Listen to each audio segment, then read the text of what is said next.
What's up, everybody? Happy Wednesday. Junkies back with you live on 106.7 The Fan and the Team 980 here in the DMV. 910 The Fan, 105.1 FM in Richmond. We're streaming live on the free Odyssey app.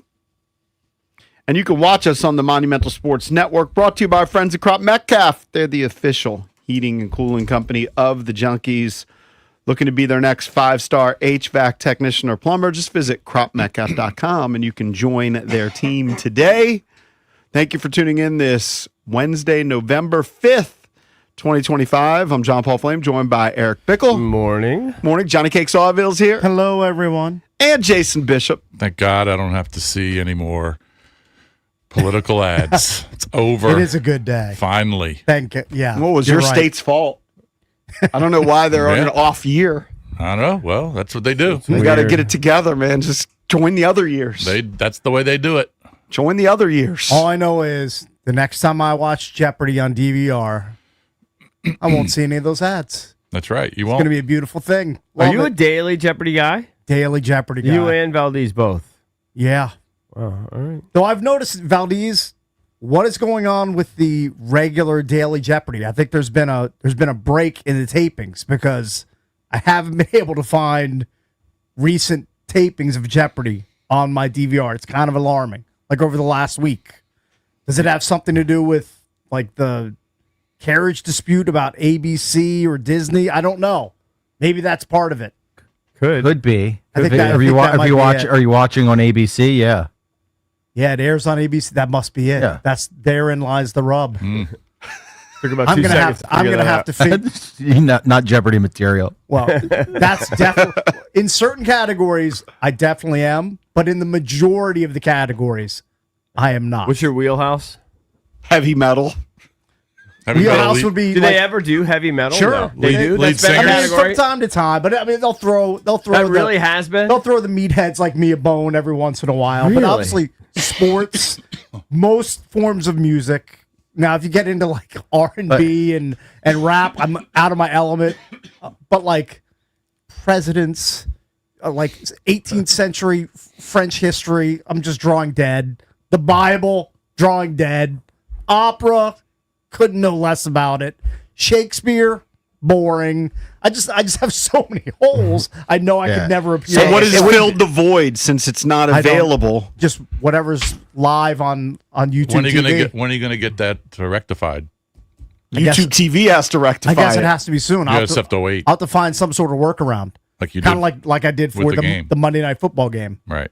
This is causing this is not alarming. great. This is alarming. It's alarming news. It's a monkey wrench in your life. It is. This is a big Cakes fears change. So Yeah, like this he type doesn't of I do Most fear people it. don't like change. But I'll figure it out. I'll get it figured out one way or another. I'll see that Ken Jennings again. Hey, you won't we write will meet again. you won't write a letter. You're right. I don't know if I'll ever write another letter to anybody. Like a real letter that I would put in an envelope, or you're talking about like an email letter? Well, just You think. don't think you'll write a thank you card? No. Thank you can't- note. I can't recall the last time I wrote a thank you note. My wife is good at writing thank you notes. But That's not a guy thing. Guys are not like thank you note people. I don't think. I think you're right. Unless you're mean- a single guy. If you're a single guy, you might be responsible for it. Really? A single guy? I have a buddy that's single, and he writes thank you cards. Does he really? Yeah. Really? Yeah. Now you can send a thank you text. Interesting. Yeah. I think the last time I participated in writing thank you notes was probably after I got married. For gifts for our wedding. Right. I can't recall having written one since. I guess I'm not a very thankful person. You at least don't express it. Well- you may be thankful. Oh, you I'm don't thankful. express I it. just don't. I would Right. never like go to the store or order thank you notes Well, on maybe you Amazon. have to send a thank you card to Gabe Harris. I might have to do that. Say, there That's- you go. know what? That's Or play pickleball with them. generally that would be a thank you text. Yeah. Or a thank you text. I'd love to play pickleball with Gabe. He's a big pickleball guy. I was unaware of that. Maybe we should meet up. We can be picklers. We can pickle together. But to your That sounds weird. To your point about YouTube TV, and right now they're in a dispute with ABC /ESPN. Right. A lot of people felt it on Saturday because you couldn't watch college football on ESPN, and then Monday Night Football on ESPN. Here's an article from the Washington Post yesterday. For the better part of cable's existence, there have been carriage fights. Distributors such as Comcast and networks such as ESPN fight over the terms to put a channel on TV, blaming each other for whatever impasse arises. And then, when the NFL is on the line, suddenly the two sides find their way to a deal. This past weekend, though, Disney's family of networks, including most notably ESPN, stayed dark on Google-owned YouTube TV, causing millions of fans to miss Monday night's nationally televised showdown between the Cowboys and Cardinals. That came on the heels of a full slate of missed college football Saturday, leaving fans across the country irate and thrusting the media skirmish into unfamiliar territory. But the article goes on to say the two sides have dug in. Right. And usually they don't dig in. Usually they come to an agreement. And I think, Cakes is waiting. I'm kind of waiting because I figured that they would work it out. But the monumental thing hasn't worked out yet. It's not worked out. That is true. And it doesn't look like ABC and ESPN are rushing to make this deal with YouTube TV. Nope. If it continues, I'm telling you, DirecTV stream. Just go to the next one. No, but that's just like a Band-Aid because at some point, They had this dispute like 2 years ago. It resolved. I know, but 2 years is different than this year. I think a lot of networks are. Listen, it works. It's working for now. It For may now. not work tomorrow, but it's working for now. I may have to do that. To reestablish my relationship with Ken Jennings, I may have to do that. I may have to just punt YouTube TV. ESPN's in no hurry to get a deal done with YouTube TV because they have this app that they're pushing that's $30 a month that they want subscribers for. And you could say that about other networks. Yeah, part of the dispute, according to this article, says ESPN, they have their app, right? And Disney has made ESPN available on skinnier bundles on platforms that it owns. So it owns Hulu and Fubo. Right. Which used to have. Fubo, for some reason, that was terrible. I can't remember. That fell apart. I had that. I've had I don't them all. know anything But about I've literally I had know, them all. I know, but it's just a Disney has shell deals. game. Yeah. Now YouTube You got to play the TV, game. Then you got to play it. YouTube If you want the TV, stuff. they want to sell ESPN as part of its own sports bundle or to offer all the bells and whistles of ESPN's app within YouTube TV. So, big dispute, and it's just hurting the consumers. Yeah, I don't. Yeah. Well, it's hurting this consumer. I don't right worry here. about it. This guy. I've got DirecTV now. I overpay. Yeah. You still have the old school. You still have the I dish. still got the dish, but I don't That got is to worry. old school. I don't got to worry about any of this stuff that you guys are jabbering Well, old about. school would be, and my son told me to do this. He's like, well, now you just got to get cable. That feels like It's all come full so circle. 20 Well, years ago. cable had an issue because of the whole Masson dispute, but I think that's been resolved, right? The Masson On the local level. Yes, that's why I had to Right. get rid of cable. That's why I had to have two things at one point. I might have to get a magic box. It may have come to that. And that's all I'll say about that. I have those. You I can have buy no them. issues. I have know what? no You know issues. what? We may have to I can talk. watch anything I want. You know what? Let's converse. If I want to watch Cornell volleyball, I can probably do it. Well, you can all watch it, but you can watch all that stuff on ESPN Plus, which I do recommend you people pay for. They have ESPN Plus, but that's part of the problem. Like if you pay, I actually just canceled this. It was like $130 for the year. I had ESPN Plus so I could watch feature groups for PGA. Okay. And then it's Monday Night Football, and I'm in bed, and I go, you know what? I'll just put on my ESPN Plus subscription. I can just watch it in bed and fall asleep. ESPN Plus doesn't let you watch ESPN. It's bizarre. Dumb. It's It's bizarre ridiculous. world. Even JJ Watt. JJ Watt has made $190 million I saw his tweet. in the NFL. Yeah. All right. And he says, so we're just not watching Monday Night Football, huh? I'm not buying another streaming subscription. The guy's made $190 million in the It's league. just the principle. I get it. People are sick of it. Yep. I mean, I'm sick of all this stuff too. Maybe but- cable gets the last laugh. People go back to cable. I Now, can't- here's the thing. According to this article in the Washington Post, YouTube TV has blown past Comcast and DirecTV combined. Mm-hmm. And most of my friends have YouTube TV. Most of mine do too. Because people cut the cord in mass. Yeah, but a few again, years I had to ago. get rid of it. I can't remember why. I think it was maybe another mass. Oh, it was Monumental. I think it didn't have. I don't know. Something happened. Well, that I had to get rid of Monumental's it. recent. Yeah, No, Monumental's no, no, recent. no. But There was still yes, something else. They before. didn't have Masson was Masson. before. It was Masson. Yeah, I'm Yes. telling you. I've been through them all, Yeah. Yep. Yep. but I've always found. I mean, a eventually, workaround. I'm sure I'll have to do that. Eventually, I'll, completely cut off DirecTV, get rid of the dish.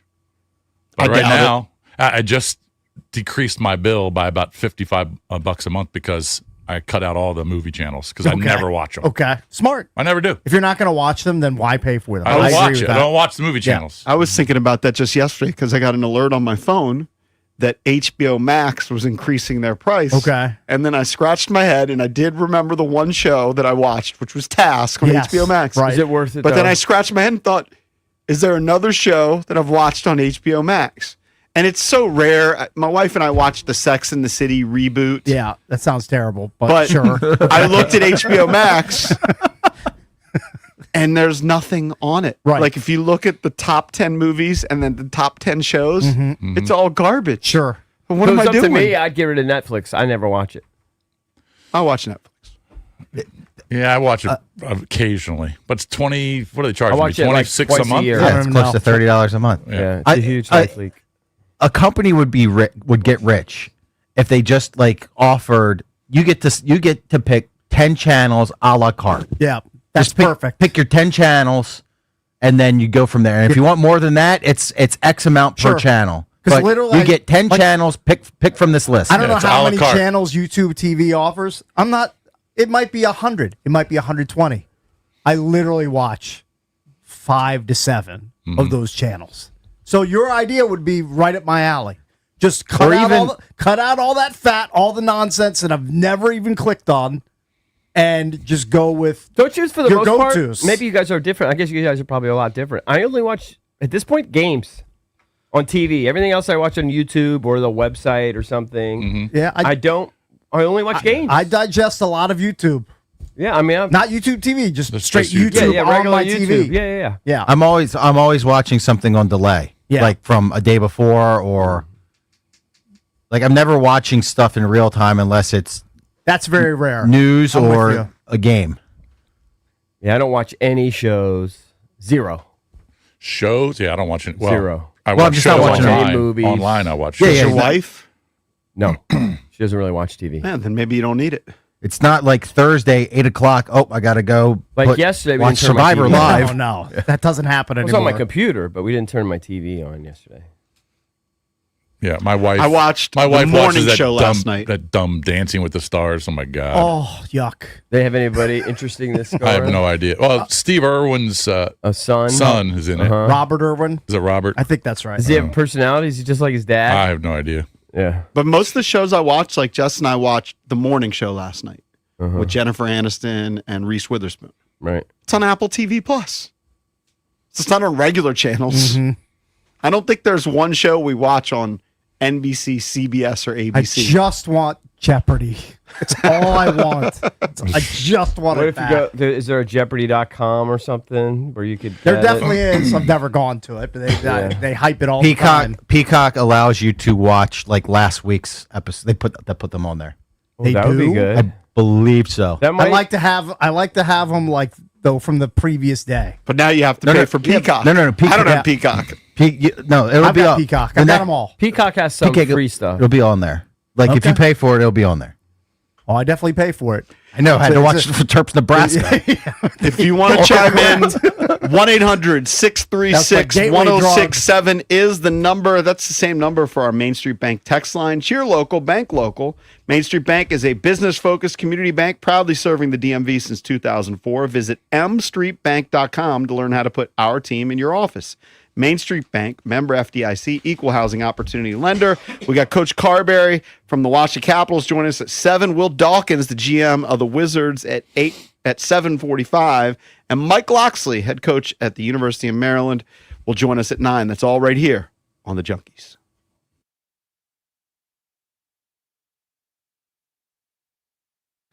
All right, guys. EB here for FanDuel. FanDuel's putting you in control right from NBA tip-off because every day to start the season, you get to choose your reward. Take your shot with a profit boost. Play it cool with a no-sweat bet or get a little backup with a bet-back token. You can bet however you want. I like to bet teasers. We like to try to hit a same-game parlay. My son likes to ride the live lines. So make your pick. Get in the game and play it your way. Head to FanDuel.com/EB to make your choice. That's FanDuel.com/EB. FanDuel Sportsbook is the official sportsbook of 106.7 The Fan. You must be 18 and over. Present DC. Opt-in required. Rewards are non-withdrawable. Restrictions apply, including bonus and token expiration, leg requirements, and max wager amount. See terms at sportsbook.fanduel.com. Gambling problem? Call, text 1-800-GAMBLER.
Welcome back. Junkies come to you live on 106.7 The Fan and the Team 980. Let's open up the Junkies sports page brought to you by Open Road. It's Open Road. It's Metropolitan Hospitality Group. They got great restaurants, Circa, El Bebe, Trio, Heirlooms, the Speakeasy inside the Open Road Distillery in Reston. They got some great spots. Head on over there. Of course, mention us whenever you walk in. Is a speakeasy just like, is that a spot where you could go up and like bring up a guitar or do like improv or like I don't tell know. jokes? Is it just, maybe. Is that just like another name for like a thought it just bar? means No, a it's bar. it's a bar. It's a bar It's restaurant. it's a secret bar. Yeah. Speakeasies are secret They're bars. usually hidden within Yes. the restaurants. Oh, you know what? I was unaware of that. You know why they're called speakeasies? I no. Because they were Clearly. made during Prohibition, and you were told to speak easy in there so that cops wouldn't hear you and bust the joint up. See, that's a perfect Jeopardy question that I would have been flummoxed Well, now by. you'll get it. They're hidden. Okay. And they So they're tucked away inside the restaurant. They usually don't have that sports bar feel. They usually It's don't have more like TVs. you stumble upon it, you're like, oh, look, it's a speakeasy. Look at this. Nowadays, a speakeasy will not have a TV in it. Yeah, they don't have TVs. Ah, okay. But the All food, the food at Heirloom is fantastic. I'm sure it's great. It's really good. Hey, real quick, let's go It's a good vibe. to Andrew in Alexandria. He may have a workaround, I don't know, for some of the TV issues that people are having. Need those. Let's go to Andrew. Hey, buddy. You're on with the Junkies. How are Good you? morning, gents. Good morning, gents. Love the show. You guys do a great job. Thank Thanks, you, man. man. Appreciate What's it. So I'm a huge fan of YouTube TV. Absolutely love the platform, the way to work around. And yeah, my heart was broken when we lost Monumento. Mm-hmm. But with ESPN, man, I found myself struggling wanting to watch the game from Monday night. Mm-hmm. What I found was, I through most major credit cards, you get a digital rebate, like a digital credit they give you. So I have Disney Plus, and on my Disney Plus bundle, I have ESPN Plus. So I figure that I just have to go onto the app, and I'll be able to watch the shows, which you guys know is not the case. ESPN now calls it, if you want to watch the shows like the First Take or the Sports Center, you have to have ESPN Unlimited. Mm-hmm. So what I did with my Disney bundle, I upgraded to I think it's $5 more, and now I have ESPN Unlimited. So what I did is I went to the ESPN app and watched Monday Night Football because Gotcha. I upgraded to ESPN Unlimited. Gotcha. All right. But people are resenting that is the problem. Yeah, but it's only It's $5 just- more. But that it depends all if you adds have up. the ESPN Plus It all adds up. or the Disney Plus or whatever. So what do you Yeah, pay? What do I you have the pay bundle. total? What do you pay total per month? So if my bundle for Disney Plus was 24, now it's 29, or if it was 21, now it's like 26. Yeah, but add that to the YouTube He TV. doesn't know. Most What are you people don't paying know. total? You think for all of your- For all your TV stuff. Maybe 125. That's not Yeah, bad. That's a bargain Yeah, if that's true. That's half what I'm paying. Yeah, but then if he's got Apple TV Plus, throw that in the All the mix. pluses. yeah, you got Netflix. You got all the pluses well, mixed in. You got my Peacock. guess is you have no idea what you're paying. Yeah, what it that's sounds kind of like. where I'm at. Yeah, I was thinking Yeah, about pretty when much. Jason said movie channels. I was like, do I pay for Showtime? I don't think I do. Well, I mean, if you're getting them, you're paying for the it. last time I had Showtime or that I watched something on Showtime was Succession. No, I don't- Ricky, I that don't- was on HBO, That wasn't was it? on HBO. Definitely Yes. not Well, on then I Showtime. did. Then I watched What? nothing on. Here's the last time you watched Showtime. Homeland. Yeah. That's my guess. Homeland. And that's been a while. You know Yeah. the last time I watched Showtime. Family business. Family business. Man, that's a deep cut. 15 years ago. Big time deep cut. If you don't know, just Google. If you don't know, I can't now remember you the last know. time I watched Showtime. What was the name of that guy? It was Seymour Butts. Yeah, what former was his Junkies guest. No, but what was his real name? Mystery guest, right? Yeah, what was He his was real a name? mystery guest. You have to look So that one stupid. up. See more He butts. looks so like gaunt and terrible now. Not that he Oh, was I'm ever sure. a looker. And he did. but- He had his whole family involved in the porn business. Adam Glasser. Adam Glasser. Yeah, he looks terrible now. Old Shane's World. All right, let's get to the sports page. Not that there's much news on the Commanders front. Commanders were quiet. Trade deadline in the NFL has Nobody come and wanted gone. us. Nobody wanted There any were of our rumors. guys. The late rumors yesterday were that Debo and possibly Von Miller were going to get traded to the Buffalo Bills. And I was like, ooh, that'd be kind of big. Didn't materialize. Where did that rumor start? I mean, I just saw it online on Twitter. Oh, okay. Yeah, Like around 3 o'clock, I saw that rumor like from a few different people. I wonder what And that means. It was funny watching ESPN's. They had the trade deadline show. I don't know what they called it, but they got Lauren Rutledge and they've got Shefty, and he's on his phone the whole time. right, he's got like 5 phones. He's got a ton of phones. Then he goes off stage. He's got to take a call. Sure, busy man. And Laura Rutledge says, Shefty says there's something happening. Something big's happening. Nothing happened. Fizzled. Just fizzled out. Well, there was big things for the Jets. Earlier in the day, yeah. But when I was watching it. But, so the Jets acquired a bevy of first and second round picks. They traded 3 defensive starters, including Sauce Gardner, their corner, who they just signed to a 4-year, $120 million deal. Browns might pound the Jets this weekend. No Sauce Gardner, no Quinnen Williams. Nope. But they're still the Browns. They're the terrible. Both teams are terrible. But if you're losing your top defensive lineman and your top corner for the upcoming matchup, kind of like the Browns. Yeah, but Dylan Gabriel's been Oh, I know they suck. mid at best. Trust me, I know they suck. Both teams. You couldn't pay me to go see that game. You could pay me. I mean, it would be a lot. All right, so pay me $1,000 to go to MetLife. I'm So there. the Colts acquired Sauce Gardner. They traded a 2026 first rounder, a 2027 first rounder. So 2 first rounders and Ad Mitchell. So they traded 2 first rounders to get Sauce Gardner, who's one of the best cover corners in the league. He's really good, but two first rounders I a thought lot. was a little bit steep. I would have thought maybe a first and a second or first and a third would have gotten it done. But he was the number 4 pick in the draft. I know. I mean, he's very special. Now, good. this year, apparently, his PFF numbers, for what it's worth, aren't as good as what it's been in the past. So he hasn't been as great in coverage, supposedly, this year. But it's just an indication of the Colts going all in. Colts go all in. The Cowboys are trying to go kind of all in. Which makes no sense. They traded for Quinnen Williams from the Jets, defensive tackle. Quinnen Williams has just $5 million left in guarantees on his deal. Right. The Jets figured, okay, he's going to ask for a big deal. Maybe he's holding out next year. So they said, all right, we'll get something. So they got a 2026 second-round pick and a 2027 first-round pick. yeah, the Jets are completely reloading, which makes sense. So they The way they're- acquired 3 first-round picks in those 2 deals. They've got 5 first-round picks in the next 2 drafts. Correct. So good for them. I guess they're committed to the donk, Aaron Glenn, as the head coach. We'll see. Well, who We'll knows see. how long he'll be there. We'll see. If he has another horrible year next year, he's on the thinnest of ice. Mm-hmm. Like he might not even survive into the end of year 2.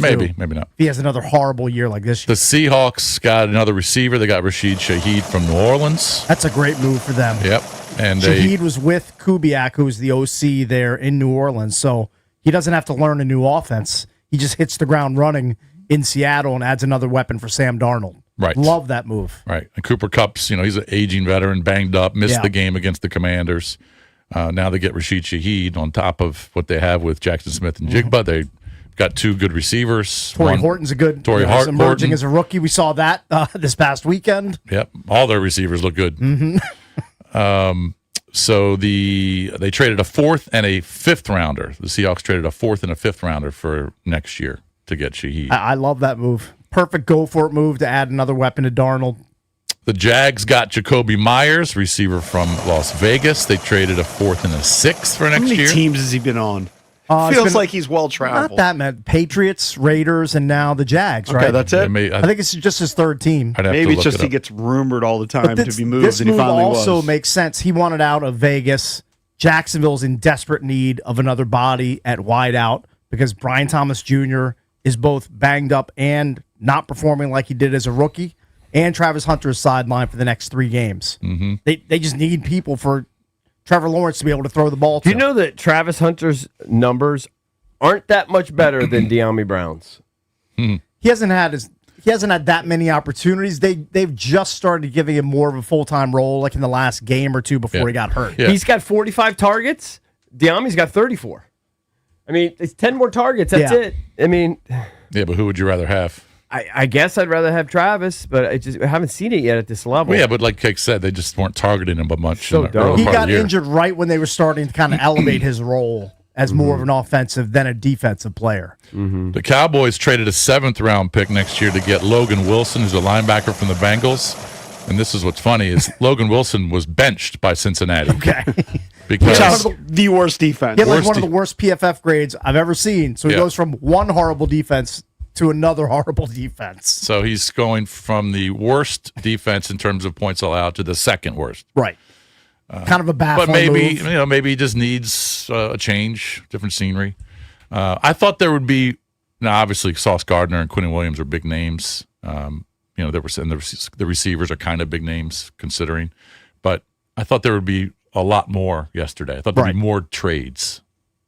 I thought that Washington would make I some thought Washington moves. would do something, maybe nothing major, Nothing like Deron earth-shattering, Payne, but I thought they would do something. You know what it is? It's the era of speculation, and so the speculation leading up to the trade deadline kind of fuels it, and it's always going to be a letdown because all you Yeah. do is read, oh, this person might get shopped, this person might be on the trade block, this team should be sellers, this team should be buyers, but at the end of the day, there's really only a handful of players. And who are also traded. tells me that Adam Peters must have been underwhelmed by any of the offers because he's generally an aggressive guy when it comes to making moves and trades.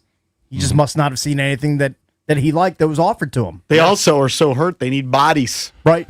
Yeah, And true. it just signals give up. If they give up a couple guys, and I don't know that they're into doing that. Even though the season looks like it's not going to be great. yeah. It's just Looks like it's not going to be great. it's a tough signal to tell a team that was a game away from the Super Bowl that we're just kind of giving up. And you probably weren't going to get anything great. We Right, talked that- about it. So I'd rather Sixth do or no seventh deals rounder.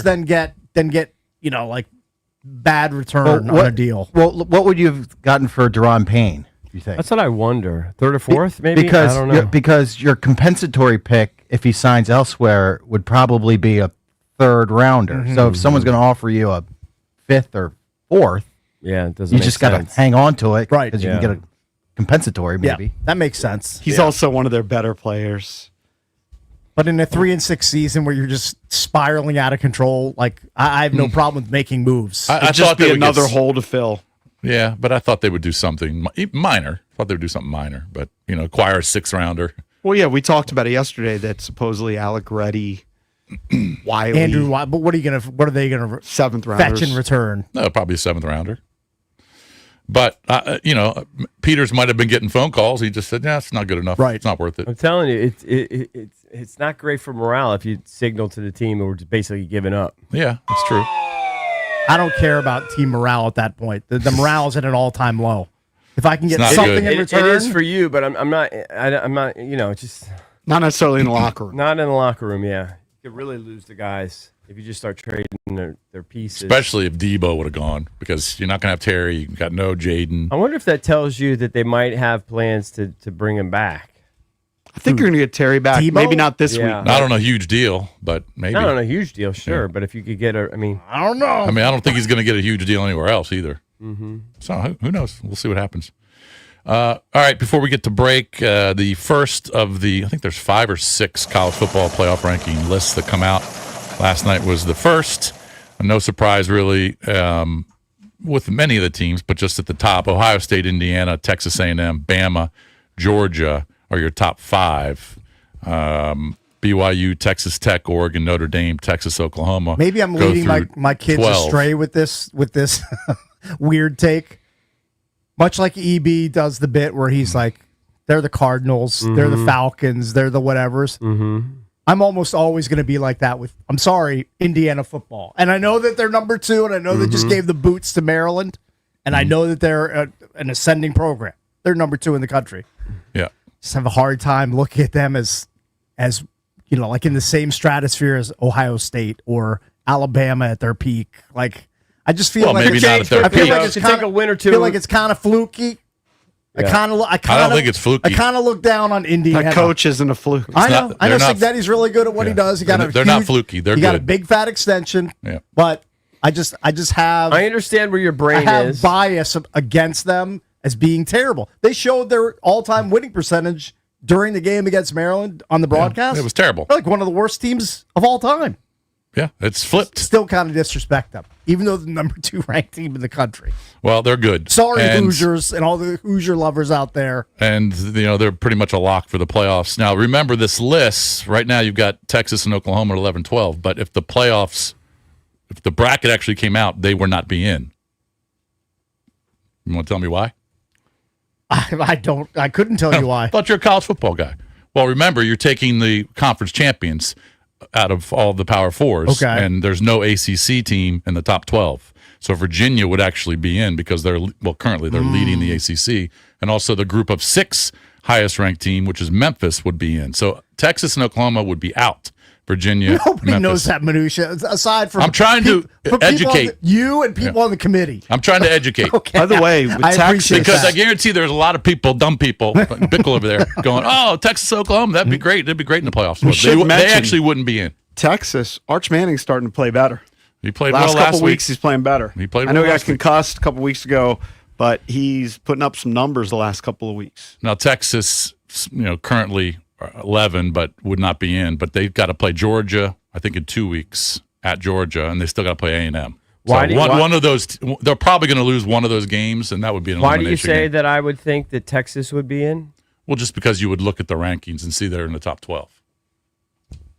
That's if you would look at the rankings. I know. I'm just saying. I'm just messing with you. My point is, a lot of people will look at it and go, "Oh, okay, there's your rankings. Texas and Oklahoma would be in if the playoffs started tomorrow, but they wouldn't." Yeah, the one I'm looking at doesn't have them in They the what? top 12. The one I'm looking at does not have Texas in the top 12. That's probably because they have Virginia and Memphis in. Yeah. Yeah. So there you go. 1-800. Anyway, it's just the first 636 of 5. I think 5 rankings, maybe 6, but things will change drastically. 1-800-636-1067 is the number if you want to chime in. We'll talk some Caps hockey coming up at 7 with Coach Carberry. Don't go anywhere.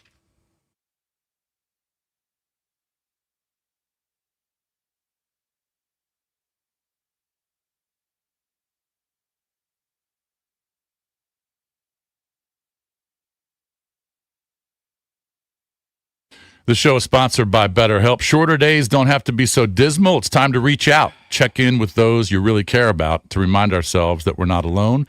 As seasons change and days grow darker sooner, it can be a tough time for many. This November, BetterHelp is encouraging everyone to reach out. Check in on friends, family, reconnect with loved ones. Remind the people in your life that you're there. Reaching out for therapy can feel difficult too for many, but it's worth it, and it almost always leaves people wondering, why didn't I do this sooner? BetterHelp therapists work according to a strict code of conduct. They're fully licensed in the U.S. BetterHelp does the initial matching work for you so you can focus on your therapy goals.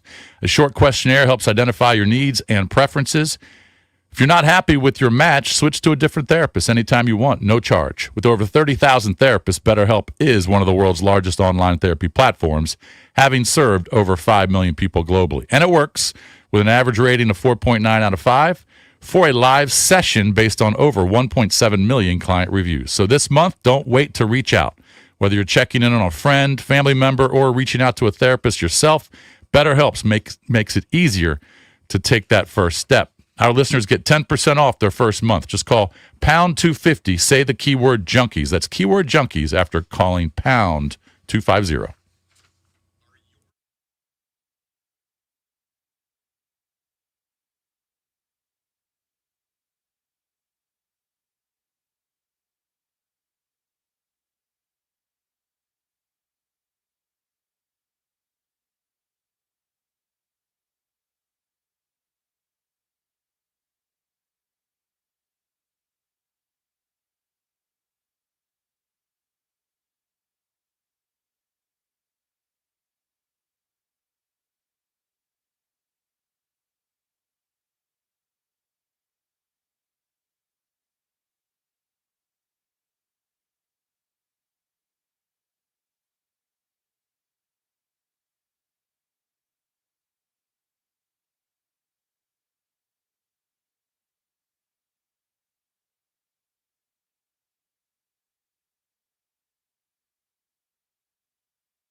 I wish Mike Marr was here because he's single. I don't think he's here. Ben's had a girlfriend forever, so it's not really worth asking him, but maybe he could chime in. I don't know exactly how long Ben has had his girlfriend. I think it's a long-term relationship. Ben, how long have you had your girlfriend? It'll be 4 years in I December. told you. Wow, look at this guy. I was pretty sure it was a long-term deal. All right. All right. But the article was about Gen Zers and millennials dating. Okay. And apparently, everybody lies. EB's been saying that for a while. Particularly definitely men. true. Yeah. They try and flex like they have more money than they really do. They say that credit scores are the new dating currency. Now, Ooh, really? can you imagine if you went back to when you were 18, Yeah. 19, 20, 21, 22, when you were younger dating, if you're about to go out with the girl for the first time and they're checking your credit score? Well, I mean, when I was how would they 18 check or it? 19, Just by I don't know. asking you? Yeah. Just by I asking guess you? maybe there's easy ways to I mean, find at it 18 online. or 19, we didn't even have I don't know. credit at that point. How can you check Like my how- credit score? I didn't have credit when I was Yeah, you'd have 18. to I ask. didn't have a credit card. How could I? My credit score would have been 0. They say over 50% say a high credit score makes someone more attractive. I think my credit score today is baldy, though. And 1 in 5 Really? want dating apps to display credit scores up front. Oh, dating apps put it on there? Wow. No, they want that. I don't know if they do. Oh, okay. This could all be true, not necessarily with dating. Like people lie about their wealth a lot, Oh, I'm sure, of course. or keeping up with the Joneses. Yeah. I think there's a lot I of think that. everybody's like fake about everything now. Everything's just fake. The survey reveals a gender gap in financial risk taking for romance. While 46% of men admit they're willing to overdraft their accounts to impress a date, only 28% of women well, would do that's the just same. guys being dumb. Yeah, Guys that's are just stupid. willing to get felted just to try to Just to have a impress date? to impress somebody on a date. Yeah. Like you guys, listen to me. Sage advice incoming here. You don't need to go rent like a Ferrari or a Lamborghini for a date. Usually, though, it's just going out to a nice restaurant. Yeah, that's fine. Yeah, but it gets expensive. Yeah, but if it's on your credit card and you can't afford it, Yeah. Well, then you just go into credit card debt. I mean, Well, Like a people are dog. young and dumb. We've seen it. We did it. We were stupid when we were younger, when we were in our 20s, spending money we didn't have. I didn't have a credit card when I was in college. And I had a girlfriend in college. And I remember for me, like the big date was I went out to the Sizzler once. Okay. Sizzler. I mean, that was probably, probably, Toughest steak in the I land. probably spent $25. Can you imagine eating a Sizzler steak at this point in your life? Cactus Willies would like a word. No, because I thought of you because yesterday I bought 3 New York strips, okay, after golf. My daughter wanted some steak. I said, okay, I'll go pick some up. It was the toughest, worst steak ever. It was meat glue. You want to say where you got and it? I want, yeah, I got it at Safeway. Oh. And I've never had one that bad. And I wondered, is it the meat glue thing that you were talking about? I don't know. It was the worst. I've never seen it with strip steaks. I've only seen it with. And how did you know fillets. it was the meat glue? I got down a wormhole when I know, when I you looked it googled up. when I started googling But how it. could you tell by the texture or by the way your meat was put It together? was like it was lumpy, tough. Like it wouldn't cut all like when you would cut a sirloin or a fillet, like it would stay like linear. Yeah. It's like like you could see the grain, uniform. you could see the Right, grain in right. the meat. Yeah. But when you have these steaks that are weird and you're cutting through them, they're all zigzag, they're falling apart. They're a mess. They're a mess. Yeah. Okay. So I don't know if it was that. I didn't notice that. But Tell me you're not turned off by steak after having that too, because I didn't eat steak for like 2 weeks. Well, it really threw me because I use New York strips usually about $18 a pound, and I did get it on in the sale thing for like it was $10 a pound. I was like, okay, I'll get 3 of these. They were the worst I've ever. I mean, Did you power through it? I actually ended up throwing away 2 of them Really? because it's so bad. It's I was like, unappetizing. I'll eat it for the protein, but after a while, just like I had some left over. I'm like, I'm just throwing it away. Yeah. It's gross. So My wife chewy, hated it. chewy and tough. The toughest, chewiest stuff you've ever had. Yeah, not great. And I get accused of that sometimes if I buy a cheap steak. I said, I didn't buy cheap steak. I bought New York USDA strip. choice. Yeah, Yeah. New York strip's supposed to be good. Something's going on with our beef. I don't know what's going on. I don't know, man. The Costco beef is never rough Costco's and chewy. generally pretty good. It's legit. Yeah, I guess Nah, that's you never gotta had a go to problem. You gotta go to Costco, Costco. you gotta and deal with buy, that. You got to buy $60 worth of beef. That's true, but the okay, the man. meat is You good. cook some, you throw some in the freezer for later. Yeah. It's also very thick. Yeah, their fillets are like Cut that. them in half. It's harder to cook that stuff. I will say I've started buying certain cuts because you can't do that to certain cuts. Like you Like- can't do that to a ribeye. You can't do that to a flat iron. Can't Right. do it to like a skirt steak. Yeah, can't do that to a If skirt anybody steak. knows besides what Valdez is talking about, like gluing the parts together, which I don't think trust was me, the I got instance in mine. it's a weird wormhole to go down. I've read sure. some articles about it. I'm sure it's true. But what else is going on? I mean, is it New York strip supposed to be somewhat tender? It was somewhat. It was not jarring. the It's not the tenderest, tenderest, but it's supposed to be decent. It's supposed to be pretty good. Believe me, this was like eating cardboard. I know. I it's not tweeted great. it. I tweeted it out. Someone told me about it, and then I started watching YouTube videos on it. Yeah. Yeah, I don't know. It was And very it's- off-putting. And it's like you say. it's unappetizing. It kind of ruins your zeal for steak. Like, I think even if I was on like one of those Survivor shows and I hadn't eaten for 30 days, I think I would reject it. Jeff Probst gave you that steak. Yeah, Yeah. I'm guessing if you had whittled away to the point where you're seeing like abs and definition and have had no food, I you're know. probably going to eat at least part of the steak. I'd never heard of that. So it's transglutaminase that is Trans used- what?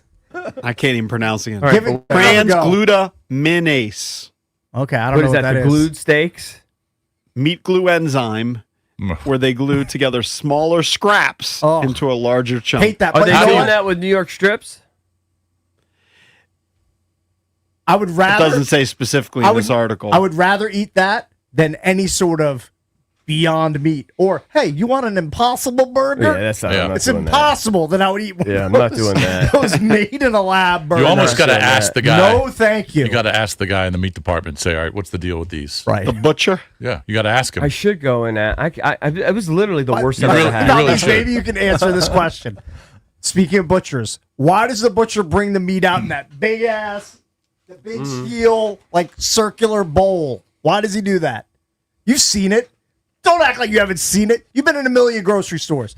The butcher comes out from the back, Yeah. and instead of just like maybe it's just to transport the meat, but it's always like this bowl that's like this deep and it's like this big around, and he wheels it out, and that's how he cuts it up. no, Was that's that how he's that's how he's placing it? bringing it out into like the meat case. probably Maybe it's placing- the biggest Just the big container thing? they have. Is that what it is? Yeah. It's just a big That's the container. container. I'm like, what is this contraption? It's just What to is bring this that all the sorcery? Why steak wouldn't out, you put it ask out. him? See, Cakes I'm is gonna not ask that the type butcher. of. Well, if he's walking by and you're I'm gonna curious, go, what is that? No, Well, they'd no. say you could be a human. Say, hey, how are you doing? I'm curious. Why do you use that? I don't care that much, but it does intrigue Well, me I a little told bit. you, we talked about this a couple weeks ago, but Horsey and a buddy of his, they bought a whatever cow, whatever the hell it is, and the butcher chopped it up into a million pieces. They bought a cow. You buy- Yeah. And then and so My buddy Tommy did has that half, once. My buddy and did then the other guy has half. You got And 90 he had pounds of actually bought ground an extra beef. freezer, and he's actually got stuff in like coolers. Right. Because he's got so much. But you know it's legit. Right. It's he says it's the greatest thing he ever did. He's got it for a year. I might do it if I get Sounds like another. he got bamboozled by somebody, but hey, if it works for him, that's great. I think a lot of more people are doing it. They're okay. With the I'd uncertainty be of the meat psyched. I'd be supply. psyched to go pick out a cow and say, "Give me that. Oh, yeah. give me that hide." I know Then that. you feel bad though if you saw the cow. You're like, Oh, I wouldn't. No, I don't think it's that. I'd feel kind of bad. Like You said the I only don't thing want you- to know the cow that I'm eating. I don't think you pick out the I cow want to like be you're picking out a anonymous. dog or Or something. a lobster in one of Yeah. the tanks. Yeah, you can't. It's not like bring you out to the field Yeah. and say which one of these. But I sillies guess do he you said want? That's you- it's like the Texas Roadhouse. You see all the meats in the glass in the front. Say, "Hey, give me that ribeye." Right. He asked you like what kind of cuts you want, though. I guess that is a factor. Cut this cow into pieces. Yeah, yeah. It's the cow's last resort. Oh, it's definitely the cow's last one. Poor cow. It might be Give me that tenderloin. maybe a couple $1,000s or something, but you're set for a year. Yeah, You gotta smart. have the problem is you gotta have the freezer space. Yeah, you gotta have a I have lot no of freezer freezers. space. I mean, I really do. I have small ones in my main and a small one in my I got garage. a big boy in my garage. I need a want big big boy. I need a big one. I want big. I'm About like a envious of that. $900 jobber from Costco. It's silly. I need a I can big put one. a human body in I that need freezer. one of those. I need one you can put like 2 bodies in. All right, Dahmer. And I don't even mean like a small human No, body. no. I mean like somebody like Like Deron George Payne. Mirasan, I can yeah. put Deron Payne in my freezer. I need one of those. Coming up next, we'll talk to Spencer Carberry, head coach of your Washington Capitals. That's next here on the Junkies.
As the clock struck 4 p.m., no Commanders had been traded away and no new ones were brought in.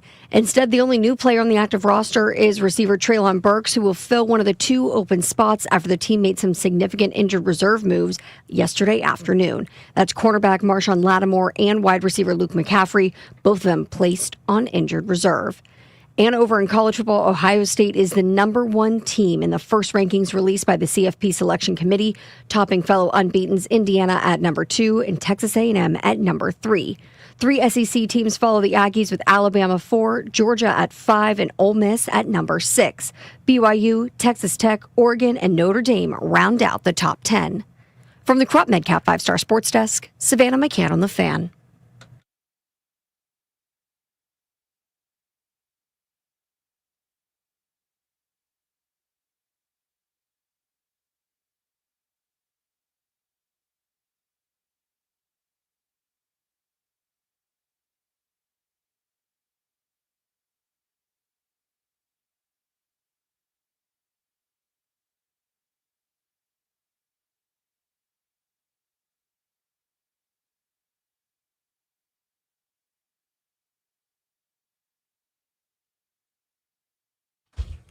Welcome back. Chucky's coming to you live on 106.7 The Fan.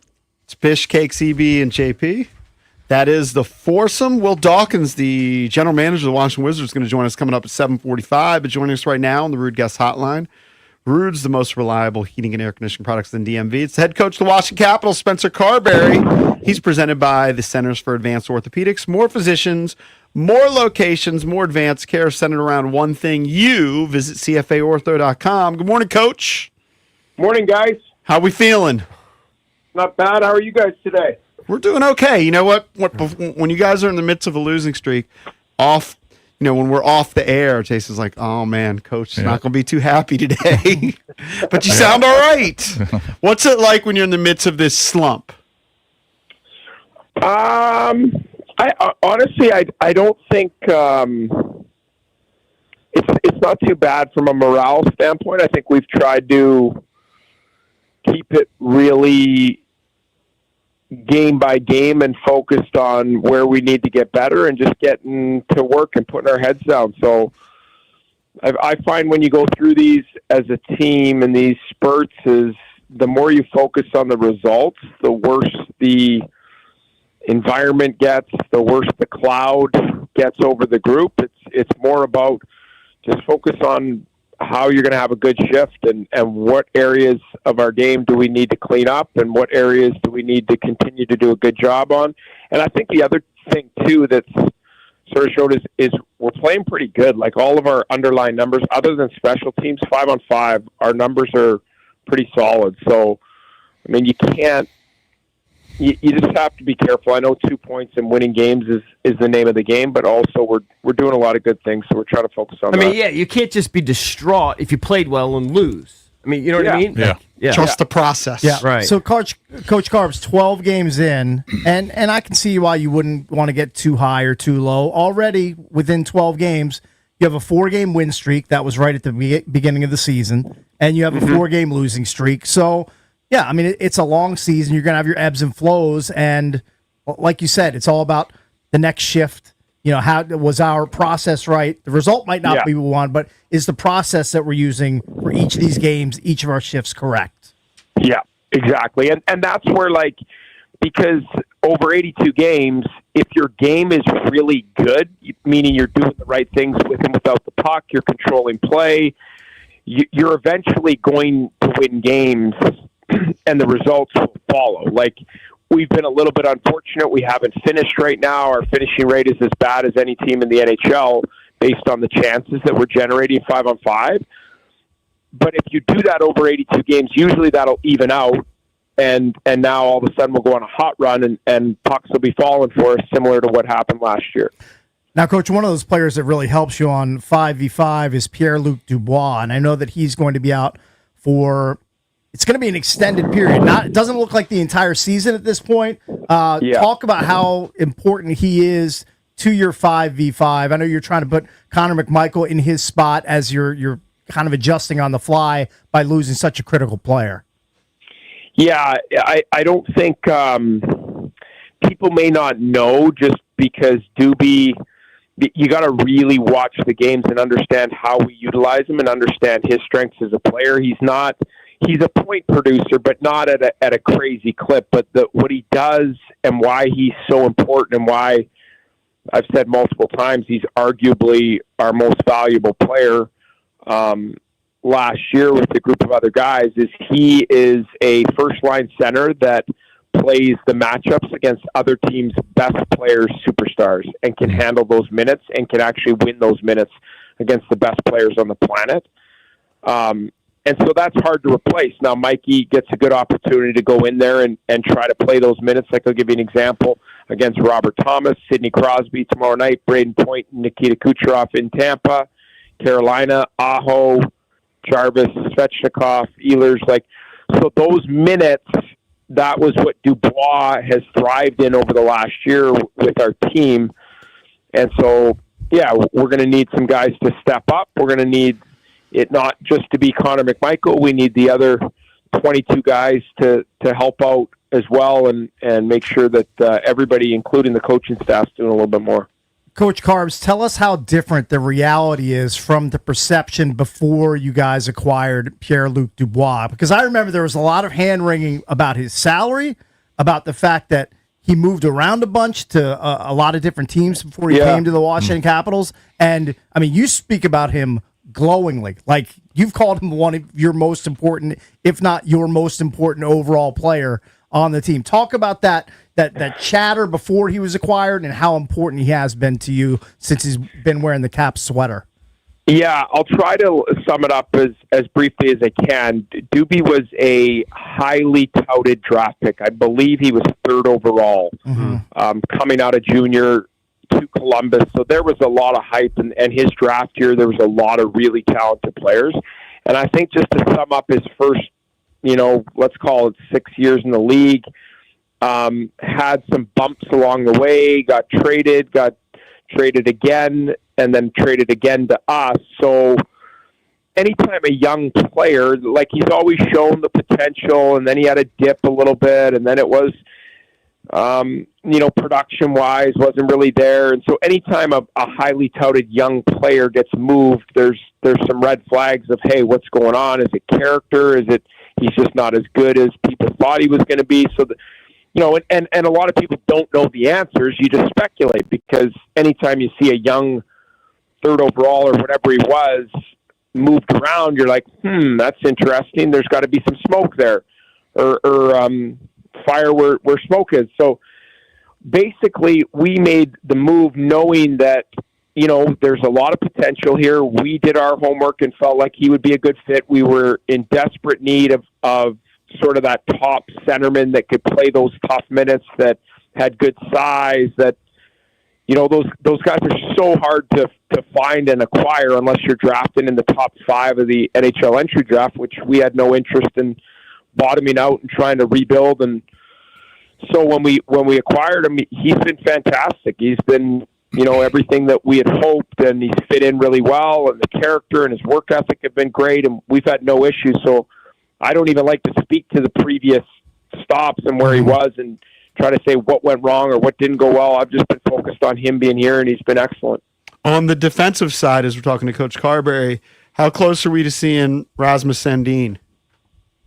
I would expect to see him tonight, tomorrow. We'll see how today goes, morning skate, and how he comes in, but I would expect to see him in the next 2 games, barring something unforeseen. Now, Coach, you get to St. Louis tonight, and just kind of looking at the stands, I know it's, NHL, anybody can beat anybody, but they're struggling as well.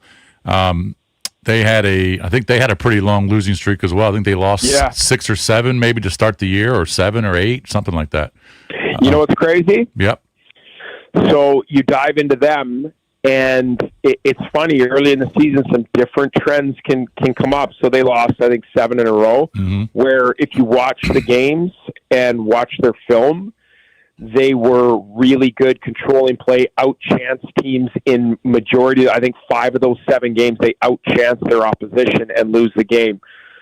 So they've actually been playing really well. All their analytics are good. They've been playing well. They just beat Edmonton to get out of that funk. And I think, so you have to be careful sometimes if you judge a book by its cover, and by a cover I mean record at this point in the year, because there are some teams that, with such a small sample size, only 12 games or 13 games or whatever teams have played, sometimes you look at it and go, oh, this team is, lost 7 in a row. They're not very good. Where if you're watching the games or looking at that, you're like, ooh, never mind. This team can play. Right.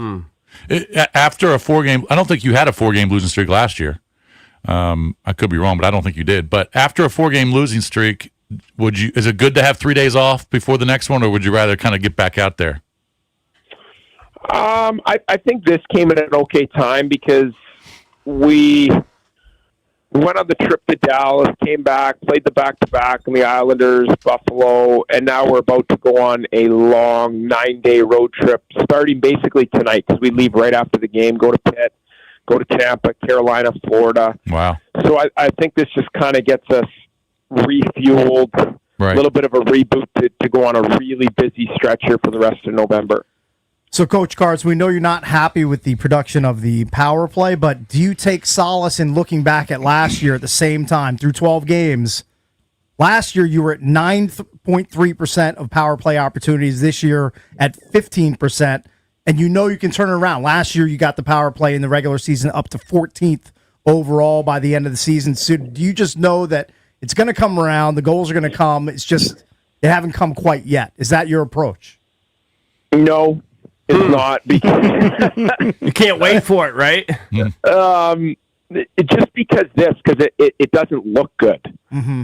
So it's one thing if it looks good and you're not scoring and it's okay, you're getting in the zone, you're getting set up, Ovi's ripping 1-Ts, they're not going in, okay, he's missing the net or whatever.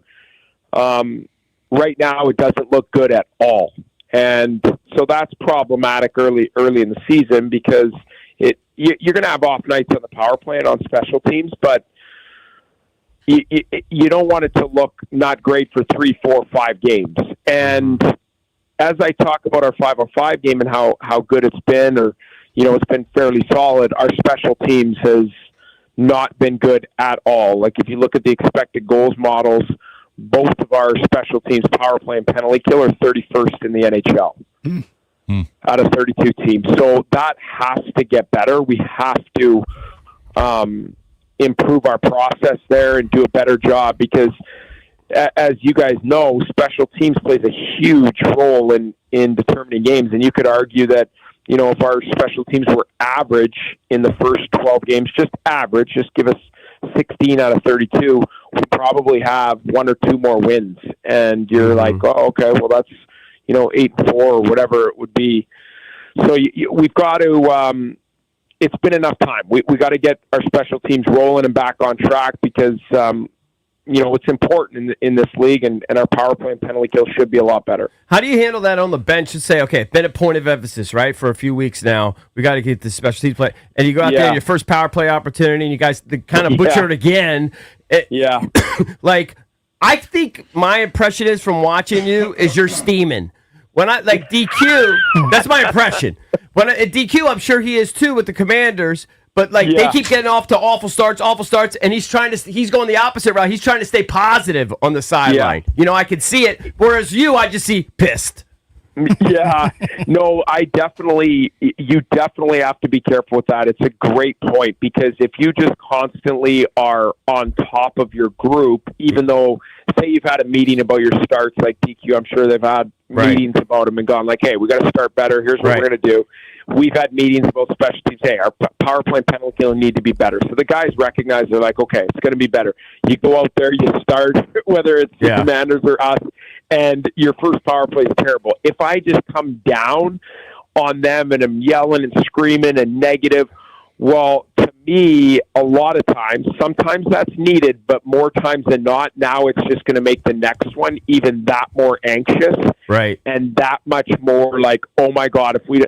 And that's not a way to have success in play. Like, when guys are gripping it and anxious and tight, it is hard to have success and be at your best, where you're free flowing, making reads, confident, feel really good. Like, that is not a good spot to be in. So you do have to be careful as a coach when you set that tone of really making guys tight in those situations where they're trying to do the right thing. That's I can't go that way. I see it though. I can tell you're pissed.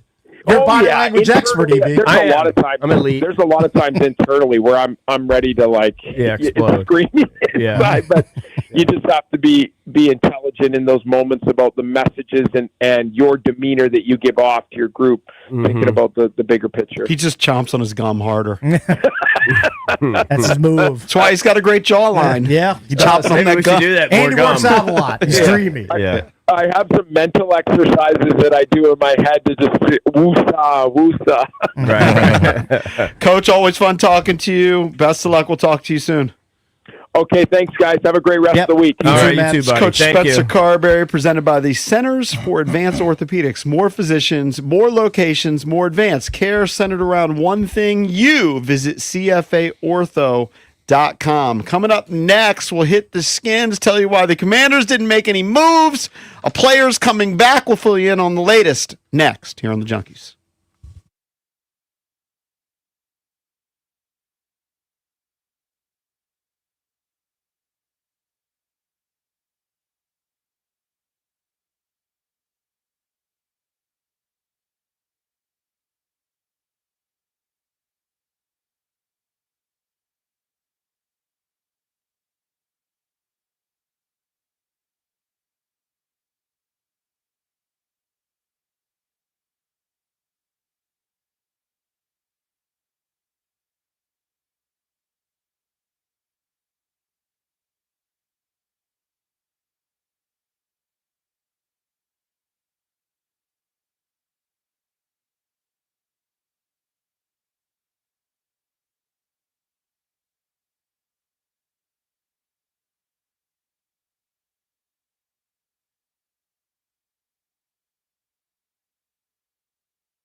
Coming up at 7:45, we'll check in with the Wizards general manager, Will Dawkins. Yeah, I'm wearing my Wizards quarter zip that we got when we went out to Care First Arena. Nice. Yes. I feel like I could be a part-time consultant for Will Dawkins. It's a I don't Peter, know what I would it's a consult Peter him on, Millar but shirt, too. It's it really is. nice. It's very nice, yeah. What size do you have? This is an XL. Yeah, I got the large, and Yeah. I've put on some LBs. Yeah. It's a little It's a snug. little I gotta lose some LBs. Yeah, trust me, I put on or get an extra large. I put on the XL, and I was like, this is a little bit snug for Oh, the the XL. XL Well, I think snug. they must just be the cut. Yeah. It can't be my expanding waistline. It must be the cut. it's a clothes fault. That has to be it. Well, I'll admit I put on some LBs. That is exactly so what I gotta go to the chop shop. All right, time now to hit the skins cooked up by our friends at Oseo Korean Barbecue. That's in the Lansdowne Town Center. Authentic Korean flavors, bold marinades, and premium cuts grilled right at your table. It's a dining experience that's as fun as it is delicious. Perfect for date night or dinner with the family. Oseo means come on in. I'm going to have to get out there Right soon. in my hood. The read sounds too good. It's too tantalizing. Need to sample it. I was telling the boys, my wife is sending a text, a group text in a fam about a charge. Thank God she checks our cards because I don't ever check anything. And I'm going to probably have to cancel another card for another bogus charge. What happened? I don't know. There's a zip Some card. faulty There's charge? a zip card. There's a zip card charge. What is a zip card? I don't even know what that A is. zip car, you could use one, if you don't have access to a car, you could just use one in the city and drive to your destination. And where was it? I don't know. Oh. But How- my what was the daughter's in Tokyo? Chicago right now. She didn't use it, so it's possible, but it's very unlikely. My son did it. In The New chance York? of him doing it is 1 in 1,000. But we'll confirm that, and then I'm going to have to cancel another credit card, which happens every 2 months. When did they get off your credit cards? I don't know. So graduated college or working? My daughter's, I don't know. My daughter's basically off. Now it's my son who's basically off. They still have access to it if they need it. What am I going to just say? You die? No, but if they need something, they could use it. It's okay. Yeah. Look how It's okay. Look at us get in the face. No, but it's he always. I know. He always Well, attacks. here's me the for thing it, about- what am I going to do? it's Just not an say- attack. Ask the There's a question. lot of attacking lately. How's it an attack? It's kind It's of been an attack. It's an kind of attack a- zone. You're inferring his kids are like deadbeats. Yeah, or my kids No, are I'm just wondering, mooches or something. No, Son's 25. he's I would have been stuck- sized. I would have been sized if my dad said, "Hey, if you're ever in trouble, use my." Sure. Well, my kids will always have that. They could be 100 if they're ever in trouble. Now, it's a pain they in the can butt. rely on me to help them. It's a pain in the butt to cancel the card, but your credit card company won't charge you for that charge if you call up and If say, it's fraudulent. "Yeah, they won't charge you." Oh, At I'm least- not worried at about least they that. shouldn't. It's just a I'd pain like in to the claim ass. that some That's of what my, I said. I'd like to claim some of my real charges are fraudulent to knock down my credit card bill, but I don't think I can do that. Oh, but speaking of that, I open my credit card bill, and usually I open it. It's a weird bit. I open the envelope. I just tear the corner to see what the total is. Oh, really? Sometimes I cringe at what the total for some of the credit cards is. Something unprecedented. I can't believe what happened. Zero? I opened A credit? a credit from my credit card company. Now, For what? that must have been, I must have been a donk and overpaid my bill. Because how else would I get a credit where they're like, you don't have to send $1. You've got a credit, Rick. Yeah. I think it's the first time it's ever happened. I in always the do that. History Why would you of get a credit card though? companies. I don't understand. I must have overpaid somehow, through my digital banking. There's no other explanation. Or it's a card that you don't use much, and you I got use and the you got- card all the and time. you did returns. I use 2 cards all the time. Look how worn that strip is. I don't know. There's So one card which I worn. barely use. I write checks. I know people are think I'm stupid. I write checks for Not my that credit you're card bills. stupid, Hey, it's kind of boomer. mind blowing. It is, but I always pay my. So if my credit card bill is $937.42, You just I write write it it for down. $938. Mine might have been around here. Extra 20 cents. I usually- Yeah. I do Because that I know too. they're going to credit it. I do that online. I do that. I must have made a rounding I think error. you're dumb if you write it for $937.24. No wonder he's promoting speakeasies. He writes checks still. Yeah. It's a good point. Well done. and Still I use probably parchment? always will. Doesn't it stress you out with his though? feather pen. Yeah. Doesn't it stress you out to always be on top of it? No, I just am. It's just just the way I'm a wired. control person. I'm wired that way. Yeah. I'm just always on top of it. Yep. Always looking after the purse strings. Anyway, all right, so let's get into... I know where every dollar is going. I do not. I know, but we're different that way. Yeah. I'm somewhere in between. Yeah. Though I must quickly mention, first of all, live poker is not rigged, but I did hit my second straight flush in as many cash game it's just sessions rigged for you. yesterday. Just rigged for you. Not rigged for me at all. Not rigged for the poker ambassador at MGM National What'd Harbor. that pay? I mean, it paid. I mean, I won the pot, Yeah, what which was the wasn't pot? that big. It was Oh, probably okay. $130 pot. That's a nice pot. There's I a like $300 high end, Oh, nice. which held up, which is pretty good. Good job. What Pretty was it for solid. again? A straight flush? Is that what you had? Straight flush. A gutter ball. I hit the gutter ball straight flush. Wow. Made a crying call at the end and said, I'm drawing to a straight flush, so I have to call. Was Chauncey Billups in your game? He was not. There were no high-profile Right. NBAers in my game. There's no camera. There were no shady cards. magnetic things. None of that. All right. I called for the 4 diamonds. Bam. Meanwhile, 4 Cakes diamonds has hits. like the weirdest glasses ever. Infrared vision. Standard Ray-Bans. Okay, they are legit. You can X-ray them if you want. You're not wearing Ray-Bans at the table, are you?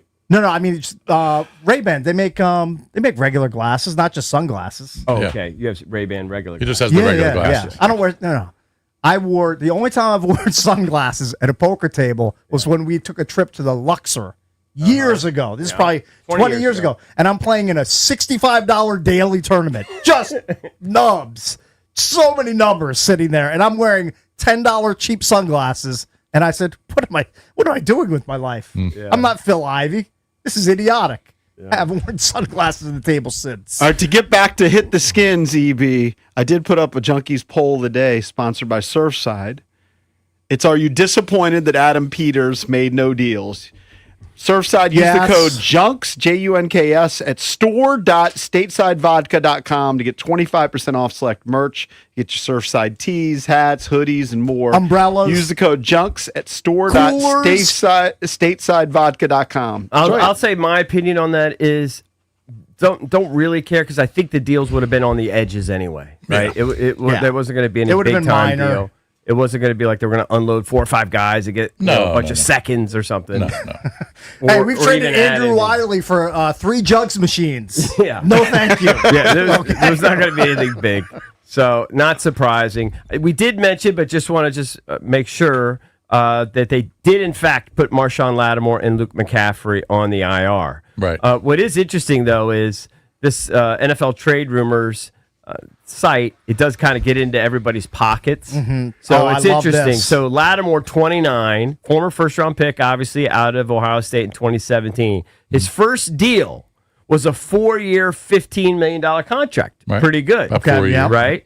But then as the Saints exercised his 5th-year option, and then he agreed to a 5-year, $97.6 million extension. Pretty nice. With another couple of million, which basically made it worth up to $100 million with the Saints. He had 3 years remaining on his deal when he was traded to the Commanders, right? Mm-hmm. So that was the end of last year, and this year he's due $18 million and $18.5 million. Right. None of which are guaranteed. Right. So I think his future here. Just in think about doubt. that. He's got 18 million and 18.5 million still. Well, he thought it was coming to him if he stayed healthy and played well. Probably. And now would've. you got none of it. Probably none of it. We'll see. NFL's crazy, man. Luke McCaffrey. So of course- those are season-ending IR, correct? Yeah, I think so. Luke McCaffrey. I know Lattimore is. He's 24, 3rd-round pick out of Rice, so his deal's a little bit more modest. He's in the middle of a 4-year, $5.5 million rookie deal. He's making a base salary of $1,009,000. I threw in a little 9,000. Yeah, a little over it. 9K on the end there. Right. They did sign someone, Cakes. They signed a corner. They signed former Giants cornerback, I think it's Trey Hawkins, to the practice squad. He was drafted in the 6th round of the 2023 draft. He appeared in 20 games with 4 starts over his NFL career, recording 45 tackles and 1 interception. They say he generated plenty of interest since they waived him in August. He reported last month that the Ravens, Lions, Dolphins, and Colts all had checked in on him but none had signed him yet. Apparently, There's so much interest in him that he got signed in November. Well, he's been dealing with a hamstring issue. Oh, okay, all right, he's been dealing up. with a All hamstring, right, so they're okay. kind of checking in. All right. He most recently worked out with the Niners before signing a deal. So It's a fringe player, Cakes, but they need Understood. bodies. I get it. they do need bodies. The best news to come out yesterday. I don't know if this was Jason. Jason would probably rather have miss the game. Frankie Louvu suspension reduced to $100K fine. Yeah. So he could play. Definitely He have could rather play. miss the game. But he's going to have to cough up $100K Yeah, but I think he would have lost $500K if he missed the whole if game. he missed the whole game. Well, that Yeah. definitely hurts more. That's a True. plus True. Had the 400. suspension been upheld, he would have also been docked a $508,000 game check. And Frankie Louvu's clocking 500K game checks. Got a big deal. He's got a Currently big in his one. eighth Was NFL it one season. NFL game? Isn't his deal about a $40 million deal? I I have think to look it up. he got substantial money. He has 50 tackles, 2 sacks, 4 tackles for loss. I know early on we were kind of training our sights on him because we were expecting big things from Louvu. I think we were all expecting Louvu to maybe be one of the MVPs of the defense. Yeah. Didn't pan out. He's had more of an impact, I'd say, though, in the last few I think weeks. he spends all of his money on eye black. I mean, that guy. He's done a lot of eye black. That's where all of his money is going. It's actually that's a bad thing because that emboldens all the screen grab warriors that are out there. Because yesterday everyone was just screen grabbing all of his quote unquote hip drop tackles and Yeah. saying and tagging the NFL and saying this isn't right, this isn't right, these aren't hip drop tackles, this is a hip drop tackle, and so they got it reversed. Make a loud enough stink. People will think that you're the reason it were they changed. So you're crediting social media. I'm crediting the screen grab warriors out there. Nice. Yeah, Frankie Louvu signed a 3-year, $31 million deal, which included $11.5 million signing bonus. So $19 million was guaranteed. I was actually kind of looking forward to seeing more McGee on the field. Well, you're still going to see him. Yeah, but he probably would have been on the field maybe 100% of the snaps if Louvu's not there. All right, I'm just going to go through maybe. real quick PFF's power rankings. Are you doing your JP, PP, PPP? Or doing that today? Or Yeah, everything got screwed up because Monday was all Commanders. I can do that today. Yeah, Usually do it so on they Tuesdays. have for the top 5. They have the Ravens 5. Wow, is that crazy? to me? About these is scoffing at the can't- top 5 That rankings. can't be right. That can't. No, they do. They have All right, they have the Ravens 5. over. Please tell me who they have them over. They have them over the Lions. They have them over the Eagles.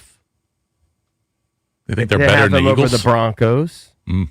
I want to make sure that this is not like an old article. Okay, this is That's got to be. This is November 5th, You get onion. 2025 PFF. This article came out 2 hours ago. Yeah. So they're doing their metrics. Their PFF grade isn't about their record and where they are. It's probably their PFF grade. No, but this is their. They believe they have a this is their strong power roster. rankings. Yeah, Their they believe they have a strong roster. their chance of making the playoffs.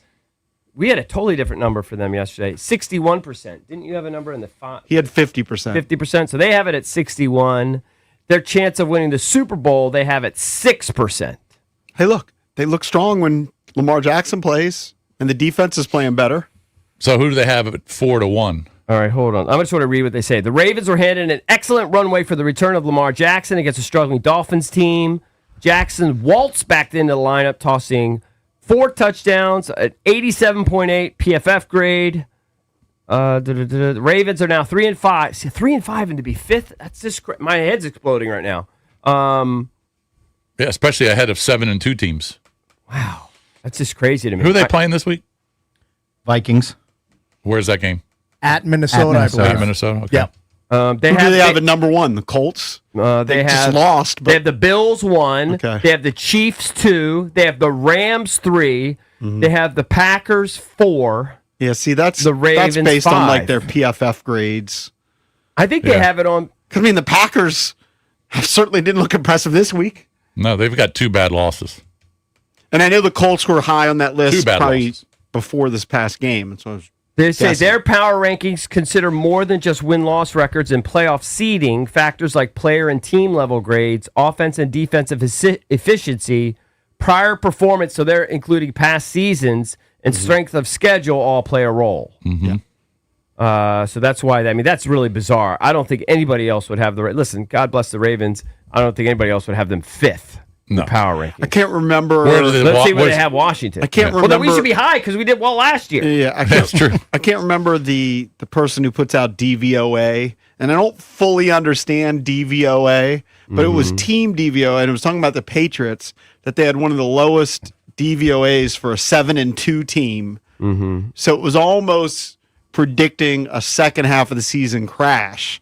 So PFF probably does something similar where, like you said, they're looking at strength of schedule, they're looking at all these circumstances, past performances, injuries, and they just project Baltimore to have a good second half of the season. So this kind of makes sense. And so for Washington, because of the Jaden Daniels injury, actually down 10 this week. Nobody else has moved up or down. Most teams move up 1 or 2, maybe 3 spots. Yeah. They moved down 10 with the Jaden Daniels injury. They went from 14 to 24. All right. That's actually higher than I sounds about right. 14 sounds higher than you would have imagined. I think 24 sounds higher based on what you're seeing on the field right now. They've had 3 straight losses by 21 or more. Their bottom 3, Saints, Titans, Jets, no change. Coming up at 8 o'clock, Kurt Warner had some interesting comments on social media, and then it did a deep dive looking at film on Jaden Daniels. You'll want to hear what Kurt Warner says about Jaden Daniels' play on the field. But coming up next,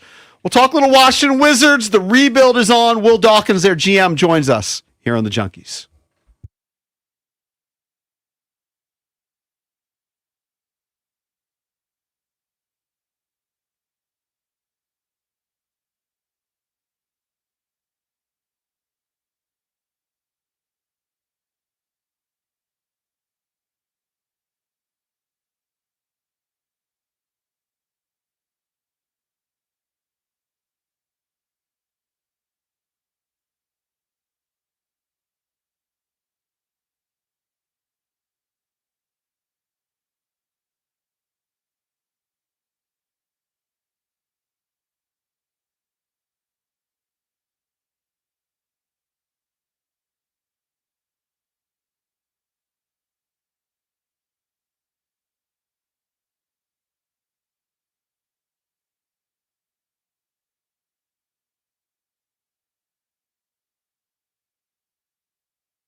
Welcome back. Junkies come to you live on 106.7 The Fan and the Team 980 here in the DMV. 910 The Fan, 105.1 FM in Richmond. You can watch us on the Monumental Sports Network. We're brought to you by Crop Metcalf. They're the official heating and cooling company of the Junkies. All right, let's talk a little Washington Wizards. In the midst of a rebuild, not necessarily winning a lot of games, but a lot of young players playing, and their GM, Will Dawkins, joins us right now. What's going on, Will? Good morning. Good morning. How we doing, guys? Good morning, Will. How would you assess, like big picture globally, how the Wizards have performed this early part of the season? Yeah, I think with us last year coming in, we had a little bit more of a veteran team. And this year we knew we were going to give more opportunities to the young guys early on. They were kind of like a part of the group last year. Now they're driving the group this year. So the outcomes, obviously, not as many wins as we would like. But I think we've seen the progress with the players, and we're pretty happy with where they're at right now. Yeah, I would say that, I'm pretty much a dummy, and I could see where you're going with this, right? With all the young guys, they're fun. I wouldn't say all that. They're fun to watch for sure. And I remember talking to you when you drafted the guys, like Keyshawn and Bub and all those guys. And I remember being intrigued by Keyshawn, and I just thought, oh, man, he looks like I remember saying to you specifically, and I feel stupid now, but I was like, I think he could be like maybe like a poor man's Robert Horry, just like great shooter. He does it all now. You guys are having him do it all. He's bringing the ball up. He's I'm told he's one of your best defenders. He fills up every category. Is he your biggest surprise of all the guys, the young players that you've been putting together? Yeah, I think Keyshawn's done a tremendous job of putting the work in. I know he's talked to you guys and let people know he stayed all summer and was doing 2-a-days, 6 days a week, and really put the time in. I got to give the coaching staff and Coach Keefe a lot of credit. They stayed with him all summer, and they've given him a bunch of opportunities this year to lead in different spaces, and he's taken advantage of it. But like you said, Keith's someone who's still really young. He's growing. It's just his second year in the league, but the mindset shift and the skill adjustment that we've seen from him, we're really happy. And he's someone that's shown it on both ends. Like you said, last year he became more of a defender, but continued to work on his offensive game, and you see him leading our offense, making shots, making plays, and really just being active defensively. So we're really happy for where he's at, and we're going to continue to give him a lot of opportunity to grow so that he can be ready moving forward. How encouraged are you by Bilal's return? 3 games now, double-digit scoring in each of the 3. Had 3 3-pointers in the loss to the Knicks. So looking good on the comeback. Your guy's back. He's back, baby. You knew I was going to ask you about Bilal. You knew that was going to happen. You have to. I think you just see the confidence growing. For him, stepping into year 3, he's just a little bit more confident and more aggressive. But I think it's more defensively. When you see him inserted back into that starting lineup, how good we've been in those first quarters with him, Keyshawn, and Alex, with the 2 veterans, you can just see what we're going to become in the future. And that lineup with those 3 guys out there has been really, really impressive defensively. And Bilal specifically being aggressive, getting downhill, you just see his athleticism, blocking shots, getting steals, and then confidence to continue to shoot the ball. So, like we said, he's going to be a good player. His prime is 3-4 years away from starting. So we're just happy to have him back out there, and we look more like we're trying to look defensively when he's out there, and that's what we want.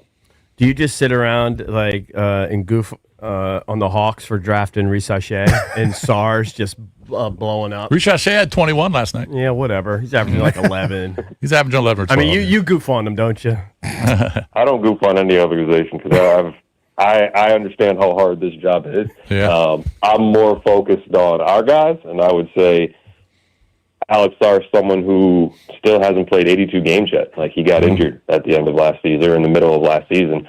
So he's still kind of finishing up his rookie year, and where he's at is where we're very excited that he is. He's someone that to be leading our team in blocks, in rebounds, but also assists.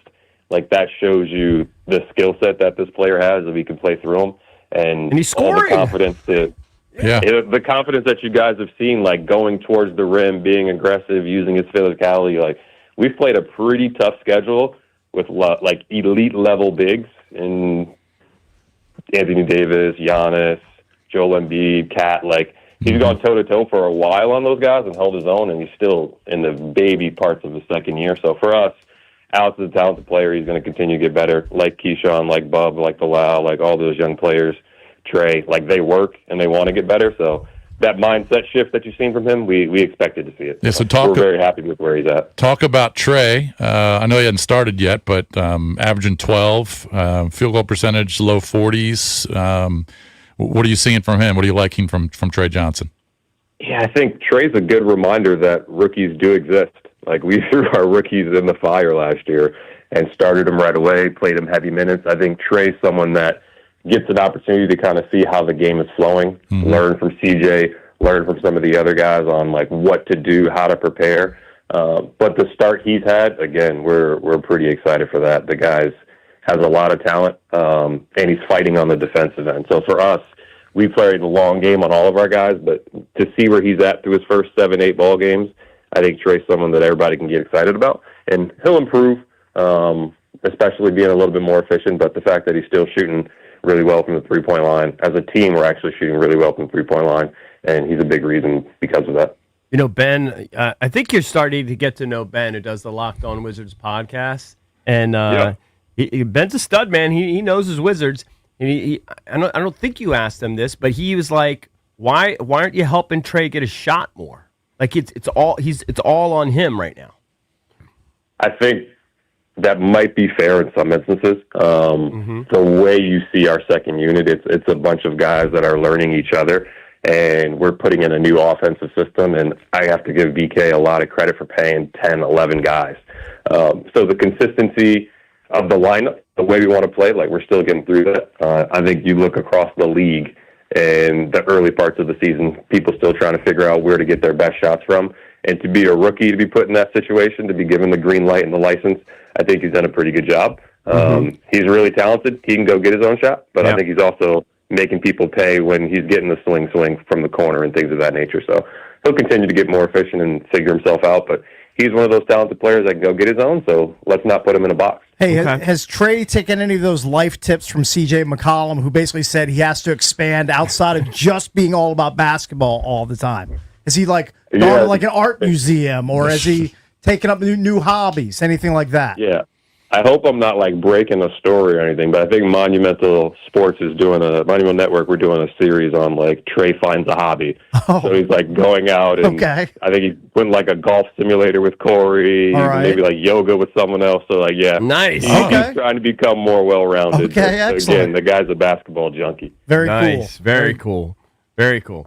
All right, Will, thank you very much. We appreciate it, man. Always love having you on. And I have to admit, I'll be honest, I never was a big tank guy, but I'm starting to see it. He's not going to use that word. I know. No, he won't. Rebuild is the word. But I'm starting to see it. I mean, we really are putting together some young players that are fun to watch. So keep it up. Appreciate the support, guys. Look forward to talking to you again. Thank you. Thank you, Will. It's Will Dawkins. He joined us on the Rude Guest Hotline. Rude's the most reliable heating and air conditioning products in the DMV. One thing we didn't ask him, I was going to ask him, but they are giving up 127 a game. Now, it's not the worst in the league. It's not the worst in the league. Nets are worse. The Nets are 0.5 worse. But Ben has an answer for it. But I'm sure pace has something to do with it. But they're not, Ben, you were saying they're not good at defending the three off the break. They're pushing a lot in transition, second in pace in the NBA, which makes a lot of sense for a super young athletic team like the Wizards are right now. But at times they get killed in transition. I think the inexperience is part of that. Guys aren't getting to their spots. They're not rotating fast enough. And as Keith says, they're not on a string moving defensively. So the breakdowns happen. I think it'll get better as the season goes on. What would GM Unfunny Ben do to tweak this team right now? To tweak it right now? Yeah. Probably add a point guard. You would. I think they do need a true point option, somebody to really help play make for others. Dude, because he's going to work in a front office somewhere. This dude is locked. No, I'm not. I'm way too stupid to do anything like that. I'm just a dumb donk. But no, you're pretty locked in, dude. I'm locked in on the Wizards, right? Isn't that the name of the podcast? Yeah, you certainly really is. are. I thought it's locked on, not locked in. Get your brand right. All right, JP. I'm sorry, man. But Alex Sarr's development's been so encouraging. I just need somebody to get him the damn basketball. Somebody he needs more touches. Yes. He needs more open opportunities to work out of the pick and roll. He's been so good. Tell the pick and roll stat. Yeah, so Chase Hughes of Monumental actually discovered this one, so I'll give a shout out to him. He's been a big stats guy. He, a few days ago, posted that he was averaging an NBA best 1.5 points per possession when operating out of the pick and roll. And he's been great passing out of the short roll. That's a big point of emphasis. Nice. He had a career high in assists the other night with 7. So he's number 1 in the league out of the pick and roll. Yeah, points per possession. Points per possession, right. At And he's Boston- leading the team in assists at 4.1 assists per game, which will tell you that they probably do need a point guard that both George and Saar are averaging right about 4 assists. At Boston tonight, Cleveland comes in Friday, and then Dallas comes in. Cooper comes in Saturday. Cooper's been a little underwhelming so far. It's good for my Trey Johnson ticket. Rookie of the year. Yeah, but you got to watch what the kid in Philadelphia's doing. It's gonna be bumpy roads. I remember those old heads that do the podcast. They were kind of goofing on Cooper. Like, he's great, but he's not going to, like, there's a lot of great players in the league, and he's going to kind of blend in. Some people feel that. Yeah. We'll I see. think he's been fine. His shooting percentage His is shooting low. percentage is bad. He's averaging close to 14, but the shooting percentage is high 30s. Yeah. All right, phone He'll get number is better. 800-636-1067. Coming up next, Kurt Warner had some critique of Jaden Daniels' play. We'll tackle that next here on the Junkies.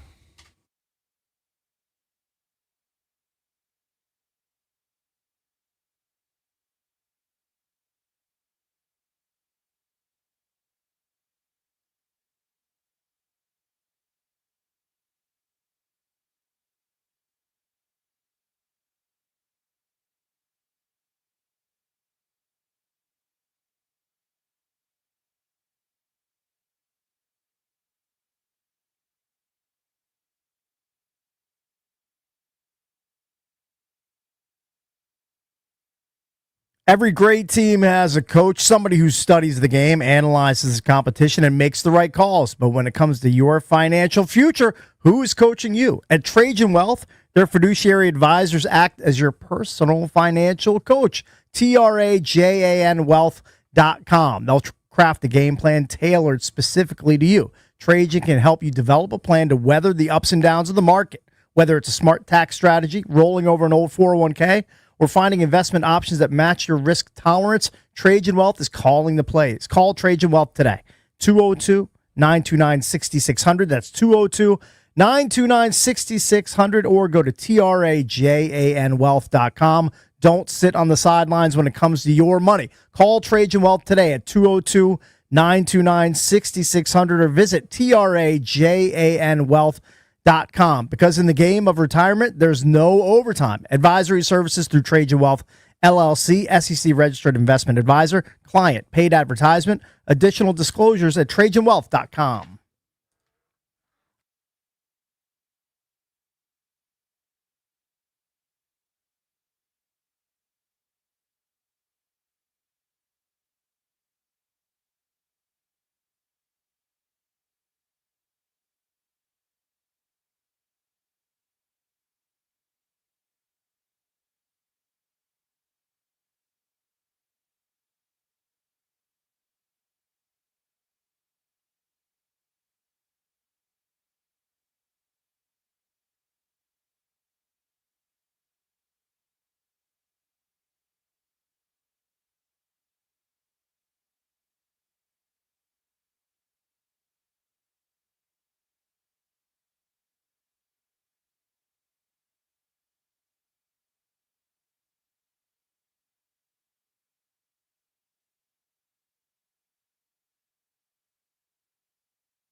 The Commanders didn't make a move before the trade deadline, but the Jets sure did.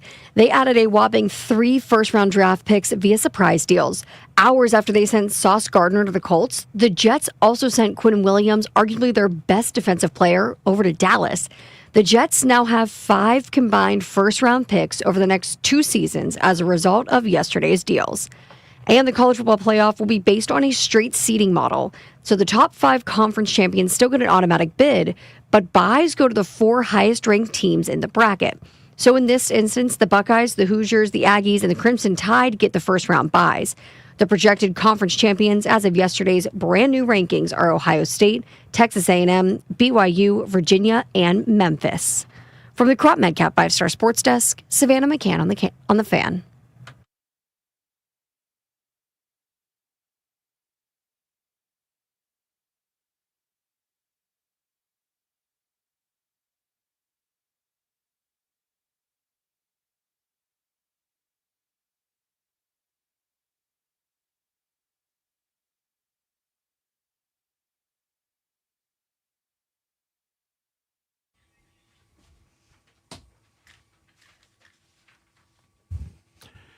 Welcome back. Chucky's come to you live on 106.7 The Fan and the Team 980 here in the DMV, 910 The Fan, 105.1 FM in Richmond. Streaming live on the free Odyssey app, iHeartRadio, and TuneIn. And you can watch us on the Monumental Sports Network, brought to you by our friends at Crop Metcalf. They're the official heating and cooling company of the Junkies, looking to be their next 5-star HVAC technician or plumber. Just visit cropmetcalf.com to join their team. Checking in on our Junkies poll of the day. You can vote out Junks Radio. Are you disappointed that Adam Peters didn't make any deals before the trade deadline? It's pretty reasonable. 53% yes, 47% no. I mean, I guess it would have been fun to add something, but I don't think there was ever a situation realistically where they were going to add like Trey Hendrickson or somebody who thought would maybe immediately. That's a go change. for it. That's a go for it this year type of move. That's like his Lattimore move of last year. That was not in the offing. I mean, if you're 6-3 and not 3-6, you add a piece or two. Absolutely. Even if you're 500ish, but not a 3-6. But I also think they didn't gut the team too because it just sends the wrong message. They don't want it. I know they don't think of themselves as this bad. I know they don't. Well, then okay. They may not think that, but they have to face reality at some point. They don't think that they're like one of the 5 worst teams in football. Okay, well, I mean, then they're not living in reality, in my opinion. Well, I think they're not thinking that. I think they think that they're underachieving. We'll see. Proof will be in the pudding cakes. Well, the proof right now is in the record, which is 3-6. Well, I think they probably think. This is my guess, and I have no insight. That they probably think that the injuries have really devastated them and that they've just underachieved a little bit. Guys missing tackles and basic fundamental mistakes they should not be making. Been a combination of everything. Yeah. Well, when it's all said and done, injuries have been a huge part. When it's all said and done, we're going to look back at this season and we're going to look at Jaden Daniels' season, and it's been riddled by injuries. But we've all wondered why his play seems to be a little off. And I saw this yesterday, and I asked Valdez if he could get Kurt Warner on the show. Got actually a really nice is great. Got a really nice email back from NFL Network. Maybe we'll get him down the road. But this was the tweet. He's been on before. This was the tweet which I saw, which is why I wanted to have him on. He tweeted, "Was just finishing up my tape for the week with the Commanders, and it's really amazing the difference in Jaden Daniels in year 2. We often talk about sophomore slumps, and they can definitely be real with teams having a better idea of how to stop you or your O and forcing you beyond your number 1 more and more often.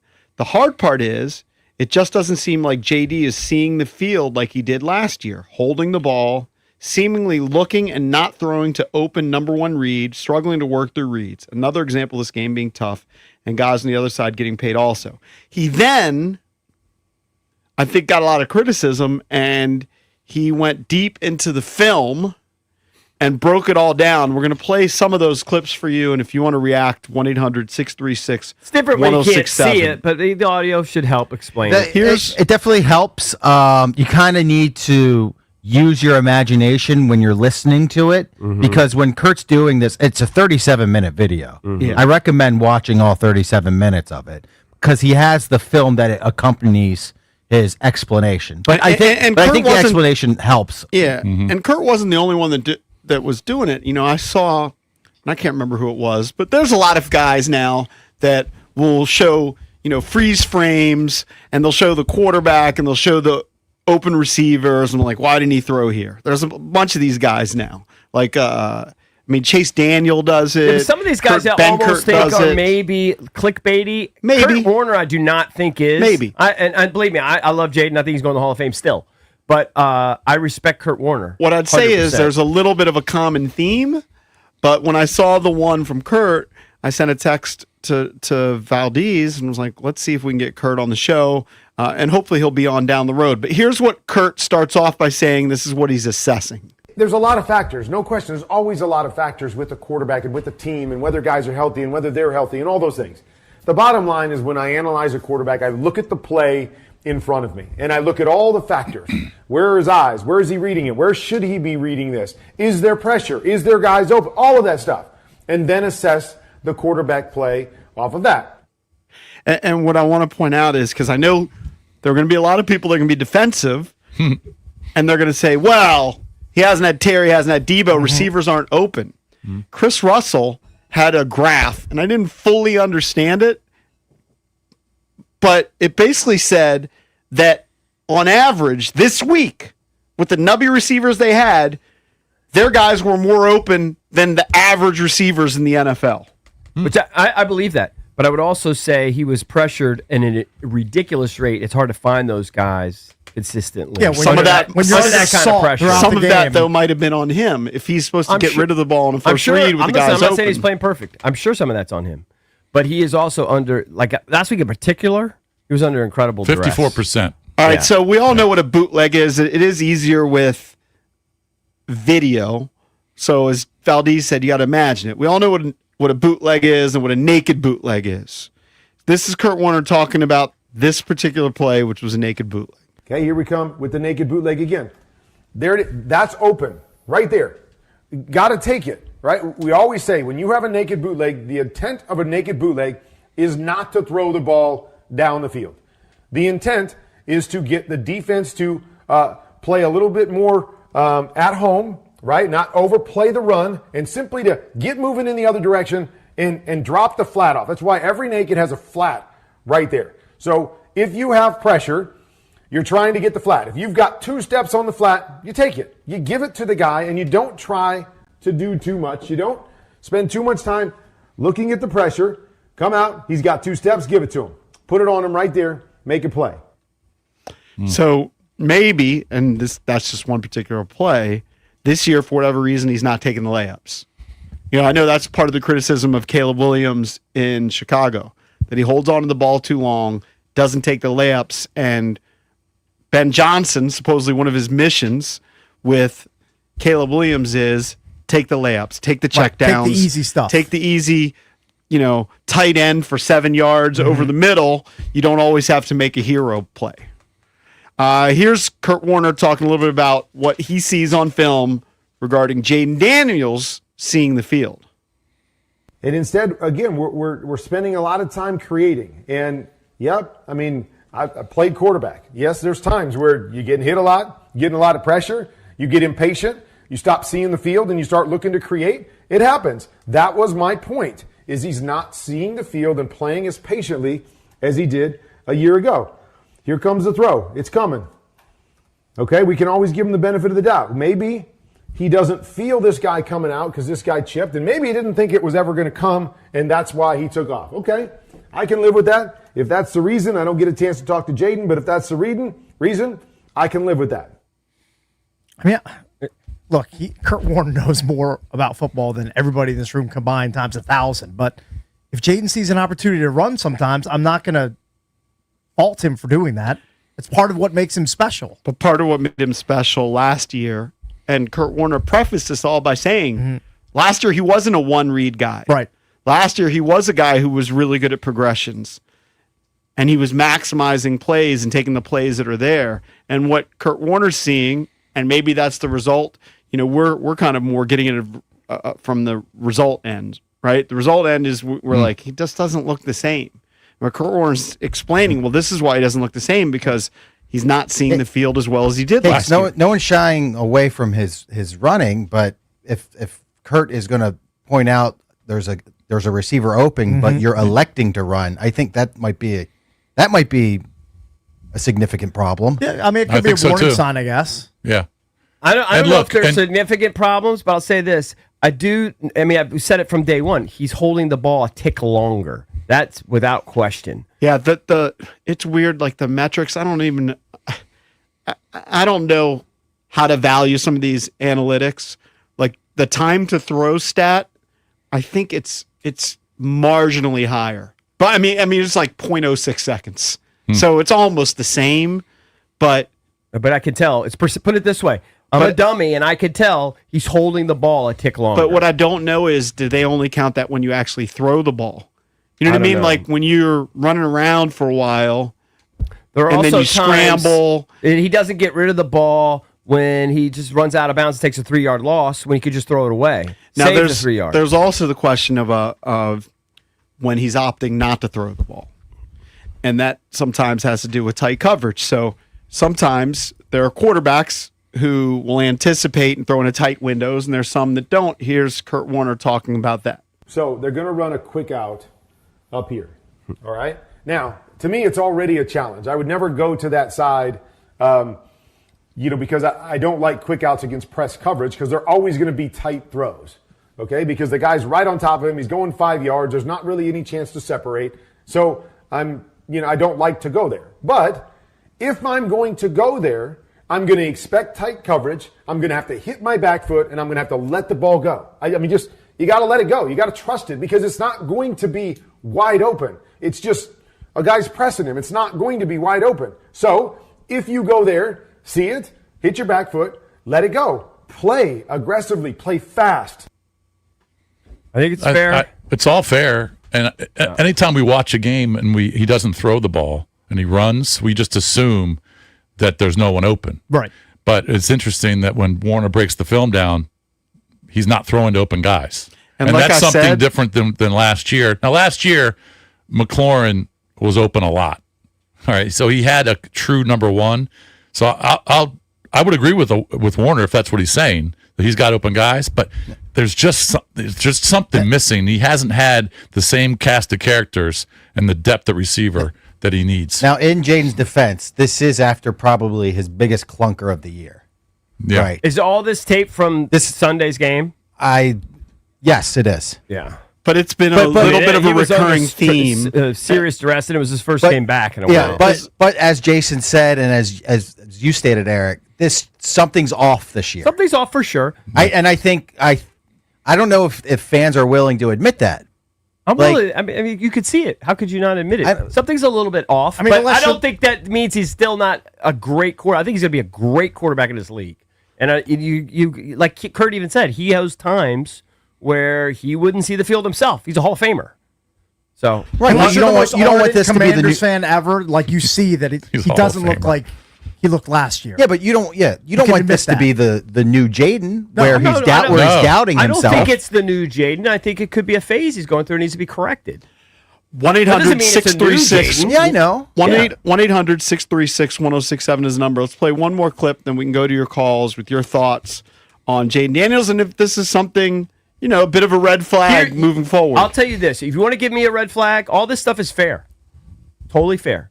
You want to give me a red flag, get me upset, is you tell me that the work ethic has deteriorated. If you tell me that, I'm out. I don't think that's the case with him. I don't think it is either. Not even for 1 second. That's why I'm not phased. No. But if you tell me the work ethic has deteriorated and maybe, the fame has gotten to him a little bit, which I don't think, there's no indication.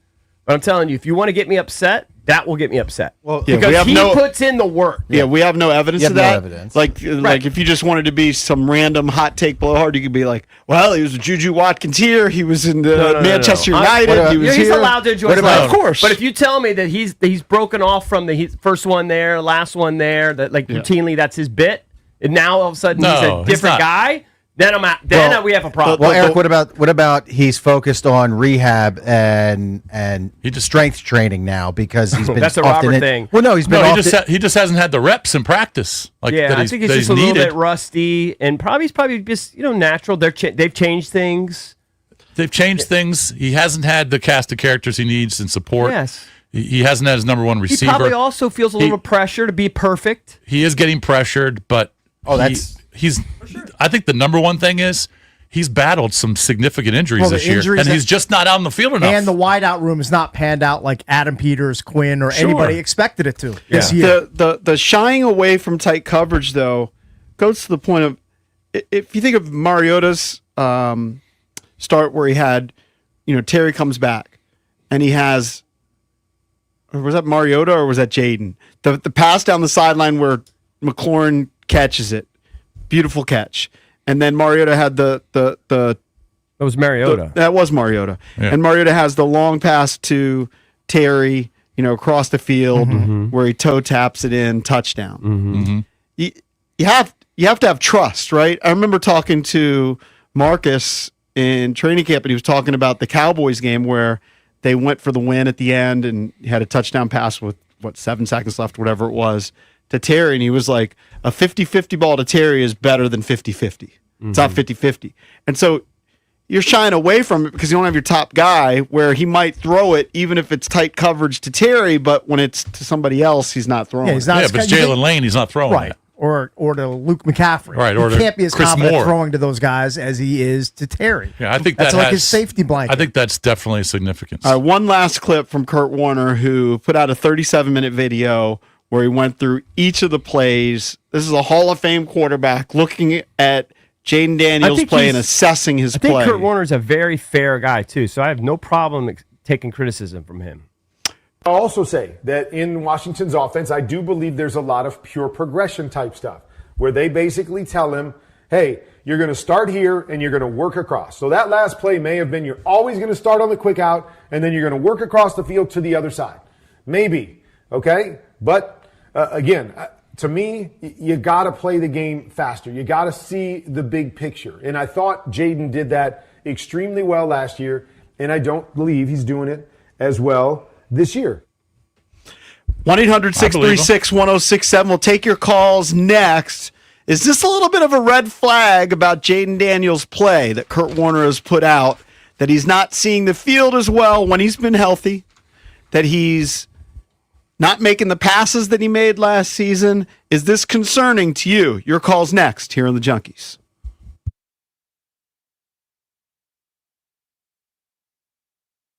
All right, I got to tell you about Foley Mechanical and their owner, friend of mine, Dan Foley. When my HVAC went out in June, he sent his crew out, but he also showed up. Showed up to my house. He was there for about 6, maybe 7 hours. That's because he owns 100% of the company. No franchise, no giant corporation, no private equity. He runs a tight ship. He takes pride in every install. His team replaced my HVAC, my water heater, and my sump pump all in the same day. I saw firsthand how skilled and hardworking the crew is. These guys care. Foley Mechanical's full service, heating, AC, hot water, boilers. They specialize in older homes with radiator heat. They serve D.C., Maryland, and Virginia, and they proudly install Amana HVAC equipment like they did at my house. So if you want quality service from a company you can trust, make sure you call Foley Mechanical, ask for Dan Foley, and please tell them that Bish referred you.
So we're talking about this video analysis that Kurt Warner, Hall of Fame quarterback, put out regarding Jaden Daniels' play, saying it's a bit of a sophomore slump, and we're wondering if this is foreboding, if this is a little bit of a red flag to you as a fan. I mentioned Chris Russell's graph about receivers, and I punched it up. It's still a little confusing. Like, I don't know why it's in this shape, but it doesn't matter. It says the league average for separation is 2.98 yards, so almost 3 yards. And one of the defensive arguments about Jaden Daniels' play being a tick off is, well, he hasn't had Terry, receivers aren't open. Guys aren't open, right? That's what we assume when we're watching a game. So the I league think there's some average, validity to it. I'm just going to pump it up to 3 yards. The league average is 3 yards. Debo's separation this week was 4.08 yards, above the league average. Bates, I don't know how often he's in a pattern, was at 3.71 yards above average. Treylon Burks, who they just signed, he was at 5.73 yards. Now, as Jason pointed out during the break, they probably didn't even look his way. You don't even know what he looks like. Yeah. The only guy who was below league average was Zach Ertz. The only thing I'm going to say to that is this was I can't remember a game where I've seen a guy under more duress. So those guys may be open, but it's hard to see you when you're running for your life immediately. And to me, so I don't doubt that they were open. The only real viable weapon to me out of those three names you mentioned is Debo. Like, Treylon Burks was just signed off the street. Yeah, I mean, how many snaps and John was Bates, like, he's primarily a blocking tight end. He's probably wide like, open those every guys time. those guys are not. I would not categorize them as weapons in the offense. I think that's fair, but what Kurt Warner was trying to point out, and again, it helps to watch the video, is there were several instances where he had an opportunity to either get rid of the ball, and he didn't, or he didn't throw to the right guy. I'm sure that that's true. But I'm also sure I can't remember a game where I've seen a quarterback that under duress. It's been a few games. This is where I wish that he was being pressured. I wish that quite a Jaden bit. had been able to face, like, the Bengals, the Cowboys at full strength with all of his. Right. Because then he'd have gaudy stats like some other quarterbacks have. Well, didn't he face the Cowboys? Did he face the Cowboys, or was he out for that game? I can't recall. I mean, he did face the. You do have to take into account the Seahawks are one of the best defensive units in the league. They generate a ton of pressure. They're great at stopping the run. Yeah. And they were harassing him throughout the game. He played against the Cowboys. Yeah, he was 12 for 22 for $156 in that game. Listen, He had a bad game against the Cowboys. I think he's regressed a little bit, but I think there are reasons for it. But as long as his work ethic is intact and the same, he's still learning. Yeah, he has elite ability, so I'm fine with it. It's okay. It's an ebb and flow. You get up and down. You have good seasons, bad seasons. You sometimes you have bad stretches. I think this year has not been as sharp as last year. No doubt about it. To me, his character and work ethic are beyond reproach. I think it's fair. I feel like he's always going to be that guy that's hustling. I do too. I think it's fair to say. Cakes, I do too, but I'm just putting it out there. If someone does say there's evidence of otherwise, now I'm going to be concerned. But I'm with you. You're never going to hear that. But I think it is fair to say, and I know it's a sports cliche, but it is a slump. It's a second-year slump. I think it's a little bit of a slump. Yeah, but there are added reasons for it. But I'll also say this. I thought in this last game before he got hurt, and, it is what it is, I thought his legs looked the best they've looked this year. He wasn't wearing that dumb brace, and he was fast. taken off, and then all of a sudden the arm snaps. Yeah, he looked fast. But I was actually pleased because I've asked him to put on his cape. I've asked him to just tuck it and run quicker. You go to my tweets. You could be mid-game, and I'm like, sorry, I know you guys don't like this, but I need him to run more. I think he looked as good running the ball against Seattle as he did against the Giants in Week 1.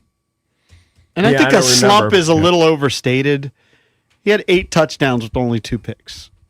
Now, his QBR was down, his completion percentage down. But it wasn't like he was throwing a bunch of interceptions. No, but I think he's just a little hesitant. I think he's holding the ball but his a little completion long. percentage is way down from where it was last year. It's a lot like people were pounding C.J. Stroud in year 2 just because his numbers were down, but they didn't realize or minimize the fact that Nico Collins had a hamstring injury. Tank Dell had another knee injury. Like, that's a guy he relied on, and his offensive line was falling apart in front of him. So it's not always just a quarterback is taking a step back.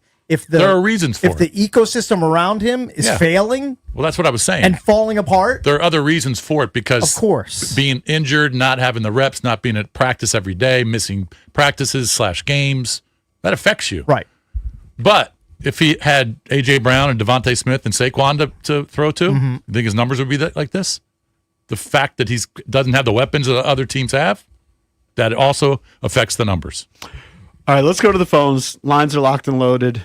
Who's up? All right, let's see. I'll just go in order here. I will try not to pick. Let's go to Dave in Raleigh. Hey, Dave, you're on with the Junkies. Hey, guys, good morning. I love this conversation. Look, I am concerned about this. I actually tweeted the account yesterday. Maybe Valdez can show you guys the pick. On the play that he gets hurt on, Jaden, at the end of the game, when he eludes that defensive end guy, he looks up. It's an RPO, and it's a small window. But I don't think it was an RPO. The play was busted, according to DQ. No, after that point, but it was an RPO originally. He could have handed it off or done a quick throw. He extended the play. Right, he wasn't supposed to run, right? That's correct, but he when he elects to run, he looks up. I mean, I took a screenshot. I sent it to the account. Debo is open. It's a bang bang play, but my concern is that he is electing to run, in my opinion, on plays where he doesn't need to do that, and that's what scares me about like running quarterbacks who have been so good at that in their growing up in Little League and in the in the college. I just think that that is a concern because you want the guy to be able to play from the pocket on time. I'm glad that Kurt pointed that out because I do also watch the 22, and guys are open. Maybe not as much as they were last year, but I don't know. Like I think there's cause for concern, and I don't understand why fans can't be critical of a guy. He tends to be fragile, and he's not as good as he was last year. I don't know why fans can't just be, honest about that. You just said it. Yeah, I think some some can be critical. Just kind of looking at the still photo from that play that he's talking about, when before Jaden gets taken to the ground and snaps his elbow. He's probably on the 7-yard line. Debo is wide open. I mean, I wouldn't say wide open. He's looking at him. He's not wide open, but you certainly can connect with him. And the receiver is kind of behind him. So if he throws that ball to Debo, that's a touchdown. Especially if he throws it to the inside. I want to see it. Whose phone is this? That's mine. That's JP's. But for whatever reason, he elects not to throw it. Maybe it's because that defender's kind of in his I don't know. throwing lane. You'd have to ask the man himself. All right, let's go to Ian. Ian, Vienna. What's up, buddy?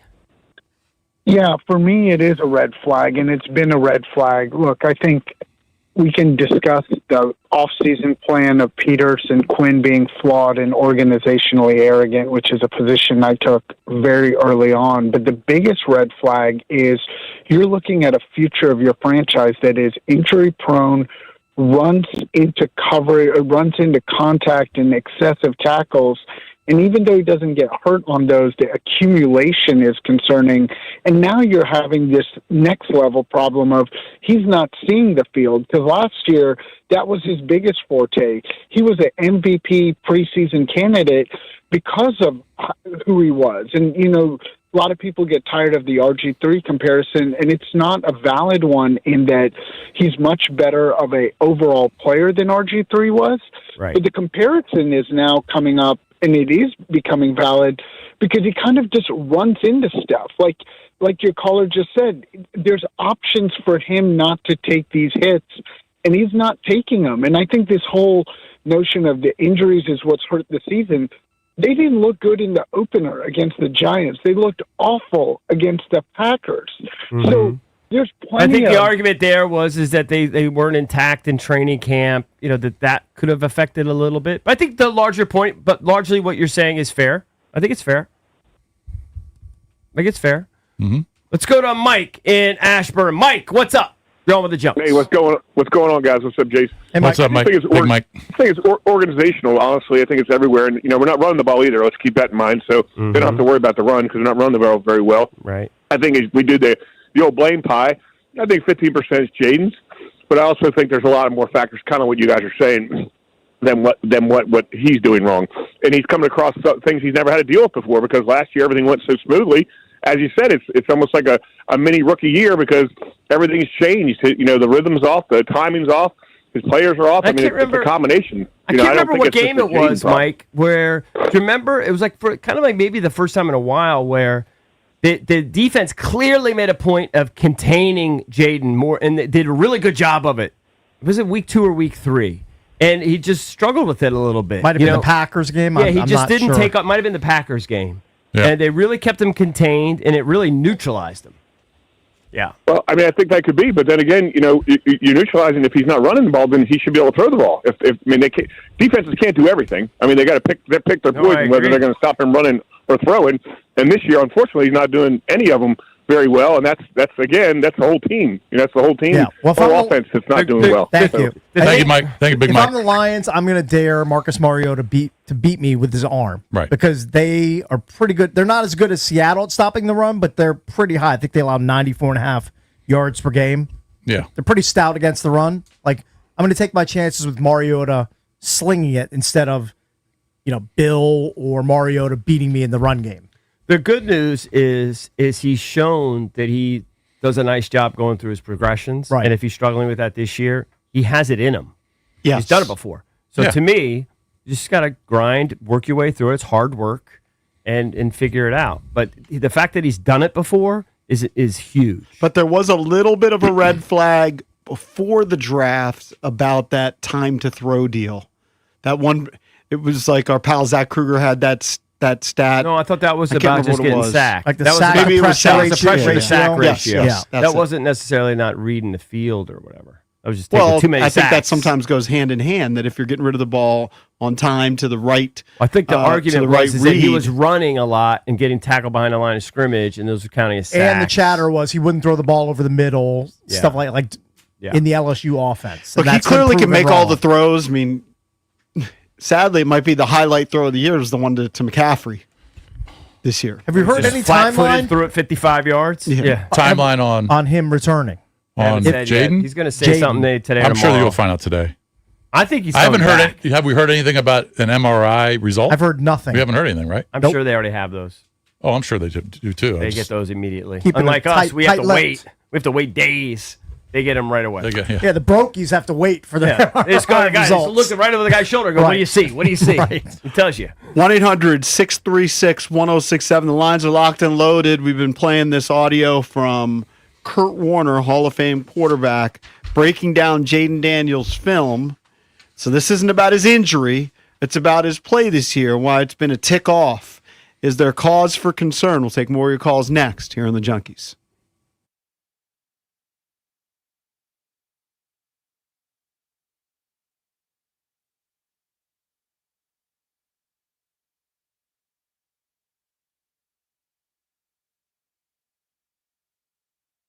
All right, here's your no huddle money play. Northwest Federal Credit Union, the official credit union of the Washington Commanders, is putting $200 in your pocket when you open your first checking account and you meet a few easy qualifications. No trick plays or fourth downs, just a fast drive to free cash. So get in the game at nwfcu.org/score200. Take command of your money this season. Federally insured by NCUA. Membership eligibility required.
EB, Zach Kruger was listening and he sent me a text and he said, caught the tail end of what you were saying. He says, I think struggling to read the field factors into players taking too many sacks and or being poor avoiders of sacks.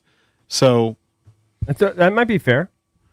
I do think that was one of the knocks going in. Yeah, he seemed to disprove it last year. I think he proved he can read the field. Is he maybe getting a little anxious? Is he maybe, wanting to run a little bit more or not trusting his reads? Maybe he's wanting to make bigger plays. And he wants to be too perfect. And as far as all those things factor in. Not throwing the ball to Debo. Debo was open for a split second, but Jaden was on the run. He was under duress. Yeah, I mean, we're analyzing a still photo. I understand. Yeah, watch it in real time. It's pretty bang. I saw the video. I watched it 3 or 4 times during the break. Like, he's wide open for that, and then he's covered. And look, quarterbacks miss throws like that every single game. Yeah. It's not just Jaden Daniels missing that throw or opting not to throw it there. 10-year vets missed that throw. Right. But what Kurt Warner's trying to say, and I think that we all... But maybe last year he was throwing that. Could be. What we all kind of agree with is that his play is not as good as it was as a rookie. I would not disagree with that. And what Kurt is saying is these are the factors. Yeah. And I just think there's multiple reasons, a list of reasons for it. Yeah, have him go through another game where he played a little bit better and see if he finds the same telltale things. I don't know. Yeah, it kind of depends on matchups, too. All right, let's hit the phones again. All right, let's go to Elisa. Elisa, Upper Marlboro, how are you? You're on with the Junks. Great. First time caller, long time listener. Oh, thank you. Appreciate it. Of course, you guys are great. Thanks. I think that Jaden, it's a mixture of a little bit of a second year slump and just him having trust in his players. I think that's the reason why he thinks that I have to take responsibility and just go forward. He's a leader. He's gonna, he's just gonna lead. Mm-hmm. But he needs the pieces. I think he just doesn't trust his O-line. Our defense is, they have sparks here and there, but they just need to gut the entire team. I think you guys talked about it yesterday. Keep a couple of folks, but they just need to give him some younger, stronger, faster protection, and just, they just need to gut the team and just get him the pieces that he needs so he can be great. Thank you, Lisa. I think there's some truth to what she's saying. He needs some better talent around him. I think that's part of the reason. I don't know if they're going to gut the team. They're going to make major changes next year, but you got to wait. There should be major wide receiver overhaul in the offseason. I would expect to see that. Via trade and free agency. I don't know how it's going to happen, exactly how it's going to look, but I would guess most of the pieces that are in that room this year, or at least some of the key pieces, are not going to be here next year. By the way, the offseason moves were designed to help out Jaden. Whether they did or did not, they tried to bolster the offensive line, both with Tunsil and the draft pick of Connerly, and they tried to upgrade at receiver with Debo and Jalen Lane. Well, and by re-signing Noah Brown, which has been a spectacular swing and miss. Yeah. Well, not spectacular, maybe too strong a word, because they didn't pay him a lot of money. They didn't pay him a lot of money, but they were relying on him. As a number 3. They could have found somebody else that might have been more reliable that could actually be playing and taking the field and helping Jaden Daniels before he got injured. Well, yeah, I mean, if you had Terry, Debo, and Noah on the field for all 9 games, you would see, and Jaden healthy, you would see a significant upgrade. You would think. All right, let's go to Mutu. Frederick. Mutu, what's up? You're on with the Junks. Hey, morning, guys. I like that word the last caller used because I was thinking about it. She said trust. And I was thinking it just looked like Jaden, he don't have the belief and confidence in his offensive players, and it's going to set his play back a little bit. I mean, it's easy to criticize him right now, but if you look at last year, all his players were healthy. We don't have number 1, number 2 receiver. All the rookies are not working out. Now McCaffrey's hurt. You've got the number 2 receiver in Debo. He's missed 1 game. Debo's been there the whole season. Debo don't even look healthy. Zach Ertz looks so old. He don't have his checkdowns. Eckler's hurt. Brian Robson's gone. He's not working with a lot, man. So that's what I think is contributing the most of it. His work ethic, he's still competitive, so that's not an issue. Yeah. But I think they really need to invest in the receiver core, really, for this offense to grow. I think they will. Thank you, buddy. Appreciate it. I'm not sure what moves they'll make, but I think they will change it. All right, let's go to Reggie in D.C. Reggie, what's up, bud? You're on with the Junks. What's going on, fellas? Man, some of these callers sometimes, man, they just burn my ears. Look at me, Reggie. First of all, okay, this is a second-year quarterback. Debo wasn't brought here to be a number 2. Well, okay, we call him number 2. That's fine. But you got your top 3 receivers. I think they played together like one game. They didn't play together any time in the freaking off season. So I'm training camp. So I'm supposed to get out here and trust Jaden Lane, who can't catch. I'm supposed to trust Chris Moore, and I'm supposed to trust Robbie Chosen. Okay, all right. So, again, can you go through any quarterback film and see him miss a boot, or miss a throw? Absolutely. But to look at our second-year quarterback with all the adversity that happened during the offseason, right, not having a consistent wide receiver group to throw to. Now, if he was his 4th or 5th year, I will be extremely concerned. His second year, how could you expect to see anything different when fair. he didn't have anybody to throw to? That absolutely makes no sense. That's fair because in training camp, I went to training camp. I was there the day that Noah Brown went down, and you didn't have Terry. Nope. So yeah, you're already working with, the JV. Yeah, I mean, like we've said multiple times, that's one of the key reasons. Let's go to Paul in Centerville. Any quarterback's going to struggle with that. This is an interesting point. I don't And know if remember, this is hold on true. 1 second. Remember in the preseason, I remember EB in particular being somewhat concerned that all the reports were that the defense was outplaying the offense. It turns out that the the defense offense sucks. wasn't clicking. They just suck Yeah, on both sides. that'll tell you how bad That's the the offense rich part of the was. whole thing. Yeah. Paul, what's up? Hey guys, we need to get out of the Cliff Kingsbury business. He runs a college offense, the air raid. He brought it to Arizona, and we're just seeing a repeat of what happened there.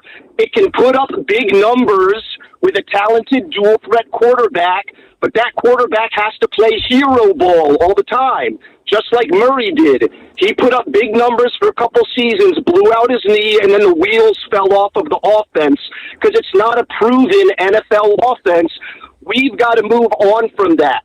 Cliff Kingsbury should go get the LSU job or the Penn State job and live happily ever after. He'll do fantastic there.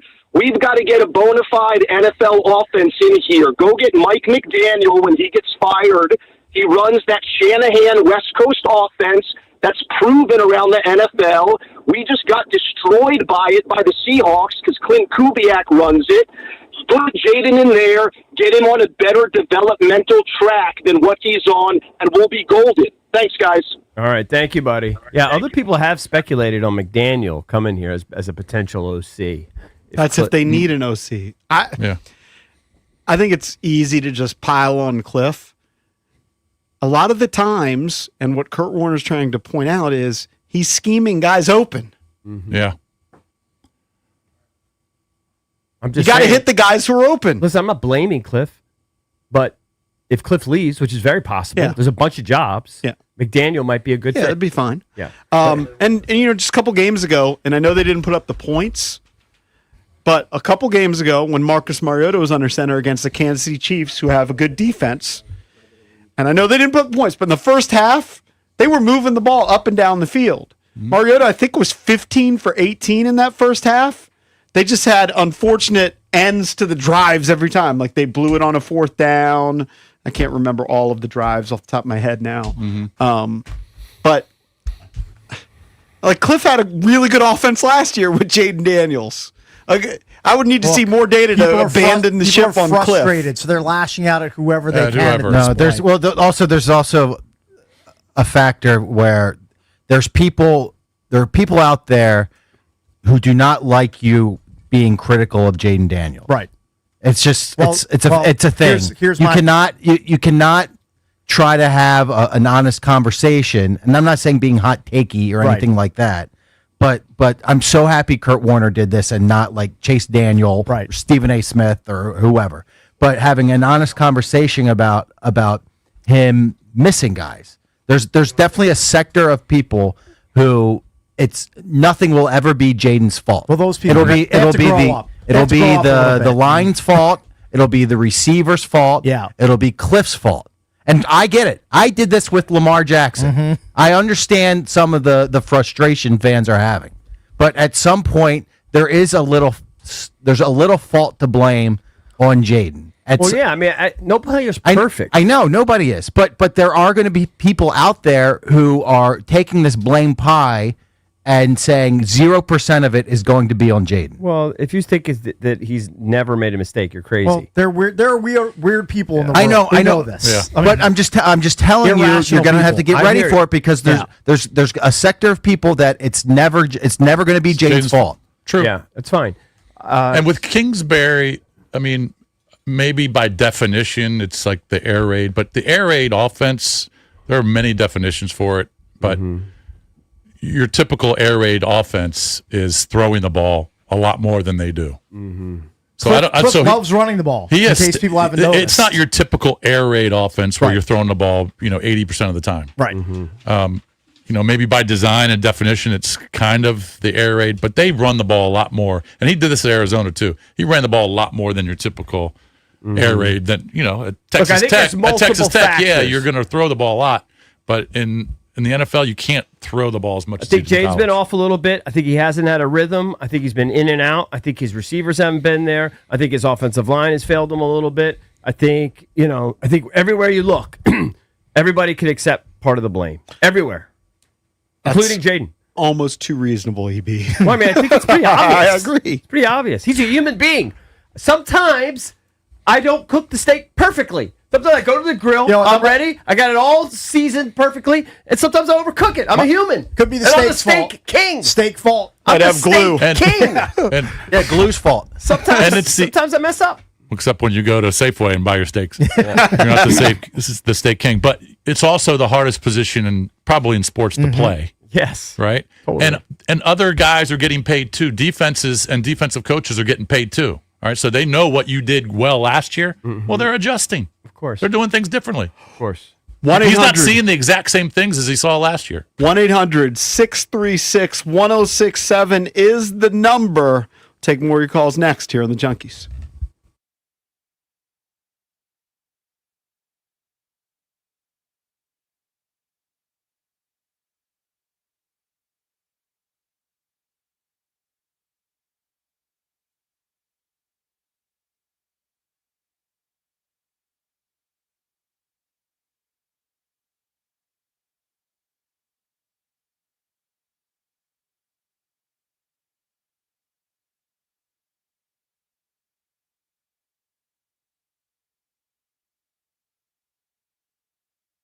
Cakes, the MGM National Harbor Poker Ambassador here. I've got Cakes Classic good news and bad news. Let's lead with the bad.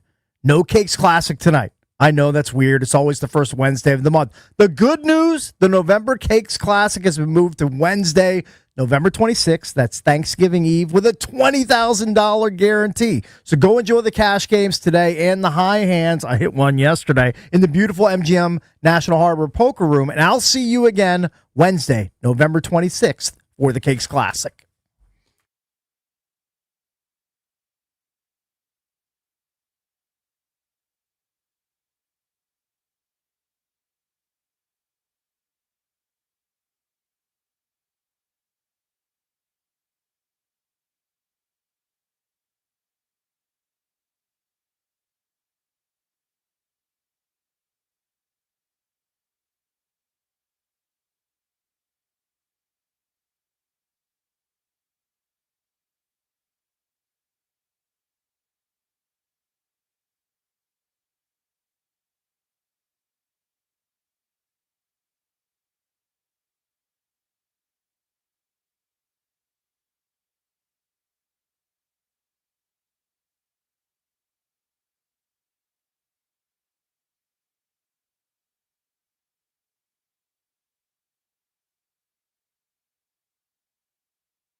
This sports update is brought to you by the Reynolds and Power Home Team, Keller Williams Realty.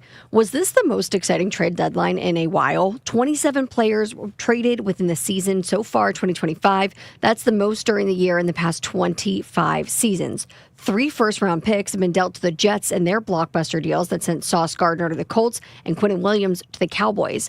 But for Commanders fans, we have no trades to analyze. No moves made besides placing Marshawn Lattimore and Luke McCaffrey on the injured reserve. Yahoo Sports graded each team's move, or in Washington's case, the lack thereof their moves. The Commanders received a D+, which is the same score as the Bengals, which is just slightly better than the Dolphins, who received the lowest grade of a D. From the Crop Medcap 5-Star Sports Desk, Savannah McCann on The Fan.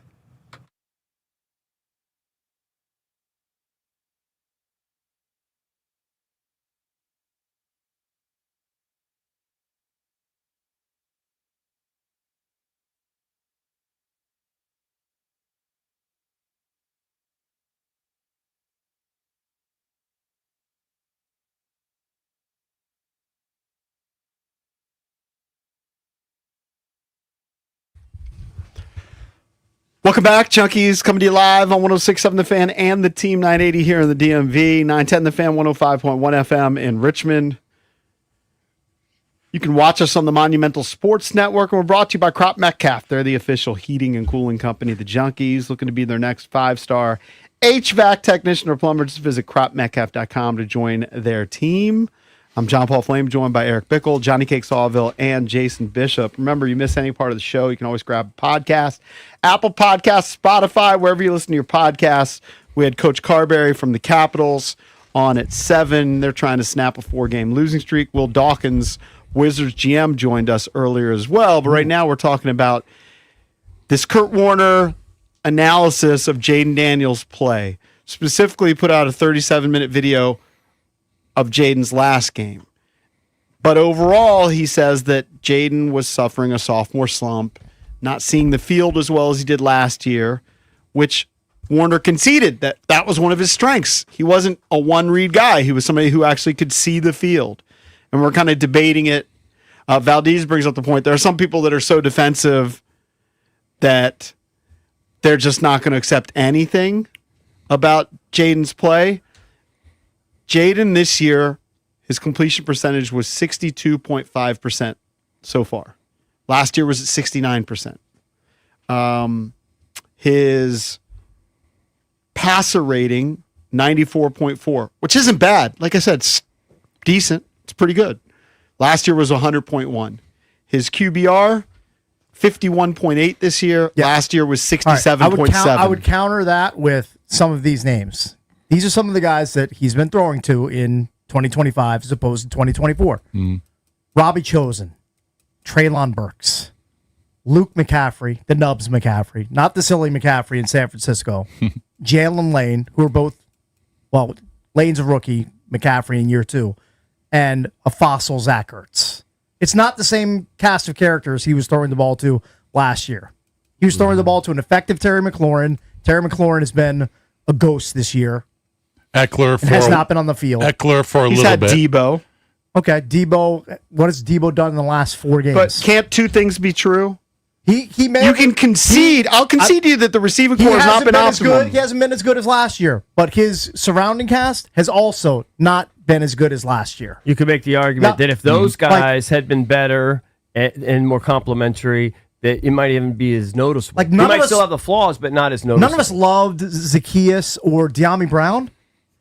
They were more effective last year than any of those pieces that I just mentioned. I kind of this loved year. Zacchaeus. I know you love Zacchaeus, and he's got a role in Chicago. I He's just a like decent role players. player. I don't mind role players. Yeah. Like I knew what his role was. It's a combination. I'll be honest, though. I'm less concerned about his play than I am about his availability.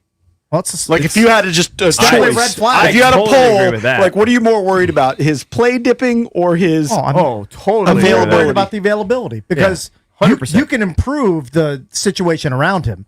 You can't really improve him being potentially fragile and missing games. He also has to play better. Like, there's no way to know this. Like, we all believe he has this great work ethic, and I'll stipulate to that. But maybe there's something in him where he's trying to make the spectacular play where sometimes he could just make the layup. That's possible for sure. Maybe that's possible. Or I just don't know. also being just not wanting to make a mistake because he's Right. very dialed into not turning the ball over. Yeah. Clearly, you look at his touchdown interception ratio.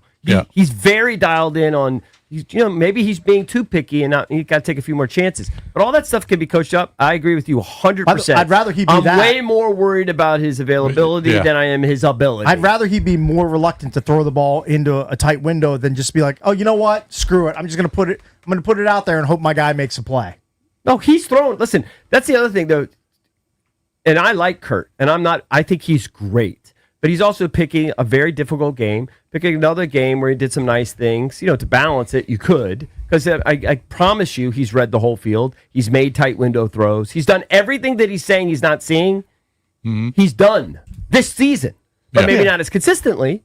Right. I think that's fair. But, you can't just say, he doesn't read the field anymore, and... he's afraid to make a tight window throw. But there is this. It might be happening more often. I'm not saying this is true, EB, but there's a possibility that he's regressed to kind of his fallback, right? Like sometimes guys will fix a fundamental flaw, but then they'll fall back into whatever they did that was bad before. And so maybe the holding onto the ball and taking sacks that he's regressed to. I think it's an ebb and flow of being an athlete. Probably. I mean, I see it all the time. Maybe he's gotten into a bad habit. Right. Exactly. You can easily break a bad habit. Well, but you can break a bad habit. And that's why I get back to work ethic. As long as, because I think he has elite ability, he has elite skill set. Also confidence. Confidence is huge. Confidence is definitely massive. affected. Massive. So confidence and ability, but work ethic is the thing. That's what separates all the great ones. I said it a million times. All the great ones outwork anybody. They weren't just born silly. They outworked everyone. All of them. Sure. All of the best. There are a lot of guys best. have that ability.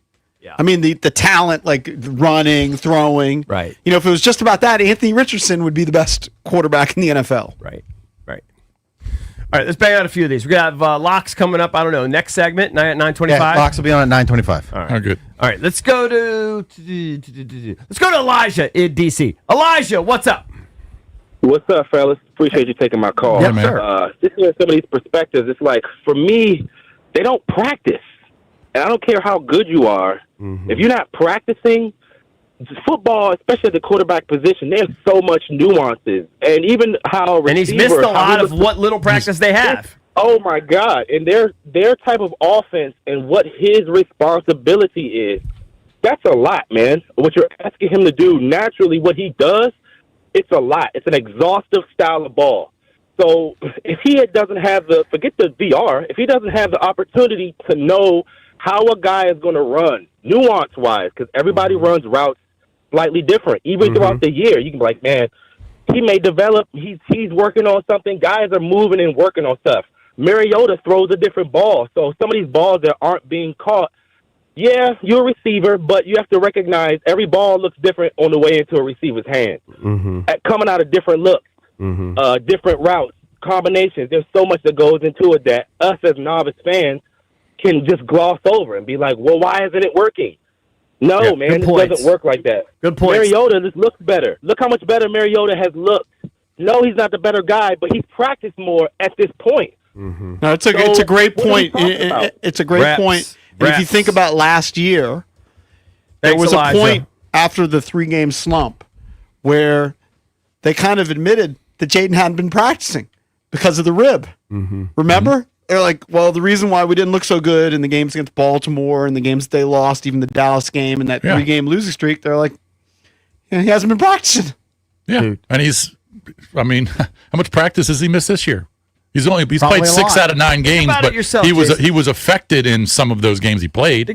He was injured in 3 of them. You played Division I basketball, right? So I'll put this to you, right? Yeah. So if you missed a couple weeks because of your back injury or something, and all of a sudden now you're in a full run, you're rusty. Of course. You're rusty. Your instincts are off a little bit. 100%. It happens at every level. I see it with my own kids. They get injured or they miss reps. They're rusty. They get into bad habits. You got to rep it out. Jaden's missed a lot of time. There's a lot of reasons. Missed a lot of time. Yeah. And again, like we've all pointed out, he's had a subpar receiving core to throw to. There's no disputing that. He just doesn't have any chemistry with him. And teams are scheming against them. And teams are scheming. They're trying to trick him. And he's played with a brace. Yeah, I mean, all kinds of stuff. A lot of stuff. And he's slipping a little bit. And he's a human. When you're adding guys like Robbie Chosen and Treylon Burks to your active roster, that means there's trouble afoot. Like, those guys should not be on active rosters at this point. Valdez, if you haven't played golf in 2 weeks, it feels like you're holding Ben's Johnson when you're right. It feels different. Yeah, your short game. If you haven't been chipping balls, you don't have any. Yeah, if you're not getting the reps daily, it's different. All right, let's go to Dennis. Dennis, what's up? Dennis. Well, hey, good morning, guys. You know, the last guy really hit it right. I mean, Joe Gibbs used to run that counter tray. Of course, they had an offensive line. We don't have that powerful offensive line that they had. If we did, as Vince Lombardi said, the game is simple. It's running and tackling and blocking. If you block, anybody can run the ball. But they don't they keep them out in preseason, and they pamper these millionaire ball players. When I played football, even blood and guts. When did you play football? Just curious. 20s. What decade? It was in 1970s. This was a while ago. All right, I love it though. Leather helmet. Yeah, you still have that vibe in you though, don't you? Pretty close. I mean, I watched Billy Kilmer throw touchdowns and win, but they were synchronized. Everybody knew the counter tray. They could put a flag up and say, "Hey, we're going to run the counter tray again." Well, that was the old joke that the line would tell them, right? That the Hogs would tell them, "This is what we're running." Yeah, and nobody could stop that. It was like the tush push for Philadelphia. Right. But you have to practice in preseason. These guys get off all preseason and expect to come out fired up game one. I played with Red Grange, and he's trying to tell us Dennis, we're going to try to bounce some other calls. Thank you, buddy. Thank you. But just to defend the NFL, I mean, that's just the state of the game now. Yeah, the every team. The NFL changed. Every team has to deal with that, and there are a lot of players and systems that are working. All right, even missing all that time. Let's go to Lou and Waldorf. That can't be a 100% excuse. Let's try to give everybody a minute, and then we could go to as many people as possible. Lou. All right. Hey, what's up, fellas? Thanks for taking my call. Yep, sure. Listen, as far as him seeing the field, right? Last year he was able to see the field better because you got a healthy Terry, you had Crowder, you had Zacchaeus. Now, I wouldn't see the field either when Lane can't catch. You know, you got a bunch of people in there. You downgraded. You get a little scared. Right? You question stuff, right? Yeah. And now you got a RPO offense with no running game. I mean, I love Bill, but he's just too little. So there's no adjustments, and I think Adam Peters got to reconcile with the fact that he missed on a lot of his picks. Even with, I know y'all killed the cornerback, Marshawn, for getting, beat. But you give a quarterback in the NFL 5 seconds to throw, you're not going to cover those guys. Fair. He's missed a lot. He's missed on a lot. Thanks for taking my call. Thank you, Lou. Appreciate it. Thank you very much. Let's go to Clark. Clark in Clarksburg is doing a bit. Clark, what's up? Has to be. That's my name. That's not a bit. That's my name. All right. But let's be real. Adam Peters had one job in the offseason. You take this offense, top 3, destroy Detroit. We kept up with Philly in the playoffs. It was the turnovers that lost that game. Yeah, one job. You run it back with this offense, and you put everything you have in that defense. Draft picks, trades, everything. He had one job was to fix the defense and run it back with that offense. Everybody was comfortable with that offense. And he didn't. Biggest mistake, and it was gutting the offense for no apparent reason. He got rid of our 3rd down and 4th down short back for no reason. For a guy who dances left and right on 3rd and 1 and 4th and 1. And you got rid of all of our receivers for no apparent reason. You run it back with that offense. All right, thank you, Clark. I don't know. That's interesting. There was a reason, okay? They didn't want to pay De'Ami Brown $10 million a year. Right. They let Jacksonville pay him $12 million for one season. They thought that was too much. Right. They brought in Debo, so they thought they upgraded wide receiver. Everybody thought that. And they drafted Lane. Okay? He might have been a long-term project. They thought him as a returner, but he is a receiver. All right, so it's not like they didn't touch receiver. And they receiver. re-signed Noah Brown. Right. Let's go to Russell. Russell, quick. Go, bud. Good morning. God bless you guys. Hey, listen. Thanks. Obviously, we know there's so many variables that have, come into play. His work ethic is definitely not it. I would tell somebody to sue their brain for non-support if they remotely thought that was the case. When you're under duress and with all, it's definitely not Jaden. It's a combination starting from the beginning of preseason. Nobody plays in preseason anymore, and your last caller, 2 callers ago, talking about practice. That is where you get better. Reps, and he has not had that this year. Thank you, Russell. I do think there's some truth to that. Mm-hmm. Nothing replaces reps. Let's go to T. Silver Spring. T, what's up? Hey, what's up, fellas? What's up, The T? biggest issue, honestly, is the offensive line. Jaden is under pressure way too much. He's getting the yips. That's why he's running around. Mm-hmm. If he has the time, he can make the throws. Right. The offensive line is the reason we can't run the ball. Right, but the offensive And line's also, supposed to be better. why Added are Tunsil. We move Coleman inside. Cosme's finally back. But it hasn't really worked out that way, it seems like, right? Yeah, and also, why are we having John Bates block edges one-on-one with no help? Well, because he's supposed to be a beast. He's supposed to be an elite blocker. Supposed to be good. In the league That's his strength. You're telling me he's sorry at it now? Show me the film. You like it? I said sorry. Sorry is it's a good descriptor. You're telling me he's sorry at it, then all right. Show me the evidence. Give me the receipts. He's getting paid like an elite blocking tight end. I'm So under the illusion that he's great at it. Right. But if you show me the receipts that he's terrible, okay, I'll believe it. And I can't I'm buying imagine the reputation on him on that. Yeah, I mean, he might have missed a few blocks, but there's no way he's bad at blocking. That's his calling card. That's his strength. What he's really good at. Yeah.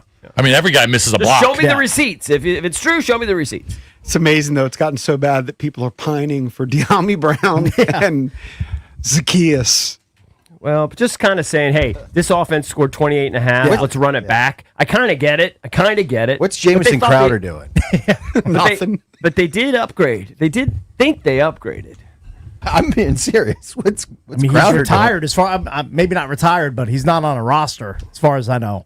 Didn't he look decent for the You know limited? what? You know, he's probably playing flag football somewhere, waiting for a call. All right, we got lots coming up next, right? Yeah, we'll talk some Maryland football. They got kind of obliterated by Indiana. There's no getting around it. Who do you have next? Rutgers. At Rutgers, I Where are believe. they? They're not good either. All right, this is a shot. All right. Can It's we a get shot. one? So we'll talk to Coach Locks next here in the Junkies.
Hey, right now I'm going to hook up caller number 10 at 1-800-636-1067 with the pair of tickets to go see the Washington Capitals Saturday, November 15th versus the New Jersey Devils. Tickets are on sale now. For tickets and more event info, visit thefandc.com.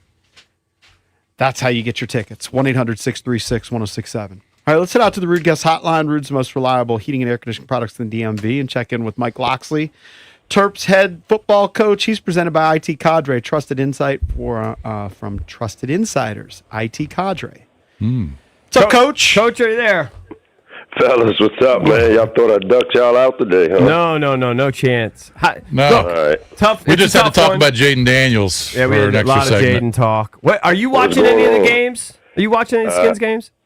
I can't tell you that I've seen a Skins game, or no, I have not. Too busy. You're too locked in. Hey, let me ask you this, just from a coaching perspective, because Dan Quinn was criticized heavily for leaving Jaden in when they were down 38-7. Now they started the drive with 12 and a half minutes left in the game. They're down 38-7. He said after the game that was going to be the final drive. Now he ended up getting hurt with 7.5 minutes left, and the fans go crazy. Sports radio guys are going crazy. What's your philosophy on, he's a young quarterback. So what's your philosophy on leaving a younger quarterback in just to kind of get into a positive mental state, maybe score a touchdown, and then Put take him something out? good on film before you pull him. Yeah. Yeah, well, I think first and foremost, obviously, you got to have a feel for where you are in the game. Like, if he hadn't played well, and again, I haven't watched to say, but for me to leave a veteran guy in late, it's either usually he's missed a lot of work, and so you're trying to get him some work, and get him some extra reps because he's missed games or missed opportunities in time, and with the young quarterback, those reps are really, really valuable. But then you also have to look and say, hey, why did he miss time? Was it if it's due to injuries and he's your guy? I mean, it can go either way, and obviously, the decision was made, I guess, to leave him in. And I'm not familiar with what's going on because I've got my own issues. I got Rutgers coming up, but I would say playing a young quarterback for me late in the game, the only reason you're doing it is to try to get him some extra work and try to get some experience and get his toolbox of facing some of the defenses and things that are going on.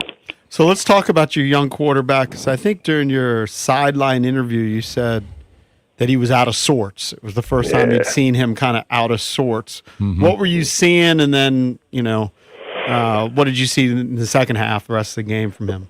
Yeah, I think what happens sometimes with a young quarterback, and for the last 3 or 4 games for him, most of the things that he saw weren't things that people put on tape, and that's what defenses tend to do to young quarterbacks. They want to kind of make them uncomfortable, and so you practice against cover 2 all week, and then they come in and they play cover 3. And so a veteran guy can flip the switch from 2 to 3 because he has game experience. He's used to being able to go in and out of the coverages. And so what happened with him is for the first time, he saw exactly what we thought we would see, and he's predetermined some things, and they changed the picture up. And so, when that happens with a young quarterback, you want to say, how do I take the pressure off of him having to make decisions based on what they do? And you usually try to rely on the friendly run game, which we rushed for 25 yards, so we did nothing to help him. And what we needed to do was figure out how we could take some of the pressure off of him, because we do put quite a bit on this young guy in terms of protections and getting things picked up and getting us checked into the right plays. And with the picture changing post-snap, some predetermined decisions came back to maybe haunt us.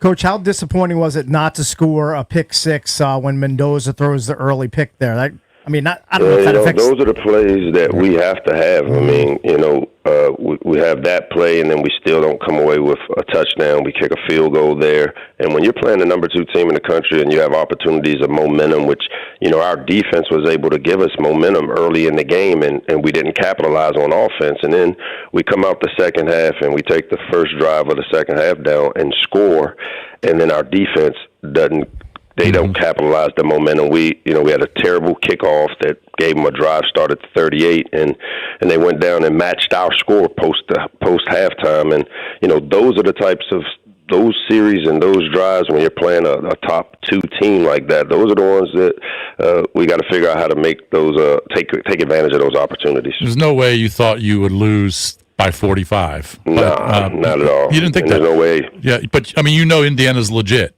They are. What did they show you that you maybe didn't even expect? You know what? They were who we thought they were, and in a way that, you know, they're a veteran group. If you look at their roster, I think they had 18 redshirt seniors and true seniors spattered across their two deep on offense and defense. And when you have a veteran team like that, they've got a lot of what I call tools in their toolbox because they played a lot of games. Mm-hmm. Most of those guys came over with him from JMU. Right. Then he had the group that Tom Allen left that had a pretty good year with Penix as the quarterback the 1 year. And so they were maybe a couple of years ahead in terms of, you know, the NIL and how he was able to bring most of his JMU guys, but they're veteran guys that have been battle-tested and through a lot of games. When you're a redshirt senior like, you know, Roman Hemby, who came back to haunt us rushing for over 100 yards, and he was a redshirt senior that graduated out of our program, those veteran players are hard to, you know, it's hard to replace the experience, and that's what we're finding ourselves with. We're not young anymore because we're in game 8. We're more inexperienced, or game 9. We're inexperienced than we are young. Yeah, I mean the Kalon Black kid he ran for 110 against you. That kid was at JMU for 4 years. With I mean, it's a veteran group, and I mean credit to Kurt and his staff, and they've got a good team and built the right way, and it's kind of where we're working toward because we've got a talented foundation. We just need some of that experience.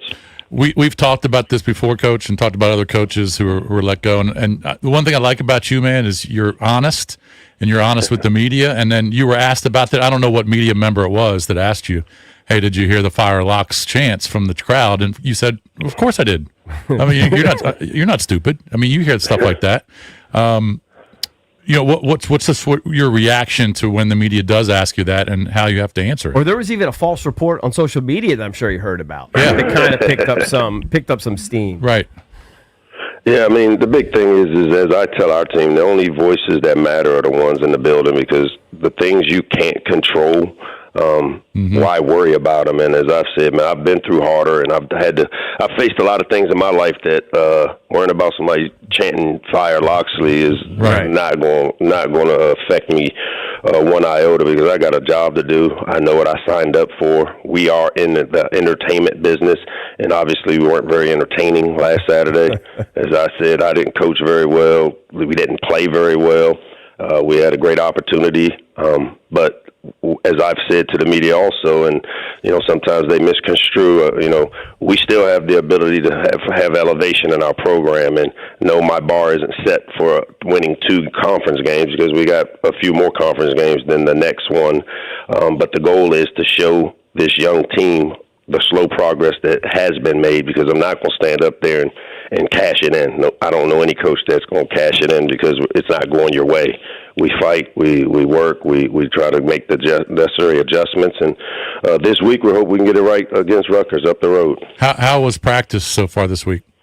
You know what? That's the part for me that's been the most encouraging because if you anybody that spends time around this team, and that's where, you know, it's easy for the pundits to say, he keeps saying it's not the same old Maryland, but I'm in that locker room every day. And a year ago, it was a tough sell to go out practice, to go out and develop we built the losing streak last year. Well, this year is the exact opposite because I got a lot of youthful, relentless faith guys in that locker room, man, and they really have a high care factor for each other, and they want to do better. Mm-hmm. So tell us about Rutgers and challenge you faced. They're kind of in a similar position to you, 1-5 in the Big Ten, 4-5 overall.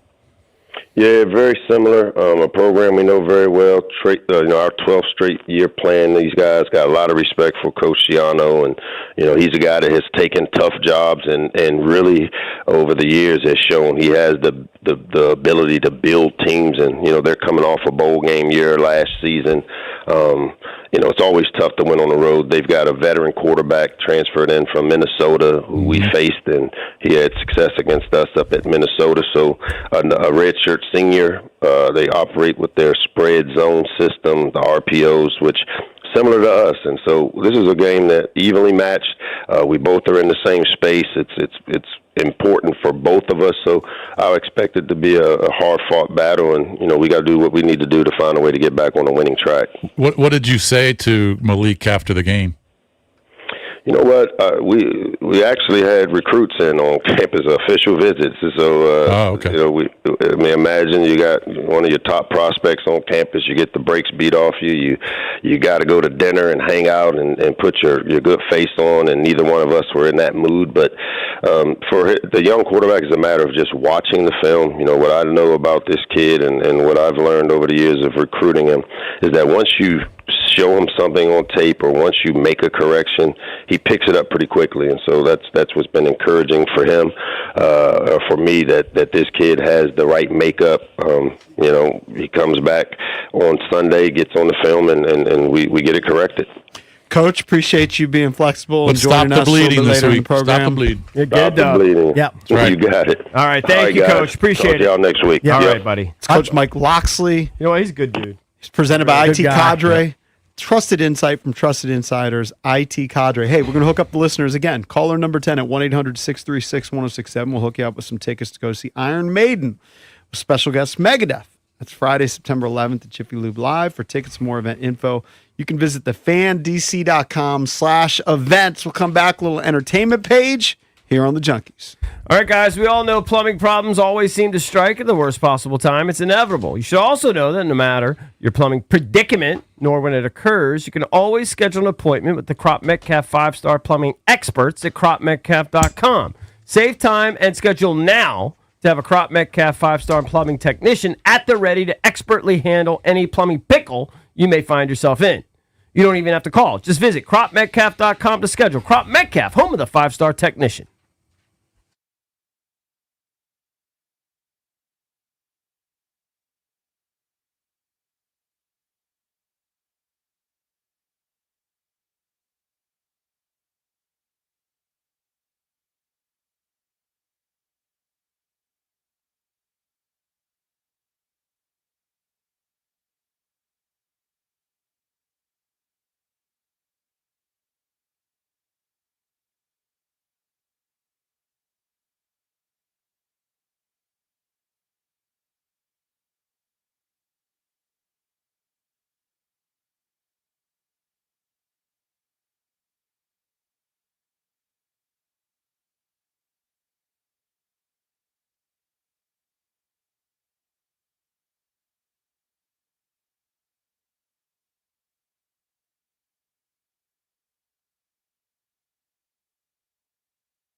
All right, let's open up the entertainment page, EB. It's driven by BMW of Fairfax. Mm-hmm. That's right, Ricky. Man, I get horny for Valdez playing an old school Motley Crue ditty. Love it. Entertainment page Love driven that. by Where'd that come from? I don't know. BMW Fairfax, DC's only BMW Center of Excellence Award winner for the ultimate buying experience and your ultimate driving machine. Get over to BMW Fairfax. Ask for my girl Miriam. She's the general manager. Of course, you can check out their entire selection of new and certified pre-owned vehicles right there on their website, bmwfairfax.com. .com. All right, let me see. I'm done with that. Cakes was asking why the Rutgers Maryland total was so high, and I said, well, because both defenses are poop. Expecting phew explosives in Piscataway, New Jersey this weekend. Rutgers averages, they allow Don't go. No, he ain't going. Rutgers is allowing 428 per game, and the Terps are allowing like 380. I believe my one Terps game this year is going to be the Terps Michigan game, November 22nd. Oh, yeah. Slotted to go to that game. Not driving to the Rutgers game. Not doing that. All right, Cakes, this is kind of I'd have interesting. to pay you to do it. Yes, you would. I think I can understand where Keith Urban was coming from on this. So Keith Urban. Nicole Kidman and Keith Look Urban. like Chris Farley. It's a great story. They were together for almost 20 years. It's a good run. And supposedly they split up maybe in like June or July. We didn't really know about it. He had started living separately. Then they finally admitted, I guess, that they were filing for divorce or whatever. And apparently he just kind of got sick of her talking about how she was getting like turned on with her some of her actors and scenes that she was doing. She was having a sexual awakening, and she was talking about all of these instances where she was getting turned on and worked up and just being too vocal about that stuff. It was kind of pissing off. Huh? Too much sex. Yes. What are some of these roles? I'm gonna have to check into these movies. They say this is an insider. Mm-hmm. An insider said he was tired of hearing her rave about her sexual reawakening and her animal attraction to her co-stars. I need to know who these guys are. Well, didn't she do some movie where she was like a cougar and she was banging some young dude? Yes. I don't know. She did. Yes, I you're can't recall right. the last time I've seen a movie starring Nicole Kidman. It's been a while. Dude, this always titillates me. You're sleeping this on always titillates me. You're sleeping on Special Ops. I am sleeping on that. because true. that's fantastic. Now it's not a movie; it's a series. I should be watching it. It seems to this titillates me a little bit. There was an actress. I wish I remember who it was, but I remember seeing a blurb quickly on social media, and I don't think I clicked on it quickly. But where she said the actor like really did do it in the scene. He did it You're for obsessed her. with that. That he is. That's skill. That gets me going. That's acting chops right there. She said the actor in the scene really did give it to her.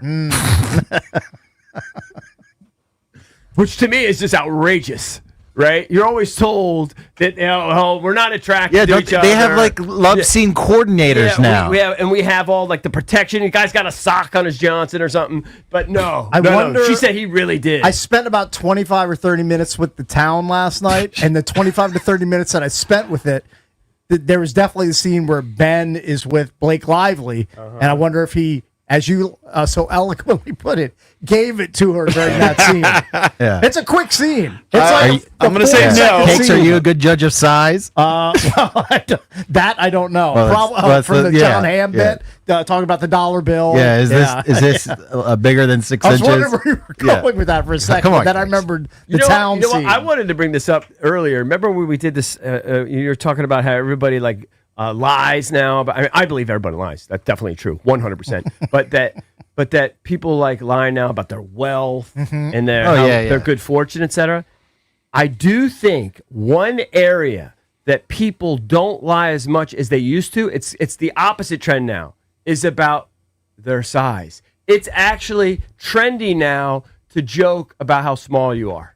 Really? Rom's killing it in those streets. I'm telling you, I've done research on this. There's one guy that's going to do it. That's him. Here, I've done research.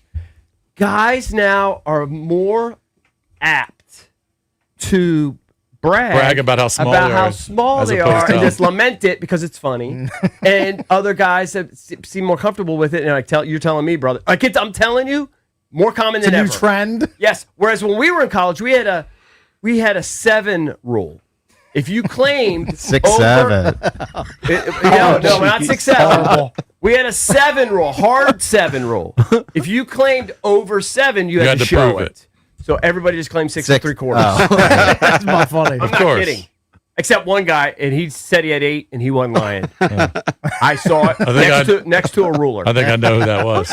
Yeah. I saw it next to a ruler. You know, it sounds like fun college. We had a good time. The movie with Nicole Kidman was called Baby Girl, where she plays a high-powered CEO. Got no file on it. Who has a toward affair with her much younger intern. By the way, speaking of 6'7", an older Asian dude made a full house with 6'7" and slammed it in the dude's face, and I almost did the 6'7", but I would have been the oldest guy to ever do it, so I didn't do it. Nobody did the shit. Nobody did it, and the guy wouldn't have understood it. He was like 75 years old. Okay. I think he's Someone gonna would have, though. understand it. Right. No chance. This is weird, but I guess this is what happens. You know, people go to jail. All sorts of people, including famous people. Okay, yes.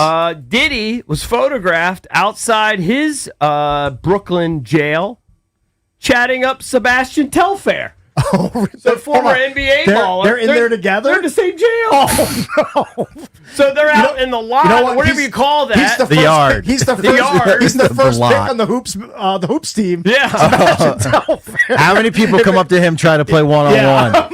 I'm picking him. Can you imagine, I'm Jason? picking Telfair. And apparently, Telfair and Puffy, they know each other. Obviously, for back in the day, he was a fan. He would go to games or Why whatever. is They're Telfair friendly. in the clink? I can't Nobody remember. He's calls it only the in for clink like a anymore. few months. Diddy's serving a 50-month thing. Telfair has got 3 months left. Diddy's got to be there until I think a violation. 2028. Weapons charge. Healthcare fraud. Oh, that's a Healthcare different. fraud. He's been in trouble before for weapons. I think he was doing that bit that like Portis was doing, Oh, right? fake, like submitting false claims. I think he might have been caught up in that. You're right. Yeah. Glenn Yeah. Davis, That's Tony what it Allen, is. Darius Miles. Yeah. Yep. So they were faking injuries and getting paid back I guess from like, the. yeah. well, and they like were saying that submitting they were claims buying for- certain equipment to Yeah. deal with their Right, injuries, right. but And they they weren't weren't. really buying equipment. Valdez was telling me that he saw Kevin, I guess, on one of his recent social media videos or whatever. I got a DM last night. We haven't talked to him in forever. Maybe we should get him on Friday. But our buddy Blake Giffen, he sent me a DM like around 6:00 and saying Kevin did an interview with Sydney Sweeney. Okay. For her boxing movie. I forget what it's called. Yeah. But he's doing like this panel discussion with Sydney Sweeney. And Blake sends me this message and says, "Hey, Kevin could 100% pull Sydney Sweeney nowadays. She was eyeing him the entire interview." Oh, really? And I said, "No way." I said, "No way." Then he replies, "Kevin has top tier Riz now and Hollywood clout." And I went to Kevin's Instagram and I watched that interview that he was doing with Sydney Sweeney. Yeah. And I believe Blake 1,000%. Really? She was into him? She has heart eyes. Oh, she was smitten. She was smitten with Really? Kevin. Cupid drew its arrow back and shot it right into Was her he- heart. was he making her laugh? Before, who was the actress that was nominated for an Academy Award that was doing- Jessica Chastain. Jessica Chastain was openly flirting with her. Yeah. This is Kevin's. I want to play in her poker game. You gotta watch this video because Kevin is so into her acting and role. Yeah. And my guess is Sydney probably hasn't had a guy who's remotely handsome feign any kind of interest in her work like this. Right. And she looks so turned on by Kevin Jason, and his you can questions. interpret It's it. hilarious. You're looking at the video right now. Listen, I don't doubt it at all. Kevin is so locked in on this stuff. He is so into these people. I've never seen a guy more into actors and actresses. Never. She dumb. Yeah, she like can't jobs. believe this guy is like asking her questions not about her boobs. Right. Right. Or like What do Glenn you think? Powell. Do you see? Does it look like Well, I she's mean, being a little there's a flirtatious? studio audience, so there's. I mean, They're playing up to the crowd a little bit. Well, I don't know if they're playing it up, but she was very happy. She's that very she- smiling. She's he very asked her about engaged the and action, smiling. and that she actually really boxed, and that it wasn't just stunt people. So she was very into her answer. She probably enjoyed the interview. All right, we got to get out of What if here. you start slamming Sydney Sweeney? Phil, that his girlfriend That would be better- weird. Or his That's wife. right. Yeah. All right, we're out of here. BMitch and Finlay next.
The Jets showed yesterday that they are really looking forward to the future.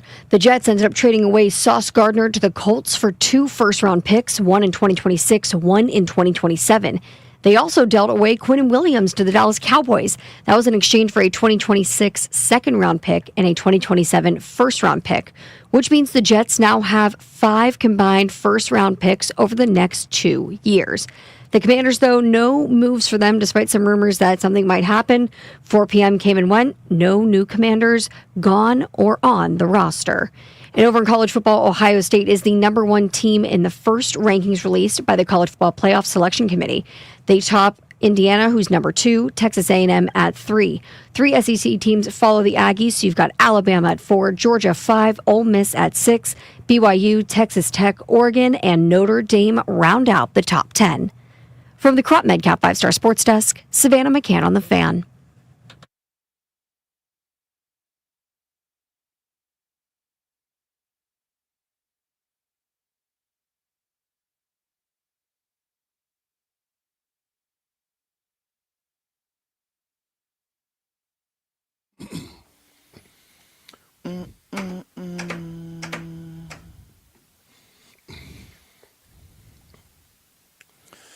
What up, everybody? It is 10 a.m. in the District of Columbia. Points north, south, east, and west. Me and BMitch out in Ashburn, Virginia.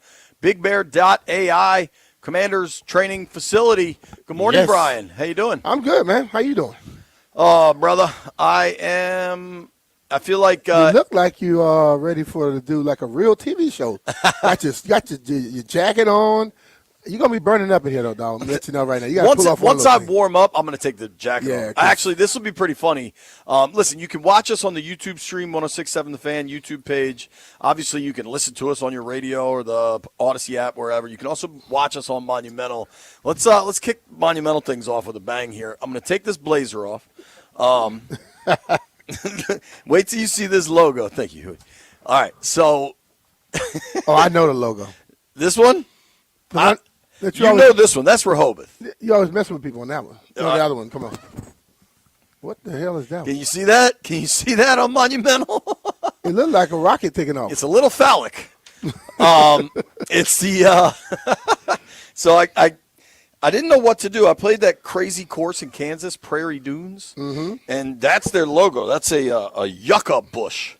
But it, I don't know, man. It looks kind of weird. It looked like a something else bush. I heard some people talking about that this morning, about different things, and that's what it looks like. Yeah, exactly, exactly. Trade deadline came and went, and a lot. Should have. There was a lot of action around the NFL. The Jets major moves. The Cowboys make a big move for a D tackle. Washington. Let's start with Washington, though. They didn't do anything. Yeah. Like I said, if it wasn't something that blew them out the water for one of the players that they had that may have had some value, they shouldn't have done nothing. I think the baseline, to me, in no way can you be buyers. And I wouldn't have necessarily said that. Even though this year appears to be lost, right? Mm-hmm. If the right deal was out there that required them buying something because they thought it was part of a long-term thing, I could have been okay with that if they hadn't dealt so many picks away to get Lattimore, Tunsil, and Debo. So they couldn't buy. So they wasn't in a point of strength. Position of strength. They didn't have a lot of leverage. So you had to basically shy away from the buying. Right. And then the selling aspect, you had to get better than what you thought. Or you couldn't do it. Well, I agree with that, right? Clearly, I think nobody matched their price, whatever their price was, because I'm sure there were conversations. There was one report out of Buffalo. I want to get my man's name right. Tim Graham covers the Bills for The Athletic. Mm-hmm. And he said, keep an eye on Debo and or Von Miller to Buffalo from Washington. One or both of those guys would have made a ton of sense. Von Miller was up there last year. You can always use a pass rush help. I kind of felt Vaughn was not on the box because I was hanging out with him last night at a little kids football clinic, and his mindset was really on that, not on anything else. So. Well, heck, by that point, the deadline had come and gone. Yeah. So. But the one question I think that needs to be asked in the aftermath of no movement at the trade deadline, which I really don't think is a surprise. Tashawn Reed from the Washington Post had a good column. Maybe we see if we can get him on tomorrow. He had a good article last Friday, I want to say. Maybe it was Saturday. I read the Post just about every day. It is the newspaper of my life. He had a good article just kind of explaining why they should stand pat and kind of predicting that they would stand pat, right? And I agree with the premise. I agree with the moves yesterday, but there is a question that comes from not making any moves at the trade deadline, which is not a pleasant question. What pieces that they would consider trading, right? Because let's be real, like they have one of the elite pieces in the NFL in a young quarterback. There you go. But you're not moving him, period. He's not going anywhere. What pieces do they have in an injury-marred, what appears to be lost season, that between and the important part of NFL trades is to remember a lot of these are contract-driven and age-driven. Those are the skill and talent is the one seed of what constitutes an NFL trade. But then contract and age are probably, say it's number 1 through 5, and then 6, and then probably like 8. Right? Like contract takes up 6 and 7, 6, 7, and then age is 8. Considering that arithmetic, like what pieces do they have that the marketplace is really calling about? And that's where you start to wonder. But see, I think that's, in a sense, I think it's a stretch. Because what if somebody called and it doesn't match your price and you don't let them go? Doesn't mean nobody didn't call. Right. Because I understand where you're going with that. Like, if nobody calls about the pieces you have, then what do you really have? Do you have much value? Do you have any players that you – there may be players that they called about, but – I am sure there were calls. I can't let you go just because. Right. You know, you need to offer the right price. And I think if the right price – see, I'm still stuck on that. If you did not offer the right price, they should not have moved. Because let's be real. Just like we saw them last year, very aggressive on the football field. And this year, there was questions that, well, why they not as aggressive? And now as the season going on, we can probably tell, well, they're not very comfortable with what they have out there. But the ultimate thing is next year, there are people on this roster that's not going to be on this roster, which means that money now is money you can spend. Right. They already got a lot of money to spend. Right. So you can be as aggressive as you want next year in this offseason. So it's just like when you're looking at, they probably already know the people that are on the contract, on salary cap for next year that won't be on it. Sure. And all that money they got to spend, and you can start calculating that. So maybe that move right there proved that I don't have to make a move right now. Well, and I think if you want to say trade Payne, he's technically under contract for next year, but he's not playing under that contract. There's not enough guaranteed money on it. It's going to be a very similar situation with Payne that it was with John Allen last year, I believe, right? Just contractually, that's the structure is setting up towards something similar to that, right? So, like, if you want to compare Quinnen Williams and Daron Payne and the haul that the Jets got trading away Quinnen Williams versus Washington with Daron Payne, it's not a real comparison. One, Williams has been better. Like, he's played at an all-pro level. Williams has been the better player, okay? That's one. Two, Williams is under contract. Dallas doesn't have to make a decision on what they're going to do with Quinnen Williams. They basically get him for 2 years. Yes. And then they have a team option. So, like, he is under contract, and that's a plug-and-play situation. Yeah. Duran's not. So that changes that changes the apparatus to trade for him significantly because the team that's trading for him, hypothetically, more or less is getting a 9-game rental unless they decide they're going to do something. And right? that is probably a deterrent for a lot of people out there as well. Kinlaw would be another piece that maybe you want to move. Kinlaw's played fairly well. I think despite the hand-wringing about his contract, he's probably overperformed $15 million per season at a D tackle. Like, that's just the reality of how people are paid at that position. Frankly, that's what you and I said when people were screaming about the money is, you're basically paying him as a third-tier D tackle. Yeah. It's just the money's so inflated, people can't catch up with it. You just sign him, and you trade him away, that looks bad on you. Dude, it looks bad on them. And Kinlaw's, unless you get a hell of a haul. Well, Kinlaw's also under contract for next year. So, like, that's part of your longer range plan. Then what do you get for him? A fourth? Yeah, Jay, I'm listen. I understand. Everyone wants the NFL trades to be like the other leagues, but it doesn't make that big of an impact. I mean, you could have Kinlaw's. Now, I don't know that he would play in 27 with no guaranteed money, but like even the 27 season on that deal looks pretty fair to all parties. There's no guarantees, so he may not actually go through with that. Like we'll see, but next year, Kinlaw's on your books, dude. Like trading him doesn't make a ton of sense. You can talk about Laramie Tunsil, who you're going to have to pay next year. But I think when they traded for Tunsil, they obviously are aware they're going to have to pay him, and they want him to be part of what they've got.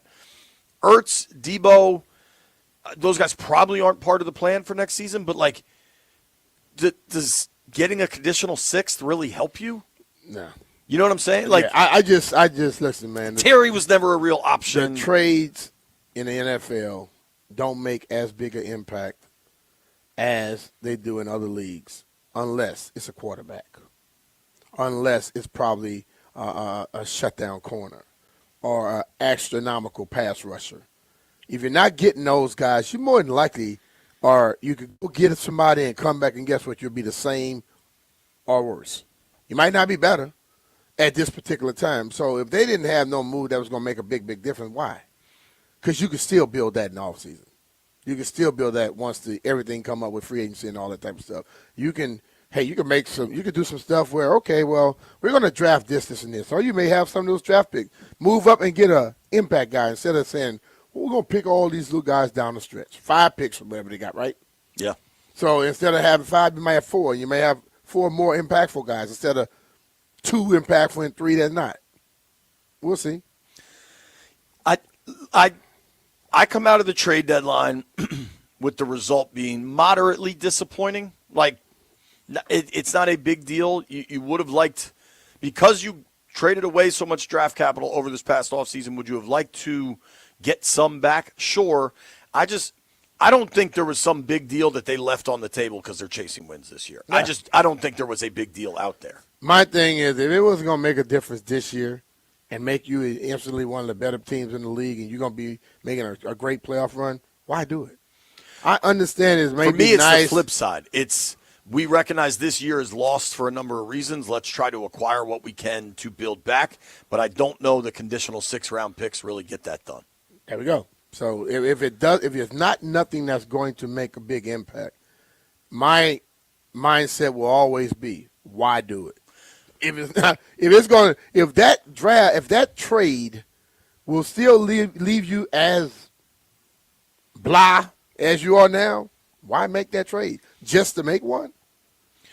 Right. And I think there is some reality of, I think, despite, callers and people that are upset, like, I can't imagine anybody with rational thought thinks there's any major changes coming in Ashburn. Like AP, Dan Quinn, nobody's going anywhere, right? And so, like, I don't even think it's self-preservation league. I think those guys are still going to try to continue to build towards their vision. Yep. And the guys they acquired, I believe they wavered from their vision because of the success last year. And now they're saying, damn. Yeah, we got caught because we saw something last year and everybody was hyped. And let's be real, they were hyped too because they thought we were a lot closer. So they felt we just add a few veteran pieces, we can get there. And it didn't work. Like, I heard, I don't know who it was, I think on the show with us, talking about if you don't have injuries one year, you're going to have them the next year. Well, they were lucky last year. This year the injuries came. It is football. It's rolling hills, baby. It's going to happen or not. And then they went out and they tried it. Okay, it didn't work. And I think the thing for me is I understand that. That's how football works. I'm not the typical person, oh, it didn't work, fire everybody. I'm not the fire everybody every damn other year type of person. Because we have done that. We did that for 20-something years. After 2 years, we always wanted to fire somebody. And we stayed stagnant. Okay? And we sit up here, it's easy. Now we can blame everybody that was making decisions. But you know who was asking them to get fired? Us. Fans, media, they got fired, and they come in, and then guess what? They never had any kind of consistency going. You got to at least get consistency, and then when you start seeing, like, people are like, well, this team had injuries, but they're still well because they had a chance to build a great damn base. They had a chance to build a nucleus. And right now, we are not at that point. So just to do stuff because other teams are doing won't make a difference. Yeah, I mean, it's tricky because, like, we have to kind of try to hold ourselves, like, what we started to hammer Ron on and Gruden and Bruce. Like, I just think it's premature to get to those levels where we're overly dismissive of this group. I think the nature of the losses over the last 3 games makes it feel far more hopeless than the reality probably is. You know, they've been outscored 110-43 in the last 3 games. They've gotten their asses kicked. Yep. But it's still week 10. Like, week 10 in the second year, and I'm not going to even say rebuild, but Ron, the thing that Ron and Gruden and all of them had, they were still a part of the tragedy that was happening prior to them. Agreed. And it never ended. Now this thing has ended. And the thing of it is, we have to figure out a way. Just like if you're in a relationship or you're in an old job and you go to a new one, everything that seems similar to the other is not necessarily the other. You got to find a way to say this is something new and give it a chance. Because what happens is every time something goes down, everyone immediately throws it into that area with Snyder and all those people. I don't think it's that simple. You know, I have figured it out in my life that, you know what, just because something looked like it might be the other thing, it's not necessarily that. And maybe a lot of people will get to that point one day. But you can't, that's the easy way of doing things. Just blame it on something else. Agreed. I think it, much like I said the other day, that I think Josh Harris was probably really pissed that Jaden was playing late in that game, knowing how Josh Harris has built the Sixers and knowing how Josh Harris has built the Devils, where you develop and take care of and protect young players to emerge over time as a championship contender. Like, using that knowledge, right, of just how he's operated at his other teams, also use that same knowledge to understand he's in it for the long haul. And while they're pissed, there's no way they sit up in that owner's box and watch Jackson Smith and Jigba carve this team up. They also are, this is a 5-year thing to them. So, like, there is the difference in the owner's box makes a tremendous difference. And yeah, this year has been disappointing, undoubtedly. Very much. But it's like, they're not demanding a fire sale yesterday. Or better than that, they're not demanding to trade for Sauce Gardner and give up 2 1s. Yeah. They're like, all right, let's stay the course. This year went bad. Let's figure out what we've done wrong. Let's figure out how to address it. But, like, the worst thing they could have done, and something that would not have shocked me in the Dan days, is the deal Indy put together for Sauce Gardner. Like, that's the dumbest thing Washington could have done. Yeah, but so standing pat is far better than being aggressive when you shouldn't be. In the position they are now. Because if they had gone out there and did a move like that, you know what? There'd be a certain amount of people who would be thrilled like hell. And I will bet my house and everything I got on it. Those same people are going to be pissed off in 2 years because you won't have a first-round pick. The same people will be pissed off. So, listen, man, you can't get caught up in the trying to make people feel good for the moment. Okay? If you're in it for the long haul, you know what's going to happen. People are going to be pissed. People are going to be disappointed.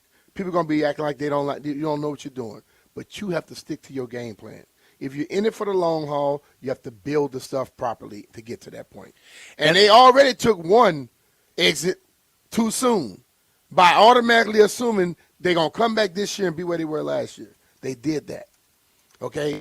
From now on, no matter how exciting or how humdrum things are, stick to your damn plan. Don't let others make you jump on something else.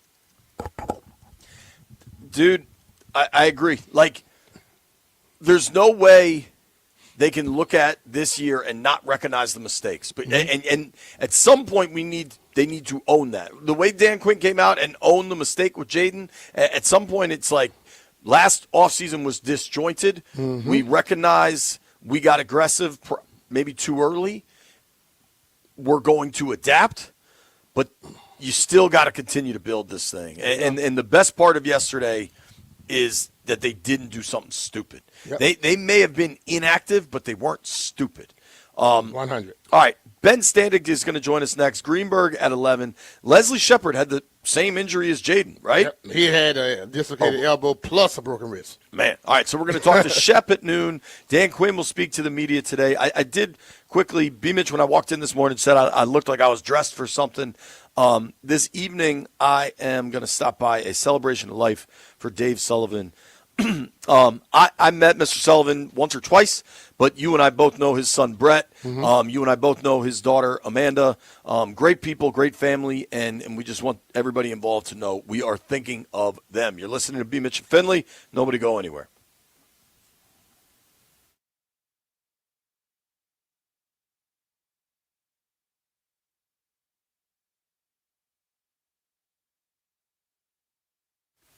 Hey, fellas, if you're still rocking those tired old floppy collars, you know what? You need to reach out to my friends over at Collins & Co. You remember the old song back in the day, popping my collars? If you have floppy collars, you can't pop them. So you need to go to Collins & Co. and just say, hey, look, I want to look like JP and BMitch.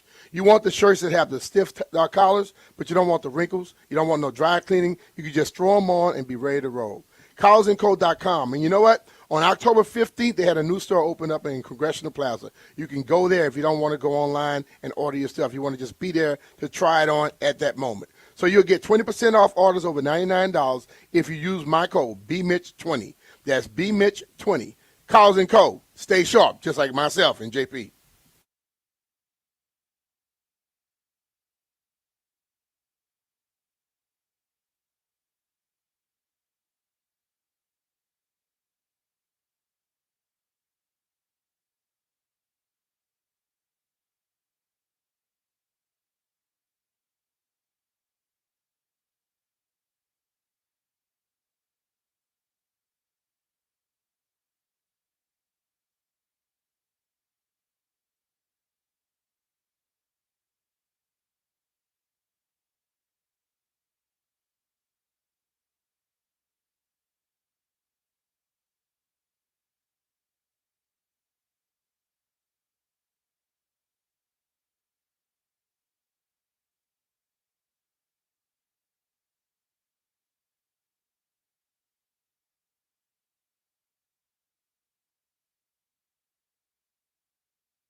Commanders linebacker Frankie Louvu appealed the one-game suspension and was successful, the league announced yesterday. His one-game suspension was reduced to a $100,000 fine, meaning that he will be able to play against the Lions on Sunday after all. And the Commanders were neither buyers nor sellers at the trade deadline. No moves for Washington except placing cornerback Marshawn Lattimore and wide receiver Luke McCaffrey on IR, but those are different kinds of moves. Back to the trade deadline, the two headliners both came courtesy of the New York Jets.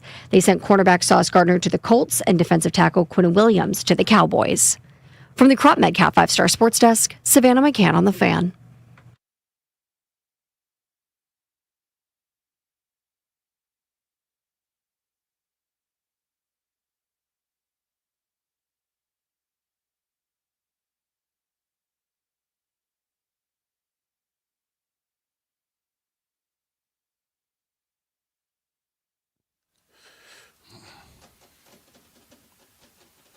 It's an intense song right there.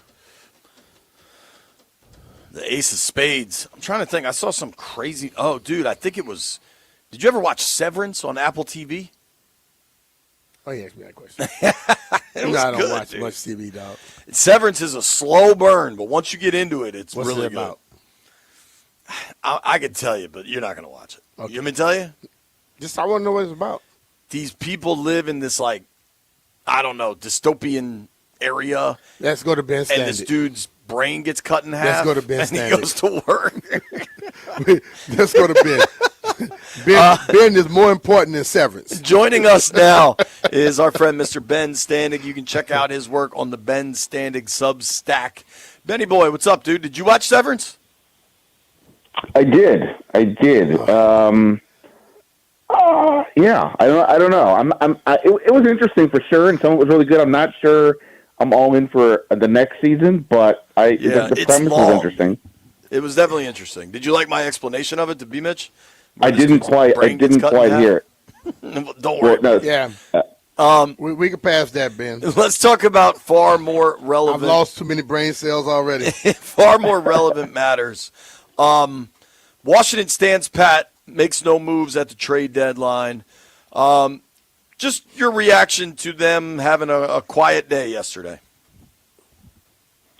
Yeah, I mean, look, I think prior to the Seattle game, it was a debate, winner. Even if they had lost the game, you could be like, well, they shouldn't necessarily be sellers because, it's still, a lot of the players here were part of the team from a year ago, and, they've had a lot of injuries, and maybe, they think, all right, we can turn this thing around. But then, of course, with Jaden getting hurt and a third consecutive loss by over 20 points, that, in my opinion, should have altered their view. That said, there was only so much they had to work with it. It was just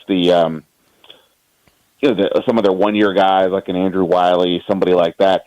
And if you look at the trades that were made over the last 24, 36 hours, it wasn't a lot of like trade a player in a 7th for a 6. It was the bigger names. So maybe there just wasn't a market for some of that stuff, or they just decided, what, none of this is worth it. We need to, the best thing we can do is get back on track the rest of the season, whether make the playoffs or not, and get ourselves into a better rhythm. And keeping the guys we want to have is helpful for that. So let's not worry. I'm okay with it, but I would have liked to have seen something get done, because even the most minimal of moves to help your draft capital for next year, I think would be helpful. But the thing of it is, what if they had people and they have this is the price to get rid of this guy? Somebody come in and want to go much lower than that. You want them to just make the move just to make it? Well, I mean, look, I'm a believer that if you can increase your draft capital, even if it's something minimal, turning a 7th into a 6th, I think it's worth it. I mean, look, like just to use Andrew Wiley as an example, because that was the one guy when I talked to people around the league that seemed to be interesting, because he's a versatile offensive lineman, and every single team needs offensive line depth. Sure. For the rest of this season, I'm not saying it couldn't use them, but on the bench you've got Brandon Coleman, Trent Scott, George Fant, Nick Allegretti. Like that should be plenty if something were to happen. But like I said, moving up from a 7th to a 6th, you never know what happens. You get enough of these random picks, you package them together, and all of a sudden 3 of these things become a 4th, or you acquire somebody else or whatever. So I would have done some of it if it was just that. But if they were looking for more than, say, the sixth, if they're looking for a fourth or 2/5 or something, well, then sure, I get why, nobody wanted that, and maybe they were just being overly aggressive in that regard. So I don't know what the ultimate conversations were like. I would love to know if Adam Peters wants to dish. But, I would have, to some degree, I would have traded a lot of guys just for even a minimal of bump. I would have. I think the most important thing yesterday is what they didn't do, honestly. And, Washington could have been in on Sauce Gardner. You know what I mean? Their secondary is getting killed. They're, they could have made a move to chase this season and been aggressive. And I almost wonder in the more modern era of the trade deadline, like if Bruce and Dan were still running the show, if they would have done something like that. Yeah. And to me, it's make you excited for nothing. Yeah, to me, the most important thing is they didn't do anything stupid. Now, would you have liked to acquire some late round draft capital? Because that's probably all you would have gotten. We're probably talking, picks 250 and beyond or whatever. Sure, but for me, I've come in with a moderate level of disappointment. I really don't think it's a big deal. And the most important thing is they didn't do anything dumb. Yeah, I mean, look, Dallas at 3-5-1 made a pretty bold move, right, to get Quinn Williams, and obviously he's a good player. But what are the chances that Dallas is going to be a player this season? Seems slim. I mean, we'll see. They obviously have the offensive weaponry to get hot, but the defense hasn't been able to stop anybody, and I don't know that Quinn Williams is changing that. So they traded a deal to give up a first and a second for a half of a year of him, and then whatever else happens. That's a lot for where they are right now. So to me, it wouldn't have made sense for Washington to go all in on some sort of a Sauce Gardner type trade, even though obviously he's very good. But this is why they're in this a bit of a limbo. On the one hand, they're still trying to upgrade the roster depth and the overall talent, but they've already traded away, picks to get that done. And so that's the thing is next year they only have 2 picks in the first 4 rounds. And I get that, saying you're adding a very late round pick or upgrading there is not going to change the stat I just said, but that's all they can do on some level. You do what you can and move it forward incrementally, whatever it may be. But yeah, ultimately, sure, it would, who knows what would have happened in the olden days, but, I'm glad, yes, if we were worried about them doing something overly aggressive like that and misreading the room, that would have been a problem. Yeah, I just, when I look at trade stuff, and I've always loved it in basketball because one player makes a hell of a difference. And we can look at it in this deal here. If we had tried to get somebody, will it make a difference this year? And cool. It might not make a difference next year, to be honest with you. But if you were to try to trade away some of your pieces to get other stuff, we've already seen – you're going to probably end up with 5th, 6th round, 7th round pick, and probably not even a 5th, 6th and 7th round type stuff. And where has it really bolstered this team? Everybody think, you get a guy who shine for a little bit. Where has it really bolstered this team in the last 20 years? Yeah, I mean, they're in an interesting spot, man. And I think the trade I don't know what Dallas is doing. Quinn Williams helps them, and you do have him for 2 years. I do think yesterday's movement or lack of movement asked some questions about what's on Washington's roster. But, a lot of that die has been cast. I think at this point, 10 weeks in, there's real questions about how they handled that this offseason. Yeah. But they still, at the same time, have 8 games to play, right? Ben, what do you think? Detroit coming to town. Everybody knows what happened last year in the divisional round. Now Detroit just lost at home to the Vikings. Looking to the actual football game on the field this week, what do you see? Mariota at quarterback? Yeah, I mean, the way I've come down the last 2 games, going into the Chiefs game and then certainly this last game, was that, I think we can kind of dispense with, hey, they need to find a way to improve the run game, or hey, they got to stop allowing big plays on defense. Not that those things aren't important, but they're at a stage right now where for them to win, the other team needs to be bad. And Washington may have some influence on that, but not necessarily. Like the Kansas City game, right? The Chiefs have turnovers in their first 2 drives, and one of them was a really nice play by Marshawn Lattimore. The other one was the tip ball off of Kelsey. But either way, the Chiefs were moving the ball. It's not like they forced a punt or anything. They just, were fortunate to get those turnovers. Seattle had none of that. And so, if the other team comes out hot, I don't think they have a chance right now, which is, and I was saying that last week before Jaden got hurt, unfortunately. They're just in a tough spot in defense. They're not worried about their offense making plays down the field. And defensively, I think the defensive end injuries have just created what was potentially working for this defense because they've had to move a lot of guys around. So not to not to be like the total bummer, but unless Detroit comes out and for whatever the reason, like last year in the playoffs, right? They committed 5 turnovers.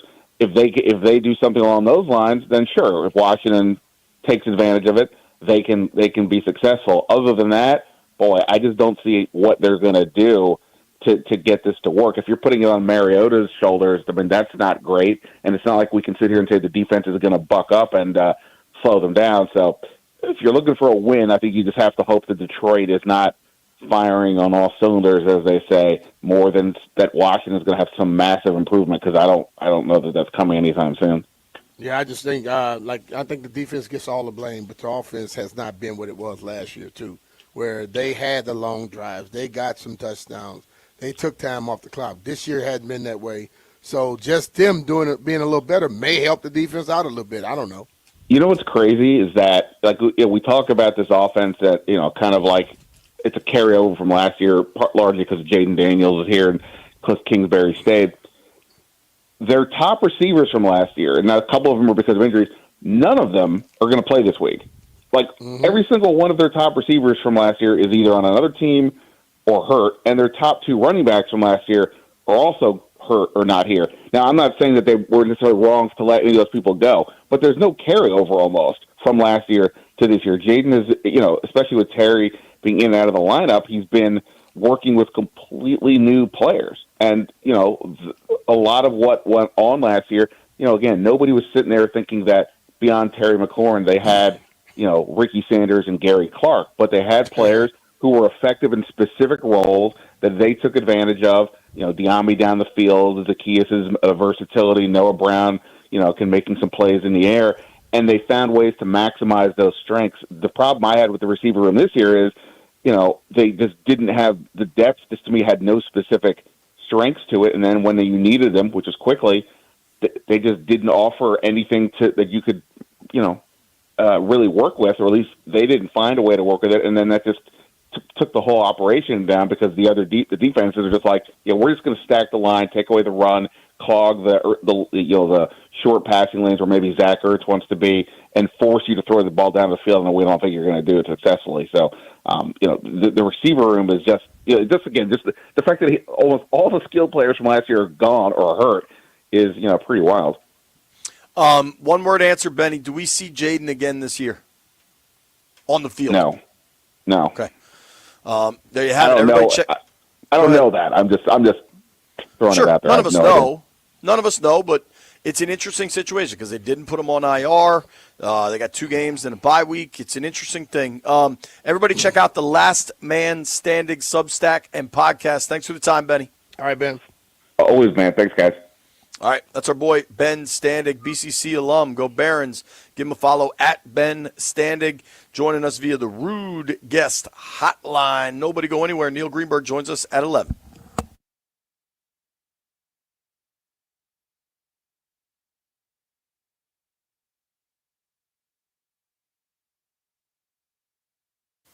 Hey, it's Brian Mitchell here. FanDuel is putting you in control right from the NBA tip-off, because every day to start the season, you get to choose your reward. Take a shot with a profit boost. Play it cool with a no-sweat bet, or get a little backup with a bet-back token. You hear me all the time when we do our little heard it here first. I'm always trying to get the big parlay. I don't like to go for the simple. I want the little money to get a big payday. So make your pick. Get in the game and play it your way. Head to FanDuel.com/Brian to make your choice. FanDuel Sportsbook is the official sportsbook of 106.7 The Fan. You have to be 21 years old and present in Virginia. Opt-in required. Rewards are non-withdrawable. Restrictions apply, including bonus and token expiration, leg requirements, and max wager amount. See terms at sportsbook.fanduel.com. Gambling problem? Call 1-800-GAMBLER.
you want to come get it, stand next to this money like, hey.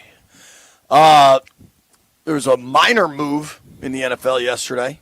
What was that? The Atlanta Falcons, after Tony Romo's cousin, Parker Romo, missed an extra point that would have tied a game for them, they brought in a new kicker. You know who it is? Yeah.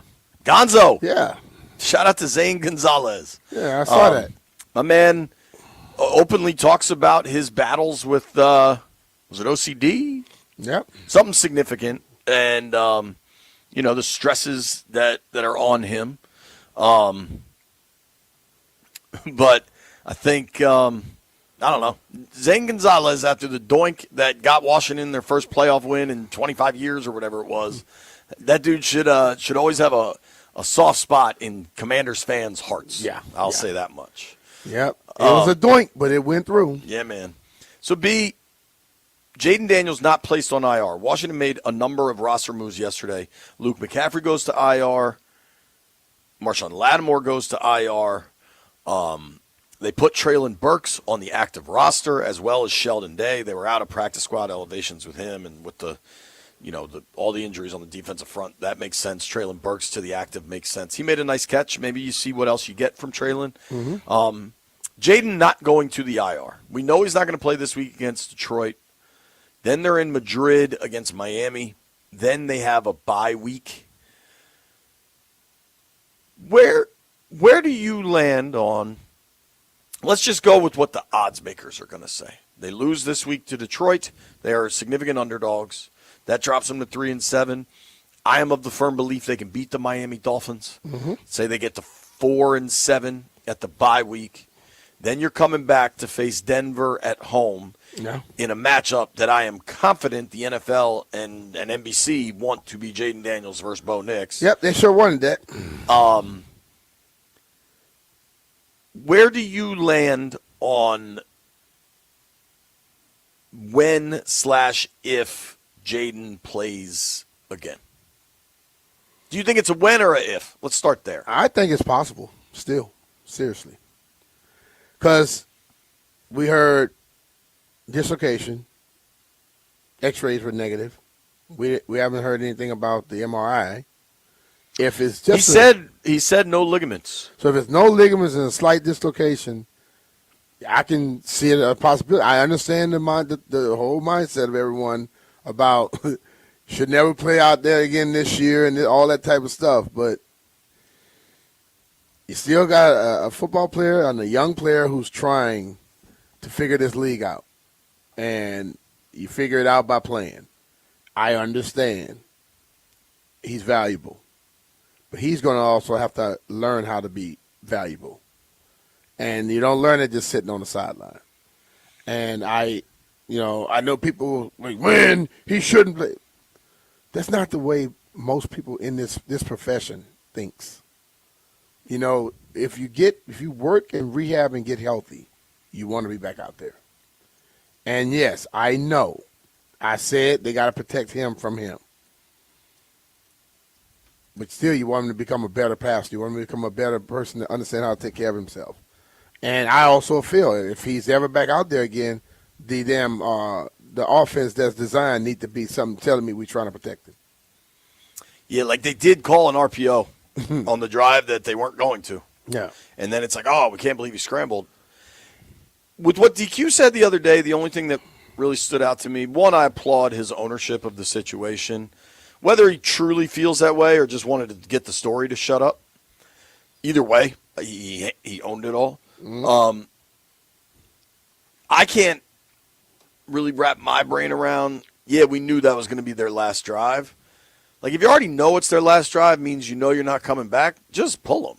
Like, that to me doesn't add up a lot. Like, if I say, okay, I'm giving them one more drive, and that drive comes up, I just say I'm going to give them one more drive. I'm not going to just pull them out before that drive. You know what I mean? It's like that's what I mean by the after the fact of thinking and stuff. If that was your mindset, that's your mindset. And unfortunately, he got hurt on that drive. I would have just loved to see it end and see if he had come out. Or if he had come out, then guess what? We wouldn't have known that they were planning on taking him out after that drive. Right. So you think it's a win, not an if we see Jaden again? I think it's a possibility. I'm not saying it's a definite, but it is a possibility. I also think, what if they win this week? What if they win this week? That's what I'm saying. What if they beat the Lions? What if they haven't? They haven't beat the Lions. White Bryan, of all people, said something that has been completely dismissed.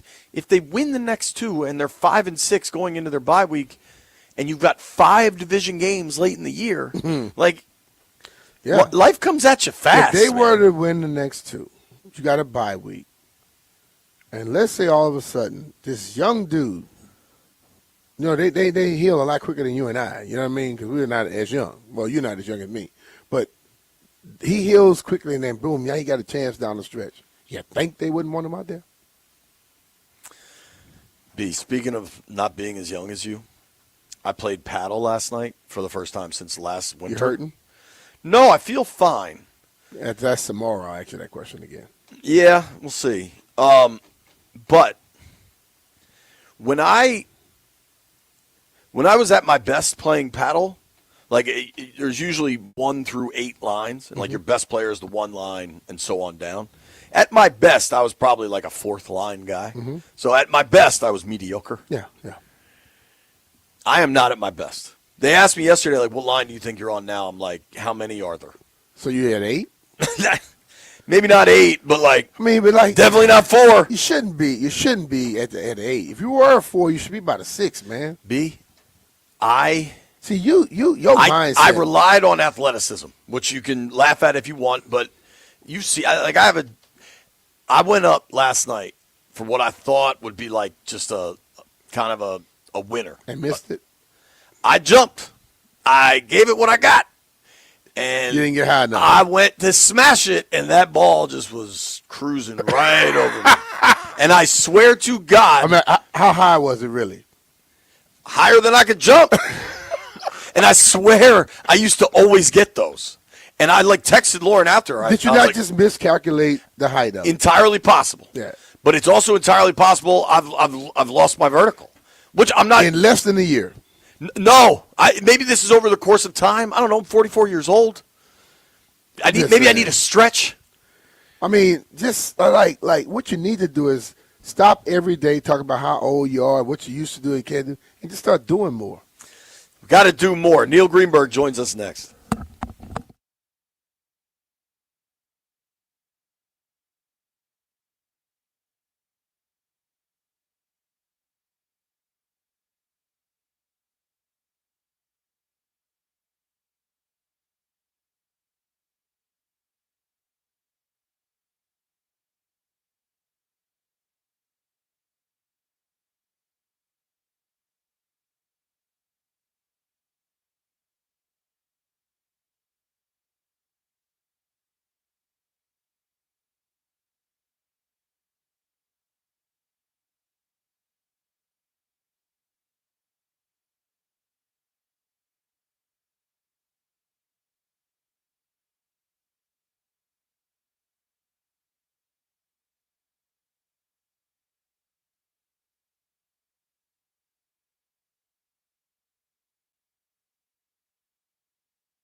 This sports update is brought to you by Door Pro America Garage Door Service. Go with the pros at Door Pro America. The big move for the Commanders yesterday has nothing to do with the trade deadline. They placed cornerback Marshawn Lattimore and wide receiver Luke McCaffrey on injured reserve. Lattimore out with an ACL injury, McCaffrey with a broken collarbone. Receiver Treylon Burks was added to the active roster as the corresponding move. And over in the NFL, the Cardinals, they're sticking with veteran quarterback Jacoby Brissett at quarterback for Sunday's game against the Seahawks. Brissett's filled in while Kyler Murray's been dealing with a foot injury that, according to Adam Schefter, could be another 4 to 8 weeks of recovery time. Go with the pros at Door Pro America. From spring repair or replacement or a brand new garage door to boost your home's curb appeal. Call 877-DOOR-PRO today and ask how you can save $60 on a repair or $150 on a brand new garage door. Visit doorproamerica.com.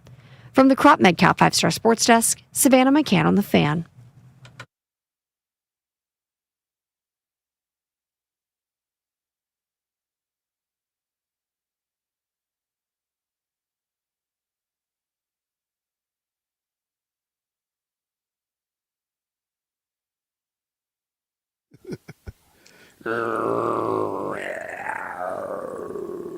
Ozzy, baby. R.I.P.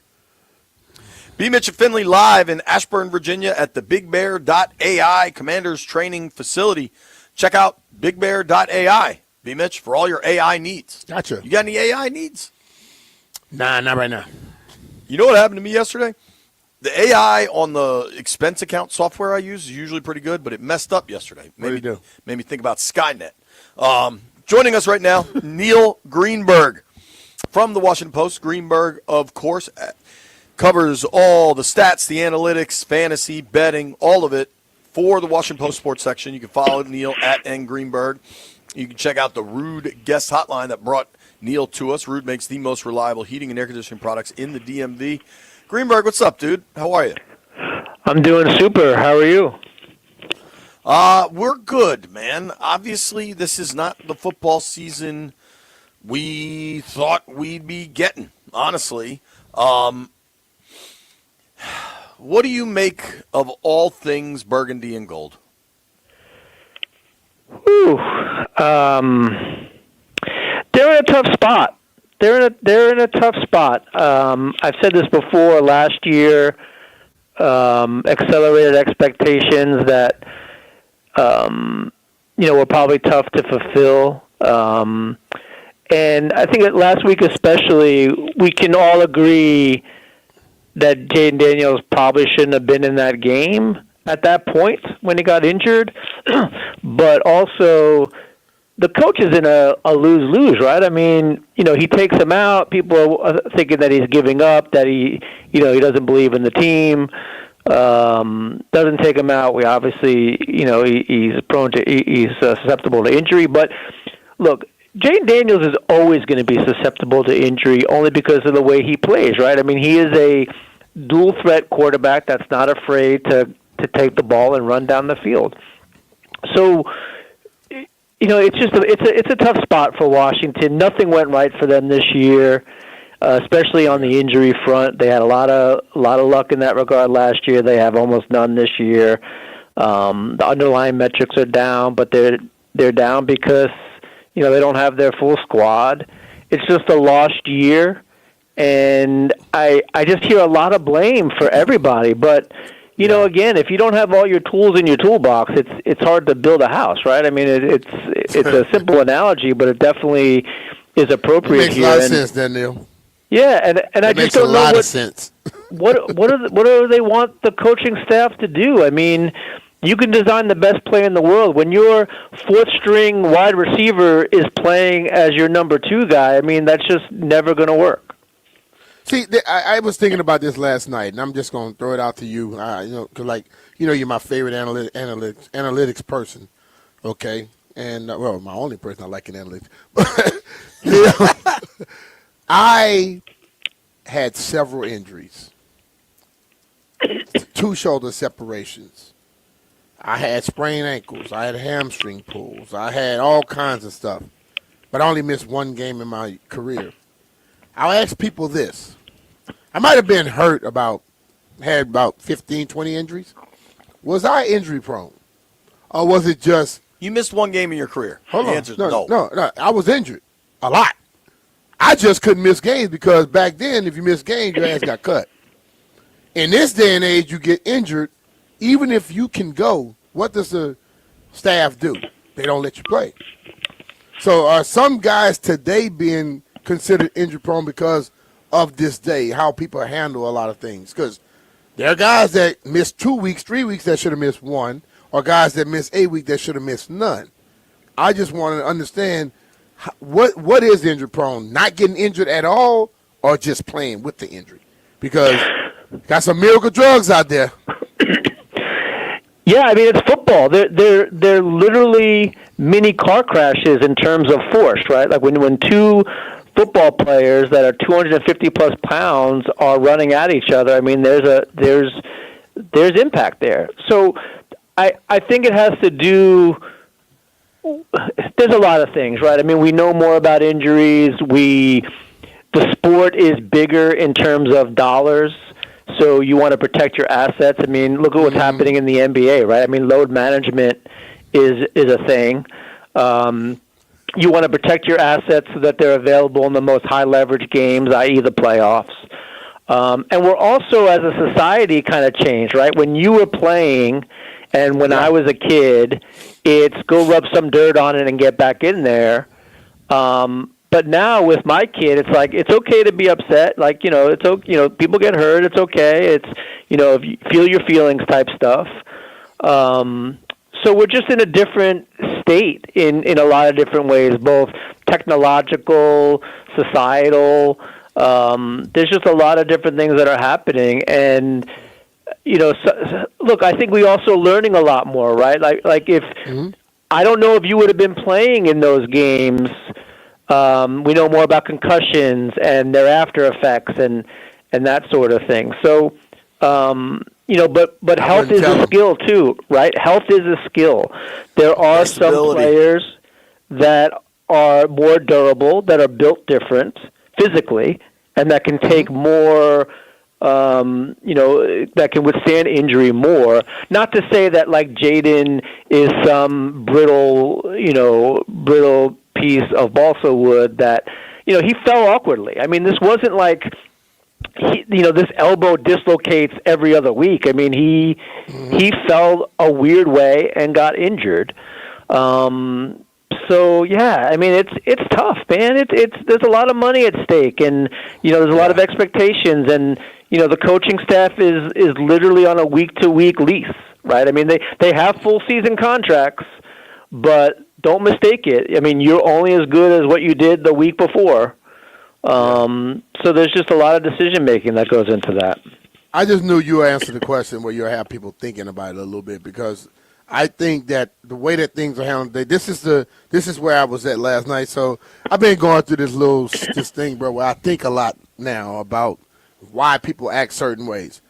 I say something about a player today, eventually I'm going to get lambasted by fans and people alike saying that, well, football has changed. But we all judge it. We judge players still like they used to be in today's game, when today – they don't practice as hard. They don't make them go through as much stuff. But when the player doesn't have to go out and play, we automatically blame the player, not the fact that the times have changed. That had me occupied last night.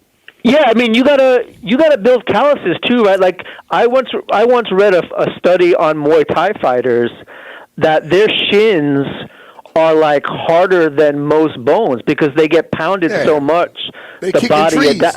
The body adapts to it, right? And, this is the same thing with, I couldn't go out and run a mile tomorrow because I'm out of shape, but I could work my way into shape so that I am better physically. And like you said, I mean, practicing is different.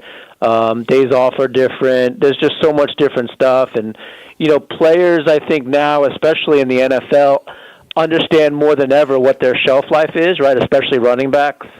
And have to maximize their time in terms of making money. For a star player, I'm not saying that star players do that, but star players make their money and then have to protect themselves, right? And then players that aren't in that stratosphere have to go all out more to try to get that contract that can help set them up. I mean, there's just a lot of give and take. And, as far as being injury prone, I think also what hurts Jaden Daniels the most is Robert Griffin III was here in a very similar spotlight and got injured, and the wheels came off the franchise, et cetera. And that's really like the only touchstone people have, and they keep going back to that. And they did the same thing with like Adam That Robert keeps going back to it too. Yeah, like Robert's enjoying that. Right. But even we saw that even with the ownership, right? Like as soon as Dan Snyder was replaced, fans still had a tough time of letting that go and believing that things were different, right? Until they were. Yeah. So that's like their only touchstone. But no, I don't think Jaden Daniels is injury prone, but I do think he is more susceptible to injury only because of the position he plays quarterback and how he plays that, which is being a dual threat and running with the ball and being tackled in the open field. Yeah, because I tell you, Wise not very small. Dorrance Armstrong not small. Austin Eckler might have been the strongest guy on the football team. It's football. It happens. Yeah, and I think... And the hamstring pull, hell, normally fast people get that. We see big guys get it too, and we know they're not running very fast, right? So I don't get that. It's been tough, man. Talking with our friend Neil Greenberg from the Washington Post here on the Rude Guest Hotline. Rude makes the most reliable HVAC equipment in the DMV. Greenberg, you had something interesting that I wanted to ask you about, that the NFL is now trying to use AI to predict injuries. What exactly the hell does that mean? It's all the biometrics type stuff. This was an article by Rick Mace. And, one of the benefits of AI is to be able to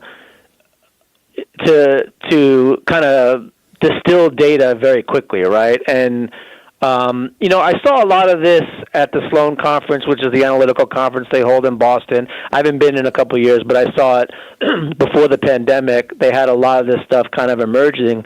And, basically what they're doing is they're creating a model of the athlete's skeletal system, and they're looking at how motion and force affect the skeletal system, because once they have a baseline, you go like back into the lab. Like what they were showing me was they were showing me a basketball player. They have a baseline. The basketball player comes in, let's say, like every couple of days, and as soon as they start to see like the basketball player jumping but favoring one leg, like they know that possibly there's an injury developing, and then they can start to take appropriate measures then, as opposed to the basketball player being on the court, making a jump shot, and then having the injury in his leg and telling everybody. So it's just a lot of that sort of stuff, how you move. We saw this in baseball a while ago, tracking like arm slot and release points. And, you can see the release point change for an injured pitcher. It's like very subtle at first, and then the pop happens, and then obviously the release is completely different. So being able to track that sort of stuff so that you can be a lot more proactive about injuries instead of reactive. And then, as I said, just the AI allows you to just put, a bunch of information in there, a bunch of data points, and then it could connect a lot of dots a lot quicker than the human mind can. But how is AI going to tell me I rolled out to do a bootleg and Michael Parsons hit me in my damn chest? I mean, I think if it's just a regular injury, something that just happens over time, yes. But football is not that sport. You get hit sometimes by people that AI can't tell me, hey, Derwin James is about to hit you when you finna catch this ball in the damn chest or in the ribs. They can't tell me that. No, and it certainly can't tell you that your arm is going to be hyperflexed at the wrong angle when you hit the ground. This is more of the preventive type stuff, and to try to get to an injury before it happens. Again, they're mini car crashes. I mean, being hit by a lineman is very similar to being hit with a sledgehammer. That's not insignificant. You're wearing pads, and I get that. These players are big too, but still, I'm not lining up to get hit in the chest with a sledgehammer. Like, there's just no way that's happening. But you guys do that every week, right? And injury is going to be a part of it. If anybody thinks that Jaden Daniels was only going to be injured in that game at that moment, they're kidding themselves, right? Like, there's nothing to say that we're not going to deal with injuries for him in the future or not, or another player or whatever. We're just seeing a cluster of injuries for Washington. We've seen it with other teams. We've seen other star quarterbacks go down in Cincinnati and Baltimore. I mean, this isn't a Washington problem, but the way the fans are just like extrapolating that to, well, the coaching staff stinks because they're not making plays. Like, who are you making plays with? Like, what are you trying to do here? Like, you're without a lot of your roster, your skill position players. That'd be tough for anybody. I don't care what franchise you're talking about. Yeah, I think the Terry injury really kind of killed them offensively.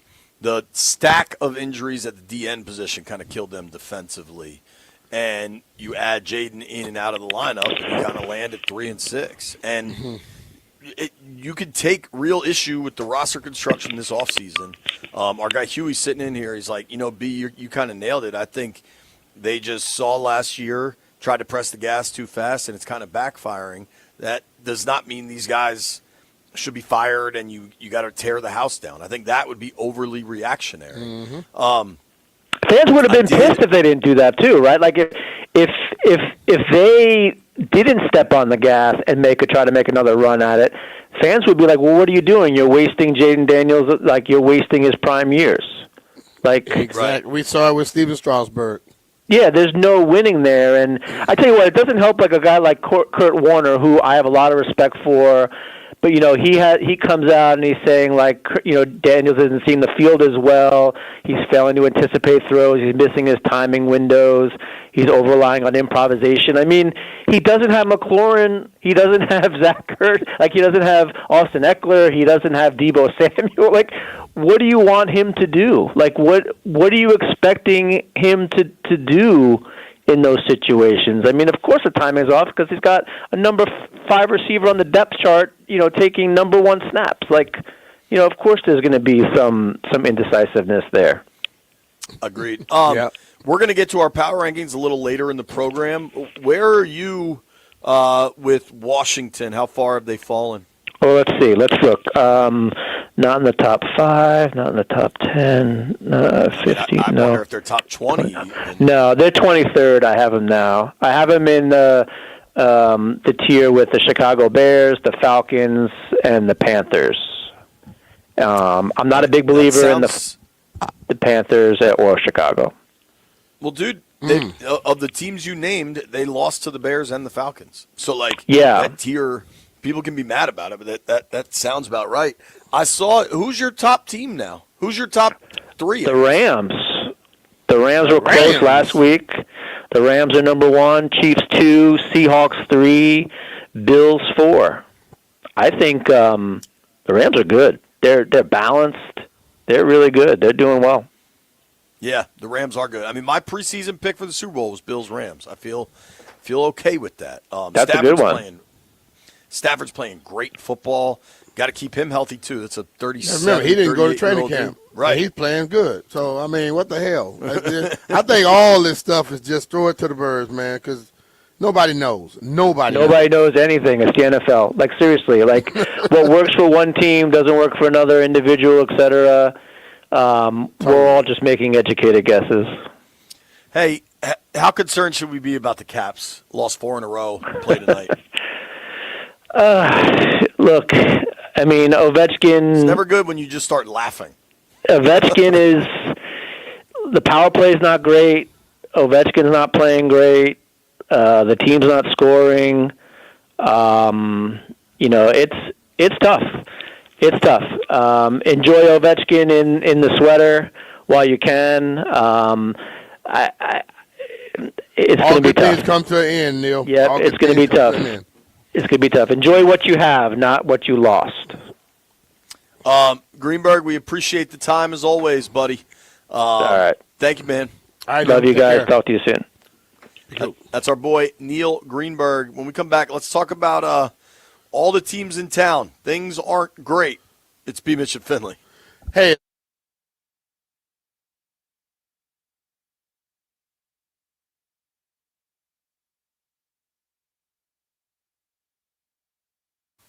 Hey, it's Brian Mitchell here. FanDuel is putting you in control right from the NBA tip-off because every day to start the season, you get to choose your reward. Take your shot with a profit boost. Play it cool with a no-sweat bet or get a little backup with a bet-back token. Listen, my man White Brian, he likes to bet 1 cent and 2 cents, so I know he was want to go with a no-sweat bet so he can't lose all that money. So make your pick, get in the game, and play it your way. Head to FanDuel.com/Brian to make your choice. That's FanDuel.com/Brian, BRIAN. FanDuel Sportsbook is the official sportsbook of 106.7 The Fan. You have to be 21 years or older and present in Virginia. Opt-in required. Rewards are non-withdrawable. Restrictions apply, including bonus and token expiration, leg requirements, and max wager amount. See terms at sportsbook.fanduel.com. Gambling problem? Call 1-800-GAMBLER.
This sports update is brought to you by PVI Office Furniture. Fast, excellent, affordable. Business grows with PVI.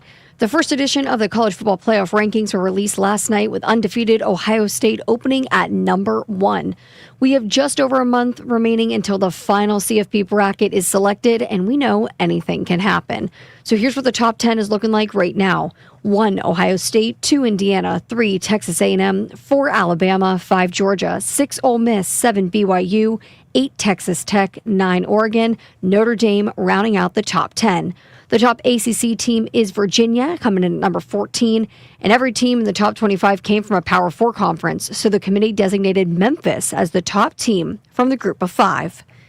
If your office setup is looking like a busted play, call the pros at PVI Office Furniture. They'll come to you to help design a game plan that actually works. No hassle, no stress, just a game-changing upgrade. Score big when you call today to score 15% off your purchase. Get your office in championship shape at PVIPVI.com. From the Crop Medcap 5-Star Sports Desk, Savannah McCann on the Fan.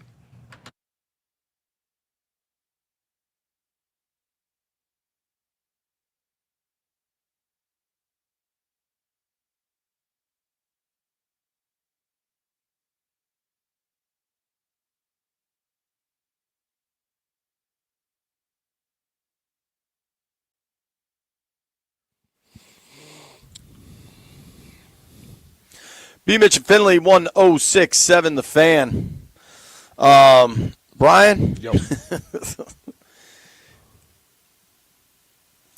Real question for you. Who's the best team in town? Best team in town. Now? Yeah. Ooh. The Mystics. I don't think so. United. No, the Washington Spirit. Spirit by a mile, dude. The Spirit is in the playoffs. Spirit have a home playoff They're game on playing this weekend. Saturday. Yeah. I'm taking the girls to the game. Yeah. I think we're going to have a Spirit player join us on Friday. I may come to the game with you, man. See, I think I know somebody might be able to hook me up on a ticket or two. Dude, if Lauren doesn't go, I might have an extra ticket. I think I know somebody else, too.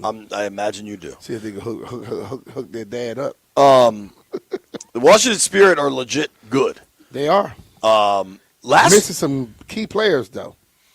Dude, I believe, didn't they get to the final last year? And they lost in the final? I think I have that right. Because I watched it with Shelby. I let her stay up late to watch it. The Spirit came in second in the NWSL. Now, Kansas City looks like an absolute wagon. Mm-hmm. Yo, in 26 games, Kansas City scored 65 points to win the regular season. Damn. The Spirit came in second, also played 26 games. Guess how many points they have? 45. 44. I was close. You were close. That's impressive. I mean, you know how in soccer you get a lot of ties? Yeah. Dog, Kansas City in 26 games won 21 games. Damn.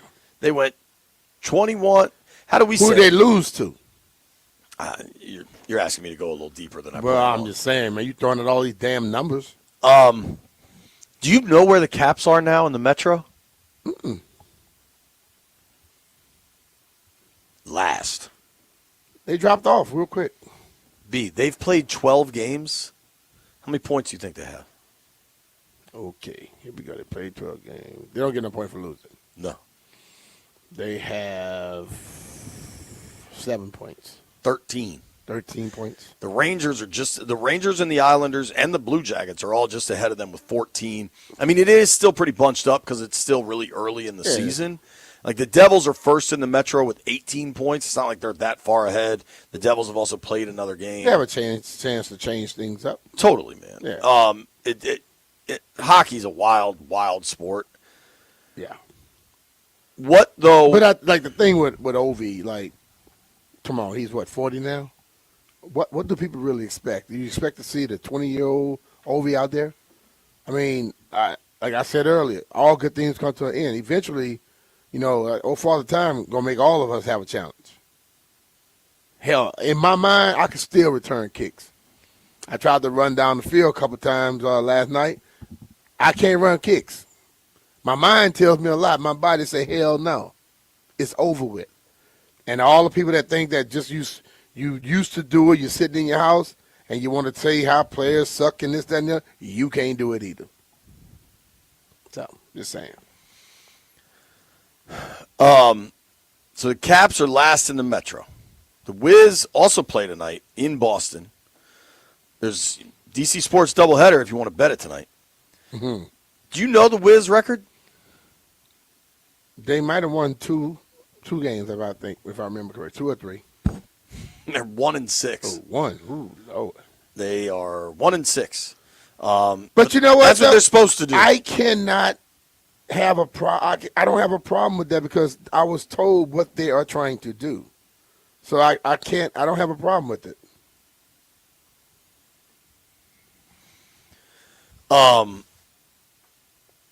What's the thing Maya Angelou said? When somebody tell you, if someone shows you who they are, believe them the first time. Okay? They told us what they're going to do. Why would I sit up here and expect them to be anything differently? Yeah, like I'm not mad at the Wiz. Yeah. Honestly, my rankings of like where I think fans should be upset, the Commanders are at the top of the list because the expectations were high. Yeah, and very. maybe expectations were too high, but I still thought playoffs were the goal, right? Win 10 games, get to the playoffs. I think I had them at 10-7, right? They play 17. I think I had them at 10-7. You were 9-8. 9-8. Okay, like I think that is. I was at 10-7. Okay, like I think that's pretty reasonable, right? They have underperformed, even with the injuries. You consider all of it. They have underperformed, and particularly the way they built their secondary has been problematic. That to say the least. Like it's been bad. Yeah. And in no way will we sugarcoat that. After that, though, the Wiz are supposed to be bad. The Wiz are doing what they're supposed to do. And I think there are exciting young pieces with the Wizards. That's the way the NBA is. You go through these half a decade rebuilds to hopefully come out the other side and be Oklahoma City. I wonder if that's the right way it should go, but that's the way it goes in the NBA. That's a hell of a business model, though. It's crazy. We are not going to produce for 5 years, but we still want you to pay us some amount of money, the same amount of money you would pay if we were. And people do it. You know, and then in other sports, they pissed off it don't happen overnight. Right. It's crazy, man. It is crazy. The Nats are terrible because the ownership won't spend. Like, I think people have a right to be mad. I think you should be mad at the Lerners. Well, we got new people running it now. I mean, we'll see if the new manager and the skipper and all that. I mean, the GM, if everything changes up a little bit now, because they hire people they like. They want them to have the same mindset. They have now this analytical mindset. Maybe they may spend on this. Never know. We'll see. We'll see. Trying to be positive. I hear you. Yeah. I believe Taboni and Butera could be really, really sharp guys. They might be the absolute right people to run this thing. I don't think the Lerners are going to spend. I'm not really sure it's going to matter. But where Butera had success in Tampa, they don't spend. They just really draft and develop. So maybe you can thread that needle, right? Yeah. Maybe Taboni can find the right guys, and their emphasis on scouting and analytics and everything that can happen is great, right? I'm not mad at the Nats. I don't think they're underperforming. I'm not mad at I'm mad at ownership there because they haven't given anybody a chance. Not mad at the Wiz. I think the Wiz are doing what we asked for. Everybody got tired of being the 6th seed, right? Like, tear that thing down, see if you can build a real winner. The Caps, I don't know how to feel. It's early, It's early. True. It's early, and I think people have to understand one thing. The Great 8 did some great things over his time in last year. But what are you really expecting him to do at 40? The other guys have to step up more. Right now, he used to carry them. It's time for them to carry him and let him be able to come in and be situational and do some magnificent things. But to just be having the impact he used to have, I don't see that. Yeah, I think they've built that roster in a way that they shouldn't have to be overly reliant on Alex. But where Alex is always still the best in the world, frankly, throughout his career, is the power play And now I wonder if they are headed towards a place where they have to make a decision. And I don't know this answer. We would have to ask a real hockey person this answer. But, like, is there a better person for that power play? Like, do they need the spark there? Let me just hit you with a little something. Whether there is or not, you know what they need to start planning for? There needs to be one to start getting some experience at it. Because he's not going to be doing it the next year, and the next year, and the next year, and the next year. So you need to start preparing for someone else to be there. That happens at the end of people's career. And I know we look at certain people in different ways, but ultimately, the powers that be are hired to build things for the long haul. And they have to start planning beyond that. It sounds very, very bad, but it's what happens in professional sports. Now, I don't know what there is there to change now, if anything is going to change. Like, I don't know what you do there. And with a player like Alex, has he earned the right to be on that power play no matter what? I think you can argue he has, right? But they definitely need more power play goals. They need more. The Caps are at home tonight at Cap One, hosting the St. Louis Blues. Wiz are on the road in Boston tonight. It feels like, I said this yesterday or 2 days ago. No, I said it after the Cowboys lost on Monday Night Football. It feels like we're headed into a sports vampire winter where we don't get joy from our teams. We just get joy from rooting against other teams. I hope I'm proven incorrect. I think with the Wiz, people have the right mindset. Like, it's not about wins and losses this year. It's about growth and development because they want to be able to keep their first-round pick, and they've got to be quite bad to keep it because of dumb trades that happened in the old days. Mm-hmm. The Caps, though, it's like, dog, we kind of need the Caps. You imagine January, February if the Caps are out of it? Like, it's going to be cold and like, it's going to be sleeting. Like, we need something, man. We got to broaden our horizon, though. This morning, we got to pull some other sports talk in this thing. This morning, I was at the gym, and you know what all the boys in the steam room were talking about? Terps Hoyas Friday night. We could use one college hoops team to get us through. All right. I don't know if it's going to be Maryland. I don't know if it's going to be Georgetown. I think there's a lot of excitement for what Buzz could build at Maryland, but I think this year it might not. I think they're going to struggle to score. I think they're going to play a lot of D, rebound really well. But, you know, Buzz won a lot of games everywhere he's been with kind of that style.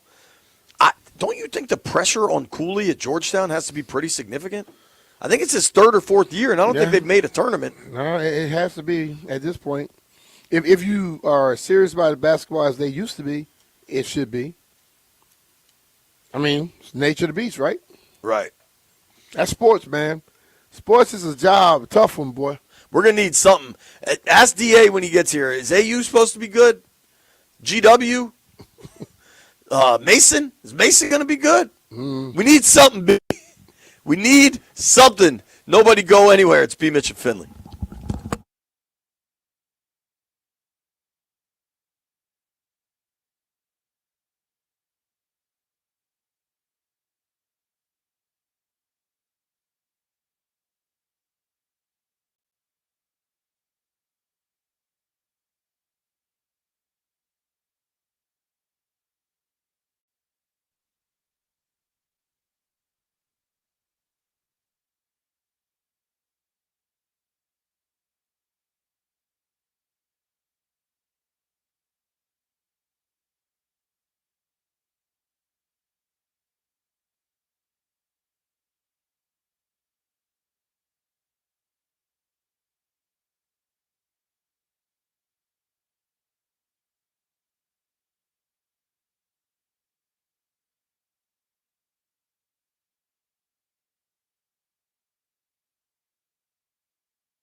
BMitch and Finlay, 106.7 The Fan, live in Ashburn, Virginia at the BigBear.ai Performance Center. There you Commander's training facility. Gonna figure that one out, commit that to memory. Are they going to get an acronym for that? Because that's long. BBAIPC. There you go. I think we just call it the Den. How about Big Bear? Yeah, I think they want the .ai, though. Okay. They're paying for it. Let's give them what they want. BigBear.ai. Big Bear. I think the .ai is important to tell everybody what Big Bear does. Okay, gotcha. And what they do, I assume, is AI. We're there, but we're in the den. We're in the den. There you go. The BigBear.ai den. Yeah. Having a discussion, who's the best team in town, and it is by far the Washington Spirit right now. They got a playoff game Saturday, Audi Field. What do they call it? Rowdy Field? I like that. Yeah, Rowdy Audi. Second best? Second best team?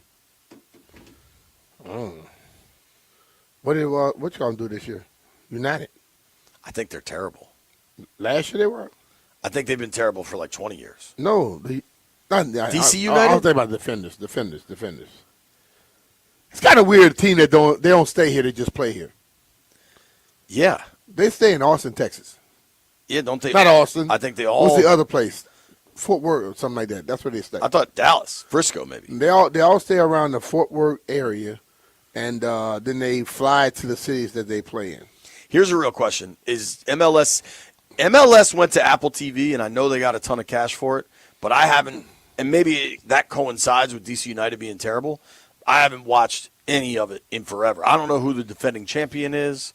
Like, I recognize they got the bag, but I think they really marginalized the casual fan audience. Yeah. Because I'm sure the hardcores are still watching MLS on Apple, but like the casual, honestly, it'd just be like you were at a bar having dinner and there'd be some MLS on because it was on ESPN. Mm-hmm. Like, I was at least aware of it. At least you got a glimpse of it. DC United. Everybody don't have Apple. Right. And I get Apple TV, but you then have to get the package. I remember once I was going to watch a DC United game. I went to my Apple TV, and then I realized, I also have to pay for this? Are you kidding me? Yeah. You should just reach out for a call, man. Get you So I think credential. I think the MLS season is over. And I think, do you know who had the worst record in all of MLS? JP. Some questions you got to stop asking. That was fairly rhetorical. So Brian. the Defenders they won, so they might be the best team. All right. Shout out to the Defenders. The two best teams in the area play in the same stadium. And one of the worst. Yeah. United plays there too. I'm just speaking about the positive. Sure. All right, let's hope the Spirit capture a championship. Let's go with it. We're all in on the Spirit. Shout out to the Defenders winning the title. DC United played 34 matches and won 5. So whatever's going on with DC United, yeesh. Now, there is an opportunity for Maryland or Georgetown to have a really good year.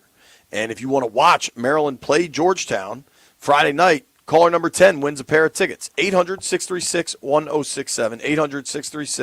800-636-1067. You win a pair of tickets to see the Terps play the Hoyas Friday night in College Park at the Xfinity Center. For more information, visit thefandc.com. Let's hope there's some good college hoops. I watched like 4 minutes of Duke last night. Did you watch any of that? No. Well, I was over at. What'd you do last night? I was at the bubble. Oh, you had the flag football thing. Yeah. Every time you go to one of those, you're always super impressed by the athleticism of those kids. Yes. Who stood out to you in Tana last night? Like, this little girl had to be about 6, 7 years old. Looked like she'd been running around playing flag forever. Then I had another young lady who came out. Her mom and dad said, she just got interested this week. She scored a touchdown. Skill, bro. They got skills. I took my daughters to hit some golf balls, and Shelby, things might kind of be clicking. She's always hit the ball pretty well, but would not slow down on the greens, and I've been doing putting with her more and more, and she actually putt pretty well last night. So I was encouraged by that. Somebody else helping her. Can't be you. Her mom. Now, we do have a AAA poll of the day. The BMitch and Finlay AAA poll question of the day. Which DC sports team will get good first? Nats, Commanders, Wizards, Caps. That's crazy that they were in the NFC title game last year. Now we got them in that poll. I agree. That's kind of crazy. Huh? If that is the company of and the incredibly arbitrary wording of who will get good first, I still think it's the Commanders. I know people are saying now like they're only going to win 5 games. I still think it'll end up a little better than that. I think it's entirely possible they get to 7.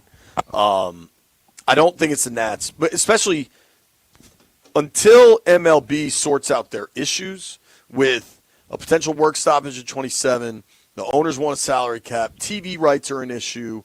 There's this talk of MLB trying to gobble up everybody's TV rights and then probably sell it to Apple, which will then make us buy another damn package. There's just the way the learners have run that operation combined with all of the headwinds baseball is facing, I have a tough time thinking it's going to be the Nats. The Wizards are bad on purpose, and I think if you get some truth serum in what the Wizards are trying to do, I think their goal is to compete in 27-28. It's about that. Like, that's a ways off, dog. The best business model in the world. I'm just saying. Yeah, that ain't bad. And then the Caps, I still think the Caps, they've lost 4 in a row, but they do have some young talent. The BMitch and Finlay AAA poll today is brought to you by AAA. Level up with the new AAA Commanders MVP membership. Get all the benefits of AAA, plus exclusive experiences, discounts, and tickets. If you're already a AAA member, upgrade for free or join today at AAA.com/Commanders. In about a half hour, you'll hear from Dan Quinn.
This sports update is brought to you by Prince George's Community College. Paul Taboni announced some titles and names that are going to make up some of his front office.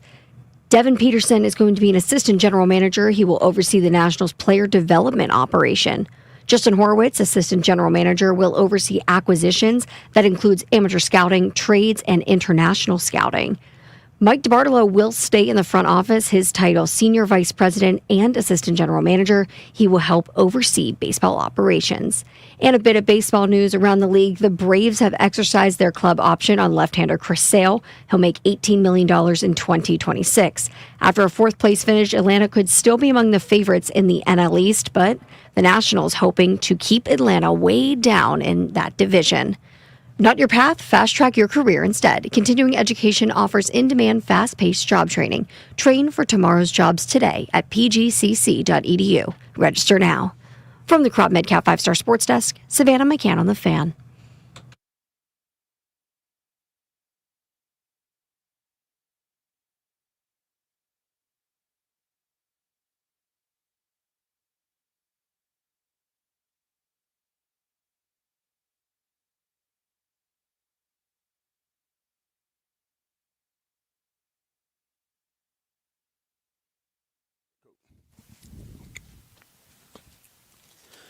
B, you didn't play with Andre Carter, did you? Which Andre Carter? The DN? No. He was after you, right. It is high noon in the District of Columbia, points north, south, east, and west. BMitch and Finlay, live on 106.7 The Fan, live on the 106.7 The Fan YouTube page, and live on Monumental Sports Network, broadcasting live from the BigBear.ai Performance Center, Commanders Park. Practice getting ready to rock here in about an hour. As you know, a lot of people have thrown in the towel, but Washington has a game Sunday against the Detroit Lions. That's how this works. Nobody feels sorry for you. I brought up Andre Carter. So Miami, the Dolphins, just called up Andre Carter II. They called him up off Detroit's practice squad. I don't know that this is the same Andre Carter that played here as a DN, but as a junior at He West, don't seem that old, does he, to have a kid already in the league? Andre Carter's not that unique of a name, but these are the types of moves I think as you get deeper into a season where things aren't going well, look for guys that might show you a spark. This dude was a serious pass rusher in college. Now, that was at a lower level, but you never know. All right, joining us right now via the Rude guest hotline. Rude makes the most reliable HVAC equipment in the DMV is our friend, Mr. Leslie Shepard. Of course, Shep played 5 years for the Redskins, 18 total touchdowns, over 2,000 receiving yards. Shep, what's up, man? How you been? Man, I'm good, JP. How you doing? What up, boy? What's up, BMitch? Chilling, baby, chilling. Shep, a lot of reasons I wanted to have you on, but I did want to start. B was telling us that you suffered a worse but similar injury to the one that Jaden just went through with the dislocated elbow. But I guess you also broke your wrist. Can you tell us? I mean, that sounds painful as hell, dog, so I'm sorry. But can you tell us kind of what that injury was like? Oh, man, it was, wow. So I did dislocate my elbow. B-Mitch was right on that. But we was unaware of the wrist being broken to the next day. Excruciating injury, was no surgery required. They had to just replace, put my elbow back into place. And, I had to wear a sling for a few weeks, and then, you went straight to rehab. But, man, it's excruciating. The injury itself and the rehabilitation process is grueling. So I don't know that you can delineate between the dislocated elbow and the broken wrist, because obviously when they happen together, Right. you got to deal with all of it. Right. Specific to the elbow that Jaden's dealing with, was the excruciating part popping it back in? Is that something you just kind of, like you see that people do that with their shoulders, they just kind of jam it back in. Is it similar with the elbow going through it? Well, it's a sting. It's a burning sensation. But the rehabilitation part is a little bit more difficult than just popping it back, because you got your adrenaline pumping, and they do it fairly quickly. As soon as they got them to the back, I'm sure they just popped it back in. But then you have to deal with the scar tissue and all of that stuff that, recruiting muscle fibers and things of that nature around your elbow and all that. So it's an excruciating injury for sure. But it's not MCL, it's not his throwing shoulder. He didn't tear, rotate a cup, nothing of that nature. So I think something he can definitely bounce back from and be, I don't think he will miss a beat once he get back from his injury. They said it was no ligament damage and things like that. That's probably vitally important. If you had to say, like, they didn't put him on injury reserve, okay, and that makes people wonder, like, okay, well, could he come back? Right. And for me, I can't say no, he won't be coming back this year, but I wouldn't know 4 weeks, 5 weeks, 6. I wouldn't know. But I guess it comes down to I think it's highly unlikely. I think it's highly unlikely that he comes back. Now, especially given the situation of the team right now, it just wouldn't make sense to me, going forward if he came back. But I think it's something he can definitely recover from and not have any effects of his throwing motion or things of that nature. It's his left hand, it's his left shoulder, left arm. It's not his throwing arm. So I think he'll be fine. The biggest hurdle he's going to have is that you're going to have to fight through that scar tissue to build back that range of motion, because you have to have your arm to be a certain percentage in order to just even to get cleared to play, right? So that's going to be the biggest hurdle. Once you dislocate your elbow, the percentage of the extension is small, right? So they're going to tell you when you first start, this is what you have to do, and the goal is to get it to a certain percentage. So that's going to be the process, and that's going to take a little longer than 4 or 6 weeks, in my opinion. So that scar tissue, so it's like they have your arm in a certain bend or whatever in the you said sling. They have to pop that thing, because I know when they did it with my knee, I almost priced the doctor. Yeah, but see, the physical therapy process is grueling anyway, because the average person probably go to therapy 2-3 times a week tops. If you're an NFL guy, you're going to go to rehab 3 times a day for 5 days, and probably Saturday too if you play at home during that week. So people don't understand that process. So they're going to give you the measuring stick of where you are. They're going to put it on your arm, and they're going to say, look, this is where you are, and this is where we need to go. So I don't know if BMitch, you've probably been through the process of fighting through scar tissue, but if I could compare it to anything, it would almost be like going to the dentist and getting a root canal on one side and getting your wisdom tooth pulled on the other side, but they don't give you any anesthesia, no medicine. No, okay, so you're not getting no numbness or none of that. You just got to sit there without the injection in your gums and just deal with it. So that's how excruciating popping scar tissue is. So, Al Bellamy did mine, and we wasn't friends for at least 2 months. Like, I didn't even talk to him. You know what I'm talking about? Like, for real. Like, I literally didn't like the dude. Like, but that's the process. That's the process, and that's what you have to go through, man. I'm telling you, man. It's not something I wish on nobody. But it's not a knee. It's not a knee. It's not no ligament stuff, but it's excruciating. You know what I mean? To say the least. See that? You saying that, okay, I understand exactly what you're saying. But for the average person, they just hear an injury and it's an injury. They don't understand it's different levels to that. It's an elbow, okay? Right. And they popped it back in, and he'll be back from it, and probably won't even, if nothing happens on it again, probably won't even much ever think about it again. Exactly. But when it's a knee, it's a problem. It is, and I mean, he might wear a brace that you see some of the, maybe the D ends wearing when they hyperextend their elbow and they come back in 2 or 3 weeks. So he might wear that just for the first few weeks of the season, but he'll be fine, man. I just don't see them trying to rush him back this season, given the whole situation with the team and the injuries and just the luck that we've had this year. So I just don't see him coming back. But it won't affect him going forward, to be honest with you. And I don't think it'll stop him from running or being Jalen or being a dual threat guy he is. I've been listening to you guys' theories on injuries and AI and all that. It's just mind-boggling to me. Some of the stuff people say about injuries. Well, can I ask you something? We're talking with our friend Leslie Shepard, played for the Skins for a number of years, played throughout the NFL. In 1998, had 712 receiving yards and 8 touchdowns. 8 touchdowns on 43 catches. Touchdown maker, baby. That's pretty crazy. 8 touchdowns on 43 catches is... What is that percentage? Like 22% of your catches went for scores? That's pretty damn good. Hey, man, you said it. I didn't write a book. I didn't write a book to say throw me the damn ball, but I sure felt that way. So, dude, I know you and B talk all the time, and right. One thing I wanted to ask you about when I knew we were going to get you on was obviously you went through an elbow dislocation, and I feel like you gave us really good insight just to how painful the injury is. But with Terry McLaurin missing the holdout, now subsequently being injured, a lot of people want to draw a line from the holdout to the injury. Okay. What have you seen when Terry was on the field and it didn't look good early, then he kind of got going, got hurt, comes back, it looks really good against Kansas City, Hell yeah. hurts it again.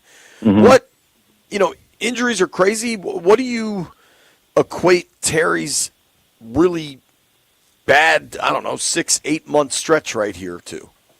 Well, honestly, I blame the personnel, the organization, the GMs, honestly. That's where it started. First and foremost, Terry is the nicest superstar in the league. He's the most transparent guy. He didn't play for 55 different quarterbacks. This guy is always available. He's a durable receiver. And he had to wait till the 3 days before the season started to get his contract. I thought that was BS, first of all. So him not being around the team, him not having that camaraderie with Jaden, I think it's a combination of things. But I don't want to equate him not being there to injuries. What people have to realize is that the NFL football is a physical sport, right? It's basically luck. It's not no rocket science to injuries. Either you one of those guys that never get injured, like a Darryl Green that's 185 pounds and never got an injury, or that superhuman person that you're sitting beside, BMitch, who never got injured, right, and played like a maniac on the field. So it's really about luck, to be honest with you. I don't buy into people are injury prone and things of that nature. It's the nature of the game. They just never really had any camaraderie with Terry and Jalen.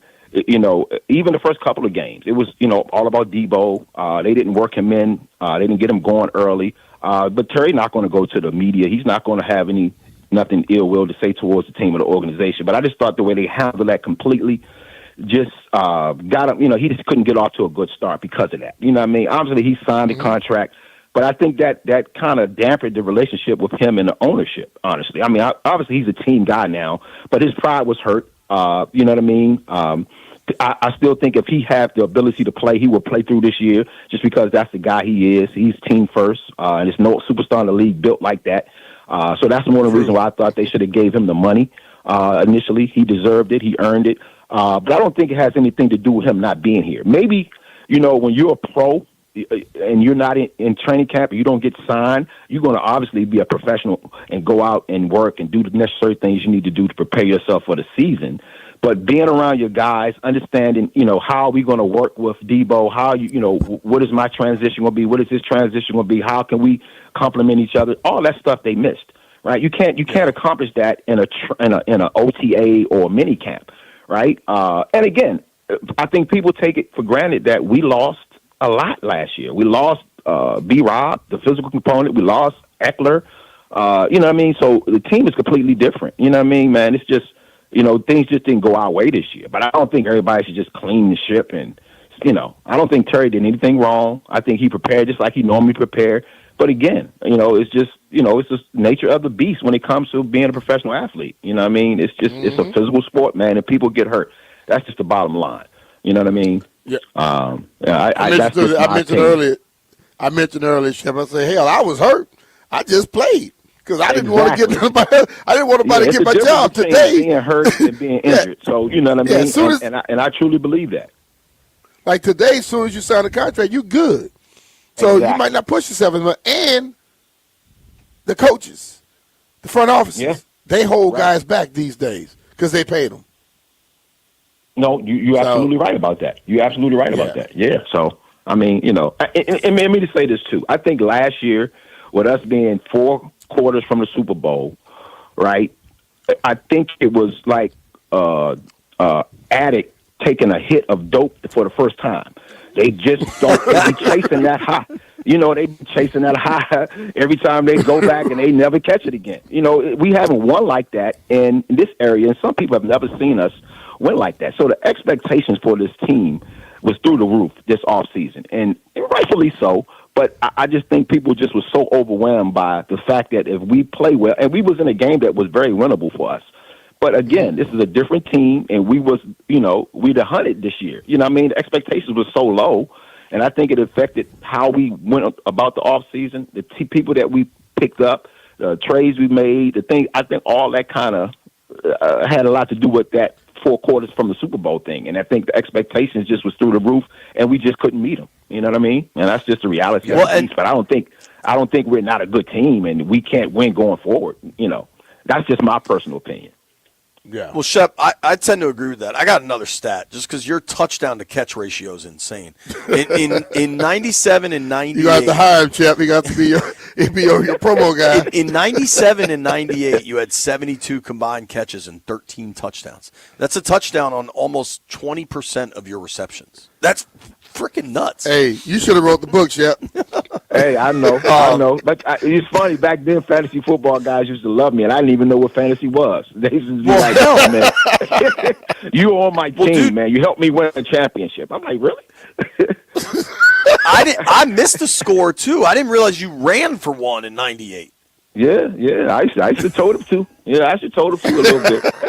I mean, that's 14 touchdowns over 2 seasons with less than 100 touches. Hey. Yeah. That's crazy.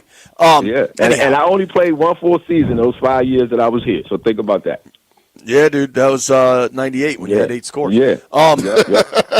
So I tend to agree with you that a lot of fans put the cart before the horse after last year's success. But I kind of think we're 10 games in. It's mid-November now, or it's early November. Like, I think we can safely say organizationally they did too. Because absolutely.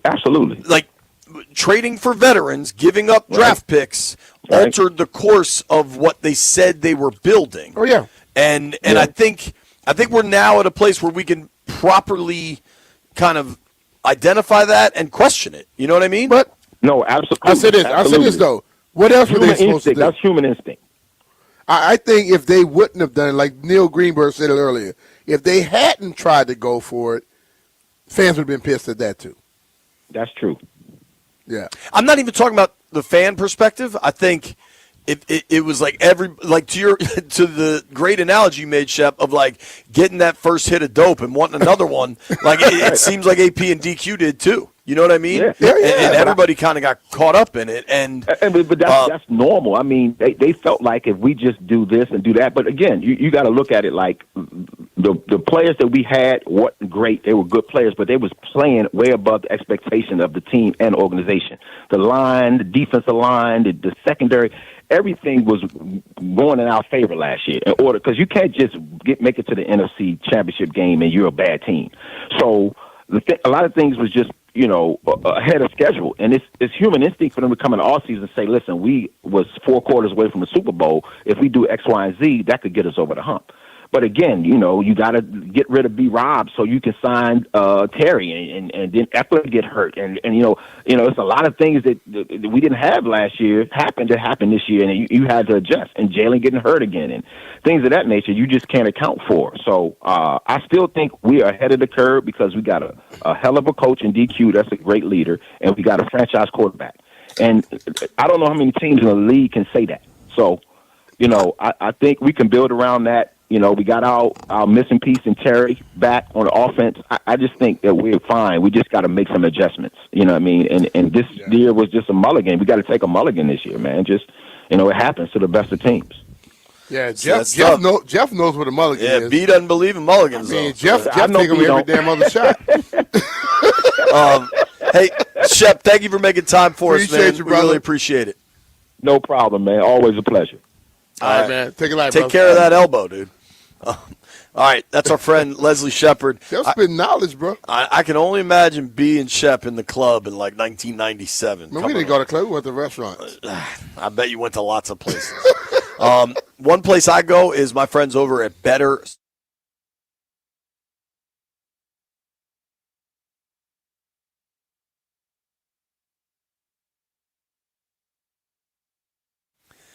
Hey, it's JP Finlay, and you've heard me talking about my house, all the problems we have that seemingly never stop, especially when you get a new batch of problems. But you know who gives us no problems? All help. The folks at Better Services. They're coming to the rescue for me again, hooking me up with appliances to match the dishwasher that they serviced, I don't know, 6-8 months ago. But here's the thing with Better. They can take care of whatever you need. Like, the way the service over there works, they talked to my wife and helped her identify and find the exact appliances she wanted for our house. Go check out their showroom in Kensington. They've got all the brands you're looking for and can offer same or next day delivery. Think about that. Your oven goes on the fritz, go over to Kensington, check out the showroom. You get a new oven the next day. They do this because it's a family-owned, woman-owned company, man. They know what they're doing. They run it really well. And whether you need new appliances or maybe you just need services or repairs, hit them up, betterservices.com. It's BETTAR. The other thing, especially with the holidays coming up, you're going to be hosting, you're going to be entertaining, Aunt Edna's going to be complaining about something. Make sure all the fixes you need around the house are done. They have handyman services, can come over one day, knock two or three things out for you. Whatever it is you need, hit them up. Betterservices.com, BETTAR. You better get better.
This sports update is brought to you by AeroVironment, built for defense, built for DC.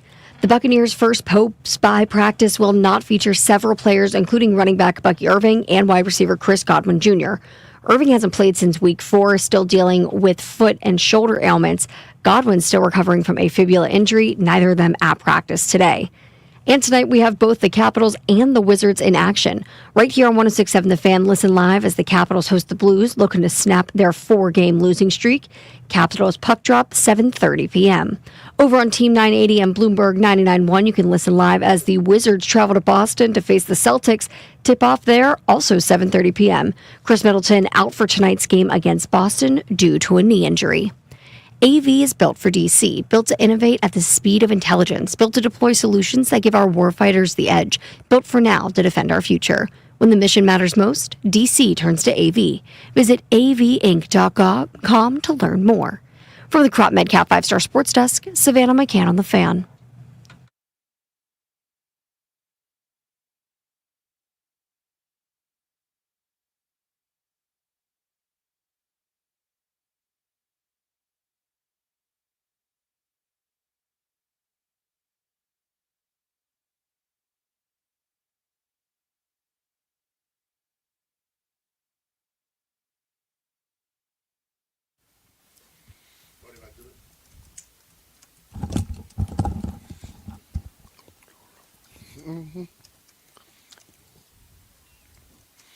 BMitch and Finlay, 106.7 The Fan. In moments, we're going to hear from Commanders head coach Dan Quinn.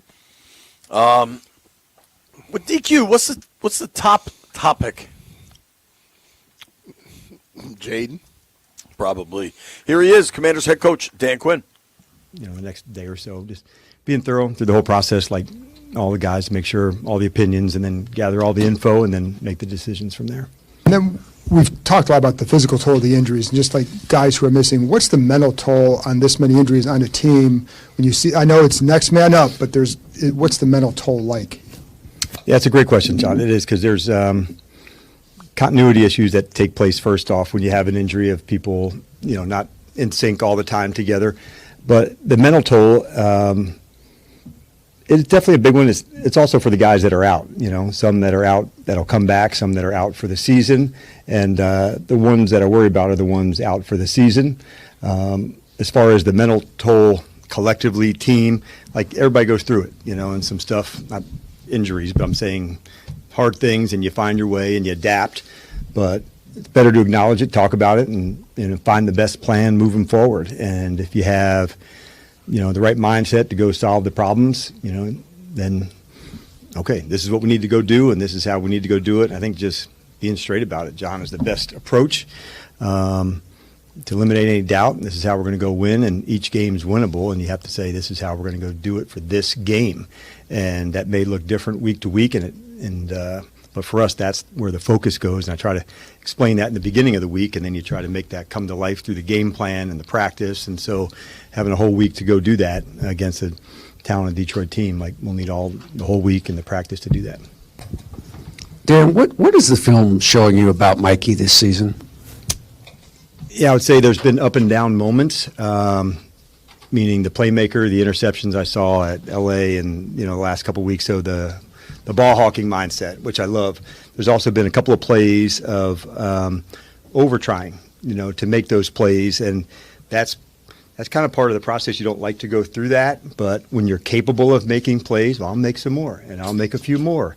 And then all of a sudden, that's not the one that you need to take a chance on.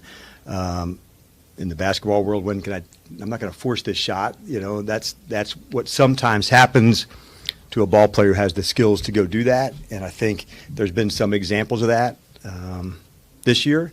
And I'm not surprised because he's a competitor and wants to help and make plays. And so part of my training with the guys and talking to them, I want them to feel backs against the wall and fight for that. But I don't want them to over-try to make things up, to go try to win. Like the attitude, the mindset, that's good, but not at the expense of veering off course to do something that could have other consequences. And he has to learn that, I would say, but he's not alone in that. everybody, when you're fight like hell, you want to make a play for the team, you want to change the course of things, and so it's actually when you need to be the most disciplined. And those are good, hard lessons, but ones that I'm certain that he's learning too. What does he have to lean into as a second-year player who has this? It's a natural kind of progression. There's tape on you now. There's ways to attack you now. And what does he have to lean into to kind of get through those rough patches when it doesn't go the way he would like it to go? Yeah, I think you have to lean into the discipline and the technique, because when you play with that and you have that and you can lean on that, man, then you're good, David, because now I know I can play the technique and play it when you're maybe I'm off, I'm back, I want to take a shot, then you're not out of the technique. So I think there's like a real discipline that has to take place. And as you're going through, sometimes I feel like he's older than going into the second year, but some of those players that have more years, okay, that's not the time. That's not the place to go take your shot. He's still learning that. And I know that he'll learn from this. He's a sharp guy, but we can't have ones where you can and where you can't. So the discipline, I would say, is the biggest factor for a ball player who's a playmaker, because they know they can make the next one and make the next one. And so I imagine that's much the same conversation, which the right shot when you've covered that. So it's for the guys that aren't capable of making some of those, they are probably more disciplined in sometimes, because I can't make that play all the way over there, where sometimes a player thinks they can. Two-part playing off that. Is it expected then that you're seeing it in year two more so than year one with him, and then just with him and Quan together, just the two together, how do you feel like they're developing after a really strong first year together? Yeah, that's a great question. And they're both going through it too, they want it to be right and good. Like, these are two really committed guys. And so, going for Quan, like whether it's a tackling, that didn't go the way that you want, like, and he's somebody that I have all the faith in to get those done. But when you miss them, you want to talk about him, acknowledge him, and say, this is what needs to be done to go make this play, get this technique done. And sometimes over-trying can be that way. I want to do this, and I thought he was going to do that, and like, no, man, just trust the technique. And so I've sensed with both of them some of that, and they're two guys that I just believe in so much, and to stay in the discipline of it, and like those plays will generally be made. And then going back to the injuries, what is your approach with Adam when you guys are digging deep into the well of players that you need to find just to have depth and reserve there? What does it change from what it did normally at the start of the season? I mean, how do you work this out with him? Yeah, we talk through the team, every day, so that's the good part. To dig in, and he and his staff and Lance and on the guys from the pro side, they've really done a good job. It's the hardest, I would say, Nikki, when there's multiples at a position. So for us, that would be like wide receiver and DNs, because then there's layers down to it. When it's elevate from the practice squad, they've been in the system, been in training camp, that makes it a little bit easier, because system training, like that person's getting themselves ready for their opportunity. And you pray and you hope that doesn't come from the injury side. You hope a player on the practice squad says, man, we got to get his ass in the game. He is working at practice. He's improving. He's getting there. The other side is if a contingency happens, if an injury took place, he's ready to play. So I'd say it's harder when you add those players in season, because then there's less bank reps, less continuity together. Not to say it can't be done. Of course it can, but that's part of the hardest part, I would say, when there's layers at a position. One, okay, that's a shift. But those two positions, I would say it's harder, because there's more players at that position. So you could say, well, there's more to go, but still at 3 or 4, it's a big number at a position, even at receiver and the end or O-line, where you play more players than running back or quarterback.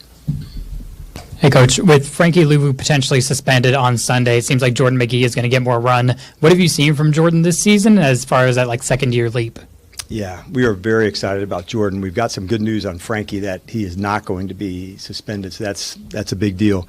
But what you've seen from Jordan, there was just a fantastic tackle for loss in the game the other night. He's a very square and secure tackler.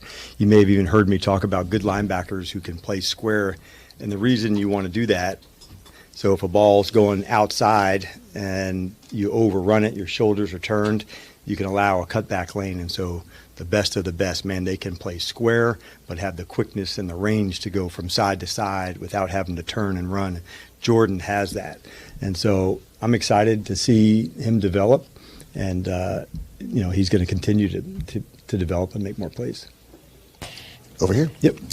You told us on Monday that you're going to bring Joe Witt down to the field. Who goes? Anybody move up to the booth? And ultimately, that move, what do you expect will change or happen with him on that field? Yep, two parts. First, no one else is moving up from that spot to go. Tom Donatel is on the pass side, is up, in that space. So we're covered in that way. What do you expect what's the advantages probably that you want to ask, like when you're up, you're down, obviously you can see Chick so much, clearer from up top. You can see the substitutions. What you don't feel, players and the fast communication that you sometimes need to get to. So when you're not hitting a mark in a certain space, it's the right call. If it's also happened the other way, when you're on the field and, okay, he needs to get out of the emotion of it and just see the play calling. So it's the right call for us at this time. So the players can look directly at Joe. Joe can look directly at them in between a series, to go into that spot. So no one is going to go up, but Joe will come down, and kind of want to give you the pluses and minuses of those. Both are effective. It just, by play caller and what we need at the moment, you make changes and say, all right, this is what's best for us now. And it's not that uncommon where, people have done it in season, out of season, one season to the next. So I think it's the right change up for us right now. Dan, the trade deadline came and went yesterday, and I know this is more kind of AP's department, but can you fill us in at all on why the team stood pat, and if possible, how close were you to making any sort of moves? Well, first, you're right. The Adam and his staff, they're really thorough. Man, they go through it, and that's part of the process that you go through all these different times a year. When's trades, when's draft time, free agency, and one of the things I admire about him is the thoroughness and making really good, tough decisions. And so when you go through a whole process, lots of factors would go into things to say, is it the right deal? Is it the right fit? Both sides. And so when it comes together, he knows exactly how he wants to handle it and where to go. So he was in great communication with me. If, this time of year, everybody calls and talks, but, he's really thorough in making sure to make the best decisions. Dan, with the injury to Jaden and also all the receiver injuries, it kind of leads to a natural progression of running the ball more. When a defense is aware that you might be doing that more and stacking the box, things of that nature, what goes into still remaining effective, in the run game during those moments? Yeah, what I think you're saying is shots, at bat. And so sometimes the play pass that can come off the run game can be where you have to, make your mark to go. So there can be some times where a 1 yard run or a 2 yard run, that's what the stats would show, but the byproduct of that is this linebacker or the safety going downhill. Can you get a play pass in behind them? And so I think that's the balance of playing first and second down football. And we need to be more effective at both. The more effective you run, play action should be, a little bit more effective. But you have to take the shots at the run game to do that. And that's one of the areas that, is really important to us. We got good O-line, running backs to get rolling. So, I wouldn't say it's more important now. It's always a big part of, playing good offense when you can have balance. So, we look forward to improving in that area, I should say, instead of more or less. That's Commanders head coach Dan Quinn. A lot to take in there. Plenty for us to react to. You're listening to BMitch and Finlay. Going to open these phone lines up at 1 o'clock.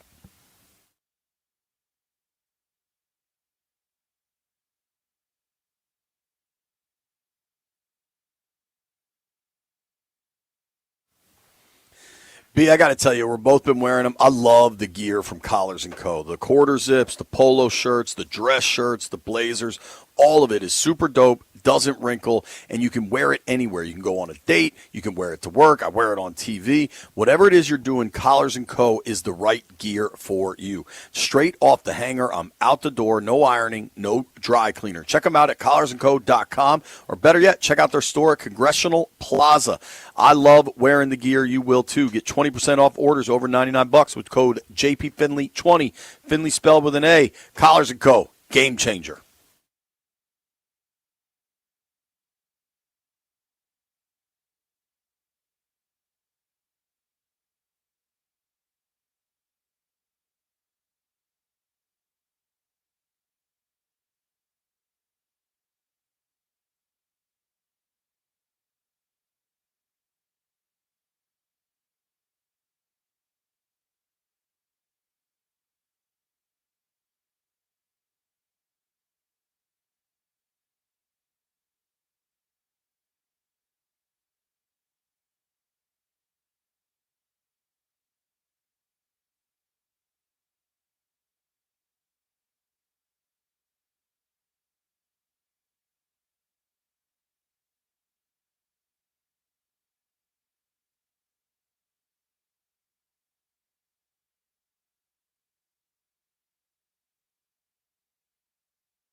Soldier boy up in the hood. Nothing is a better indicator of where we were as Wizards fans. The most fun Wizards era of my lifetime, my favorite team ever was the Bullets team that got smoked by the Bulls in the playoffs with Weber and Rod Strickland. But the most fun era of Wizards basketball, people conflate this. I don't know why people remember it incorrectly, but the Gill, Jameson, Caron Butler days were better than the Wall and Beal days. They just were. They were. And the peak of it. Way better. The peak of it was Gill and LeBron beefing with each other, like playfully. But nothing was a better indicator of where Washington ranked in the sports pantheon as that Washington-Cleveland series. You remember when LeBron whispered in Gill's ear at the foul line? LeBron was bringing Jay-Z to games, and Gilbert was bringing Soulja Boy. Yeah. Like that properly explained where things ranked. Didn't Mike do that to Karl Malone, though? Told him the mailman don't deliver on Sunday? He might have said that's why LeBron did it to Gill. Everything LeBron did is Mike. Just not as good. And all the youngsters want to beef with me on that, you can. His whole game was modeled after Michael Jordan. Just like, well, Kobe was like trying to be Mike completely. Kobe was definitely trying to be but Mike. Kobe was a killer, just like Mike was. DQ says they're looking at more medical opinions for Jaden. That's the proper course to me. Are you surprised by that? Nope. Not surprised at all. I mean, we all talk about the value that Jaden has on his football team. And they're going to do things with him a lot differently than they would do with anybody else. And if they were not exhausting every aspect of this thing, I would think something is wrong with them. They're supposed to do that. You know what I mean? And I think listening to Shep talk about the elbow injury and him saying, I don't think he's going to play again, I think that's probably where I land too. Now, we'll see. And there's no hurry to put him on IR. They just IR'd 2 other guys. Like, It's not like they're pressed for roster spots or something. True. It's not like, I'm trying to remember who I was listening to. I want to say it was Doc, where you're getting to a point in the season, and we'll see what happens. Maybe they knock off Detroit and the conversation changes. Yeah. But they're going to get to a point in the season where you start looking to try new things. And, I mean, you just saw it with the Dolphins claiming this dude off the Lions practice squad. Like, eventually, some guy you liked his tape and it's gone wrong, or he had an injury and now he's healthy. Like, eventually, I think you're going to start trying some different stuff. But with Jaden, the franchise quarterback, you take all the damn time you got. You do. There's no hurry on it. I understand you take all the time you want, but, like, I think this is another thing, too. Like, you have an overachiever. You have a willing participant, a guy who's not the average person in this day and age who are always looking for outs, who don't want to do all the work. You have a guy who wants to do the work and who wants to be in there. You got to find out a way to occupy him and also don't stun his growth. You get what I'm saying? If he can't go back and play, you don't want him to play, what are you going to do? What kind of game plan you got to keep him on top of his game? What kind of game plan you have to make him move forward? Because Jaden is a student very much like I was in school. The teachers would tell him my mom needed to put me on medicine when I was in first, second, third grade. She's like, why? Well, he interrupts the class. Well, maybe you should give him more work to do. Because they would give me the easy-ass work. I would do it real quick. And I'm not going to just sit there and be quiet all day. So I started messing around. And when they started giving me more work, guess what? I never bother people. It's just like sometimes people. So, what is Cliff and whoever is going to put together to keep him occupied, to get him better for the next year? Because that's just as important as him getting experience on the football field. For sure. We know if they tell him he can go work, he's going to work. But they may know things that can directly impact what he's doing on the field, things that can help him, and they need to have a game plan. For sure. It is. Because there are some guys who might be hurt, and they say, well, you're not going to play till next year. Guess what they're going to do? Not do a damn thing till next year.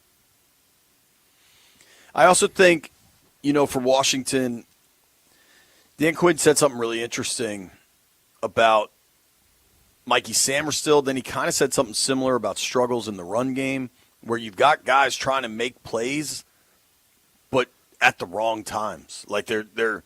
I think a lot of guys. And listen, we can talk about fans had expectations, the front office had expectations, so did the players. Yeah, everybody does. And I think they're trying to make plays and missing. Like a lot of this is just mistakes, and I think mistakes are coming because they're pressing. And Dan Quinn talked about a 2nd and short Sunday night where the running back had a first down but tried to bounce it out for a big play and got tackled for loss. Sometimes you take the first down. Yep. You know, you're not – I remember that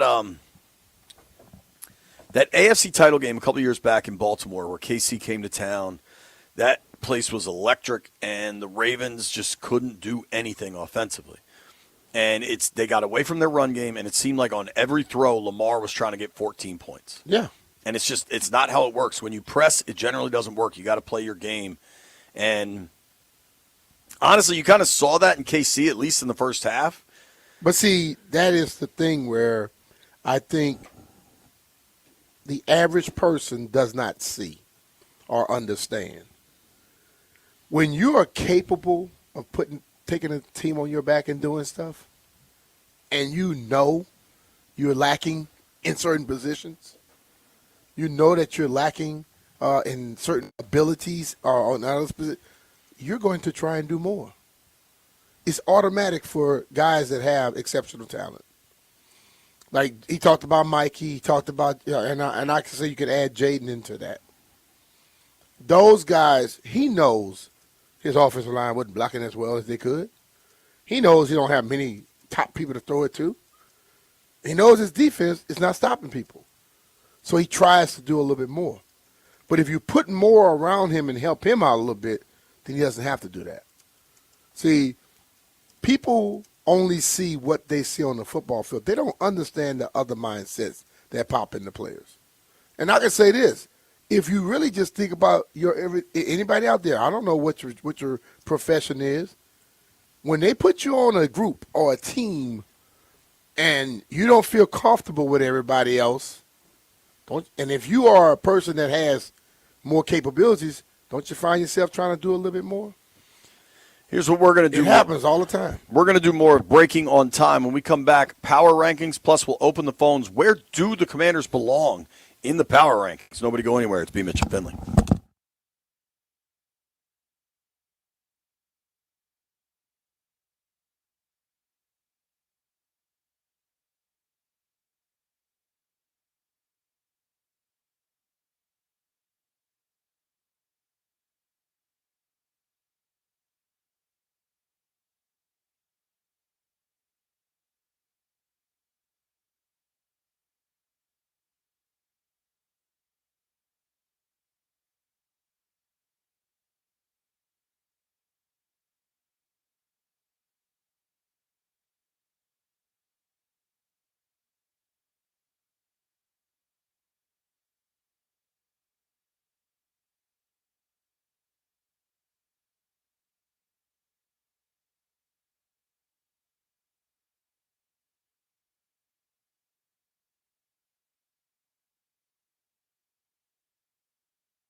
This Sports Update is brought to you by the Reynolds and Power Home Team, Keller Williams Realty. Commanders linebacker Frankie Louvu appealed the one-game suspension for his hip drop tackle and was successful. His one-game suspension was reduced to just a $100,000 fine. That means he will be able to play against the Lions on Sunday after all. And Dan Quinn just spoke to the media, and he said the organization is still working on a plan as they sort through some medical options for Jaden Daniels, so no true update there. And after placing quarterback Marshawn Lattimore and wide receiver Luke McCaffrey on IR, the team signed wide receiver Treylon Burks and defensive tackle Sheldon Day from the practice squad, both of them now on the active roster. Want to hear the fastest way to know what your home would sell for? Reach out to the Empower Home Team. Simply text your address to 800-763-3000. No phone call, just text your address to 800-763-3000. That's 800-763-3000. From the Crop MedCap 5-Star Sports Desk, Savannah McCann on the Fan.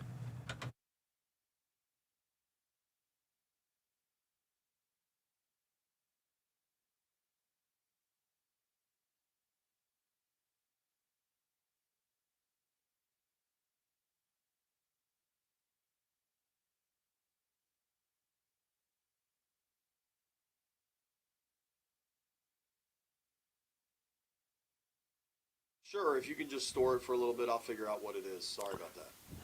All right, thank you.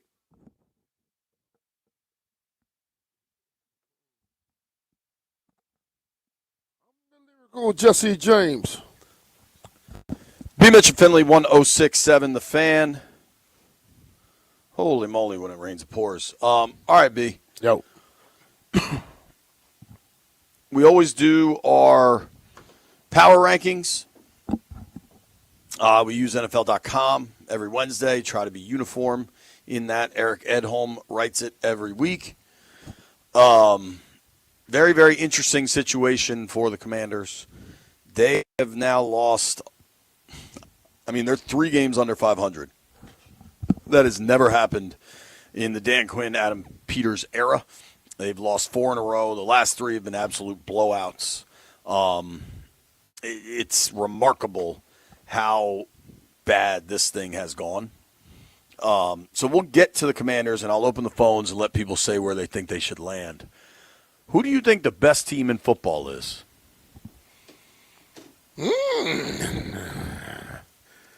I love the Chiefs, but they just lost to the Bills. How can I put them in front of the Chiefs? Can't be the Chiefs. Then I saw what happened to Detroit. I saw the Colts handled by the Steelers. Go with Buffalo. They have Seattle at 1. They can, but I still go with Buffalo. Yeah. If you look at, there's no team in the NFL with everybody has at least 2 losses. Mm-hmm. There's a bunch of teams with only 2 losses, including the Bills. But they got Seattle in the top spot, which is really pretty interesting. I think you can make a case for a lot of teams at 1. Yeah. Greenberg. You look at the way Seattle has been doing it. And they just added Rashid Shaheed, too. They added Shaheed. They got style points with what they're doing. I'm going to try to pull up their little schedule here real quick. Because, I want to make my points, make sure I make sense with my points. What are you looking for? I'm pulling it up. All right, let's go. Let's see. Bam, Seahawks. Okay, let's go to their schedule. The Seahawks. They lost to the 49ers. They beat the Steelers. They beat the Saints.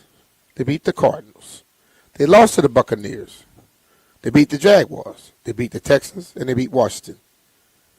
I think many people will look at the teams that they've won, they've beaten, and say that none of them are barn burners, right?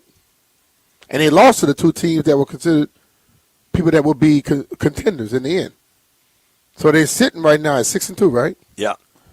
And they've beaten the Texans, the Commanders, Jags, Cardinals, Saints, and Steelers. And when they beat the Steelers hadn't been really doing much. I think that's why I would put Buffalo in front of them. I think Buffalo has a better track record, better win rate. The people they've beaten are better teams. I mean, so they go Seattle, L.A. The Rams are an interesting one because the Rams have been good seemingly against everybody but can't beat the Niners. I think they play the Niners this week. Where is that game? Yeah, they play the Niners in San Fran. So if they can get over that hump, that'd be pretty interesting to kind of see where folks land with the Rams. If you look at point differential, Seattle's plus 81, the Rams are plus 82. Those are the two best point differentials in the NFC. You probably still have the Colts with the best at 109, but the Colts just got beat down, which I think has a lot of people. The Rams beat the Colts. Right. But other than the Colts, the Rams haven't really beat nobody either. They lost to all the teams that were good. So they go 1, 2, 3 is Seahawks, Rams, Colts, Bills. There's your Bills team. I can't put them in front of the Bills. The Bills, the only questionable loss for Buffalo, I'd say, is the Pats at home. How serious can you take New England? Well, yeah, I think you're looking at the Pats and the Bills. They see each other a lot. Right. I think when we're looking at teams that play each other often, I don't look at that just as because like the team could be god awful, another team could be on fire, and that god awful team beats them. That happens often. Division enough. Games are crazy. Yeah. So no, I'm not gonna look at that, but I'm looking at the other teams, and I think I've heard people saying this earlier when they didn't want to give teams credit, they were like, oh, if you really look at who they beat, they haven't really beat nobody. And then you get throttled by the Steelers, and then now all of a sudden they are really gung-ho about they want to throw them up there now. After they lose, they go up higher. They did just trade for Sauce Gardner. Okay. And you said yesterday that Sauce Gardner hadn't been playing well. So I don't know. If we get the Sauce Gardner that we are the reason he got the name Sauce, we see that. Sure. Then I think you might be able to say something. But what the Steelers just did, you don't think other teams? Daniel Jones threw the ball 50 times. He threw 1 touchdown, 3 interceptions. Jonathan Taylor had 45 yards rushing, and they lost that football game. So is Daniel Jones the man, or is it Jonathan? If you stack Jonathan Taylor, you beat that team. So will they give people a playbook against the Colts now? They harassed Daniel Jones, had him on his ass. Yeah, he threw it 50 times. Yeah, he had nice 300-something yards passing, 30-something completions. Still, he couldn't carry. He threw 3 interceptions. He had 3 interceptions and lost 2 fumbles. Okay, so they hadn't been turning it over. 5 turnovers. Right. Okay, so what happens is when that running back is not taking all that pressure off of him, he's still Daniel Jones. Well, it's interesting. Of the top 10 even, there's questions for all of them, right? Mm-hmm. But, I buy the Seahawks. Do you buy the Seahawks as a real contender? I'm buying them now. I mean, I buy them so-so because, like I said, I went through the schedule. They haven't beat any great team. Do you buy the Rams as a real contender? So-so. Really? What's your hesitancy with the Rams? The Rams, to me, they were there last year. They lost. I know they were with the Eagles, but they lost. And the Rams seem to be a strange team. You just said they can't beat the 49ers. So if they lose to the 49ers again and they got to play them in the playoffs, what's going to happen? You going to think they're going to beat them? That's somebody they got to beat. If they want to be what they want to be, they got to beat the 49ers. For sure. And the 49ers beat them without having a lot of players. So all right. Is it a hang-up? Sean Kane just beat his mentor? Do you buy the Colts? No. I don't buy him. I told you Daniel Jones going to wake up eventually. Listen, if I want to go, and I'm saying this, so you got to take me for this. If I'm giving Buffalo credit, you might want to go along with this because I always thought that what's coming, but I think Buffalo they have been battle tested. And they just went toe-to-toe and they beat the Chiefs. After we praised the Chiefs, after I overly praised them, they went and beat them. They beat them, okay? Josh seems to be a different quarterback again this year, okay? And I think if his defense can help him out, I think they'll beat the Colts.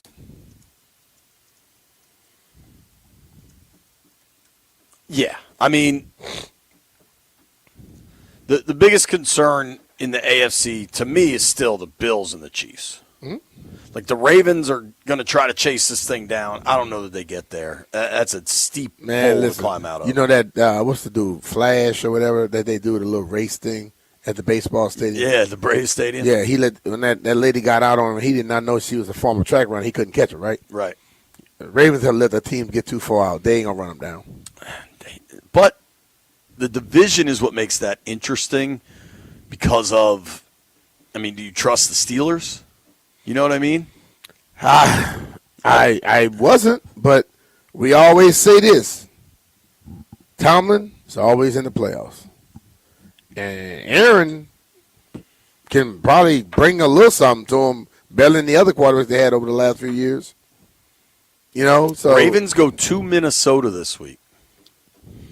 And, I mean, the Baltimore's hole was so deep that they're kind of all must-wins at this point. Mm-hmm. That's not an easy game going to Minnesota, man. No, especially with that defense and the way that they play. Yeah. You know, we know what Detroit presents on offense. One team we haven't even they handled them. We haven't even mentioned the Eagles, defending Super Bowl champs, 6-2, just throttled. I think because they do it boring like. Well, and they just made a bunch of trades. So, but and to be honest with you, I forgot them. The Eagles are in there. Because, like, we still can say what we want. Oh, they don't blow people out. They win. I mean, they still win. And like you said, Howie they're coming off a bye. They just Howie just brought some new people in that now that's a team. They add a pass rusher. They added 2 corners last week in Michael Carter and Jair Alexander. So that team is very close, and they added extra pieces. So, like, in these power ranks, you got 32 teams, 1 to 32, but they have 4, 5, 6 is Bills, Eagles, Chiefs. If you had to pick a Super Bowl winner, and you can get 1, 2, 3, and 7 to 32. So you can get 29 teams, or you can get those 3 to win the Super Bowl. I'll take those 3. Would you? In a heartbeat. See, this is where I'm at with media today, and even these people that put out these rankings. Just like fans used to get tired of people being there, so they start cheering against them. Anytime they could throw somebody that hadn't been there, they want to do that because it's kind of sexy and it's kind of, it's thought-provoking, argument-provoking. The other teams have the experience. They've done it. And we want to just throw the new person in there. But the one thing you always say, you got to learn how to win, right? So these new people that's just popping up, we automatically assume that they're going to be ready for that chase down the stretch. No, we don't know, right? And that's what makes it really cool to watch. I give the Rams more of a chance than you do just because, I mean, that coach in the last, 5, 6 years has gone to 2 Super Bowls and won 1. So he's not going to blink. You've got other coaches in situations that have not been in those shoes. In his first 3 years, he went to 2 of them, didn't he? No, they went to 1, and then when they won 1. That was about 3 or 4 years later? Yeah. 2 or 3 years later? Yeah. I think he went to 1 his second year and then 1 like his 4th or 5th year. I can look that up. But, I mean, that's a guy that's had them in the playoffs consistently. They've won games in the playoffs consistently. He has a winning record in the playoffs. Yeah, so they went to the Super Bowl his second year there, and then they won the Super Bowl his 5th season. And that's a quarterback that's won the Super Bowl, a coach that's won the Super Bowl. So I still buy them. Where are you at on Detroit? I think Detroit is in a hunt, but I think as good as I like the quarterback, Jared Goff. But pressure on Jared Goff, he's not the same quarterback. But ultimately, their defense, they're not playing like they were when they had all those guys together a year and a half ago. You know what I mean? And that would be their calling card. Because when they get in those games and they're in track meets and you can get a little pressure on Jared, he fogels. Who do you buy more in the NFC? The Bucks, who have a ton of injuries, coming out of their bye, guys that they thought would be practicing aren't, or the Packers, who just lost to the Panthers? Can I take none of them? I don't listen, man. And the Packers just lost Tucker Kraft, who's been really good for them. Okay, well, I'm gonna take the Bucks then. I just think that the Bucks just crazy enough. They have a quarterback who's just crazy enough, and their mindset is just crazy enough where they can beat anything. I think the Packers thought people were gonna just roll over and play dead, and right now they're finding out that people have fight against them. They showed up early, very strong, and now they're getting everybody's best. And then losing Kraft, which was probably the top weapon, that's going to be a problem.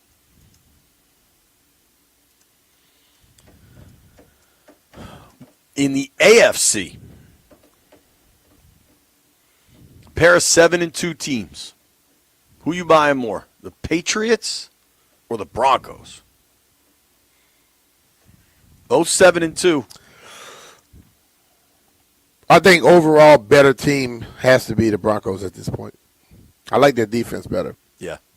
So I would take the Broncos. And the thing about it, if you travel out there to Denver, they're going to get more wins on you out there.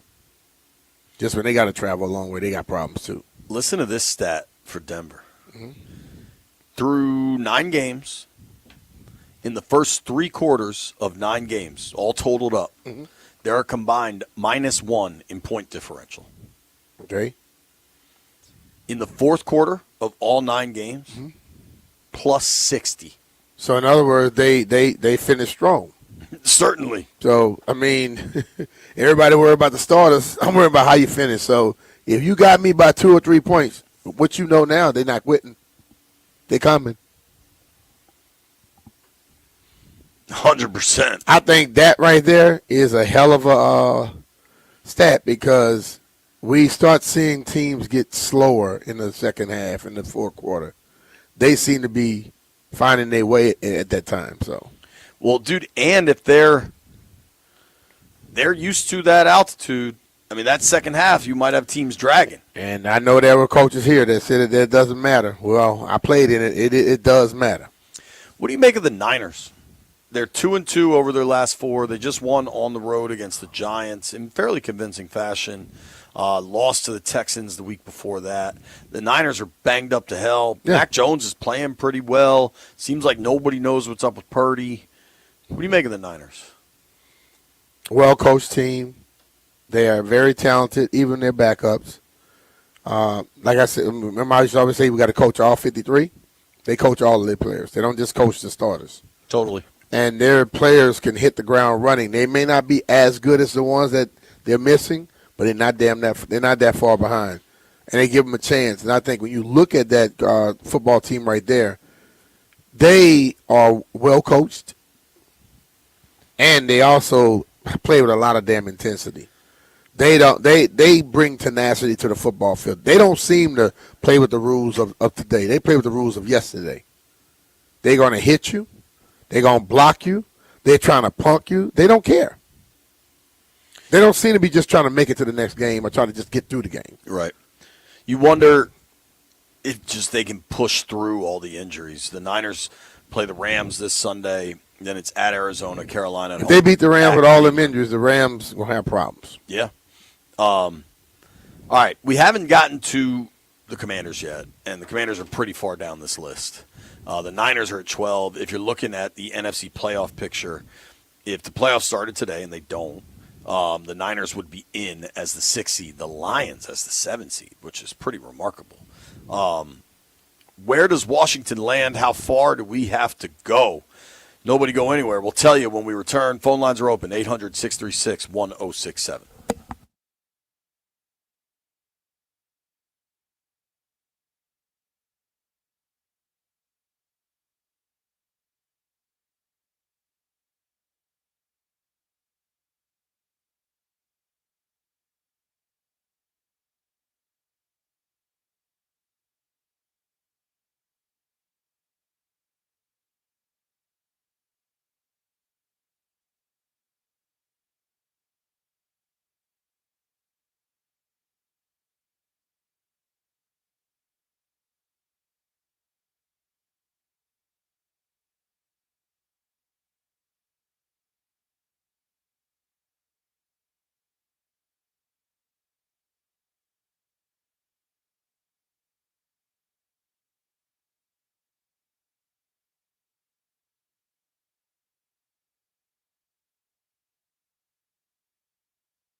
Dan Quinn said there's a final medical meeting today to discuss second opinions and putting a plan together for Jaden Daniels, so we should have more information on his next steps moving forward.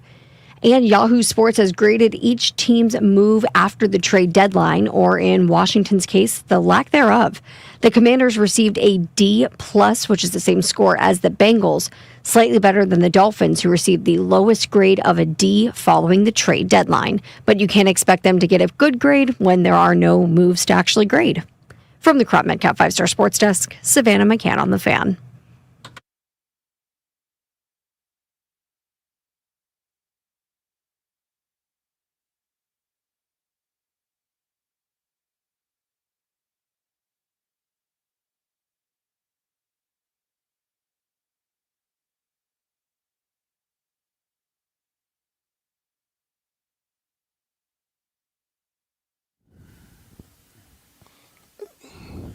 BMitch Finlay, 1067 The Fan.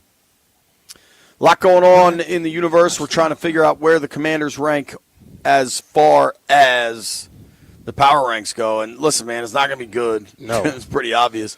Linville, I'm trying to call up the call sheet, but it's not in. Not only are they losing, Google Jay, Drive they don't anymore. have a lot of players in place, so they're going to drop. Like Neil said, he had him at 23. I would suspect they're about right there, to 23 to about 25, 26. All right, well, let's see where it is. NFL.com, every week we go with their power rankings just to be consistent. Top 10, we know Washington's not going to be in there. Seahawks, Rams, Colts, Bills, Eagles, Chiefs, Lions, Bucks, Broncos, Packers. That's your top 10. Yep.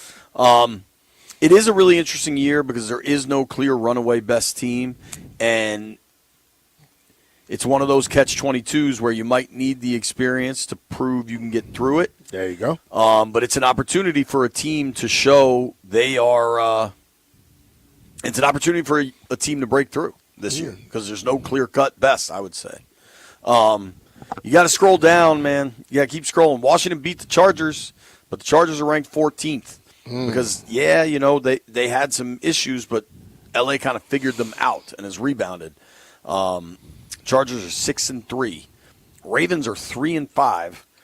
They've won 2 in a row though. Now that Lamar is healthy, they were 1-5. Yeesh.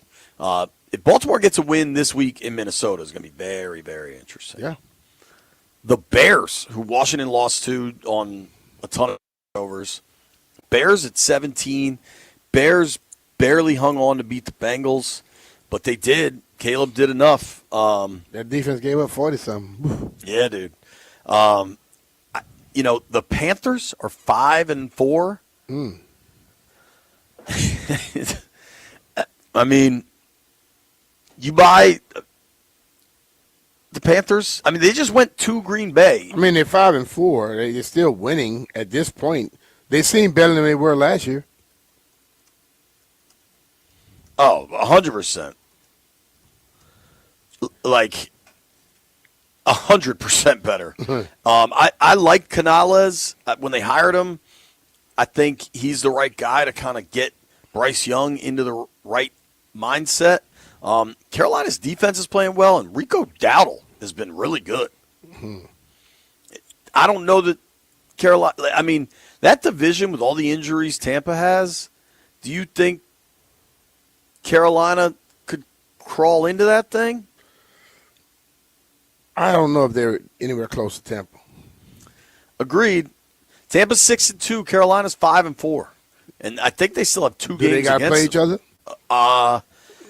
I'm sure they at least have 1 game left. They might have 2. I got Carolina schedule. Boom. They have Tampa on the 21st, and they have Tampa on the 4th. In 3 weeks, they're going to be playing Tampa to close out the season. They have the Saints. Okay, cool. They might get caught by them because they're going to be looking at Tampa. They got the Rams, Saints, Tampa, Seahawks, Tampa. They finished at basically murderer's row. Yeah. And, they have the 49ers before the Rams. All right. At the 49ers. I'll stop burying the lead here. I think Washington belongs somewhere down towards the bottom. Okay. Not the bottom, because the bottom is the Jets, the Saints, the Titans. Those teams are terrible. Okay. there, so that's 29, 30, 30, no, 20, 30, 31, 32. Dolphins are worse than them. Okay, that's 29. Browns are worse than them. Okay, 28. Raiders are worse than them. They beat 27. them heads up. I said 23 to 26. Are the Giants worse than them? They beat them heads up. Yep. So that's Giants at 26. Okay. Are the Bengals worse than them? They like the Bengals score more points. But they give up more points. But they, yeah, okay, so 25. Bang, 24. Washington Commanders. 23 to 26. I was right. Hey, man, I don't know. And listen, when you look at it, can't get mad at it. Truth shall set you free. That's what we see. Yeah, I mean, I'll read what they wrote here. Washington Commanders, this is Eric Edholm. I got a little blowback on DC radio this summer when I said that I still felt like this was not a complete roster and that a fallback was possible. But I didn't know it would go this way. Not like things were going great before, but the Bears' loss was really the harbinger of terrible developments. As if Sunday night's home blowout wasn't harsh enough, Jaden Daniels' late injury, down 31 points with 8 minutes left, was the cruel knife twist right after he'd re-entered the lineup. Washington's defense was torn to shreds early and only marginally better late, and nothing is truly working as it should. With injuries mounting, this season feels like it's just slipping away painfully. Yeah. That's all accurate, man. Yep. But I don't think he could have even recognized this far of a drop back because nobody would have imagined this many injuries. Sure. So, injuries, when you have injuries, I think that's more than just a drop off. And we were honest, and I thought fair. 9 and 8, 10 and 7, that was a drop back. But it still would have been better and been good. I want to ask the boys in the aquarium, do you think 24th for the Commanders, too high, too low, or just about right? Jeffrey? Man, Jeff's not here. I just got Jeff's update. All right, Landfill, what about you? Too high, too low, about right? It's basically right. I mean, the team's not very good. 24th is not a very good.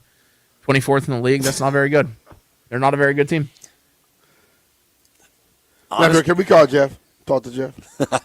Yeah, sure. Nah, that's all right. Just call him, see if we can get a live update. Call him and see if we can get him live. White Brian, seeing the Giants a spot behind the Commanders, does that seem right to you? They did. Washington beat New York, but that was the Russ Wilson-led New York Giants, not the Jackson Dart version. If the Giants hadn't lost to the Saints, I'd have a problem with it. But you can't lose to the Saints, and they haven't won on the road, even with Dart. Damn, the Giants haven't won on the road. It sucks, but I think it's right. I mean, if you wanted to move them up, they lost to Dallas. Dallas kicked their ass. Dallas is one slot ahead. Can't move them up. Maybe the Cardinals, but the Cardinals look pretty good with Jacoby Brissett at the helm. Yeah. Honestly. Atlanta's ahead of them. They lost to Atlanta. Minnesota's got a 500 record, plays good defense. That's where they belong, man. Would you have thought that in August? No. I would have thought that in August, but I mean, now you have to be truthful to yourself. You see what you see, and then you see the injuries, and you can love them all you want, but you can't say that no one should have an argument with that placement. No one. No. So, and then we look at Neil at 23, and they have him at 24, so they right around the same thing. I got Jeff. More not great. Hey, Jeff, how you doing, man? How I know y'all were going to do this? First of all, let me ask you a question. If you know we were going to do it, why you answer the damn phone? Because you back in the studio now? No, he's on the phone. Yeah, I'm back in the studio now, and I answered my phone since y'all wanted to call me. Yeah. Where were you during the show? When I asked your opinion on the power ranks, where were you? He was on the power stool. What happens when somebody curses on air? What you got to do? I don't know. Drop him. Dump him. You couldn't time that up for a commercial break like the rest of us like the rest of do? everybody else does. I mean, just say Nah. You know how sometimes when you feel that quake in your stomach, sometimes it's not air that you gotta release. Too much, dog. Too Take much. it easy, Jeff. Yeah, Take it You easy. can get off. You can get off now. Y'all did it. Hey, Lanford, we did not do it. There you go, Lanford. Hang up on him. There we go. You know how to do that.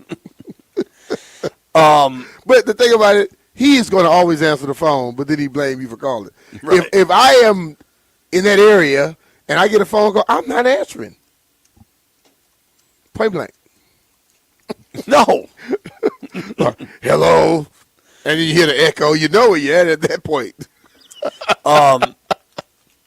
Quan Martin and Tyler Owens are working on the side field. Okay.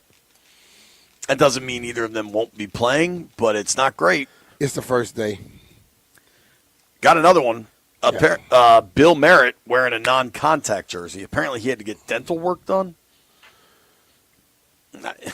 Hey, bro, I had to go get my wisdom teeth pulled one time. Went back out to practice. You thought I was going to just let somebody come pop me? No. Had on a little red jersey. How old were you when you got your wisdom teeth? For about 10 plays. Went right back in. I was in second, third year. Maybe. No, Norm was hit in by my fourth, fifth year.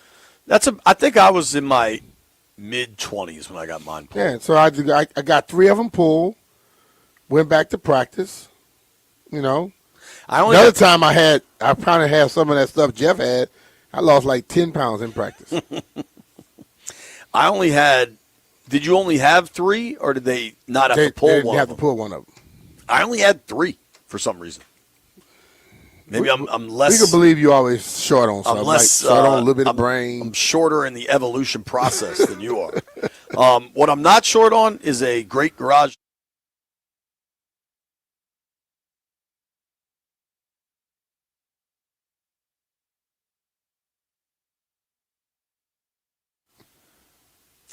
Listen, you've heard me talk about my new garage door from Door Pro America and how much it has helped me and my family. Well, they can do the same for you.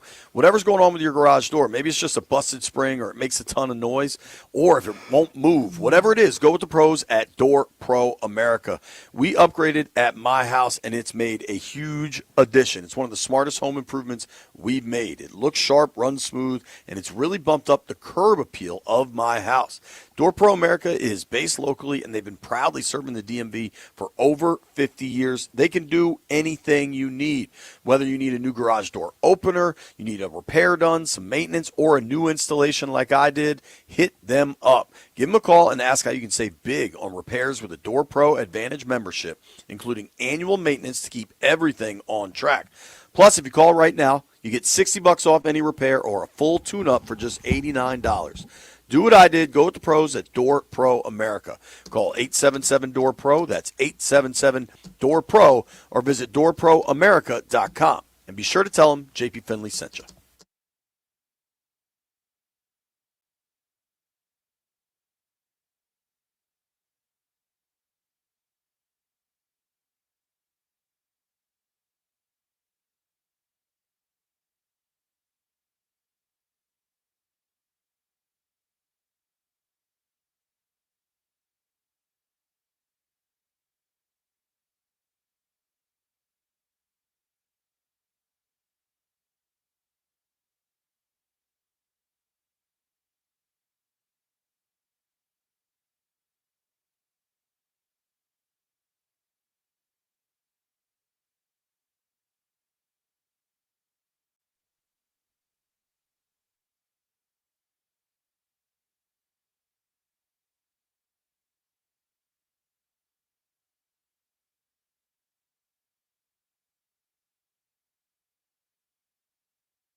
BMitch Finlay 1067 The Fan, broadcasting live. BigBear.ai, Performance Center, Ashburn, Virginia, otherwise known as Commanders Park.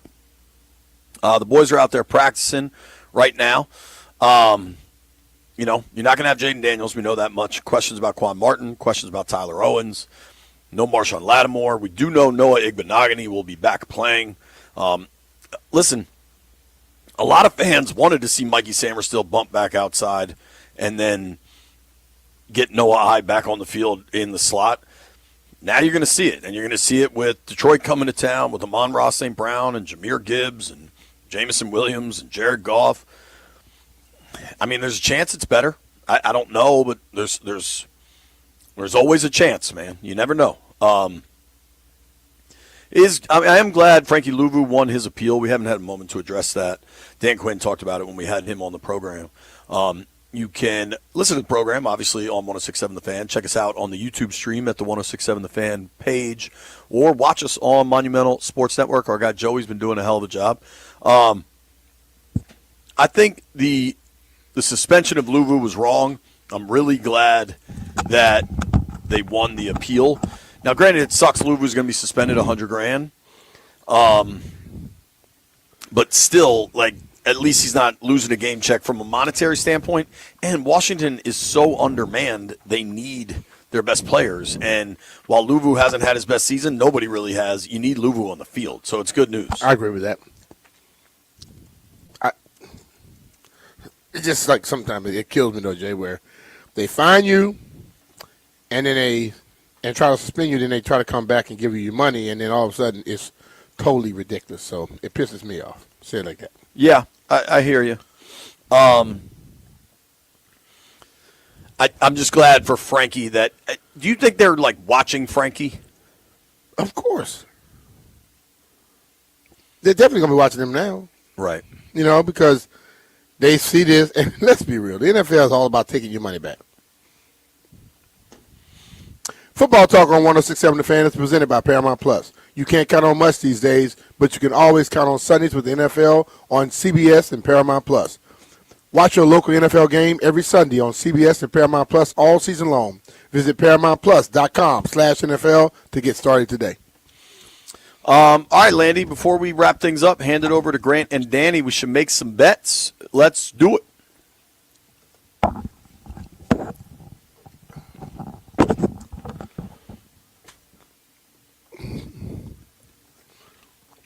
Gather around, gather around. All right, White Brian. I don't know if I won last night. How did I think my Ohio Bobcats looked pretty good, but I'm getting. Yeah, this may be a first, but everybody won last night. Let's go. That's what I'm talking about. So I'm 2-0, but B got 2 wins last night because he's a parlay player. I didn't do a parlay last night. Oh, you didn't? So that just makes you 1-1. I'm 1-1. I feel like that's the first time ever you didn't do a parlay. No, I haven't done it sometime. All right, well, we got Wiz and Caps in action tonight. Can we offer special odds? How about this? If anybody, now you can veto this, but I think this would be fun. If anybody will take the Wiz and the Caps money lines, not the points or whatever, but the money lines in a parlay, you get 3-1. I'm good. Give me the Thunder -4.5. Nah. You trying to set us up? Nah, dog. Yeah, but it was risk reward. Risk reward, nothing. I will take the Caps money line. You're taking the Caps tonight, Landfill? That is correct. I'm ready to be hurt again. Well, dude, here's the thing. As properly pointed out to me by Huey, if the Caps win tonight, for all the talk of them being in last place in the Metro, if they win tonight, they're back to second place. It's so early in the year, you don't want to draw too much conclusions. You know what I'm saying? I got you. What are you taking, White Brian? Rutgers -18.5. Rutgers -18.5. Is that college hoops? Yep, hosting playing Ryder. Lynchburg is playing OKC Queens hadn't lost University. the game yet. 8-0, dog. Give me OKC -4.5. Oh, man. What, Jeff? I took that bet, too. Uh-oh. Hell. Now B messing me up. Let me get the Trailblazers. No, I'm joking. I'm taking OKC, And then I'm going to this game right here scares me a little bit though. Which one? Wemby and Luka. Ooh, that's a good game. What time's that? 10 o'clock. I'm not gonna watch it. Nope. But it's just. I might watch some of that. It's only minus 2.5. Tricky. Look who's letting Vegas talk him into something right now. No, it's not Vegas. I'm just like I'm wondering, is anybody hurt? Didn't the little rookie dude? He's not playing right now with the Spurs. 1 minute. So are you putting that in, B? I know where I'm going. Where you going? Go. Maction. You going to the Mac? I will take the Toledo Rockets, laying a big number tonight, 14.5. Give me Toledo, baby. Man, give me the plus 2.5 with the Spurs and Wemby. B's taking Wemby. Thank you to everybody that listened to the program today. Thank you to Ben Static for joining us. Thank you to Neil Greenberg for joining us. Thank you to Leslie Shepard for joining us. Man, we'll see who's playing for this team this week. They could really use a win. Grant and Danny coming your way next. Wiz and Caps on the night if you need something to watch. Live from BigBear.ai Performance Center. Thanks for listening to BMitch and Finlay. You made it this far. I owe you some Chick-fil-A.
This sports update is brought to you by Baldino's Lock and Key, your hometown security team. Visit baldinos.com.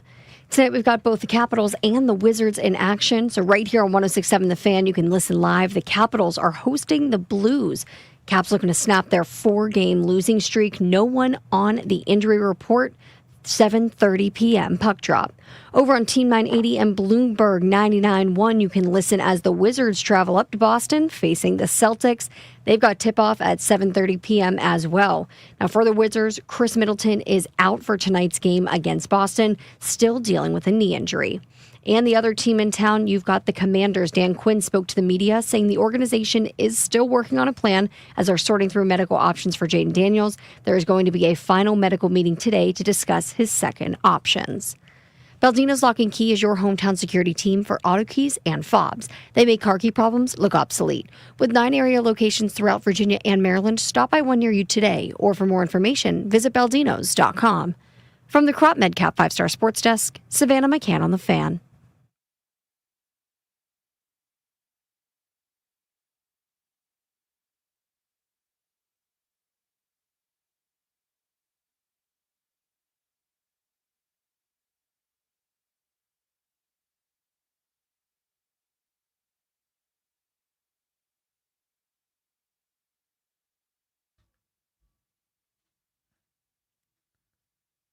Good Wednesday afternoon. Welcome into Grant and Danny.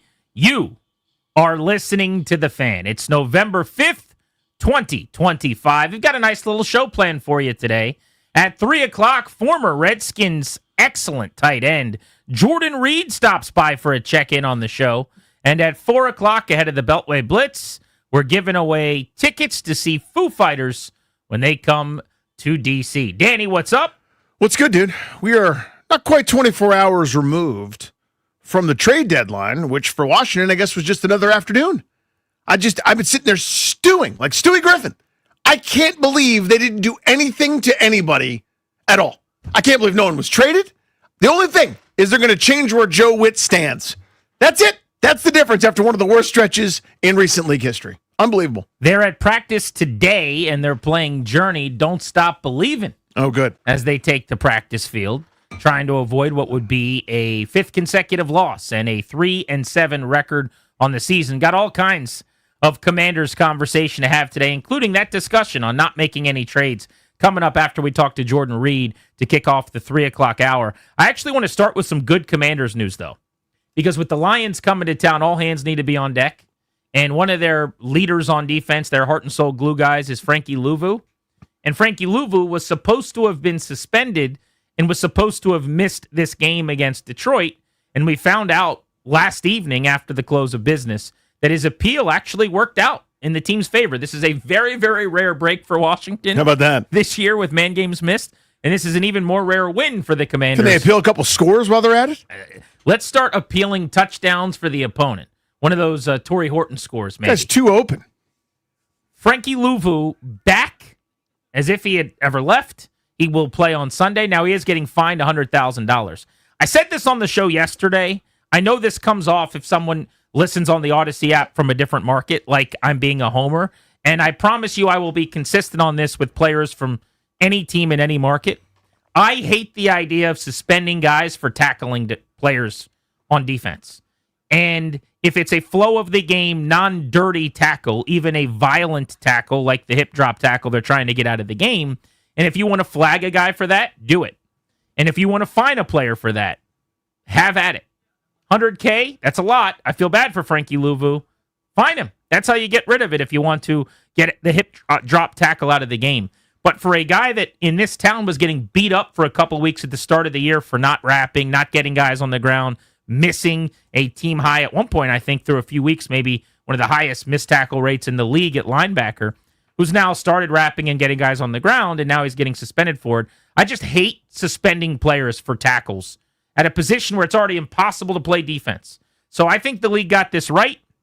Now, look, if he goes out and he hip drop tackles somebody this weekend, you're probably suspended again and you don't win the next appeal. Right.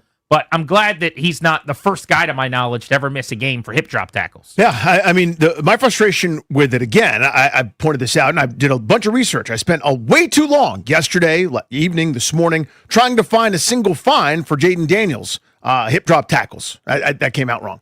Where players have hip drop tackled Jaden Daniels, who's now hurt as a result of a tackle that, by definition, looks like that.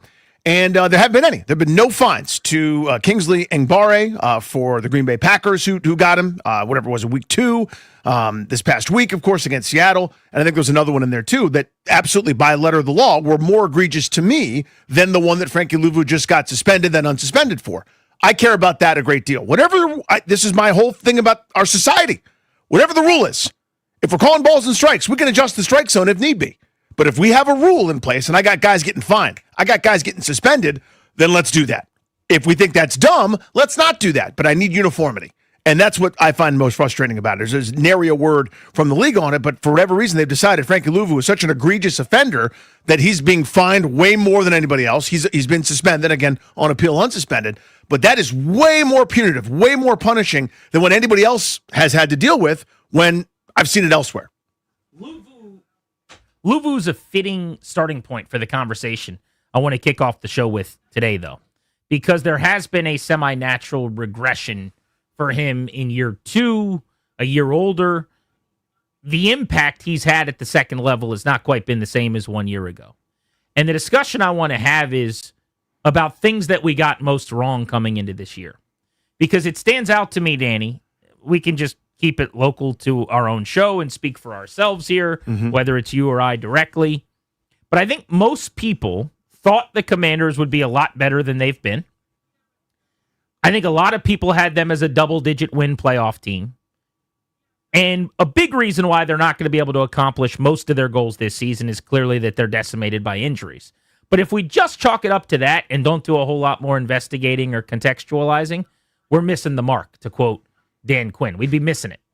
So I don't want to do that. I want to look at the things we got most wrong. Take injuries out of the equation. Frankly, we got that right because I think a lot of us were saying they were so lucky last year. Yep. There's no way that's going to happen for a second straight season. You know where this super old roster is going to be uninjured again. But I'll give you an example, and eventually we'll open up the phones on this with what you guys were the most wrong about going into the season for the Commanders at 800-636-1067. Here's what I want to go with.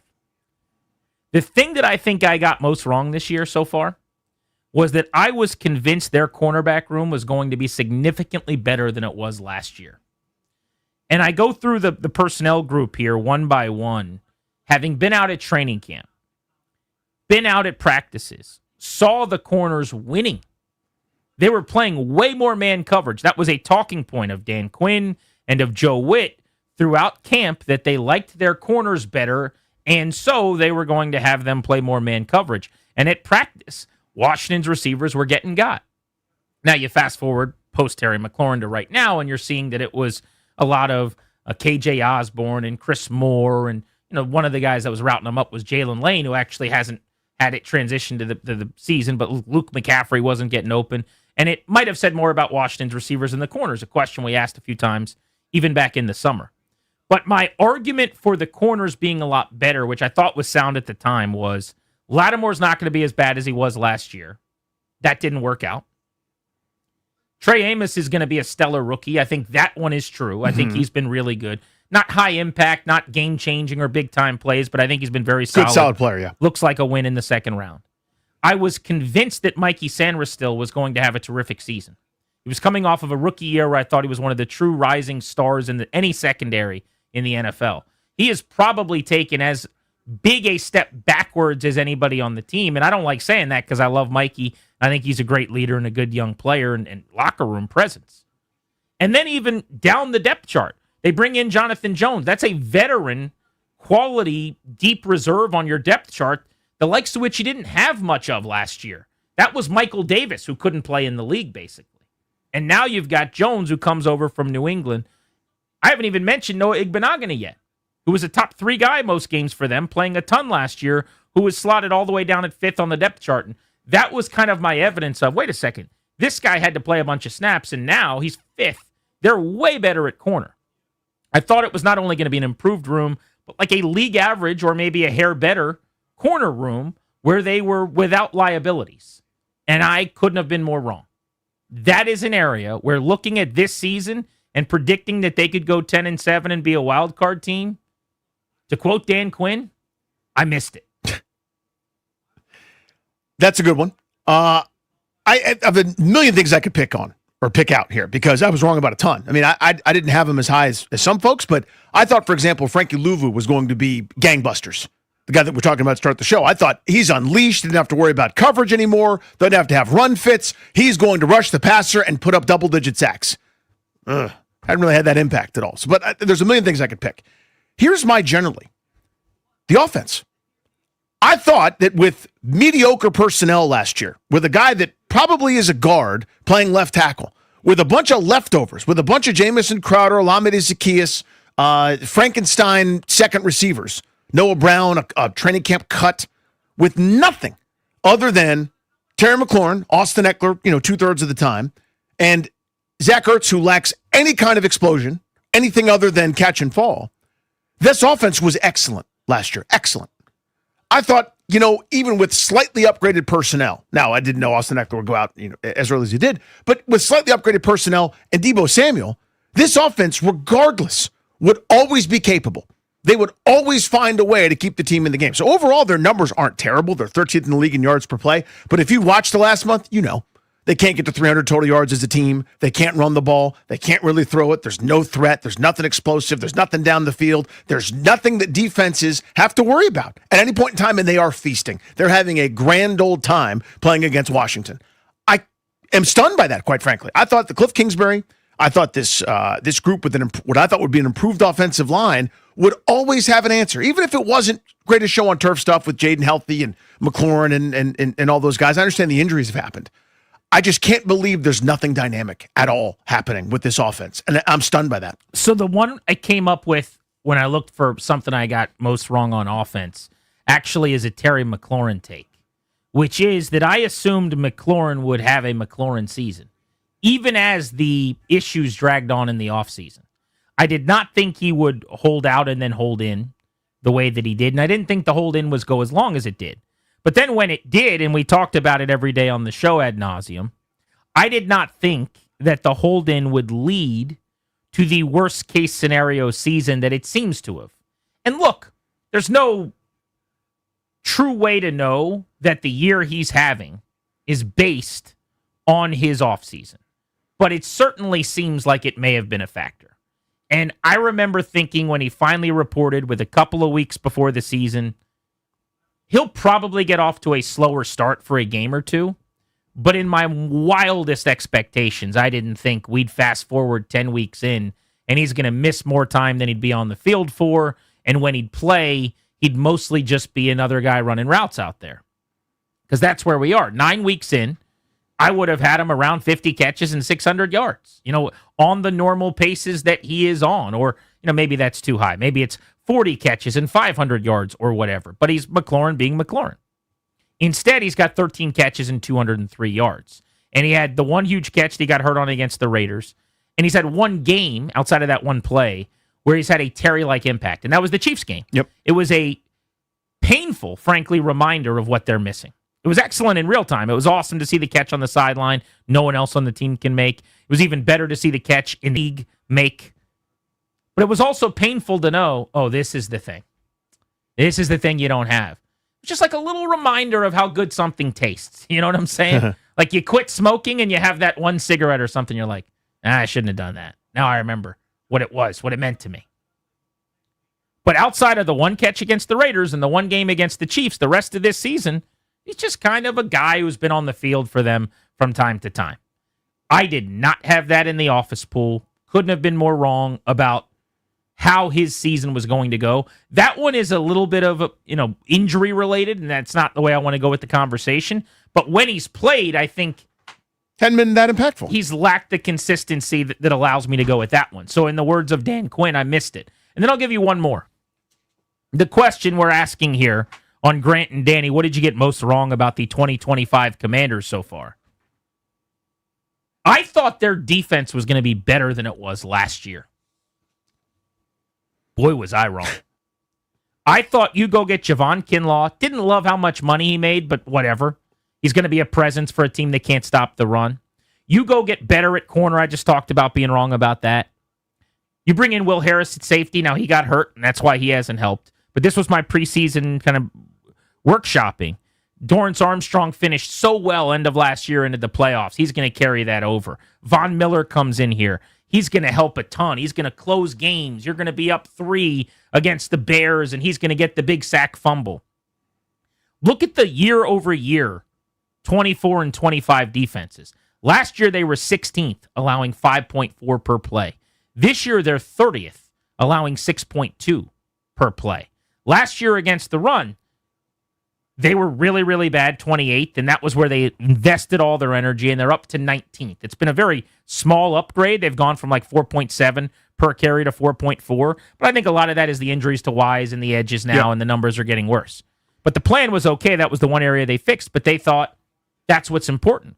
Well, in the meantime, you took your eye off the ball in the secondary. You went from 6.49 per pass last year, which was actually good for 12th in the NFL, to dead last 32nd at 8.36 per passing play against this year. On third downs, they've gone from 15th to 21st. So I thought this defense was going to be better, and I thought wrong.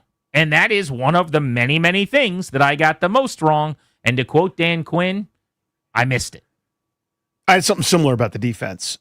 I didn't think it would be much improved.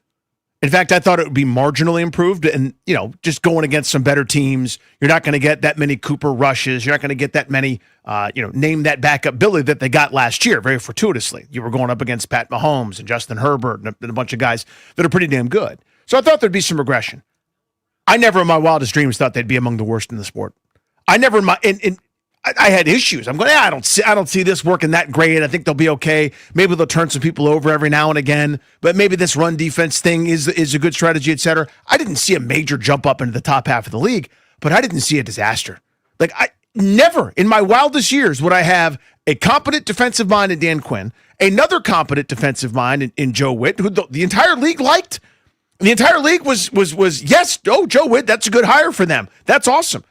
Now I'm not so sure, but at that point, to have this in the second year where they could remake it in their own image, not what they inherited. They inherited what they got last year. Tried to put some band-aids on it with Bobby Wagner and throw some stuff at the wall like Cleveland Farrell and Dante Fowler, which worked, and Dorrance Armstrong, who they stumbled onto. Totally fine.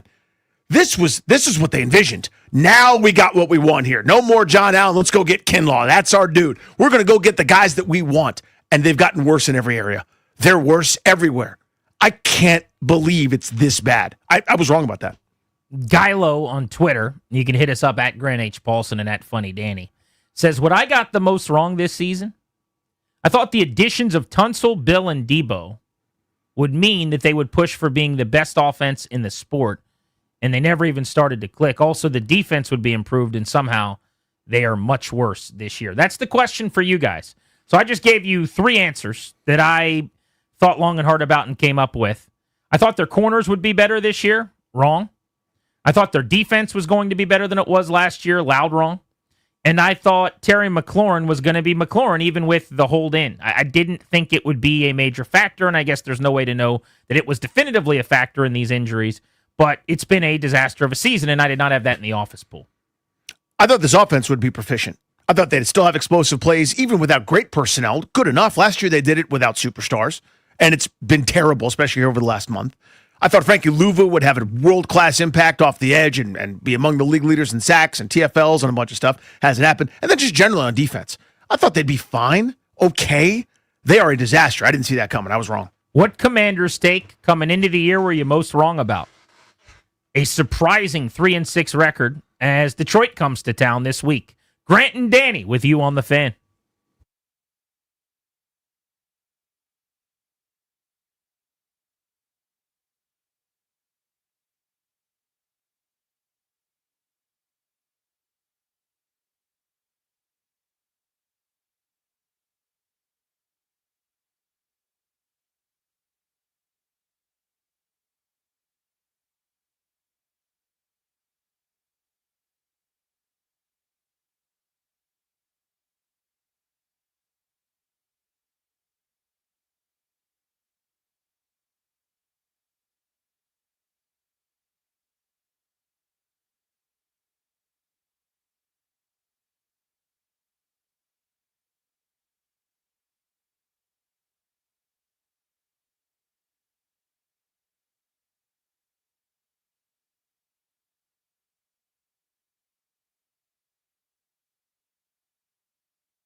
What's up, guys? Grit and Andy here for our pals at Window Nation. We love them. We have evidence of that, in fact. My home right now, since I got Window Nation windows installed, I pay less every month in utility bills. That's a big deal to me because your pal's frugal. I hate sending money out the window, pun intended.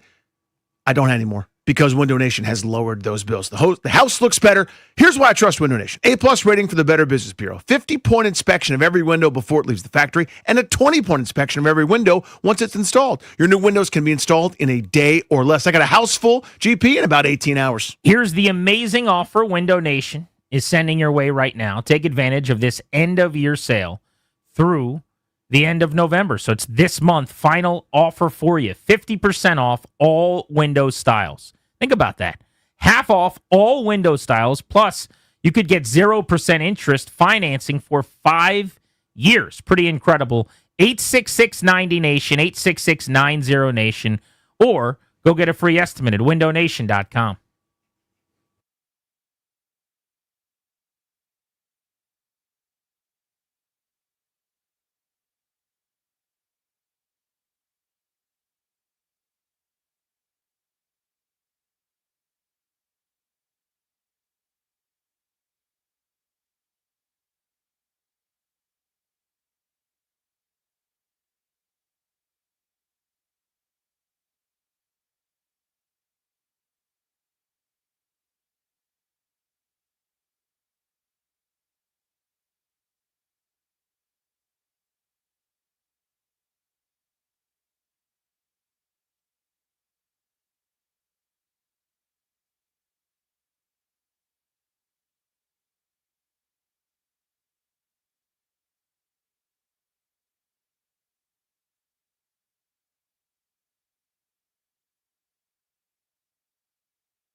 This update is brought to you by Melwood. In the NFL, the Commanders are saying with Jaden Daniels that they are still sorting through medical opinions for Jaden's elbow, so no timetable yet for when he could potentially return this season. Frankie Louvu had his suspension dropped. He's now been fined $100,000 instead. Tonight in hockey, the Capitals in action taking on the Blues at Capital One Arena. 7:30 puck drop. You can hear the game right here on The Fan. In basketball, Wizards taking on the Celtics in Boston. 7:30 tip-off. You can hear that game over on the Team 980. College football. The college football playoff rankings were released last night. Top 5 is Ohio State, Indiana, Texas A&M, Alabama, and Georgia. Locally, Virginia is ranked number 14, and they're leading the ACC. And if things ended right now, they would be in the playoff. Support people with disabilities in your community by donating your unwanted vehicle to Melwood. Donating is fast, free, and easy. Visit melwood.org or call 1-877-MELWOOD for more information. From the Crop Metcalf 5-Star Sports Desk, I'm Toby Altizer on The Fan.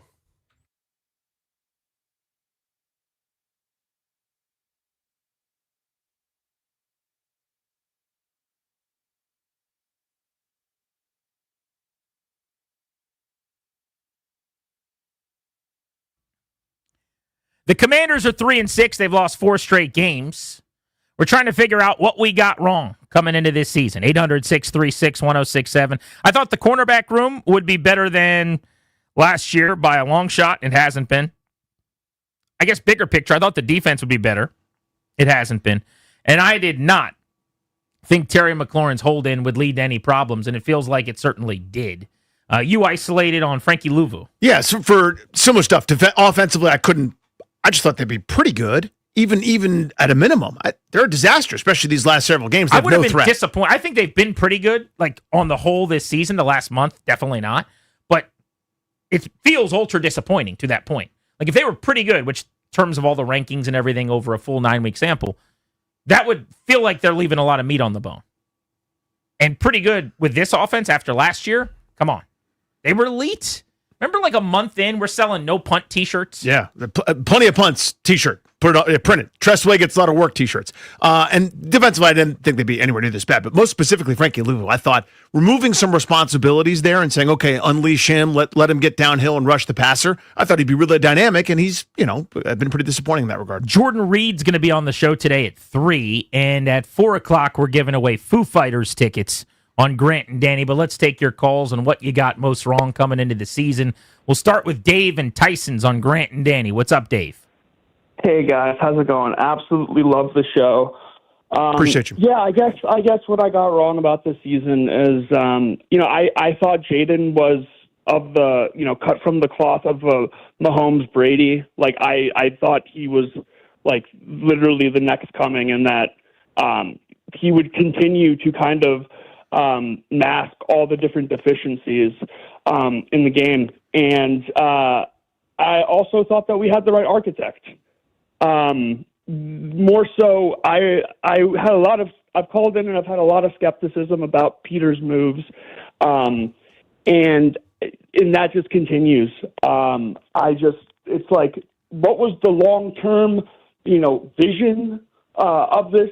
The fact that we cut corners in many ways, especially this offseason, moving the draft capital. Like that's what really bothers me the most. I mean, we have 7 less picks over the next 2 years because of some of the moves that were made, and I totally understand. Like you have a young talent, you want to maximize the window, but we were in a very unique situation in terms of how we had no assets coming from the Ron Rivera era, and you needed to restock the pantry. Clearly, they miscalculated. I didn't hate the risk. I actually endorsed the risk. Yes, I'm here. Howie Roseman yesterday had a great quote when meeting with the media. He said, "You can't win big if you don't take big risks," and they took a big risk. They pushed some chips in. They didn't go all in like people suggest that they did, but they went kind of in. And they built big for this season. They bet on this season rather than next year or the year after. And it didn't work out. So yeah, in hindsight, now becoming wisdom, you were right. Like trading those picks for this year looks really bad, and you wish you had those picks. They made the fewest selections in the draft last year. They're going to make the fewest selections if nothing changes through 4 rounds this year. That's a really tough way to try to rebuild the roster, for sure. Without a doubt. And again, people are now starting to go, how long are you going to blame Rivera and company? It's not blame, it's an explanation as to why they chose the tax that they did, right? The path that Peters and company chose was we could try to be a little bit more competitive to build that culture now, and they did that. And it worked great. They went to the NFC title game and won 12 games. So For sure. I understand doubling down. So that's why we're here, but now we need to react to the fact that we're here. Right, but simultaneously, you can have two conversations, and I think people can say both that Rivera's drafts killed them, the Marty Party is still hurting them, and also you need to elevate your batting average moving forward. Without a doubt. If you're this regime on the draft, on free agency. I think Peters has largely done well on the big things. The Tunsil trades, a win. There are a lot of those. There are a couple of big things like the Lattimore trade, which, by the way, took place 1 year ago today. Oh, how about it? Happy anniversary. Happy anniversary, bud. Thank you. That was an L. I would say there have been many more wins than L's, and that's why they got to the NFC Championship game last year still. But it's a batting average job. You're not hunting perfection. That's chasing a ghost. You're trying to hit 650, and you want that average to keep going up. You could spin two plates. Talk about that Ron left them very little, and also your 2 free agencies and 2 drafts in. If you hit a couple more times, you'd be in a better spot. Let's go to Don in Ashburn. Hey, Don, what's up? Hey, guys. I'm going to go a little different direction and just say coaching because, for weeks and weeks, we just see the same mistakes, especially on the defense. I mean, guys just running completely wide open in the zone. And it looks like many guys just don't understand where they're supposed to be, who they're supposed to have. And it's kind of, mind-boggling. The penalties, so I just overall, just coaching just seems to be definitely off and letting us down. So interesting to say coaching in terms of what you got wrong. I'm going to use a Nats comp for a second. One of my annoyances this Nats baseball season, even with low expectations for a team that underachieved, was that they didn't seem to have fixes when things went badly. So when James Wood, who's a superstar, gets into a really bad funk, you can't get him out of it as a staff. Nobody can tell him, here's what you're doing, stop doing this. Hey, fix your swing this way. So we're just waiting for him to go to his guy, Coach G, in Olney or whatever, so that he can get his swing back together, right? That's what a coaching staff needs to be able to do. When Jake Irvin loses 2.3 miles per hour on his fastball, when Mackenzie Gore isn't throwing as many strikes and he's a tick off in his release or whatever, that's where I need Jim Hickey to say, hey, this is where you were releasing the ball from a month ago when you were carving up the Phillies. Now it's here. And I don't know if that was happening, but it certainly didn't feel like it on the outside. The same mistakes happen on defense every single week. The same problems with run fits, the same, linebacker jumping in the wrong gap stuff, the same miscommunications. How many times have we heard about that in the secondary? At some point, you would just love this defensive-minded head coach who's had a bunch of top 5 defenses as a coordinator, and this defensive coordinator who he's handpicked, who we think is good at what he does, to be able to figure something out.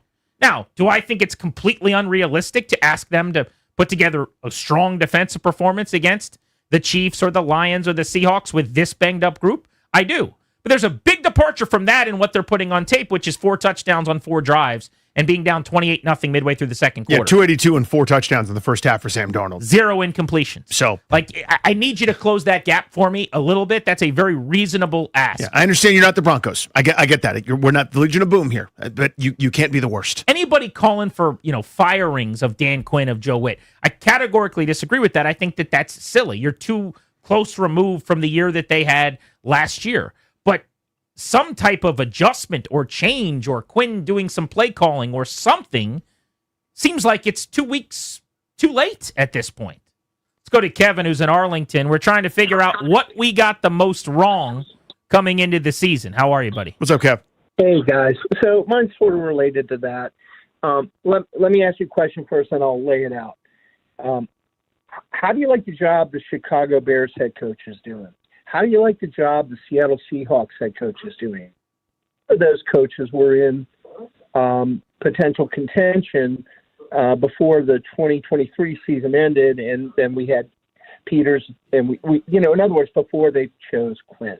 Now, Quinn, great culture builder, but where I'm left with is what they got wrong is, and it goes back to what I was fearful of when we hired Quinn, is I am not sure he got his coordinators right. you guys just talked about the constant repetitive mistakes. These are young players who are not getting better, they're getting worse. And it's on both sides of the ball. And all of a sudden, the whole, I mentioned this yesterday in the call, the cliff, that's back in play, boys. And in fact, I'm almost hopeful that a college hires Cliff away because I just am seeing that he doesn't have any answers. Now, granted, personnel is part of it, but I want a Shanahan-type offense that I know works. I want defensive approaches that I know work. I see them happening around the NFL. When was the last time you saw a Commanders game and you said, my God, we thoroughly outcoached them? I can't tell you when it was. Maybe the Giants. I mean, I definitely think they outcoached them in week 1. The Raiders, they outcoached them. They dominated them. Also had better players, probably. I think that qualified as a Ben Johnson alert, didn't it, Derek? Ben Johnson alert. I think so. Ben Johnson alert. You'll allow that one, Dan. Yeah, definitely, because you didn't do it, but Exactly. but it happened, so like we have a corresponding alert. My rhetorical question to Kevin, though, would be, did people feel that way about these coordinators a year ago? Like, Cliff Kingsbury had a hell of a season last year, did he not? Joe Witt's defense was middling last year, but they were top 12 against the pass. They had some answers. They didn't have all the answers. This year they have 0 answers. Why is that? Like, all of a sudden, Cliff Kingsbury's a bad coordinator? Now, I'm going to take him to task, and we'll probably talk more about this tomorrow. I do think that their offensive design right now is lacking. I think it made life hard on Jaden Daniels to be in a straight drop-back game to the extent that they were. I do think they need to be under center more. I think they need more play action. They've got to do more of the things that the good teams around the NFL do more often offensively to get their explosive plays. And if you have the players, maybe you don't have to, but right now, like this matchup with the Lions is a great example. Logan Paulson and I are going to dissect this on the new Take Command coming out tomorrow. But the Lions are going to play a lot of man coverage and basically say, beat our corners. And Washington right now does not have receivers that are consistently going to do that. You know that going into the game. What Cliff, in my opinion, has been doing is just kind of banging his head against the wall going, all right, we're still not going to motion. Yeah, we should be able to do it. We're not going to boot. We're not going to play action. We're not going to do any of this to kind of scheme it up. I'm not going to use stacks or bunches. I'm not going to get free releases, Kyle Shanahan style. I'm just going to do my thing.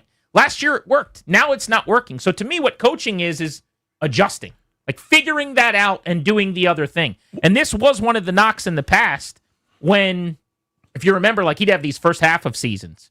They called it the cliff or whatever. But it's like, all right, your fastball's located for strikes and no one can hit it. Now they've timed it up. What are you changing up to at that point? And that was an in-season issue. Never came last year.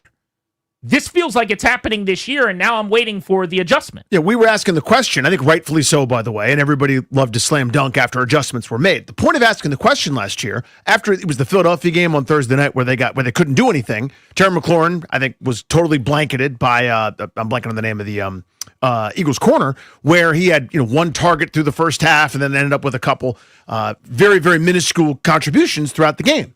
And we're going, remember the whole Cliff conversation? Very reasonable to bring it up. What's going on here? Adjustments were made. McLaurin didn't just trot out to the left side and get blanketed. They moved him around. He did a bunch of different things. That's all we were asking for. I want that again. I want you know what? Back to the drawing board. How can we improve? I understand you're not going to be the greatest show on turf. You don't have the horses here. But again, it can't be this. It can't be nothing against Kansas City in the first half. It can't be nothing at all against Seattle. No threats of any kind where everybody can. Dallas is the worst defense in the world. They were just shoving it on you. Run stuffing, covering your guys man to man. They had no fear of anything. You've got to strike fear into their hearts somehow. What's the biggest surprising negative about this team this year? The thing you got the most wrong is what we're saying at 800-636-1067. A Dan Quinn style, quote unquote, I missed it. What'd you miss? G&D on the Fan.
Jordan Reed, former Redskins tight end, stops by at 3. He's the executive producer of a pretty sweet documentary on athletes, how they train in their downtime. That looks really, really cool. We want to talk to him about that coming up in just a few. You can watch us on the 106.7 The Fan and a YouTube stream, and you can also listen on the Odyssey app. If you want to do that, check us out there. I got high definition haircut going right now. Yeah, good for you. Sat down in the barber's chair yesterday over at Floyd's 99. So let's not have done that in vain. Let's make sure we check out the day 2 of the haircut, which everybody knows is better than day 1. There's a sweet spot, by the way, post haircut. Maybe initially for me, because I get it cut so short, and I know that annoys you. But there's like a 4 or 5 day period where it's gotten a little chance to grow back. Is it that long for you? Yeah, it's after. I think the 4 or 5 day period is after maybe a week or 10 days, where it's kind of that sweet spot where I go, all right, I don't hate it. Well, if I don't that's hate the my case, then why don't you get it cut shorter? What you're No, I do get it cut really short. I know. Excuse me, not as short is what I mean. Because I need to go less often. It's a balance sheet, man. Okay, so you just want to get haircuts less frequently. Yeah. But you like the look when it grows out a little bit. When it grows a little bit. All So right. like when I go to like the grooming lounge, get like a nice fancy one. Like if I'm doing an event that night or something where somebody wanted to see me. Do you get a haircut before every stand-up session? No, nothing like that. Like if it was a big, huge deal one, like I was on TV or something like that, I probably would. If you did a special for Comedy Central. Yeah, I'd go get grooming lounged up and the full shave, the full deal. One of the things I love, this is like very athletes in the 1970s, is before we go on travel, Dad always gets a haircut and a shave. Now, this past trip he didn't, and I was sitting next to him on the airplane, and every time he's ever traveled with the show, 6, 7 times, I just did it. Thanks. Good Lord. Now it's just happening more because it's in my head. Did you see, by the way, as a quick side to derail your story, there's some meaningless, D11 college game the other night, and there's a bunch of middle schoolers at the game, and the guy's shooting a free throw when they're at 66 points. The anticipation in the arena. That's great. You would have thought this is cutting down the banner. He hits the free throw to get it to 67 points, and these kids, I mean, it was like they discovered fire. I looked over at Darius on the plane, though. I'm sitting right next to him. And I go, hey, man, I don't want you to think that I don't think you look good. Because I think you look great. You look wonderful. Oh, no. But I do notice that this is the first time ever you always make it a point. You talk about, like, sometimes you have to leave the show the second it ends and you're running to the barber. And it's always this very stressful thing for you. How dare I travel without this? I'm like, I noticed you didn't do it this time. And apparently it was a point of contention. Oh, dude. There was a lot of effort. It wasn't able to swing it. There was some car thing that was involved. So I felt bad about bringing it up. It was very disappointing. It, like you said, every time I travel, I have to go with the freshest haircut possible. I love that I about just couldn't make it work. Why do you feel the need to do that? I just want to look my best. I know we're going to take pictures and stuff, and It's like that old school mentality where it's like, I'm going to the airport. I better get a suit on. 1,000%. Sunday best. No, you could run into the love of my life. It's a great I point. want to look my best. Okay. Sometimes you could never run know. into the love of your life on an airplane and do nothing about it. It's totally possible. But at least I look good doing nothing about it. That popped Clary a little bit over there. He's just having a ball over here laughing. Wait, I missed a bit. Did that happen? The love of his life might be strong. There was a travel, I'm sure. There was a travel. There was a travel trip we did once. One time we journeyed. Darius ended up sitting next to this person who was attractive and a listener, and I think recognized you. She recognized you guys first. Okay. And then she recognized me. And she was an attractive person who was like making conversation and being very sweet. And Clary's like, look at Dad over here. This is a thing. Like, let's go. And we're like, this at the least he's coming away with the phone number. And then at the end, we're like, anything there, Dad? And he's like, well, what do you mean? What happened? I don't know what you're talking about. That's right. Where are we going? Spring training? I think we were coming back from spring training because that was also the flight that where we got like weirdly diverted from Reagan to Dulles. God. That was a whole shebingus. We circled the airport for 90 minutes. Yeah. Landed at 1:57. And then initially the plan was, never forget this, they were going to put us on buses after we landed at BWI to bus us to Reagan so that we could get home. And eventually they were like, no, we're not going to do that. We'll go to Reagan. I was coming back from New Orleans. That's what it was. Okay. Yeah. But you had gotten a haircut and a beard shave. I did. You were looking good. Yeah. Couldn't make it happen this time. I feel bad. Next time, someone sits next to him. This is going to end a little differently, I think, Dad. What do you Because think? he'll have the proper shave and haircut situation. Yeah, exactly. Just you watch. Right. He'll be armed and ready. I don't remember why we were talking about that. Oh, check us out on the YouTube stream. Oh, yeah. What did you get wrong about the Commanders? Mark's in Largo on G&D. Hey, Mark. Hey, guys. You know, when I was sitting up there thinking, at first I thought it was the wide receivers, but I got to tell you, it's going back to my favorite person that everybody thinks I love to beat up, but I'm not really trying to beat him up. It's just something, but I do want to make a point. Hey, Grant, I want to ask you something, man. Remember that guy, the very first person Josh Harris hired, Ken? Ken? Eugene Shen, you mean? Oh, Eugene Shen. When did he leave? So they got Eugene rid of him Shen. after Peters came in. He got his own R&D department. Damn. Let me ask you guys something else, too, man. Them not making moves yesterday. God forbid, if they don't win another game this season, and they end the season 3-14. Oh, my God. Some heads have got to roll. Well, what if they win one and they're 4-13? Something probably should happen, too. I think I could say this with conviction, by the way. Like, I will put this in Sharpie. I will stamp this. Mark, I will bet you lunch. I'll take you to lunch if I'm wrong. If they lose every game the rest of the year, which they're not doing, for the record, 1,000% head will roll. Now, that's not Dan Quinn. It shouldn't be. But do I think Joe Witt will be the defensive coordinator? Probably not. Something will happen where there are people who lose jobs. I promise you. There's not apathy over there. They're trying to figure this out. They also are only 9 games removed from having played in the NFC Championship game. So I think they're given a little bit of grace here. But yes, if they, I mean, can you imagine? Yes. If they go 3-14, as you just said, there will be multiple people who get fired. I promise you. Someone's losing something. Let's go to Tony in Hagerstown, former home of the Suns, where Bryce Harper once played. Hello, Tony. It's Tony. Hey, boys. Hey, love the show. Hey, so I never realized how much I would miss Alameda Zacchaeus, De'Ami Brown, and Jamison Crowder. I mean, they had chemistry with Jaden. It's obvious that he doesn't have trust with these wide receivers. And, I mean, it's a huge drop-off going from someone like Oz to someone like Chris Moore. And also, the cornerback room coming into the season, I thought they were supposed to be good. I mean, these guys are running wide open to our secondary. My wife and I watched the game. 3rd and 8, we just know the opposing team is going to be running scot-free through our secondary. Watch these other games. There's contested catches, balls getting ripped away. We don't see that. Is that talent? Is that scheme? What is that? And real quick, then I'm going to hop off here. Hey, Gary, keep your eyes on the road while you're eating that quarter pounder with cheese, brother. Thanks, guys. You got it. Take that, Gary. Gary, you eat your quarter pounder with cheese. It's the best item on the McDonald's menu, for the record. I like to get it no onions if I'm going somewhere where people are going to be really close to me. That's smart.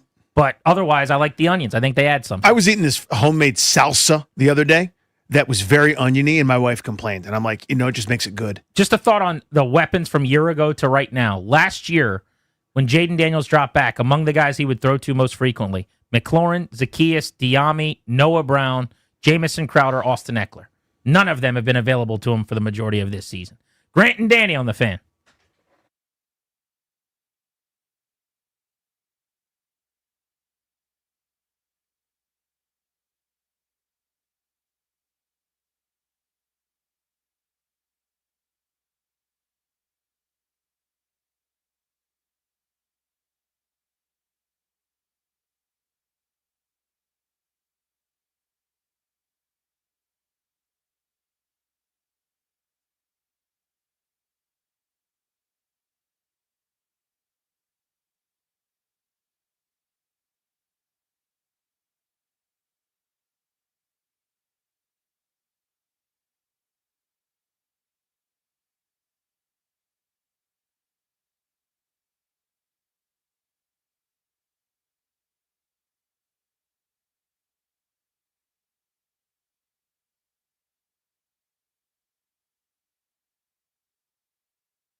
This update is brought to you by Prince George's Community College. In the NFL, Jaden Daniels, Dan Quinn said that they're still sorting through medical opinions for Jaden's elbow, and they're still trying to figure out exactly what course of action they'll take. Frankie Louvu has had his suspension dropped. Instead, he'll be fined $100,000. Hockey tonight, Capitals in action at Capital One Arena taking on the Blues. 7:30 puck drop. Can hear the game right here on the Fan. Basketball, the Wizards in Boston to take on the Celtics. 7:30 tip-off. Can hear that game over on the Team 980. College football, the college football playoff rankings were released yesterday. The top 5 is Ohio State, Indiana, Texas A&M, Alabama, and Georgia. Locally, Virginia is ranked number 14. You're busy. We get it. We offer online, evening, and weekend classes. PGCC works around your life, not the other way around. Register now at pgcc.edu. From the Crop Metcalf 5-Star Sports Desk, I'm Toby Altizer on the Fan.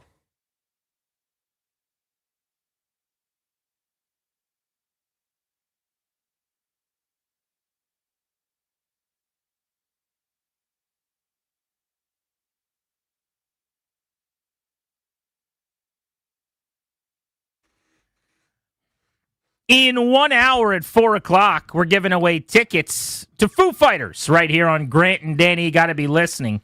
If you want those tickets, we're doing it right ahead of the Beltway Blitz in 60 minutes. We are exclusively sponsored by the law firm of Condori and Morad. Estate planning, elder law, real estate transaction, probate administration. Their attorneys are always there to protect you and your family's assets. Schedule a free consultation with their team today by visiting kmlawyers.com and be sure to let them know that we sent you. That's kmlawyers.com. We are expected to catch up with Jordan Reed here. We're trying to track him down, the former tight end in Washington, now 35 years old. His career cut short, sadly, by concussions and by injuries. But Jordan Reed, my goodness, was he great. I had the privilege of covering his rookie year when I was on the beat back during the Shanahan era. And then shortly thereafter, he became a monster in this town. One of the great route-running tight ends with some of the best footwork I've ever seen at the position. In 2015, people forget, Danny, he caught 87 balls for 952 yards and 11 touchdowns. One of the biggest reasons why Kirk Cousins broke out and ended up making all the money he did in this league was he had a cheat code on third down. Jordan Reed would just get man coverage and break people down like a point guard off the dribble and get open in the middle of the field time and time and time again. He was such a good player before the injuries set in. Do you remember some of those throws were behind him kind of throws, and he would just sort of have to run, stop, and change, without even able to change direction, just sort of reach behind him with one hand, corral it. There was a play in London, as I recall. They caught it 20-some yards away. Wasn't a great throwing ball. It was in a rush, but it was behind him. He sort of reached out with one paw, corralled it, and then made 7 guys miss on his way to a touchdown. And I kind of went, there haven't been many tight ends in the history of this league who could have done that. Now, there are guys that could have caught it after the catch, or, run after the catch, caught the ball, barreled through a couple of people, maybe made one guy miss. But he was moving like Iverson, like, as you said, like crossing people up on the basketball court on his way to a touchdown. You go, that was pretty special. Look, I know that players like Jordan Reed are very rare. There just aren't guys like that in the NFL. I once had Sean McVay say something to the effect of, there's a couple guys on the planet that can do what he just did. And one of them, and this is now dated and an awful thing to even say out loud, is Aaron Hernandez. So it's like Jordan Reed and that guy. And they were of a certain ilk as playmakers and footwork at the position that didn't exist otherwise. So that guy's not walking through the door. It's really hard to find a Jordan Reed, a weapon, who's like a plus-size wide receiver.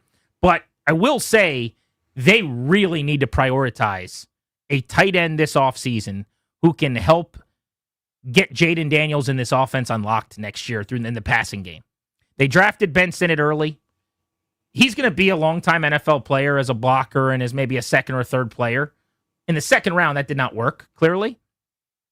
They need somebody who can be a mismatch, someone who can make catches, someone who can get yards after the catch, someone who provides some element of fear for a defense, and that might have to be someone they draft. Yeah, they need something dynamic there. Now, maybe it is Sinnott. I mean, I haven't seen enough to have any confidence that that's the case, but they need just more explosion from everywhere, whether that's tight end, whether that's receiver that can go deep.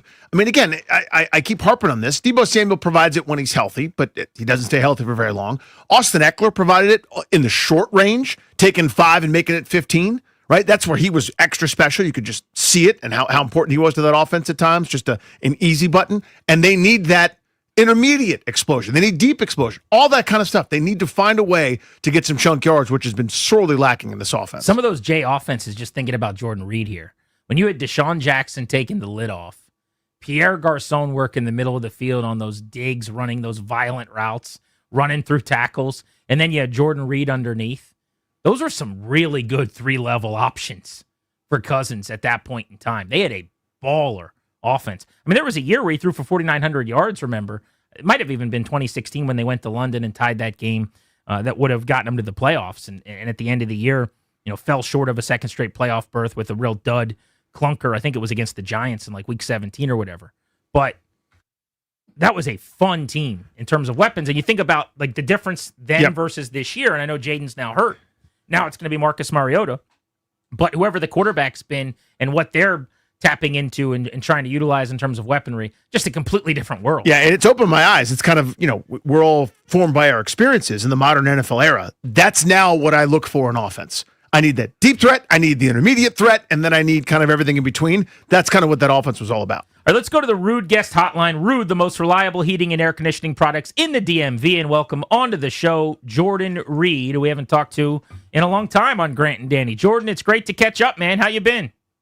I've been well, man. How are you? We're doing very well. We were just talking about how awesome you were for a few minutes, so just know you're coming into a very friendly... It's a nice little nest here. We miss tight ends who just take people off the dribble and use footwork to get open on third down and then make plays after they catch. You know any of those guys that you could send our way? I miss being that guy, for sure. I miss being that guy. Do you have any, cousins that are, on the way to the NFL or, teenagers in your neighborhood, somebody that you've been coaching up? Because this offense right now here in Washington needs what you provided in a major way. Man, I wish I could say yes. I'm always looking to help out the next generation. So if somebody's hungry as I was, come across my path, man, I'll train them up. Hey, we're going to get back to Jordan Reed and kind of the tight end position in the NFL as it's constructed now in a moment. But I got to ask you about this TV series called The Offseason that you are an executive producer on. Because Danny and I saw the trailer, and it looks incredible. It's awesome. It's going to tell the story of players and their lives off the field, really raw, character-led storytelling. It's the kind of thing, honestly, me and Danny crave as sports fans. What can you tell us about this project? Man, it's a passion project. Being a former athlete, understanding how important the off season is, I felt like there was major stories out there that weren't being told, and now we're giving the athletes a chance to show what it takes to become the best in the world at a sport, and be able to explain their ups and downs and how they navigate the world during the off season, because there's so many different things that go on during that time of year that no one gets a chance to see, and now we're giving the fans the opportunity to do that. How did this come about, the idea to kind of document this, right? I mean, we've seen Hard Knocks, we've seen stuff that's kind of in season, we've seen those sorts of things, but this kind of hasn't been done to this point, really, figuring out what goes into it. There'll be montages here or there for some of these documentaries, but not to this degree. How did this project come about for you?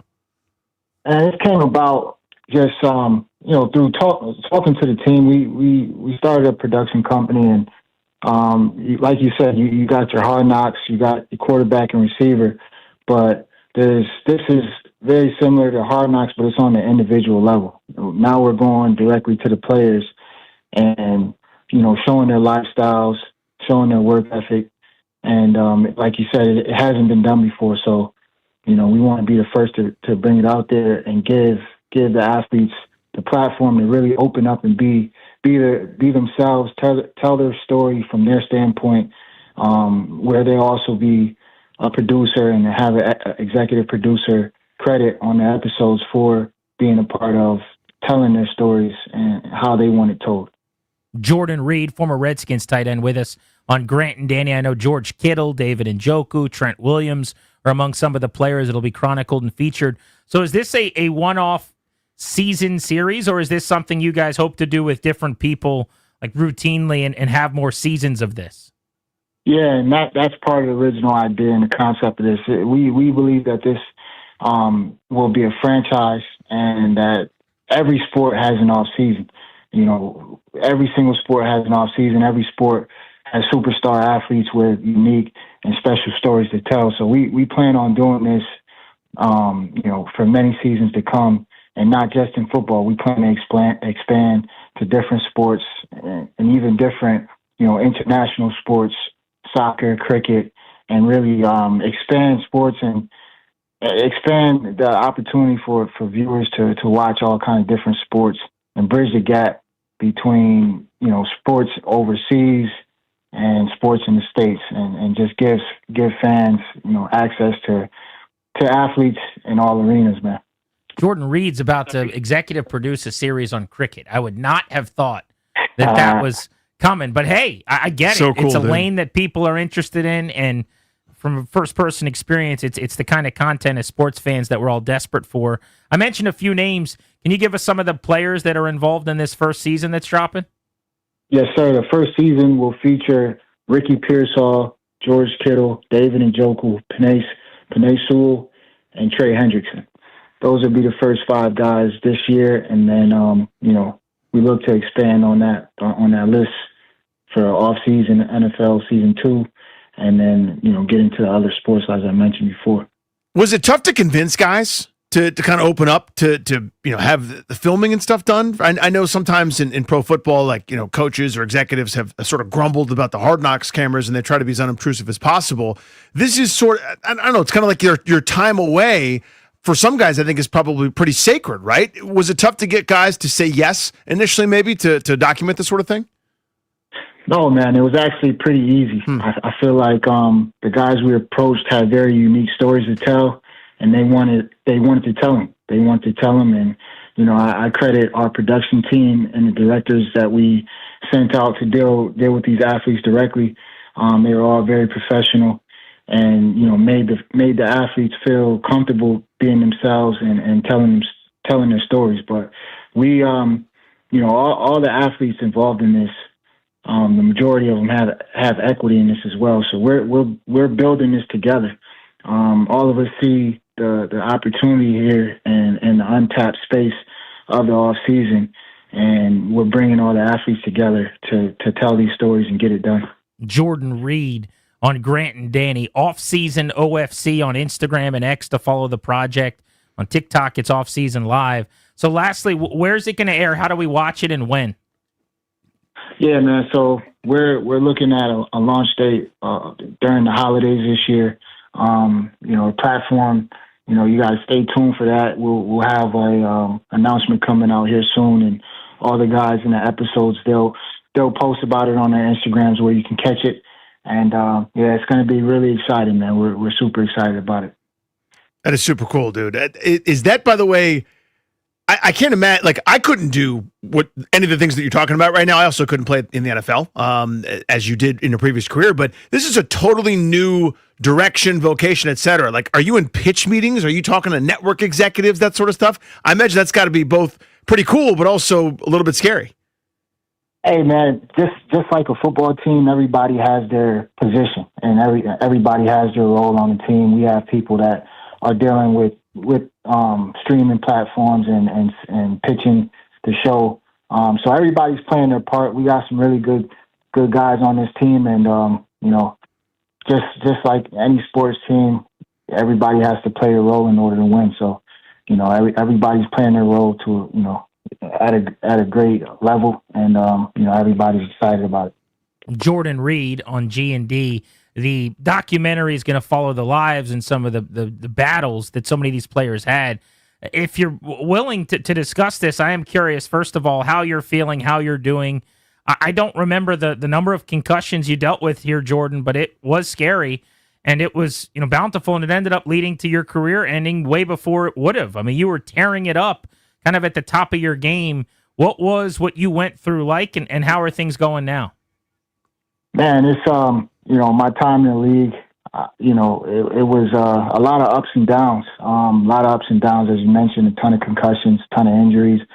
But, dealing with all that made me a stronger individual, and showed me that I can get through anything, if I just keep on getting up and keep dusting myself off, which I've had to do now even as an entrepreneur and working on some of these projects, I lean on my experience from the NFL and that mental strength that he gave me. But it's been challenging since retiring, recovering from my injuries, and then also just figuring out what's next in life. And that's been a journey, and I'm sure I'm hopeful that I'm on the right path now, and this is going to lead to some great things for myself and for my family. Put you on the spot here for a second, Jordan. If you can go back to your playing career, give me a great memory. Give me kind of a personal highlight for you, a moment where you went, this is actually pretty cool, where you kind of allowed yourself to take it in a little bit. And one of my greatest memories, it's tough. I got so many great memories from those days, but one of my most cherished memories is when I scored versus Green Bay in the playoffs. That was one of the games my dad got to see me play in person, and I was able to have a pretty good game. We lost the game, but I was able to show. I always wanted to show him how good of a player I was, and I got to do that game. So that was one that really stuck with me. Jordan Reed's 2015 season, the best ever turned in by a tight end in D.C., 87 catches, just shy of 1,000 yards and 11 touchdowns, and his heater at the end of that year helped carry Washington to the playoffs. By the way, Jordan, incredibly modest. I believe that was 9 for 120 and a touchdown in that playoff game against Green Bay. Like you said, it was pretty good. Yeah, he had a day against Green Bay. But Jordan, I'm wondering then, so you watch the game now, right? I'm sure you study the game now at the tight end position. It's almost evolved even more so 10 years later to exactly what you were. Like, you would have been the perfect player in the league right now. Who are the tight ends that you enjoy watching the most at this moment? Right now, man, there's a ton of like you said, a ton of talented receiving tight ends right now around the league. Some of my favorite guys, George Kittle, still Travis Kelce, still Zach Ertz, and then the new class like Sam Laporta. He's a freak of nature and a playmaker out there. So yeah, it's a ton of them, man, and they're all kind of, like you said, molded in the receiver kind of way. And it's tight end is a hard position to stop, man. Once you got a guy that can move and has great hand-eye coordination, it's a big matchup nightmare for the defense.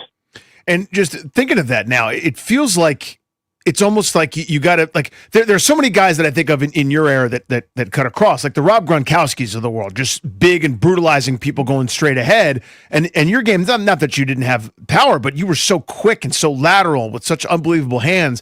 I feel like we're almost getting away from that a little bit, though. It's like guys are a little bit more in line, have more blocking responsibilities. Is that something you've seen kind of trend-wise in the league, or am I off base there? So you're saying that they're going back towards almost guys that can run. Yeah, almost more in line. I mean, even the guys that are great receivers. I like Brock Bowers. I think is awesome. He doesn't have your wiggle. You know what I mean? Like, he's not shaking guys down. He's big and strong and fast. But I would take you and make people miss contests. You know what I mean? Yeah. Honestly, man, I had a very unique skill set that came from playing street ball growing up, and being able to use those same movements on the football field. So there's one guy coming up that I've seen in college.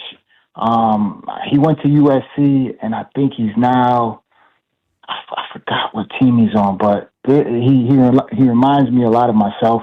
But I think it's a unique skill set. You got, often you see guys who are big, strong, and fast, but they lack the lateral mobility, the hip mobility, and just the skill set that I developed. Because for me, man, I'm 6'3". I was 6'3", 240, 245 when I was playing. That's big, but most of these guys are 6'5", 250 and upwards. So they didn't have to really have all the skills, the skill set that I had to get open. They didn't have to develop that and work at it like I did. For me, I had to do it. That was my edge. I wasn't the fastest guy. I ran like a 4.65, low 4.7 at the combine. So, I really had the only way I could create separation is by using my athleticism and that skill set that I developed when I changed my position at Florida to tight end.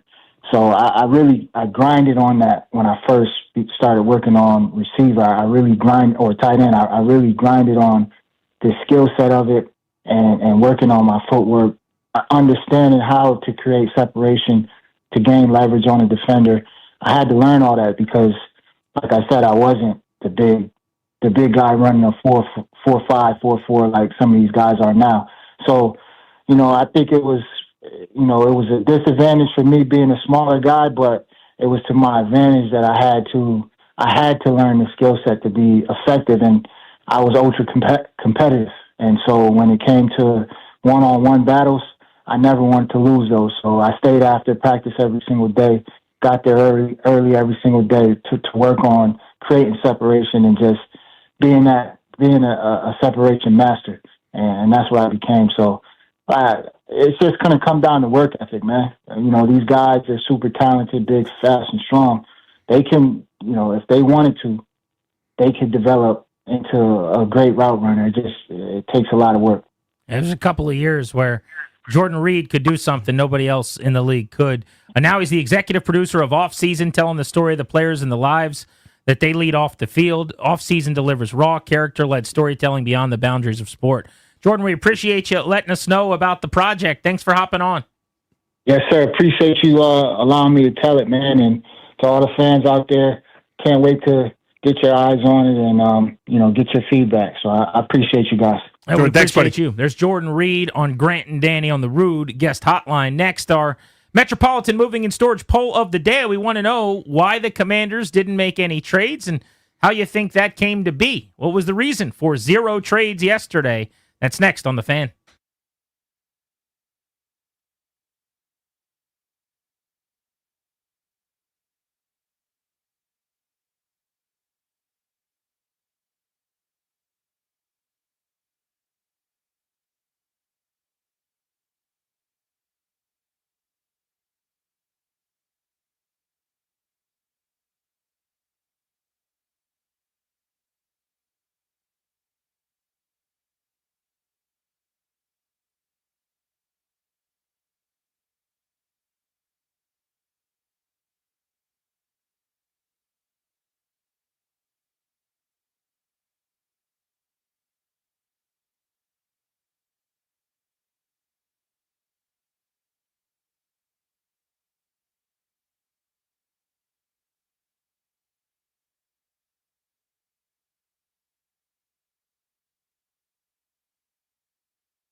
This update is brought to you by Main Street Bank, your local bank, local Main Street Bank. In the NFL, Jaden Daniels still going through some medical opinions, according to Dan Quinn, to figure out what courses they're going to take for his dislocated elbow. Frankie Louvu had his suspension dropped.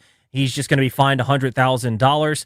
Texans quarterback C.J. Stroud is not expected to play on Sunday, dealing with a concussion. Davis Mills would get the start. In hockey, the Capitals on the ice tonight against the Blues at Capital One Arena. 7:30 puck drop. Can hear the game right here on the Fan. Basketball, the Wizards in Boston to take on Darris' Celtics. 7:30 tip-off. Can hear that game over on the Team 980. Main Street Bank is a business-focused community bank proudly serving the DMV since 2004. Visit mstreetbank.com to learn how to put our team in your office. Main Street Bank, member FDIC, Equal Housing Opportunity Lender. From the Crop Metcalf 5-Star Sports Desk, I'm Toby Altizer on the Fan.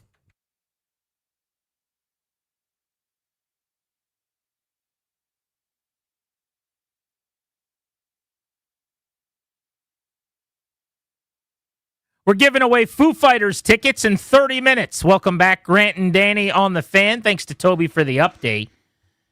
I don't know if he had to do Darris like that.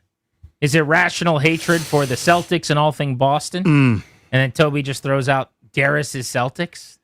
Darris' face, his jaw was on the floor. He's fuming over there. It's It's that little Toki bar, bro. You didn't even see him turn his hat around. He did it super quick, lightning speed, then right back to normal. You don't even know that he jabbed you with that sharp object, and you just start to feel blood, and you're like, what happened? What is that? And then you go, oh, Toby must have had something. Was there a scalpel in your hand? I never saw it. Metropolitan Moving and Storage poll of the day. Local, long distance, residential, commercial, 3 decades, best-in-class service and experience. Why do you think the Commanders didn't make any moves at the NFL trade deadline? 53% of you say they lacked the players that other teams wanted. 38% don't think they wanted to make trades. And just 8% of you think that they believe they've got a shot to win this season and they weren't going to punt on the year just yet. You can go vote on the 1067 The Fan Twitter account right now.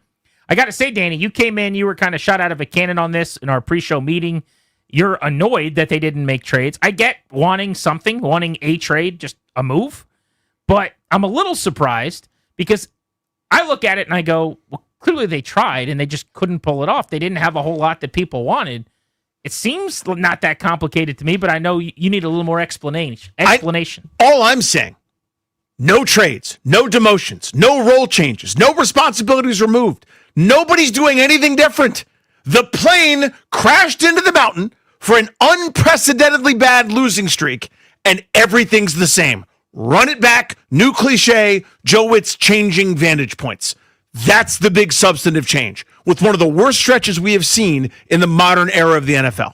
Again, teams lose all the time. They lost 3 straight games last year. I'm aware of that. There's a vast difference between losing a few straight games by Zach Ertz not being able to get a first down against the Steelers versus losing 3 straight games by 21 points in a non-competitive fashion. The worst endings of plane crashes, of coaching tenures, didn't end this badly. This is right smack in the middle of the season, and no one's doing anything different. Do something different. Someone do something. That's all I'm saying. Nary a trade, nary a message sent, nary a demotion. I'm misusing the word nary. Nothing. You gotta turn your mic on. With these headphones, unfortunately, you can't tell. I can't always tell if I'm on or not. Because the zing was really good, by the way. I know a girl named Nary. That's what I said. Yeah. Well, Nary didn't show up to this one. My point is, it reminds me of dating forever ago. And like, I remember I was hanging out with a bunch of buddies, and you dated a girl named Nary. No, and there were a bunch of girls there too. And this one girl, was very nice, very sweet. She liked this one dude, and the dude was there for a little while, and then he left. And all these girls would not stop analyzing everything that happened leading up to that, and like what she should do and how to do it. I'm sitting there just befuddled by the entire exchange, and I'm like, yeah, if he likes you, he'll make an effort. I'm like, what are you talking about? I was like, he'll make an effort. He'll figure something out. It's going to be pretty clear. He is busy. He literally had something to go do now, but you'll find out in 24 hours. If he's texting you, trying to make plans, then he's into you. If he doesn't, he may not be. This is super simple. No one needs to make a dumb movie about it with an ensemble cast that includes Scarlett Johansson looking very nice and acting really well with Bradley Cooper. The point is this. If you wanted to make a trade, you could have made one. I guarantee it.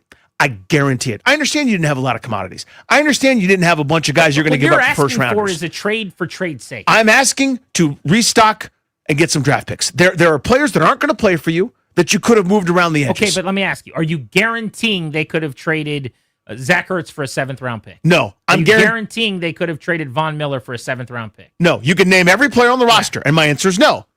I guarantee they could have made a trade. I guarantee you. Those two things are the same. They're not. You can't here's go the difference. one by one. Here's the difference. Yeah. I can't guarantee any individual commodity. I can't guarantee that somebody But was if you interested. Go through 53 guys and you say no each time, then you can't guarantee they could have made a trade. You are missing the super key, correct, 100% unassailable point. Individually, I can't guarantee interest in one player, right? I have no idea. 31 other teams go, no. Somebody would have taken someone. That's my point. Impossible to refute that. Right, but they didn't want to make a trade, so they didn't. Isn't it possible that you're just arguing that they make a trade for trade's sake? In other words, no. You're saying they could have made a trade if they wanted to make a trade. Okay, they could have made a trade that they didn't like, possibly. But if they want to make a trade that they feel like helps them or does well by them or whatever value you get out of, I'm going to just use Bobby Wagner. Sure. For the rest of this season, Bobby Wagner or Von Miller is greater than, let's say, the 2027 7th-round pick that you were offered in this hypothetical. They're going, it's 47 cents on the dollar, and you're going, take the 47 cents. But now we've just got a disconnect on whether or not they should be doing that, which is different than... Totally fine. My point is, no one did anything. So I'm looking at the total picture. Again, I'm going to keep saying this forever until something changes. And it's not going to, unless they lose by 30 again this week. No demotions, no responsibility removals, no one benched, no one traded, nothing. Status quo. Everyone came into office. Their key card worked just fine. They went to their meetings, went about their day.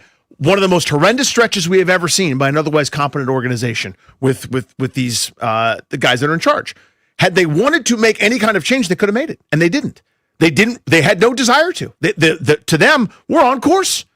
That's what this says. They have to tacitly admit, yes, we think we're close or whatever. It's unbelievable. People should be livid yesterday and today that nothing happened. They didn't want to demote anybody, remove any responsibility, trade anybody, bench anybody.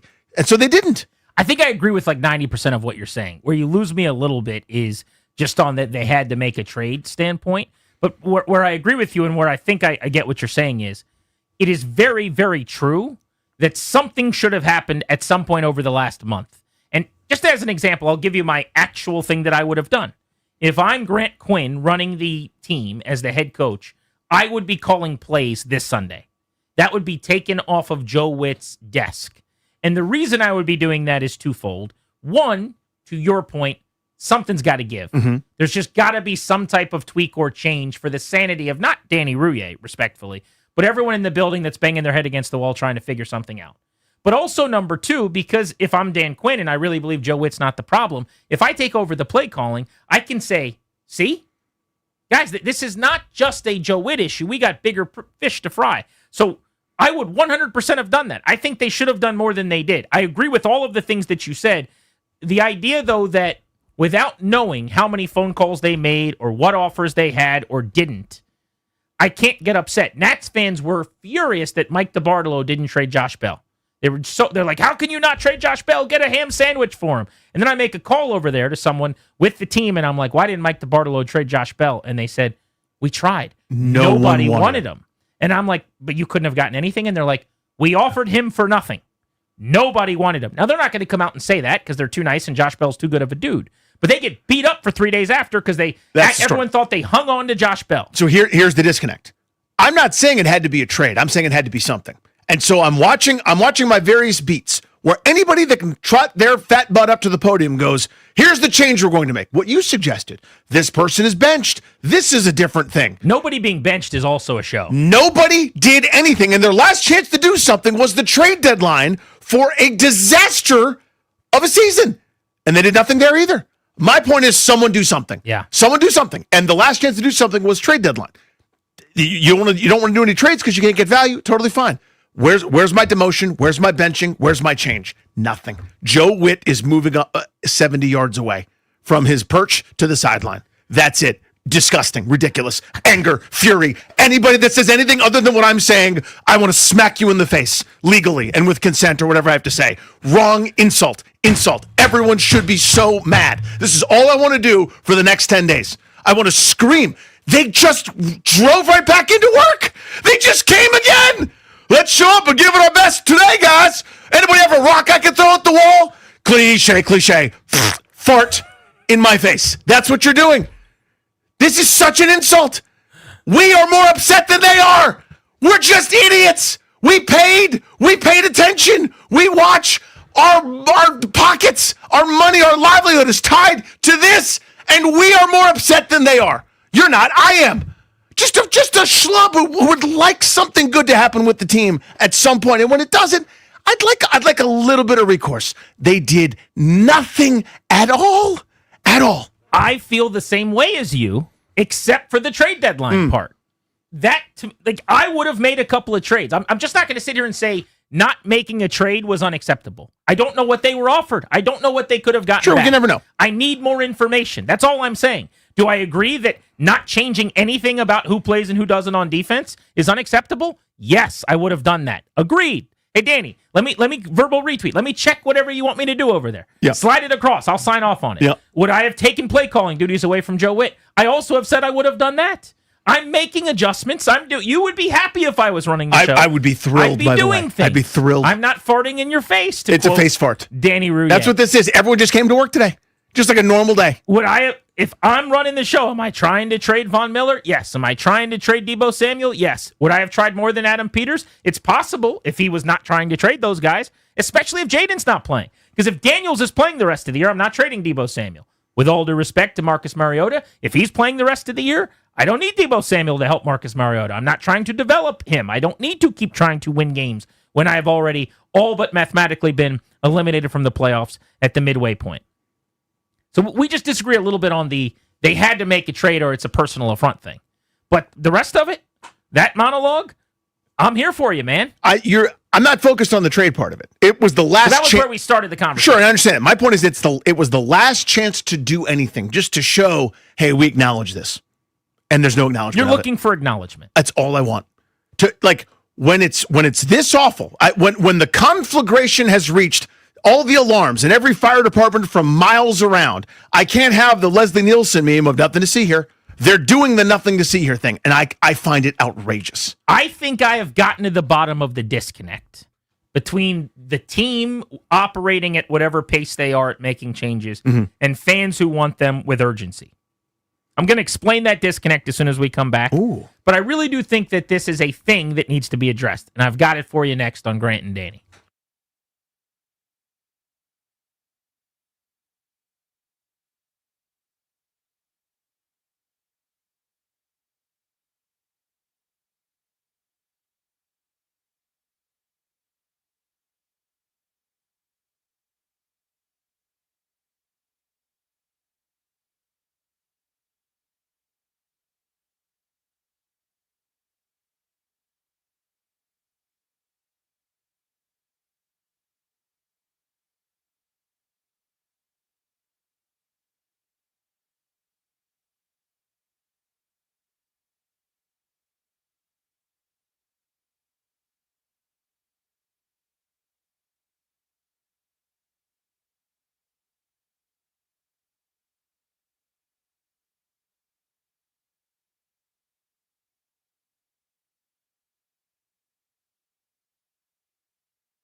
We'll get to a double play on Grant and Danny, driven by your local Washington area Honda dealers. Now's the time for a great deal on a new Honda. Visit your local Washington area Honda dealer today. Right now, though, we're talking about the Commanders who have lost 4 in a row, getting ready for the Lions. No trades at the deadline. Danny Salty just doesn't feel like, what, Danny, that they're doing enough to make it seem like there's an urgency and a desperation to end this skid. All I'm asking is for some kind of change. That's it. It is pretty reasonable when nobody has lost the way that they have lost in half a decade. So here's the disconnect, I think, that I teased before the break. This team was in the NFC Championship game last year in January, 10 months ago. Not even, right? And less than 10 months ago, they're playing a win away from the Super Bowl. And I think Adam Peters and Dan Quinn and largely the ownership and everybody's operating as if this is a lost disaster of a year, mostly based on injuries. We've been decimated. We're a lot better than we're playing right now. We're closer than people think. But also, this is the same group that got us to the NFC Championship game in terms of front office, coaching staff, coordinators. So they're giving way more leeway, have way more empathy for what's going on. And if they went 5-12 in year one under Dan Quinn and this was happening right now, I do think a coordinator would be gone, or play calling would have been ripped from a couple of guys, or there'd be major benchings and they'd be releasing veterans, and all those things would be happening. But I think fans who were very excited about last year, understandably, correctly, for the NFC Championship game run are now going pound of flesh, pound of flesh, pound of flesh, and the team is going, whoa, whoa, whoa, whoa, whoa. Same group. Yes, some things went badly, but we don't need to blow this whole thing up right now. And so I think that's where the disconnect is, fair or not, whether they're correct or not. I'm not even saying that they're right for this. No, they're wrong. But this is how they've operated throughout the offseason. This is how they've operated during the season. And they are acting as if, like, we're one of those teams in the NFC that when the season starts next year, we got a pretty good chance to go back to the NFC Championship game. Obviously, that's not what it looks like, and fans know that that's probably not a thing. But to sum it up very succinctly, let me say it this way. If they had a losing record last year and this was happening, heads would be rolling and there'd be a lot different about how they're handling it. I think they would tell you, we were just in the NFC title game. Everybody calm down. We got this. That's their mindset right now. Right, which is fine. But you still need to make some adjustment at somewhere. Again, it is the acceptance of that. That's just obstinance. That's just being stupid. That's me when I can't get whatever thing I'm trying to fix. My wife comes over, can I help you with that? I'm like, no, I can do it myself. I got it. I don't have it, but I'm just being stubborn and stupid and irrational and incorrect. They are incorrect. Recognize the incorrectness. Just a nominal change. Just so the new linebacker will start and get more snaps. Or we're going to play Johnny Newton more. Jordan McGee is playing. That's the one change on defense. And by the way, I don't even give them that much credit for that because I think that is based on injury. Yeah, it was based on necessity. Luvu had to go to edge because you don't have anybody else. You'd lose 3 defensive ends for that to happen. My point is, this is all right, you guys, we got it. We got it under control. I understand this is bad. I get it. I get that it's bad. But here's what we're going to do. Jowitt's going to move from up there to right over there. Okay? You happy now? No. Chris in Waldorf, you're on the fan. What's up, buddy? Hey, I just want to say that I feel like Danny is 1,000,000% right, and no one else is. I feel like I'm the only sane person left because me and Danny feel the exact same. There's nothing that they're doing that makes me feel like they even care right now. Like that was the worst loss I've seen. I've been a fan for years, season ticket holder for years. That was the worst loss I've seen in a very, very long time. They should have done something at the trade deadline. Anything. And Appreciate you, dude. Imagine that they tried, but yeah, it would have felt a lot better if they traded off a piece or two. Sal in Warrenton, you're on the fan. What's up? Hey, Grant. Hey, Danny. Hey, this is Sal. I was talking Danny off the ledge when he was talking about Ben Johnson, comparing him to because I'm a Bucs fan. I was comparing him to Liam Cohen. But I want to talk Danny off the ledge one more time. What I would say is that your organization, I think what they're doing is they're doing the right thing. They're course correcting, and what they're doing is they're saying to themselves, okay, we need to just go ahead. This is a lost season. We're going to go ahead, let ourselves collapse, get the highest draft pick we can. Try to buttress the team around Jaden, and get that second to last or last place schedule, so that way you have a softer schedule to deal with next year. So here's my counter, and appreciate the phone call. If that's what they were doing, they would have grabbed a couple 6th and 7th and in late 5th or whatever kind of conditional picks in trades yesterday. They would have done that if they were just letting themselves collapse. You think they didn't try to do that, to be clear? Or I guess your point is it doesn't matter, they didn't try hard enough. No, it's my suspicion. Okay. It's ridiculous. No one can prove that. Yeah. We'll never know either way. And I'm not out to do that. And I don't have the information the other way. I'm not sitting here acting like I know what Adam Peters was doing. My suspicion is that he would have liked to have added draft picks yesterday and wasn't able to. And had a whole bunch of changes substantively already happened, and I go, okay, I get it. Trade deadline, there wasn't much biting. Good point. Because no one did anything. It tells me no one wanted to do anything. That's a good point. By no one being benched, by no one losing play calling duties or whatever. No demotion.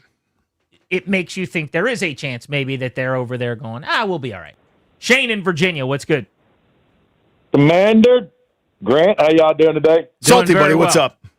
Hey, look, here's the thing, man. The front office dropped the ball on it since training camp. Let's call it what it is. Everybody's giving Adam the key to the city. You know what? I'm revoking that key today. He had no plan. Changing the locks.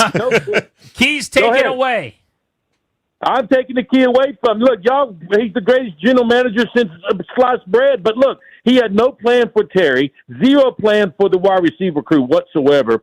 His offensive tackle he drafted is demoted. And hell, I don't know if he's going to be on the roster next year. And what's crazy is nobody talk about next year's roster, which is going to be even worse.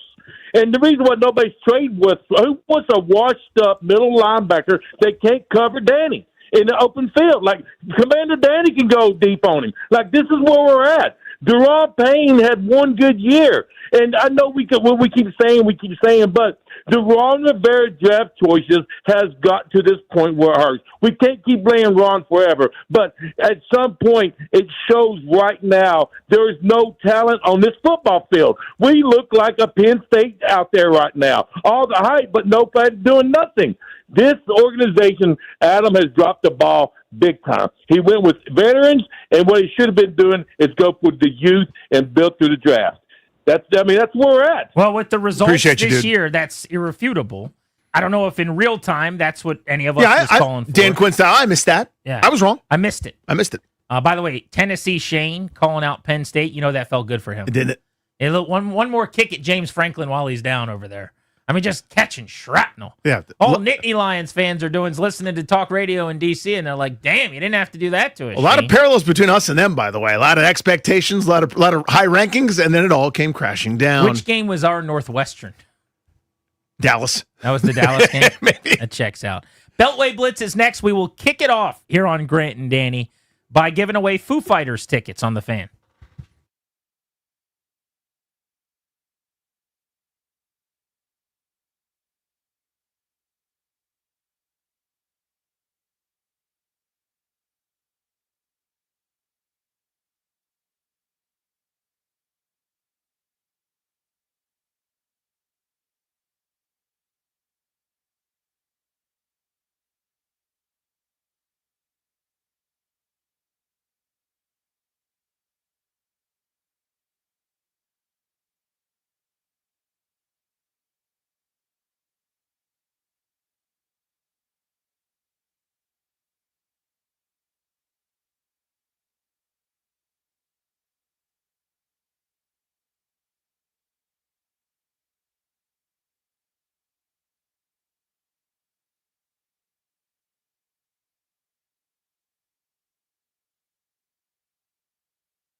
This update is brought to you by Main Street Bank. Cheer local bank, local Main Street Bank.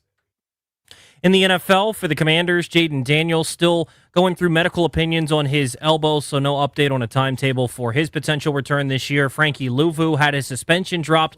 Instead, he was fined $100,000.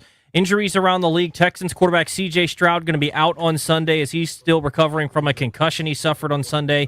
Davis Mills will start for them. Cardinals quarterback Kyler Murray was placed on injured reserve. Jacoby Brissett will continue to start for them. Hockey tonight, Capitals taking on the Blues at Capital One Arena, 7:30 puck drop right here on The Fan. Basketball, Wizards taking on the Celtics in Boston, 7:30 tip-off. Can hear that game on the Team 980. Main Street Bank is a business-focused community bank proudly serving the DMV since 2004. Visit mstreetbank.com to learn how to put our team in your office. Main Street Bank, member FDIC, Equal Housing Opportunity Lender. From the Crop Medcalf 5-Star Sports Desk, I'm Toby Altizer on The Fan.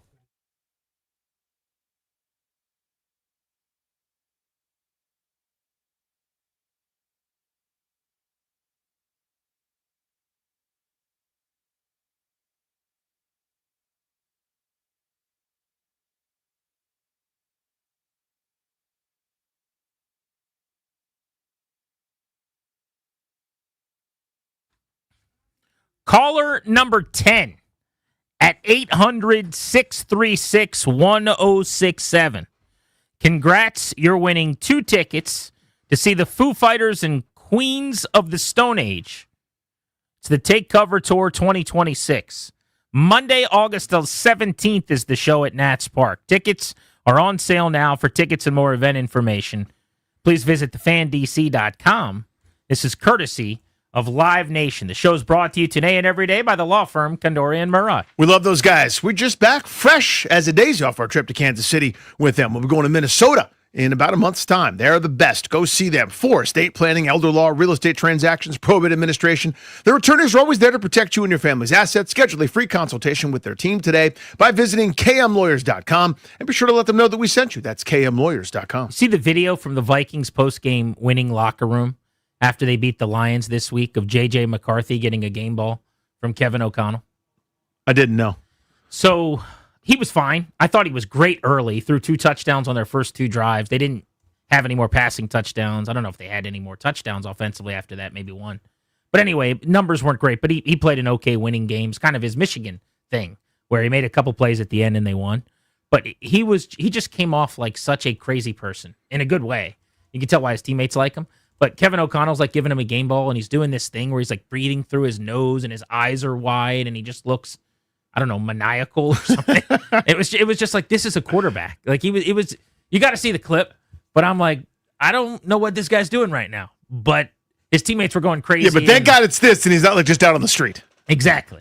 But he got a game ball, and he got a big win in his return for the Vikings, who are trying to keep their hopes alive as they move forward this week.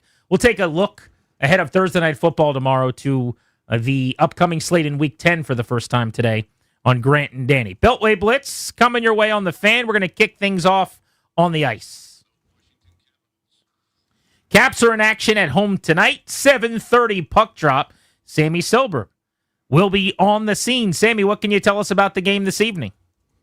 Yeah, I think it's going to be a good test for the Caps. I think, obviously in a little bit of a losing skid right now. Scoring has been a big issue, especially on the power play. You have the St. Louis team that's coming in, not having exactly the start that they wrote up. So I think for Washington, it's a good game to, not avoid any traps, kind of just play their game, get back on track, get the offense going, and hopefully take that momentum on their road trip coming up. Yeah, what gives? All of a sudden, I looked up at the old standings. They're last in the Metropolitan Division here. What is going on with the offense most specifically? Yeah, I think a lot of it just comes down to a lack of execution, right? I mean, you can point to certain areas of the ice and certain players, and you can be like, oh, well, this is going on or that's going on. I mean, the truth of the matter is nobody is really picking up the pace and scoring, at over a point per game. I mean, you look at Tom Wilson, Dylan Strome, who are producing, but beyond that, you're not getting numbers, and a lot of it just comes from, a lack of chemistry right now on offense. Entries are a little bit of a chore. You look at the power play, 0 for 13 over this 4-game losing skid. Things have just got to work out where you're making the right passes, simplifying plays, being able to actually get in the zone and generate pressure, and then, putting the puck in the back of the net. And, you can look at it and say, oh, it's easier than it looks, but it's really not. So big challenges for the Caps coming up. Certainly saying they can start with tonight and hit the ground running, hopefully. Who do they need more out of in terms of the goal scoring? Ovi's an easy answer. He's got just 2 goals through 12 games, so he could help jumpstart them. Otherwise, though, who else needs to start scoring some goals? Yeah, I mean, it's of course it's easy to look at the greatest goal scorer of all time and a guy who's one away from 900 and be like, what's going on here? But I think you also need more scoring from your middle and your bottom 6. I think you look at that third line as kind of a rotating carousel, and you got some younger guys there too. You got Hendrix Lapierre and Sonny Milano, and these skill guys who had great preseasons and showed that they belong in camp, and now that the regular season's here, you just kind of need to keep that pace going. So you need numbers there, and it's a huge opportunity right now with Pierre-Luc Dubois out, for these young guys to step up. So I think the Caps really need to see more from those young guns, especially with the Ovi year ending, and we'll see how it goes. When do we expect Pierre-Luc Dubois back? I mean, it sounds like at some point, but not for a while, which is hockey talk for, I don't know. Yeah, I wish I spoke better hockey than you on the injury regard. I can just tell you it's going to be a while. It's not season ending. He's been around the facility. He hasn't been on the ice, obviously, but it wasn't pretty, and it's going to hold him out for long term, but not the whole season. I mean, does that mean a few weeks or a few months? I'm not sure, but it's not looking great. Sammy, I guess in closing on the Caps, Danny mentioned they're in last place in the Metro. With a win, they could leapfrog 3 or 4 teams. That having been said, it's all jumbled up. It's early. Should we be concerned yet? I mean, the PLD injury is a reason for concern, but otherwise, is it deep enough into the year where we go, uh-oh, this doesn't look like last year. This is a problem? I'm going to give you the classic, Sammy Silva classic. No. There's no reason to panic. They're still like 70, 69, however many games are left, and it's early in the season. Every single team is trying to find their identity, and the good thing about the Caps is that they know their identity. They know what they have to do to win games. It's just a matter of executing it now. And obviously with the start of the season, all the injuries happening, and you're getting back into the groove. Yeah, it's going to be hard to really recapture that right away, but, this team loves each other. They play for one another, and it's a good group of a lot of skilled guys. So I think you're just seeing them get through some early struggles, and hopefully tonight's a turning point. Sammy, thank you as always. Talk soon. Thanks, guys. See you soon. Have a good one. Hit that NFL sounder, please. Okay, Mike Jones to discuss the NFL. It's a good thing because we're talking NFL with him. How many wins does New England end up with in the AFC East, Mike? I'm sorry, how many does 2 wind wind up with? How many wins does New England end up with in the AFC East? I think they might wind up with like 9 or 10. When you look at the rest of their schedule, it's not impossible that they could get there, and I think they're going to improve as they go. I think that they have a really realistic shot at making the playoffs. Which 7-2 AFC team has a better chance to make a playoff run? The Broncos or the Colts? I'm going to say the Broncos because of their defense. I think that everybody saw the blueprint. If you can take away the run and bring the pressure to Daniel Jones, he will kind of turn back into Daniel Jones. The defense of the Broncos is better, even though Bo Nix has some ups and downs. Definitely more confident in that defense. And what Sean Payton's doing there, I think that the Broncos could be trouble for some people. Do you think Dallas has access to the standings? And maybe if the answer is no, is that why they were buyers at the trade deadline? That was Jerry Jones listening to all the reporters who ask him questions and trying to prove to them that he knows what he's doing. And so that's why he went ahead and made those moves, even though it didn't make any sense at all. I actually thought something like that last night. I'm like, maybe he's just trying to save face on the Micah thing, and this was always my plan all along. Yeah, because after the game, he even was, they were asking him about trades, and he was like, oh, we've got something in the works. And it definitely felt like he was trying to say, look, I'm swinging big, and this is, what we were hoping for, and this is what we had planned, and, you're going to see that I know what I'm doing. And It just really felt like a desperation move to me. Mike, you worked here in D.C. covering the Commanders, then Redskins for a while, so you'll get my point, what I'm about to say. This Brock Purdy thing seems like it's straight out of the old D.C. playbook over the years, where it just never goes away, this injury. Like, we don't have real information week to week. Every week he's supposed to be back. I just saw he's limited and now in question for this week. What in the heck is going on? Well, you remember the year with Pierre Garçon when he first got there. And I was literally about to reference when, like, Pierre's at Mike Shanahan's house in the bye Josh week. Doxson They're foot flying situation. In doxers from around the country to Shanahan's house with Pierre there. Like, what is going on? Yeah, well, you have a Shanahan who is the head That's a coach, good and you point. have a toe injury that is very tricky. And I think that Brock Purdy said it in a couple of broadcasts ago where he was saying some days he feels good, then he goes out and tries it, and it hurts again. And it's just one of those things that is really slow to heal. And you need to be able to plant and twist and turn, and he's just not getting that. And obviously, Kyle Shanahan is not going to be forthcoming with prognoses about his quarterback's health. Is Kyler Murray benched? Is he not benched? Is he softly benched? Is it an out-of-town opening, but in town? Like, what are we doing?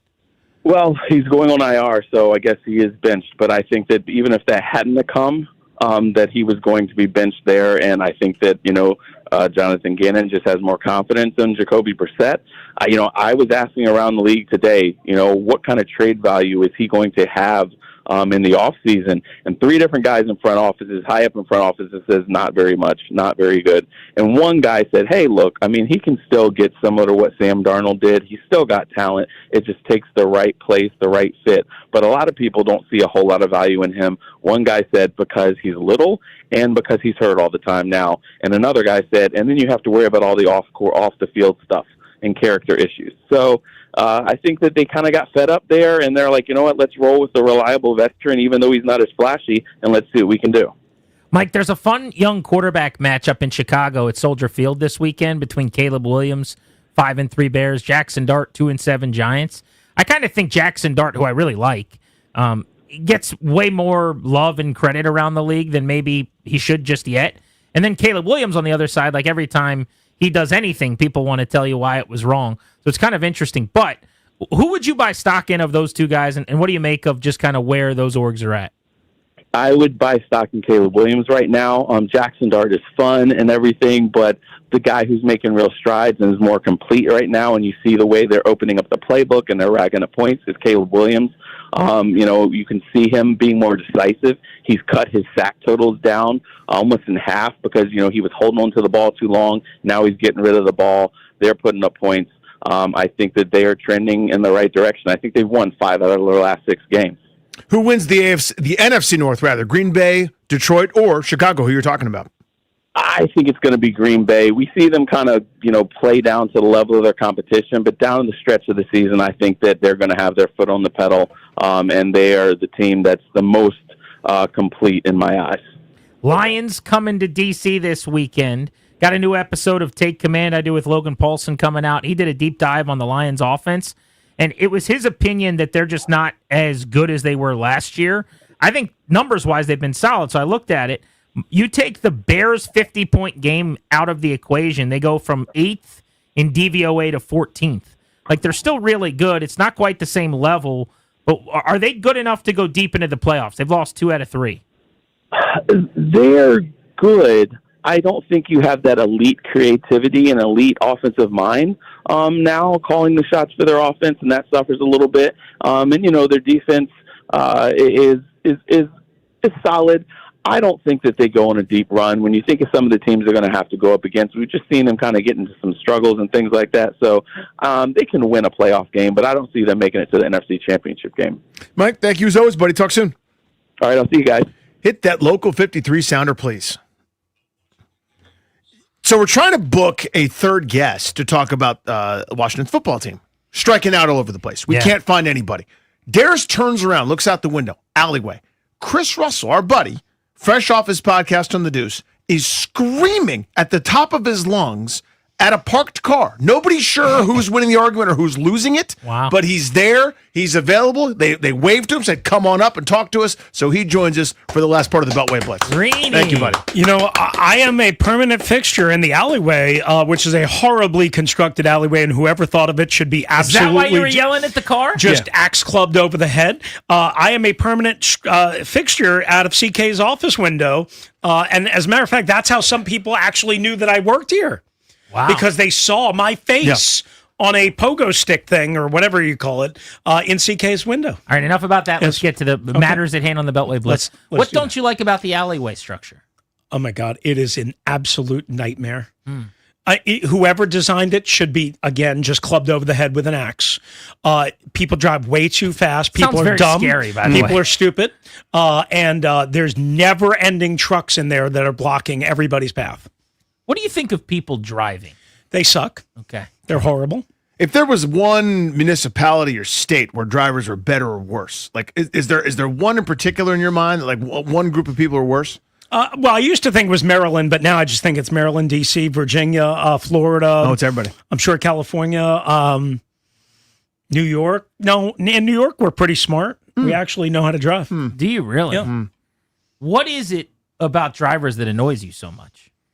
And what do you think of this stretch on 95 between like Woodbridge and Fredericksburg?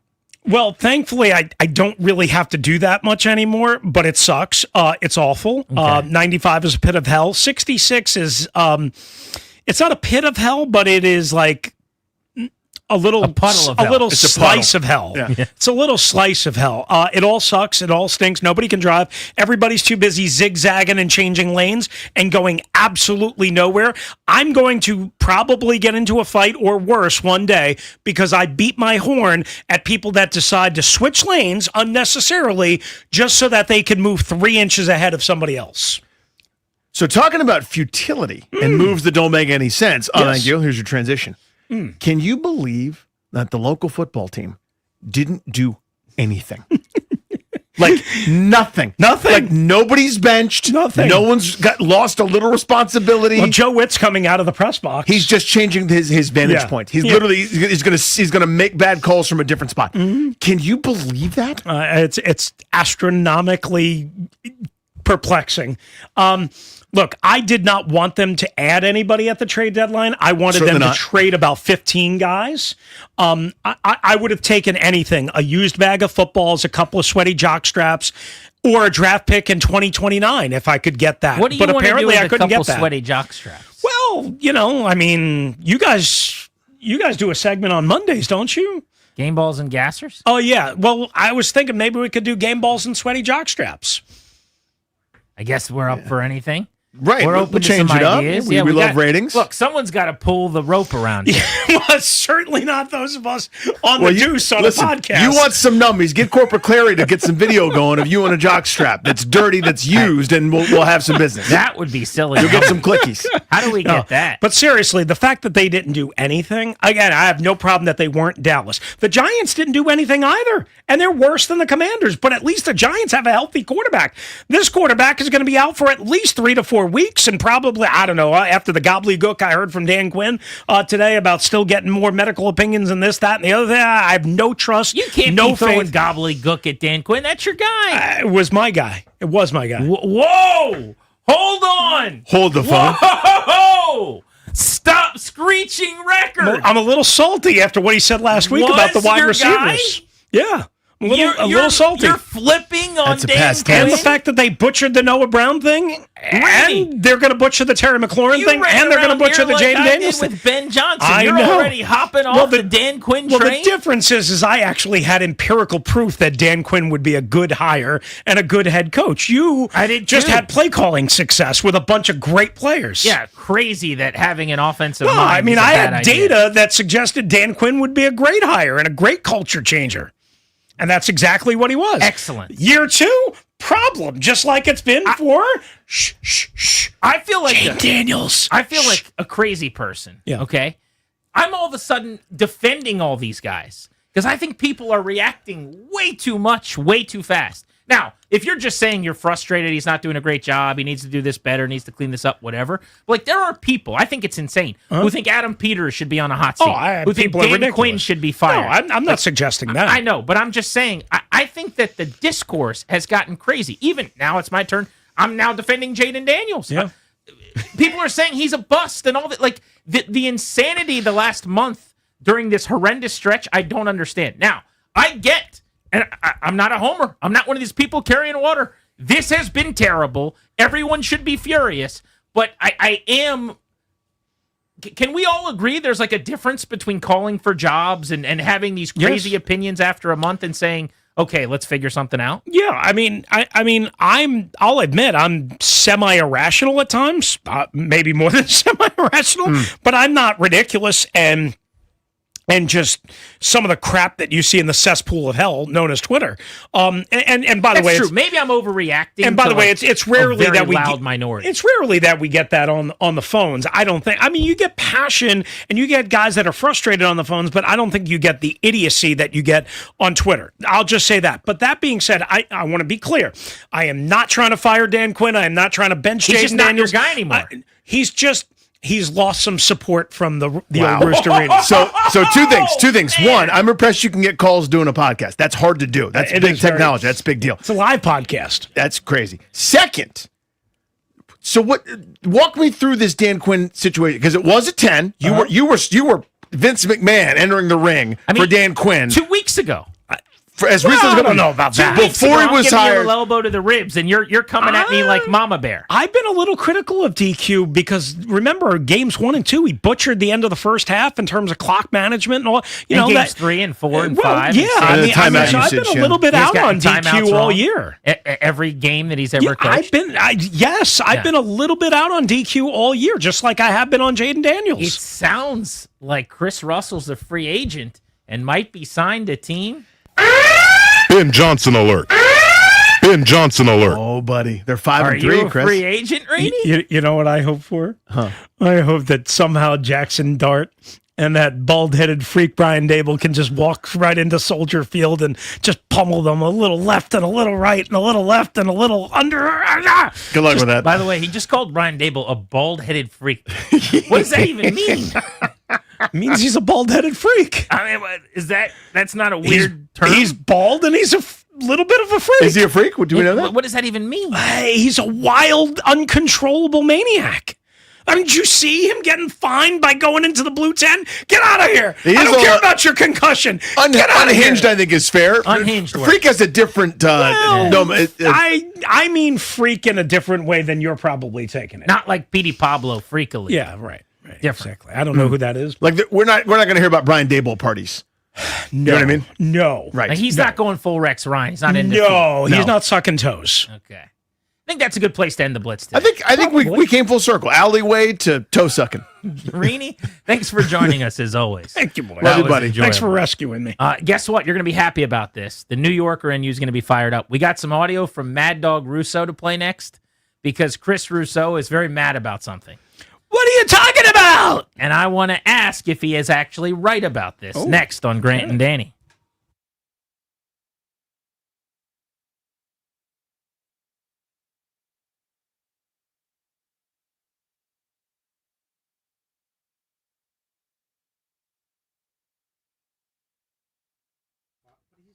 Hey guys, it's GP.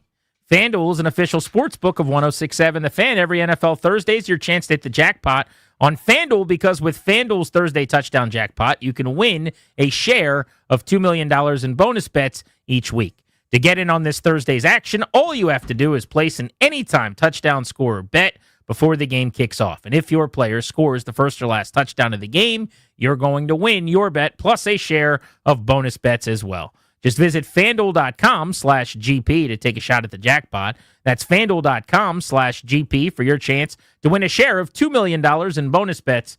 FanDuel.com/GP. Play your game with FanDuel. Must be 21, present in Virginia. Opt-in, must apply profit boost token on select market. Prize pool to be split equally among all eligible participants who make the correct first or last touchdown pick. Bonus issued, non-withdrawable bonus bet expires 21 days after receipt. Restrictions apply. Terms at sportsbook.fanduel.com. Gambling problem? Call 1-800-GAMBLER.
This update is brought to you by thewindowman.com, the educational window company. In the NFL, Frankie Louvu had his suspension dropped. He's now just going to be fined $100,000. Taking a look at today's injury report for the Commanders.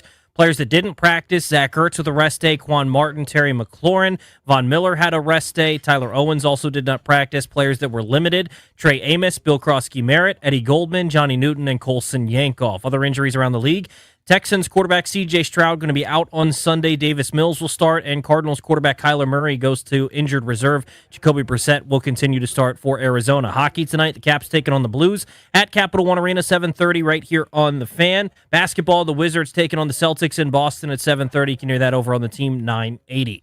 Buy one, get one 40% off and get 0% APR for a full year. You get both from thewindowman.com. All Trex windows, Monterey Storm windows, Provia doors, all apply. Thewindowman.com, select products only. Minimums and installation apply. Prior sales, already quoted projects excluded. See consultant for details. From the Crop Medcalf 5-Star Sports Desk, I'm Toby Altizer on The Fan.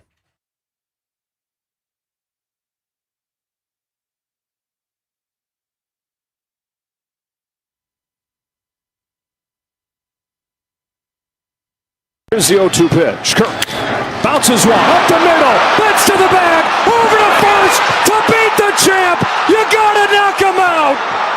The Dodgers stand tall and win back-to-back titles. That was Joe Davis on Fox calling World Series Game 7 nationally.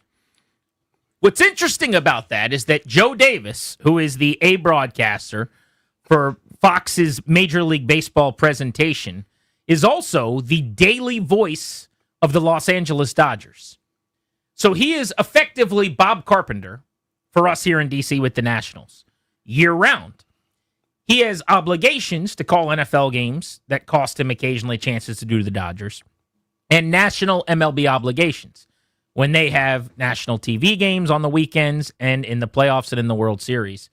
He calls games from the national perspective, and I think he does a really good job at putting away his Dodgers call, his Dodgers support fandom, whatever you want to say, as a home TV guy that Bob would have with the Nats, and calling the game nationally. This is not a new thing, by the way. It's getting more and more prevalent where you see these national broadcasters become play-by-play guys. And by the way, we have an opening in D.C. for a new play-by-play role. And fingers crossed, I'm praying for one of these network-level, star, big-money, grown-up broadcasters to come in here and to call, 157 games or something. Be pretty great.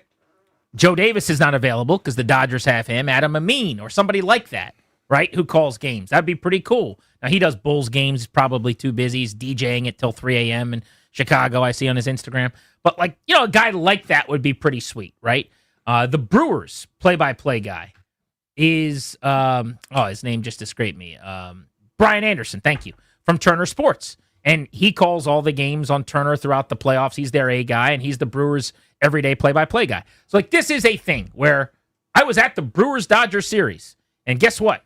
He was on the call, and he's the Brewers guy. And that night, he had to be impartial, and sometimes you got to wear different hats, and I'll bet you did a pretty good job. Absolutely. This is, by the way, a benefit in a lot of ways. Like where you have someone that's got that kind of intimate knowledge that is able to wear both hats. Like that's not that hard to do. Is sort of to slightly change the role, still doing play-by-play. Turn it on, turn it off. Boog Shambi, by the way, Cubs, amazing.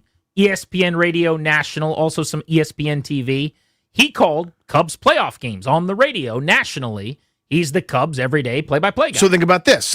Obviously, Doc Emmerich is synonymous with NHL playoff hockey, right? Well, there's a time where if there are more games being broadcast, wouldn't be crazy to see Joe Beninati up doing some national television broadcasts. And he should, by the way. He's excellent. We take it for granted sometimes here in town. He's wonderful. Could absolutely do that A grade. It might just happen that he's got to call a Capitals Lightning game, the first game of a back-to-back when Doc's got the marquee game or whatever. That's a normal, reasonable thing is you call somebody up to do the national one because that's a huge deal because you got a postseason broadcast. And I guess the bottom line of the whole thing is you have to find a way to channel the excitement that you'd have for your normal team for both. And these guys are professionals. These are big boys and big girls, and they can do it. If you call the game all the time for one team and you're really excited and that's the hat you wear. We do this in our profession, by the way. Like, I consider myself a fan of the Commanders or a fan of the Nationals or a fan of the Capitals or whatever. When we sit here in this seat and we talk about these teams, I do it with a different hat on. I'm an analyst or I'm a host or whatever the role is. If I'm on TV at NBC Sports Washington, I'm leading a panel, I'm going to do it differently there than I do here. When I'm putting balls on a tee for Logan on Take Command, I'm doing a little bit of a different show, X's and O's, analytical, than we're doing here, where we're entertaining and having a little more fun, being a little more spicy, whatever that is.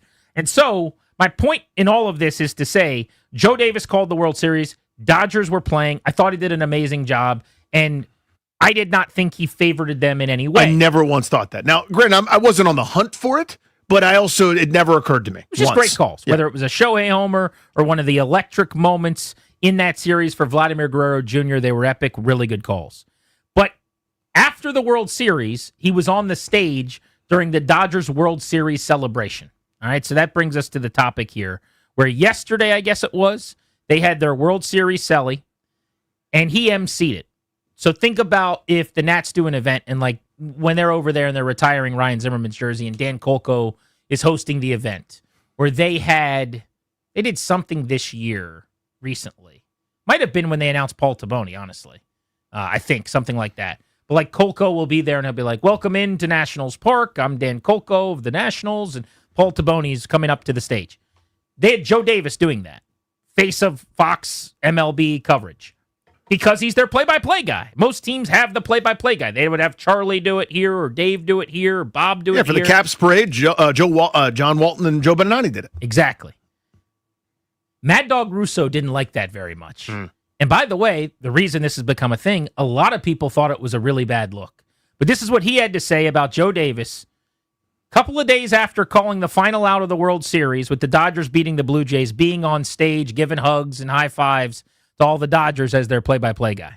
When you're a national broadcaster and you're the voice of the sport on a big stage, when you did 1 million playoff games, and then they, in one of the crippling losses that a franchise is going to have in the history of the sport, that's as bad a loss as you're ever going to have. And I got Joe, basically the body's not even cold yet.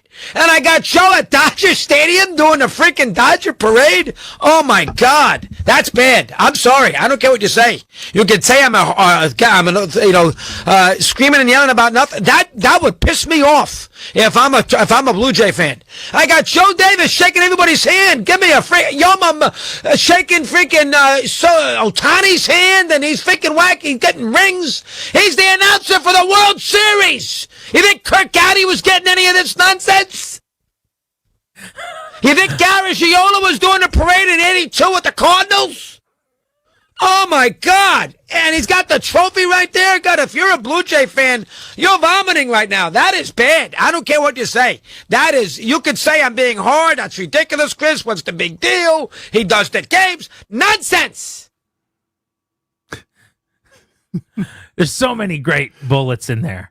So 2 things I want to specifically react to. First of all, well, I guess 3. He couldn't get Yamamoto out. He tried. He's like, you got Shohei Ohtani. He wanted to go Yamamoto there. Yes. He did. He he revved the engine and just stalled out. He couldn't find it. So that's number 1.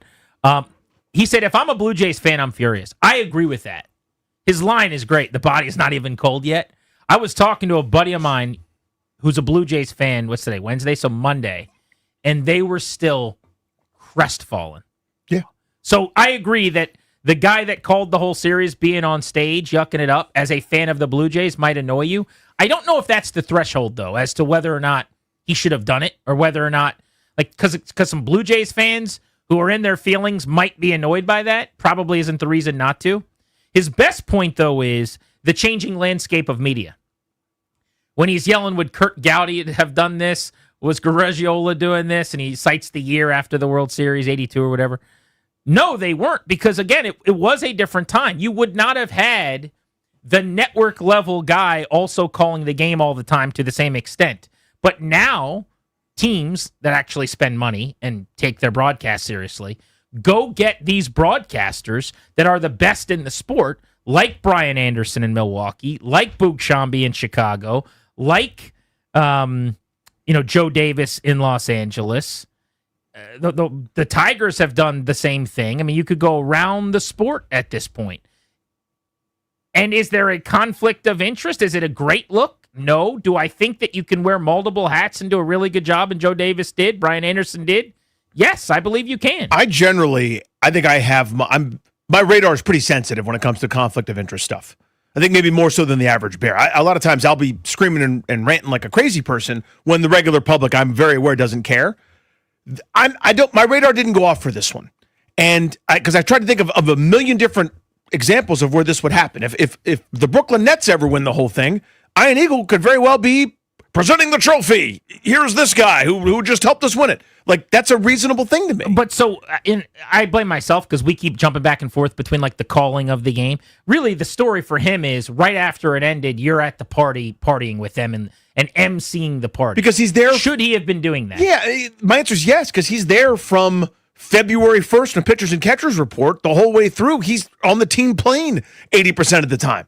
I mean, he's staying at the same hotels. This is part of it. He's got relationships with all of them. The same way Charlie and Dave and Bob and everybody are doing the deal in 2019 for the Nats. If Bob got a network level gig at that point and was calling playoff games and then is up there going, these Nats kept coming back and here's Ryan Zimmerman and shaking hands with everybody, that's not crazy to me because he's there with the fabric. If Dave called Nats Astros in World Series on Fox and was the face of the World Series coverage, 2 days later at the parade, should he MC it? You could be there. You could be off to the side, high-fiving and shucking and jiving. But to lead the whole thing on national TV, should the Nats ask him to do that? Should the Dodgers have said, hey, man, we'll let you sit this one out. We've got 3 other guys who could do this. We can tap into our bench. We've got the radio voice who could do it, yeah. There's a bunch of other really good broadcasters in Los Angeles who are a part of what they're doing. You could get Steven Nelson to do it. You could call Charlie Steiner up, former broadcasters or whatever. Like, there's ways to do this, I think. But again, I didn't have a huge issue with it. Yeah. I mean, I'm trying to play devil's advocate because I thought it was. He brought up a point that a lot of people were making yesterday. So to me, this is a celebration for the team and the fans, and who was there delivering this to the team to the fans every night was Joe Davis. Yeah. So if this was a celebration for like America or like the entire country, everyone's paying attention to it and watching it, but it wasn't for them. So to me, I got no issue with it. Yeah. So I think Mad Dog's wrong. Sounds like you do too. I do too. He thinks it's a problem that he was involved in the Dodgers celebration. I'm a believer in time and place. He can call Dodgers games, the next day call a national game and do it just fine. He could also then be an MC and do it just fine. I think we all got to grow up a little bit with sports fandom sometimes and realize people wear different hats at different times. People that are really talented like him are going to have a lot of jobs. What say you guys? 800-636-1067 is the number on Grant and Danny.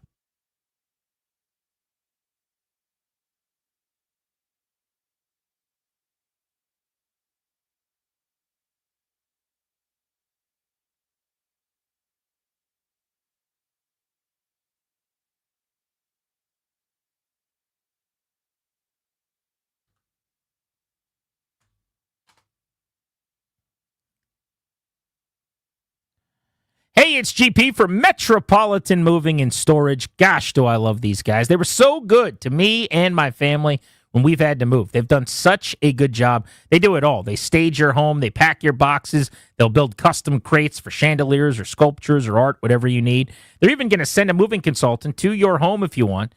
Send it right over to the office, discuss your move, and provide a free on-site estimate as well. Metropolitan Moving and Storage has moved so many of us at the station. We always joke that they're the official, unofficial movers of our radio station. JP from the Junks, myself, CK, Danny, so many more. Parents-in-laws of a bunch of us as well. We send our families to Metropolitan Moving and Storage. They provide East Coast Express service. No one gets you there better and faster than my crew over at Metropolitan Moving and Storage. So take it from me. Hit up Justin over at Metropolitan Moving and Storage at 301-279-0090, 301-279-0090, DCMetropolitanMoving.com.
Playing these.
G&D on the Fan. Joe Davis called the World Series. He's the voice of the Dodgers. Then he emceed their celebration a couple days ago. Mad Dog was all fired up about it. Thought it was this disgraceful, terrible thing. How dare he do this? The buddy's not even called yet. I can't really muster that energy. I don't think he did anything wrong. Maybe it's I'm a Joe Davis mark. Maybe I have a bias here that I'm not allowing to shine through. I think he's just so silly. But this was Mad Dog all fired up the other day. I guess it was yesterday, talking about this. When you're a national broadcaster and you're the voice of the sport on a big stage, when you did 1 million playoff games, and then they, in one of the crippling losses that a franchise is going to have in the history of the sport, that's as bad a loss as you're ever going to have. And I got Joe, basically the body's not even cold yet. And I got Joe at Dodger Stadium doing the freaking Dodger parade. Oh my God, that's bad. I'm sorry. I don't care what you say. Is it though? Is it bad?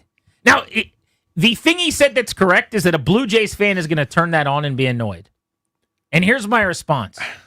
And? Yeah, it's not their World Series celebration. It's, again, I keep thinking of it like, what if we were in those same shoes? It is a Dodgers celebration. The person that delivered Dodger games to Dodger fans all year long is the person delivering the championship to them, right? In terms of the celebration. Who should be hosting That's it? who should be hosting it. If there is a celebration here in town, Slows, who's been here for every single game of Nats baseball, or Jags, who's been here for all but one season, should be hosting the event. Yeah, it'd be a big gap if he wasn't there to me. Brian's in Herndon. What's up, Brian? How are you? Brian. Hey, guys, do you remember the epic home run call for Kirk Gibson's home run in the World Series against the A's? Do you remember who made it? Scully? Yeah, and he was the Dodger announcer forever, and I guarantee you he was at when they had the parade or when they beat the A's. I guarantee you he was on stage emceeing it. I would be weird if he wasn't, right? I mean, it's time for Dodgers baseball. Like, who's more Dodgers than Vin Scully? Ray's in Fairfax. What's up, Ray? Is there something wrong with that guy, Mad Dog? He sounds like a 10-year-old who didn't get enough syrup on his pancakes. I mean, and to be honest with you guys, that was a great World Series. So good. Yes, I mean, 2019 is still the best World Series there's ever been. And I'll let you guys, I'll get off the air. Thanks for taking my call. Appreciate you, dude. We didn't really get to talk much about the World Series. You and I were like texting and like, we need to do a bunch on this. And then, of course, football happened and the Commanders happened, and here we are. My God, was that the best World Series ever. The baseball, the playmaking, it was just so good for the sport. Yeah. I mean, the ratings were monstrous, by the way, just as a result. I haven't seen the official Can't wait totals. for baseball to ruin all the momentum with Yeah. a work stoppage after next year. Don't you love themselves? Just like, where's my shotgun? My foot feels good. Yeah, but like in terms of, and you've got nitpicking on certain things like the Kenner Falafa not getting a big secondary lead that's like gone around 1,000 different times in in various like baseball circles on social media. Like here's why he didn't get the good secondary lead. Talking about the player where he was out at the plate. I mean, there's been a million things to digest about it too, which it was just wildly entertaining. The home run leading into an unbelievable defensive play by an unlikely hero who's falling over as he's throwing to the plate and gets enough on it, turned into solo shots to tie and win in extras in Game 7. The play made by Vladdy to Sir Anthony Dominguez at first to keep the game tied with the bases loaded in extras. I mean, it was just good baseball. Scott in St. Mary's, what's up? Guys, let me tell you first, long-time listener, first-time caller, I'm so glad you all are in this time slot. It's so refreshing driving home listening to you two. You're a sweetheart. So kind of you, Scott, thank you. $5 is in the mail. Hey, well-informed and always entertaining. Mad Dog referenced Kurt Gowdy, as I recall, older than both of you, that Kurt Gowdy did the 70 and 71 World Series play-by-play with legendary Chuck Thompson, announcer for the Orioles. Ain't the beer cold? World Series. That's right.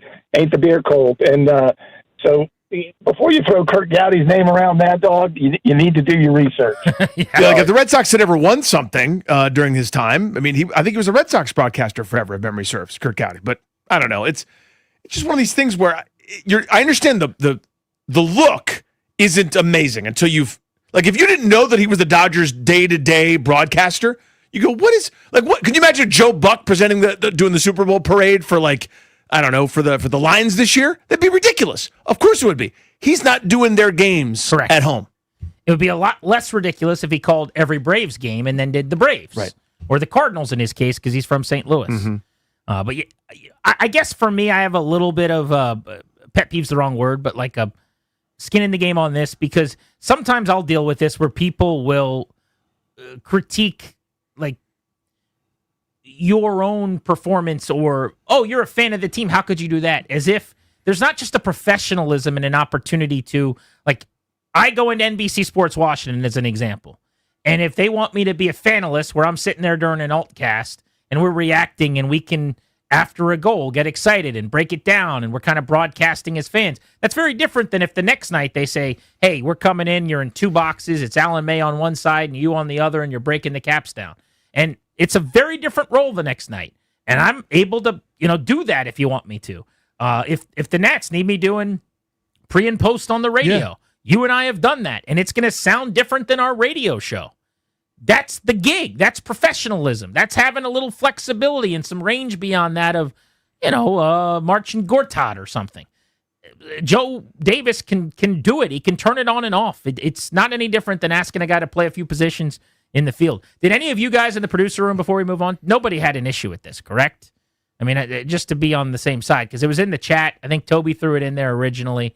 For me, it was. I wanted to talk about it because I thought the rant from Mad Dog was the audio was good. Basically, it's just a hilarious rant. No, I had zero issue with it. Like, I genuinely do not understand why he's upset with Joe Davis. Like, get upset with the networks or get upset with the Dodgers, I guess. Like, he's taking it all out on Joe Davis. Like, if I were asked to do, can you call Dodgers games for 162? Can you also do national Fox broadcasts and do the World Series? Then also, can you host the championship parade for the Dodgers? Yes.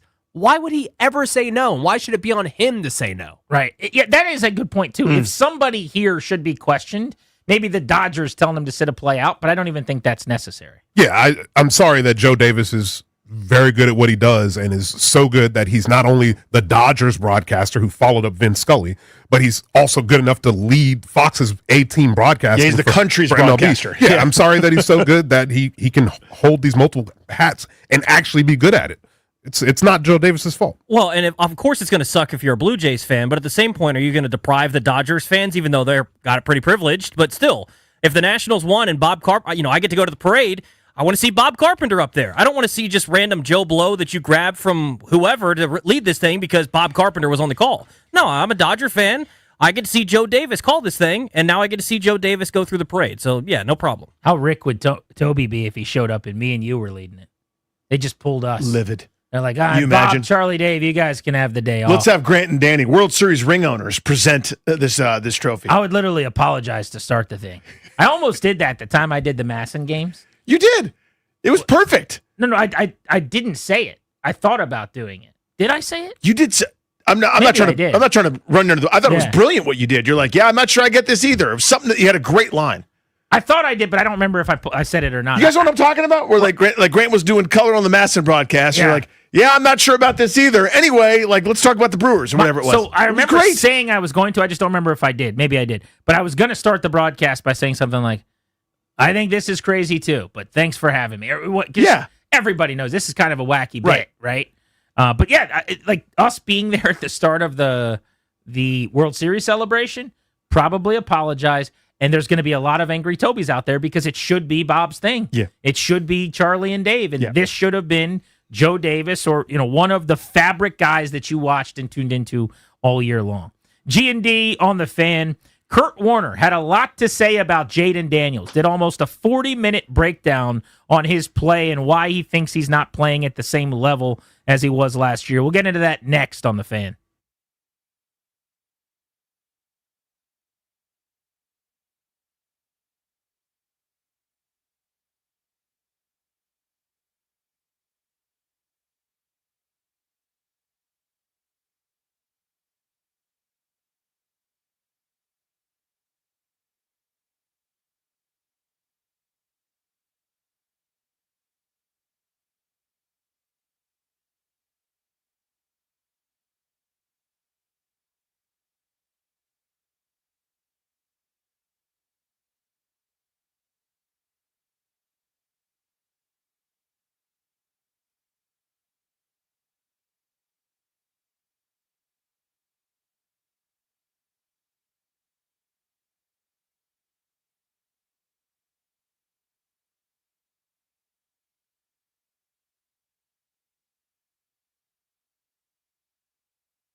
This update is sponsored by Door Pro America Garage Door Service. Go with the pros at Door Pro America. In the NFL, Frankie Louvu had his suspension dropped. He's now just going to be fined $100,000 instead. Taking a look at today's practice report for the Commanders, 5 players did not practice, 2 with veteran rest days, Zach Ertz and Von Miller, as well as Laramie Tunsil. Quan Martin and Terry McLaurin did not practice, and Tyler Owens. Players that were limited, Trey Amos, Bill Krosky-Merritt, Eddie Goldman, Johnny Newton, and Colson Yankoff. Other injuries around the league, Cardinals quarterback Kyler Murray was placed on injured reserve. Texans quarterback C.J. Stroud going to be out on Sunday. Hockey tonight, Caps taking on the Blues at 7:30 at Cap One Arena. You can hear it right here on The Fan. NBA, Wizards taking on the Celtics in Boston, 7:30 tip-off on the Team 980. Go with the pros at Door Pro America. From spring repair or replacement, our brand new garage door to boost your home's curb appeal. Call 877-DOOR-PRO today and ask how you can save $60 on a repair or $150 on a new garage door. Visit doorproamerica.com. From the Crop Medcalf 5-Star Sports Desk, I'm Toby Altizer on The Fan.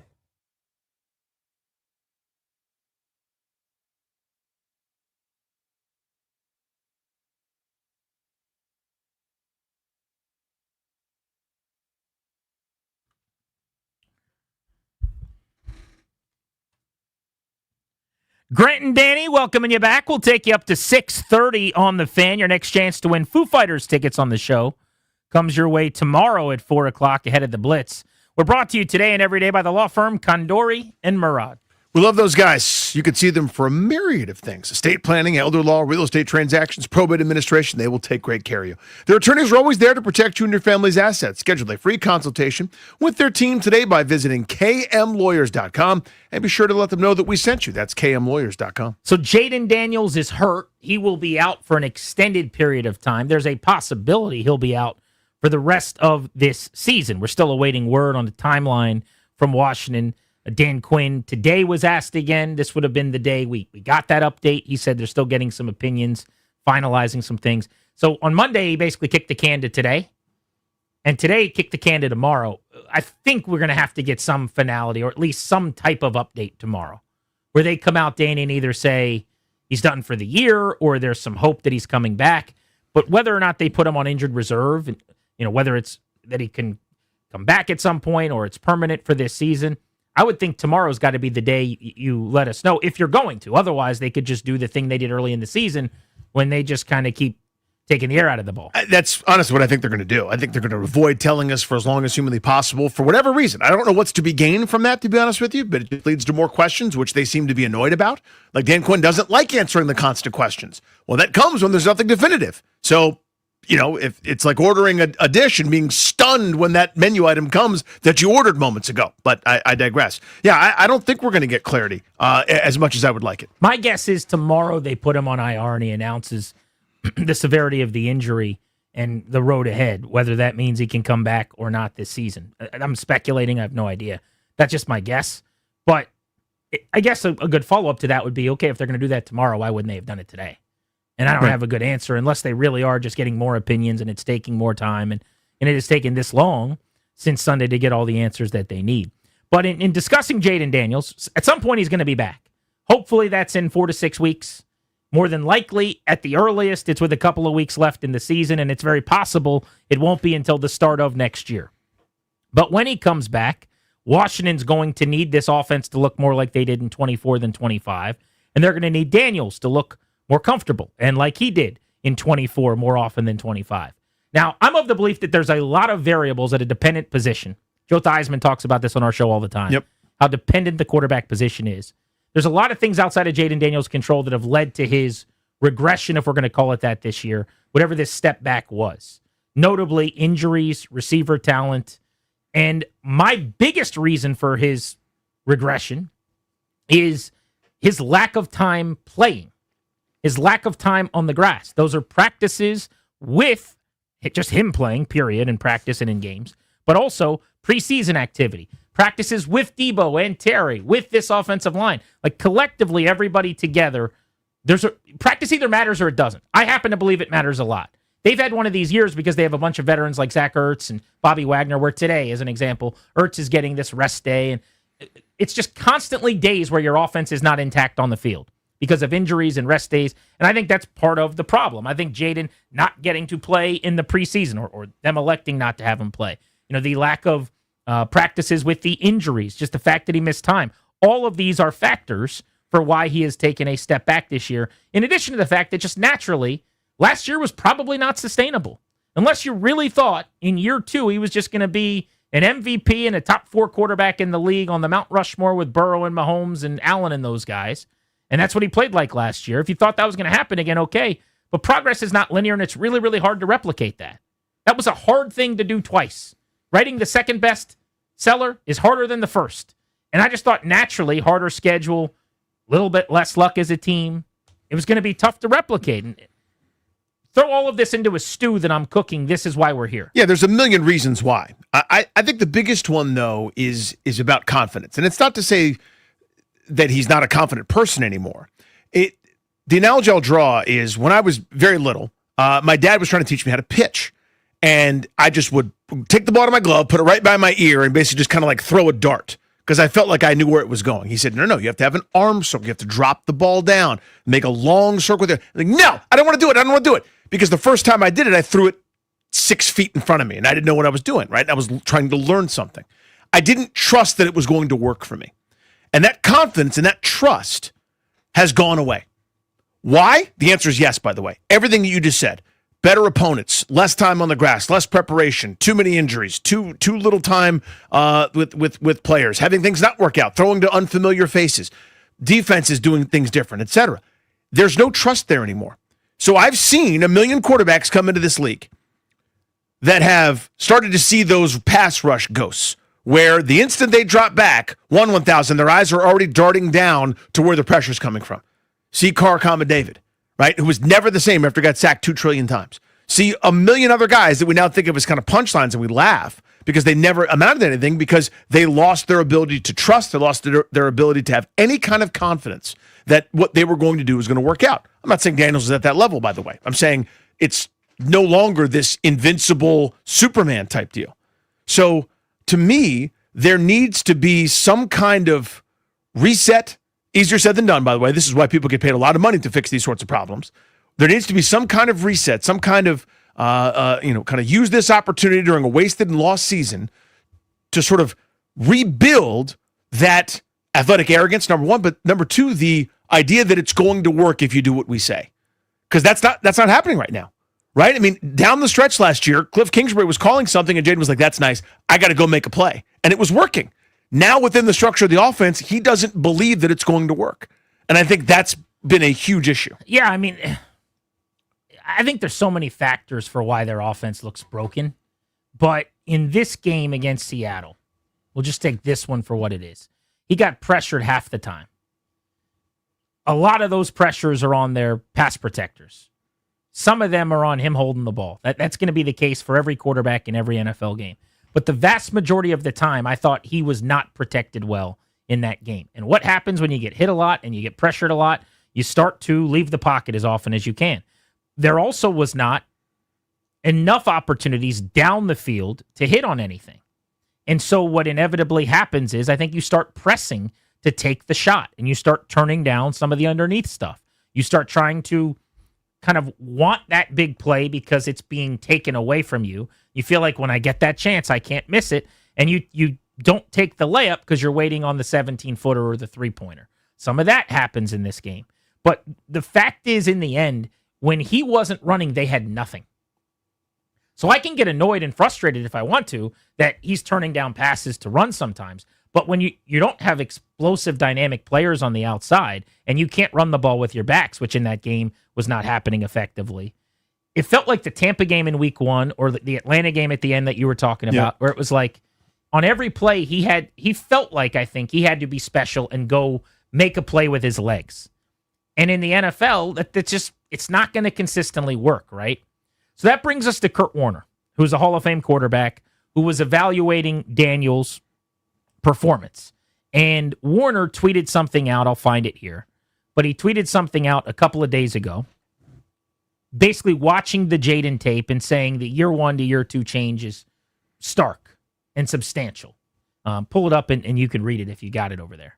But what Warner was essentially saying was, hey, there's a lot of reasons why from year 1 to year 2 this looks different. He was giving some observations, but he got eviscerated for it we know this in this town. Analyzing quarterbacks is so polarizing. And especially when it's our guy that we love in town, right? Everybody has decided correctly this is the franchise quarterback. Jaden Daniels, even with this year's performance, is a second contract player in D.C. He's going to be here. He's going to be the answer and the long-term player. The question is, can he play at the level of last year where he was a superstar, or is this more going to be the norm? He was 20th in EPA per play. I don't know if that accounts for like guys with a few snaps or not, but kind of a middle-of-the-pack starting quarterback in terms of some of the passing numbers. You add in the running, it's a fringe top 10 performer still. Is this what we're looking at, or was it last year where they're setting some records offensively? So that's kind of the conversation now. I think anyone who's having other conversations about if he's the future, if he's the answer, that's irresponsible. They don't even need a seat at the table. I don't give everyone a seat at the table on that. But Warner's tweet that got him in hot water was. Yeah, so he has a couple follow-ups where he actually says, here's the video, here's the breakdown, here's what I've done. Well, he went on to do a 37-minute breakdown with video on this just to show people what he was seeing. And here's the initial. Was just finishing up my tape for a week with the Commanders, and it's really amazing the difference in Jaden Daniels in year 2. We often talk about sophomore slumps, and they can definitely be real with teams having a better idea of how to stop you or your O and forcing you beyond your number one more and more often. The hard part is it just doesn't seem like JD is seeing the field like he did last year. Holding ball, seemingly looking and not throwing to open number one read, struggling to work through reads. Another example of this game being tough and guys on the other side getting paid also, but it's a bummer because he was so incredible last season.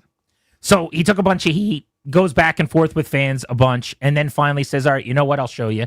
And he does this 37-minute YouTube clip where he puts together a bunch of the video to kind of work people through what he's seeing. So we've got some of the audio of that we'll play for you here, and then the conversation we want to have is basically Warner gets into some of what could happen, but he seems to be saying this is the issue and not why did we get here or how did we get here, which is the conversation I want to have. Yeah. Which is it as simple as get a couple of weapons on the outside and everything's fixed?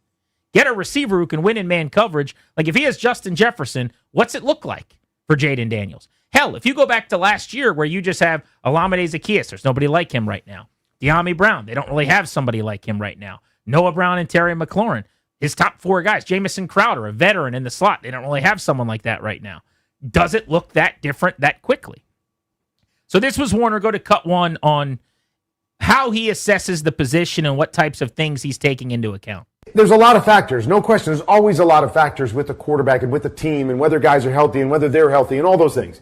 The bottom line is when I analyze a quarterback, I look at the play in front of me and I look at all the factors. Where are his eyes? Where is he reading it? Where should he be reading this? Is there pressure? Is there guys open? All of that stuff. And then assess the quarterback play off of that. So go to cut 2 here when he starts pointing out a couple of plays. Now, I have not found this to be a issue with Jaden as a reoccurring thing. Like, I don't think Daniels struggles with taking the easy throw often. In fact, last year especially, quick game was a really good thing, and the ball came out of his hand pretty decisively. But in this game against Seattle, and I think it might be symbiotic with the amount of pressure he was facing, for whatever reason, somebody would come free right away, and instead of just driving it in there as fast as possible, he would hold the ball and wait for something else. And oftentimes that led to a worse result. And it, in real time, you could see it, and watching it back, you could see it, and it seems to be what Warner was bothered by. Here was cut 2. Okay, here we come with the naked bootleg again. That's open, right there. Got to take it, right? We always say when you have a naked bootleg, the intent of a naked bootleg is not to throw the ball down the field. The intent is to get the defense to play a little bit more at home, right? Not overplay the run, and simply to get moving in the other direction and drop the flat off. That's why every naked has a flat right there. So if you have pressure, you're trying to get the flat. If you've got 2 steps on the flat, you take it. You give it to the guy, and you don't try to do too much. You don't spend too much time looking at the pressure. Come out, he's got 2 steps, give it to him. Put it on him right there, make a play. So watching this video, so it's hard to envision this, but the point of what Warner's saying is you may not have the home run. You may not have the let's get 17 points on this one play or the grand slam, But what you got is a first down. What you got is forward progress. What you have is an advancement, and you keep the football and you kind of keep going. Things that it felt like were there last year when they didn't have to press. Well, now they're pressing. So the point is that receiver on that play was open. Now, give it to him. And Daniels had his eyes elsewhere, whether it was on the pass rush, whether it was looking downfield for the home run ball, or some kind of special thing, sort of second order effect a la Mahomes, scrambling around for 17 seconds and somebody breaks free. The point was, right now, this minute, we have a positive play. And it's not just a 2-yarder either. It's probably a great chance for a first down if you do what you're capable of, which is just you come around from that bootleg, you get your eyes right, he's open, boom, we hit it, and now we get the next play call. And instead, again, we're spending a lot of time creating. And, yep, I mean, I played quarterback. Yes, there's times where you're getting hit a lot, getting a lot of pressure, you get impatient, you stop seeing the field, and you start looking to create. It happens. That was my point, is he's not seeing the field and playing as patiently as he did a year ago. Here comes the throw. It's coming. Okay, we can always give him the benefit of the doubt. Maybe he doesn't feel this guy coming out because this guy chipped, and maybe he didn't think it was ever going to come, and that's why he took off. Okay, I can live with that. If that's the reason, I don't get a chance to talk to Jaden, but if that's the reason, I can live with that.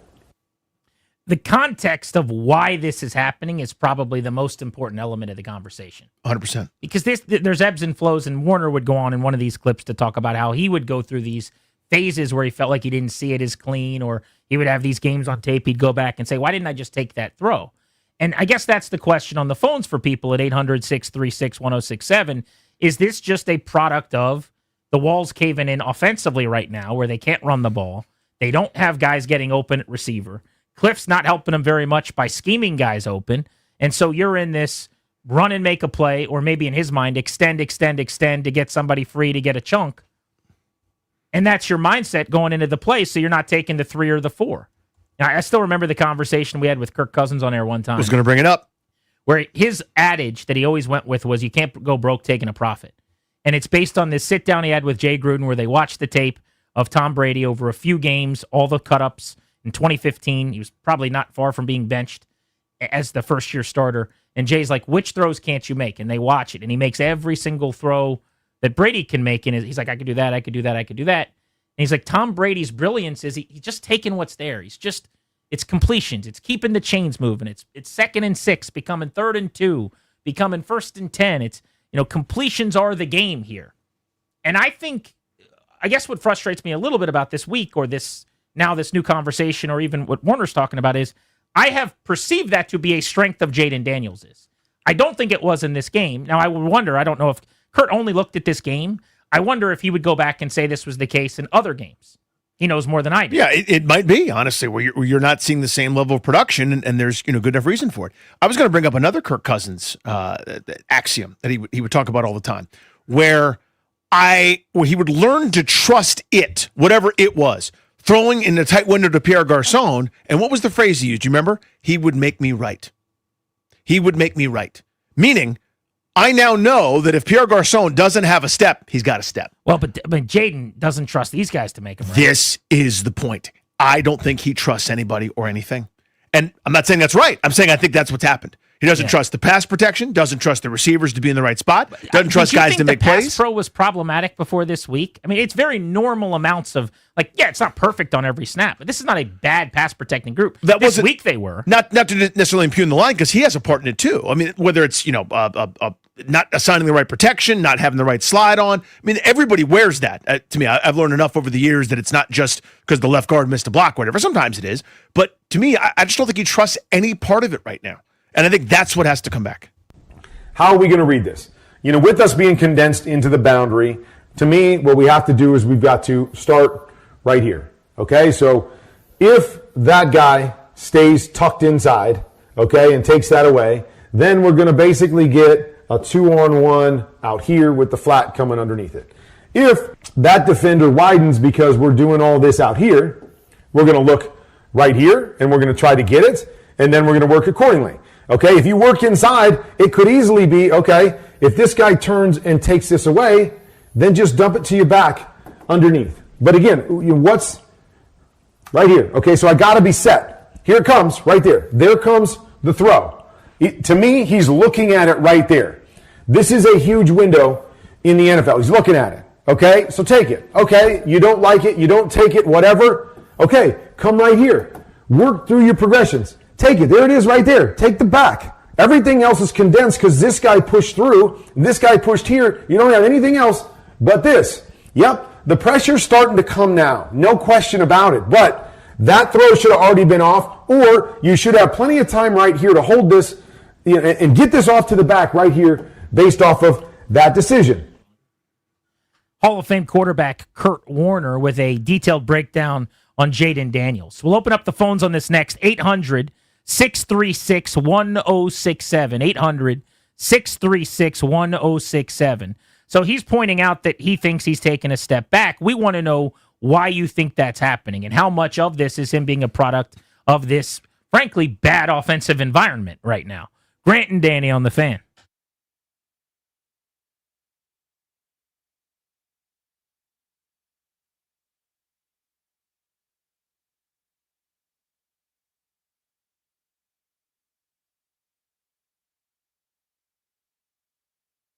What's up, guys? Danny Rouillet here.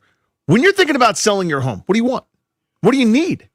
For us, when we sold our place a couple years ago, we frankly needed the most money possible. We were looking to upgrade. The family was growing. We needed more space. We needed more everything, quite frankly. So we needed to maximize the sale. That meant more bidding, more buyers, higher asking price, the whole 9 yards. We were nervous about it. We didn't have an in-demand kind of place. It was an older condo, persnickety HOA, a whole bunch of stuff. Thank goodness for Debbie, Sarah, and Reynolds of Power Home Team with Keller Williams.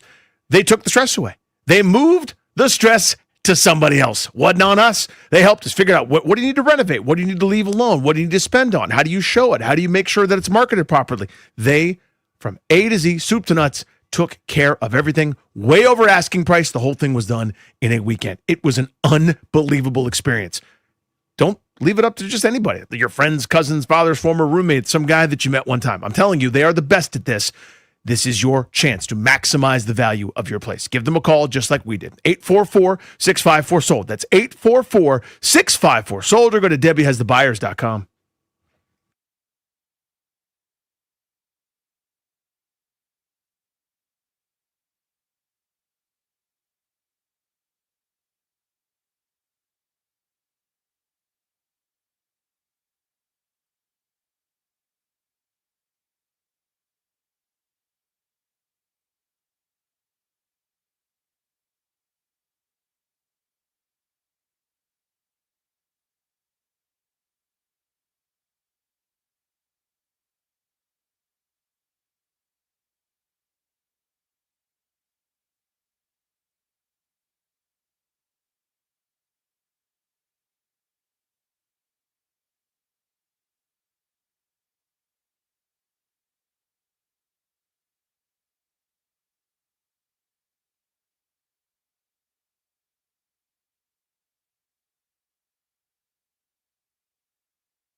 Jaden Daniels dealing with a dislocated elbow. Today, Dan Quinn said they're still sorting through medical opinions on how they're going to treat Jaden's elbow and no update on a timetable. Frankie Louvu had his suspension drop. He's been fined $100,000 instead. A look at the injury report for today. Zach Ertz didn't practice with a rest day. Quan Martin and Terry McLaurin did not practice. Von Miller, veteran rest day. Tyler Owens did not practice either. Players that were limited, Trey Amos, Bill Krosky-Merritt, Eddie Goldman, Johnny Newton, and Colson Yankoff. Other injuries around the league. Quarterback injuries. Texans quarterback C.J. Stroud going to be out on Sunday with concussion. Davis Mills will get the start. And Jacoby Brissett going to continue to start for Arizona as Cardinals quarterback Kyler Murray was placed on injured reserve today. Hockey, the Capitals in action tonight taking on the Blues at Capital One Arena. 7:30 puck drop. You can hear the game right here on The Fan. In basketball, the Wizards on the road taking on the Celtics in Boston. 7:30 tip-off. You can hear that game over on the Team 980. From the Crop Metcalf 5-Star Sports Desk, I'm Toby Altizer on The Fan.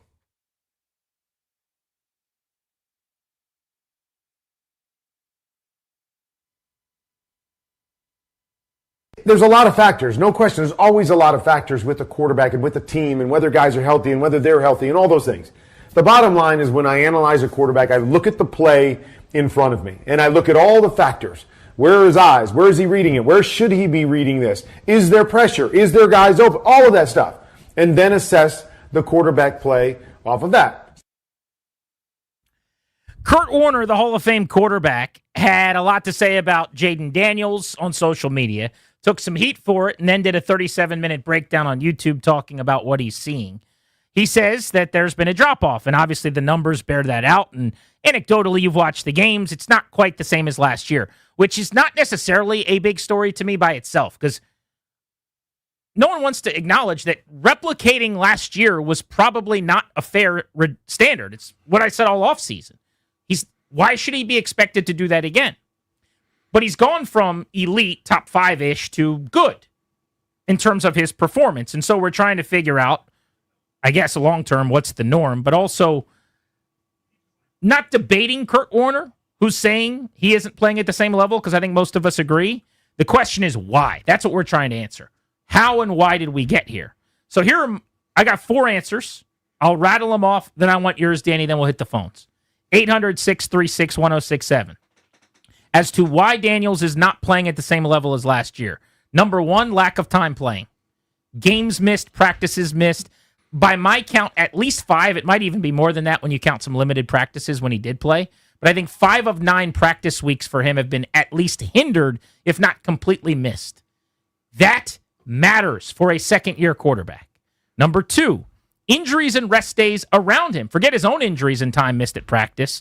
The continuity of having the guys on the field on Sunday, on Wednesday, and on Thursday when you're putting in the real practice. You know, on a day like today where Zach Ertz isn't out there. Marcus Mariota would be better off if he was. He's your primary tight end option. There are a lot of days where Debo hasn't been able to practice. Terry has barely practiced or played. So those things, the continuity, the preparation, another practice kind of theme here would be number 2. Number 3, just the talent around him. There are games where Chosen Anderson is your leader, or Chosen Anderson's funny. Robbie Anderson. Chris Moore. You name Traylon Burks. Yeah, name that Jag. Is running 30 routes for you. Like, that adds up, too. So those are 3 things that I think are dependent. And then, I think we all have to acknowledge this. The stuff that he controls has not been as good. Accuracy, decision-making has taken a step back. Doesn't mean it will forever, it just has. Now, there could be dependent reasons for that too, but again, it was going to be hard to replicate last year. So you add all that together, and it's not like this is a problem. We just gave him a grade last week, I think. You gave him a C+ for the year. I gave him a B-, I think, or a B. It's not like he's been bad. No. It's just we're looking at Max Scherzer in the middle of a Cy Young back-to-back year run who's now got an ERA of 3.1, and we're going, why isn't he the same?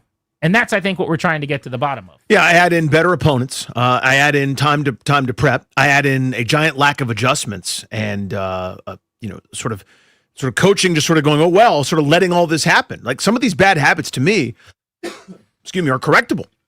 And they haven't been corrected. I'm frustrated by that. Whether it's quarterback coach, offensive coordinator, anybody in that building could probably step in and say, "Hey, here's what's happening. Let's work on it." Now, when you're working on it, those practices you mentioned, where he can't practice, or they can't practice, or nobody can practice.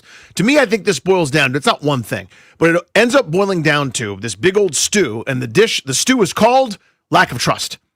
And I don't mean like this guy's duplicitous, this guy's a liar, or the offensive coordinator screwing me. It just means I don't believe it's going to work out if I do the thing that's called here. I'm going to take matters into my own hands. Kurt Warner made this point during this video because I watched the whole thing. Something to the effect of, like, everyone's yelling at me about who's out there, who the players are, or whatever. He's like, I'm grading this based on what you should be doing, essentially. And along those lines, why do you think the accuracy has gone backwards? Other than just that there was going to be some natural regression, because there was a point last year where he was completing like 78% of his passes. I just think it's bad habits. I think it's, again, I think lack of trust leads to, I got to do it myself, to, things that are, whether it's, lazy footwork or whatever you want to call it. I mean, it's not an insult to anybody. Just saying, hey, these habits aren't good and should be cleaned up by somebody. When are you cleaning them up? When he's injured and can't practice? By the way, this is also a normal thing for a second-year quarterback. I know you're not allowed to say any of this, and everybody gets very bothered and angry about it, but these are normal things that in your first 2 years in the league you are working on as a quarterback who's got a really good balance sheet so far. Brandon in Maryland, you're on the Fan. What's up, Brandon? G&D, what's happening, fellas? Let's get straight to it, man. So what are the things that are out of Jaden's control? The injuries to his weapons, maybe the system that he's in, the general manager putting the pieces around him that he needs to succeed. All of that around him has crumbled this year. The running game, it's all crumbled. He doesn't have the same things that elevated him to be able to throw the ball so far down the field. He hasn't had Terry this year with those bombs. He and Terry were connecting on these bombs almost every game, and it was either keeping you all in games or putting the game away for you. So him and Terry, the connection they had has been very underrated, and he and Terry not really being on the field at all this year is really hampered him, right? The run game is really hampered. Any quarterback in the NFL who doesn't have a run game is going to struggle. I don't care who you are. But the only thing I'd say to that, Brandon, and I don't know if you'd agree with this or not, but the last month they have stunk running the ball outside of Jaden. They don't have a running back game averaging 4 a pop, but they're still one of the top 10 running teams in the league because they were number 1 in the NFL with running backs for the first 6 or so games, and Jaden was not sharp throughout all of those. Well, that brings me back to my point about Jaden, like the things that are out of his control, everything around him. But what's in Jaden's control? When he's in the huddle, when he's not in the huddle, but when he's back there in the shotgun, which feels like 100% of the time is crazy to me. But he's back there in the shotgun, reading the defense, and he comes out and last year he was so sharp. He was so clutch. He was so clean with his play. He didn't turn the ball over. He wasn't making a lot of mistakes, but also because Cliff's system was working effortlessly. See, that's another thing here we got to talk about. Thank you, Brandon. It's a good phone call. The system made his life easier last year in a way that it's not this year. Like, it always is about the quarterback, and yes, there's things he could do to elevate it, but their offense isn't working the same. They're not getting the same open receivers and looks. They're doing a lot of the same things, but it seems like defenses are going, we're taking this away. And where is the changeup? Where is the breaking ball? Where is whatever Cliff's got to counter that? It hasn't really happened. So my only other counter that I would offer is last year, basically after the Bears game, which was in week 8, they didn't have a running game. Their regular natural running game was non-existent, save the one anomaly against Tennessee where Brian Robinson ran for 1 million yards. That's a good point. Other than that, it was Jaden Daniels doing it. Go to the playoff win at Tampa Bay. They managed 80 yards on the ground. I think Daniels had 60 of them. The Atlanta Falcons game, he had 127 yards on the ground. They couldn't run the ball at all. And he was like, that's no problem. Last year was just him going, hey, guys, I'm going to go score 30. You can play or not. Right. And in the playoffs, just don't get in my way. The Tampa game, he was really good. I was there. The Detroit game, sadly, still my greatest regret of my career. I got strep throat and couldn't go to the best win in Redskins Commanders history in my lifetime. But that game was his best performance ever, probably. But like, it's not like they were running and that well in those games. Like, he just kind of elevated everything. But that's where I do think the system was working better last year too. I didn't think Cliff got enough credit last year for some of the things that went well, and I'm not sure that there's enough blame right now on like their offensive design either in town. 800-636-1067 is the number. Kurt Warner says year 1 to year 2 is pretty stark on tape. Why do you think that is? That's the question on the Fan.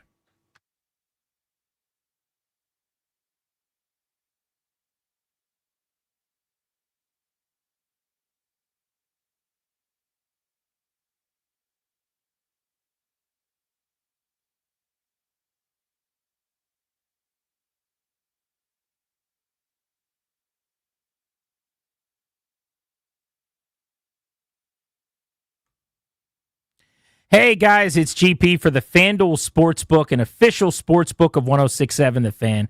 Every NFL Thursday is your chance to hit the jackpot on FanDuel because with FanDuel's Thursday touchdown jackpot, you can win a share of $2 million in bonus bets each week. To get in on this Thursday's action, all you have to do is place an anytime touchdown score bet before the game kicks off. And if your player scores the first or last touchdown of the game, you're going to win your bet plus a share of bonus bets. So visit FanDuel.com/GP to take a shot at the jackpot. That's FanDuel.com/GP for your chance to win a share of $2 million in bonus bets. Must be 21, present in Virginia. Opt-in. Must apply profit boost token on select market.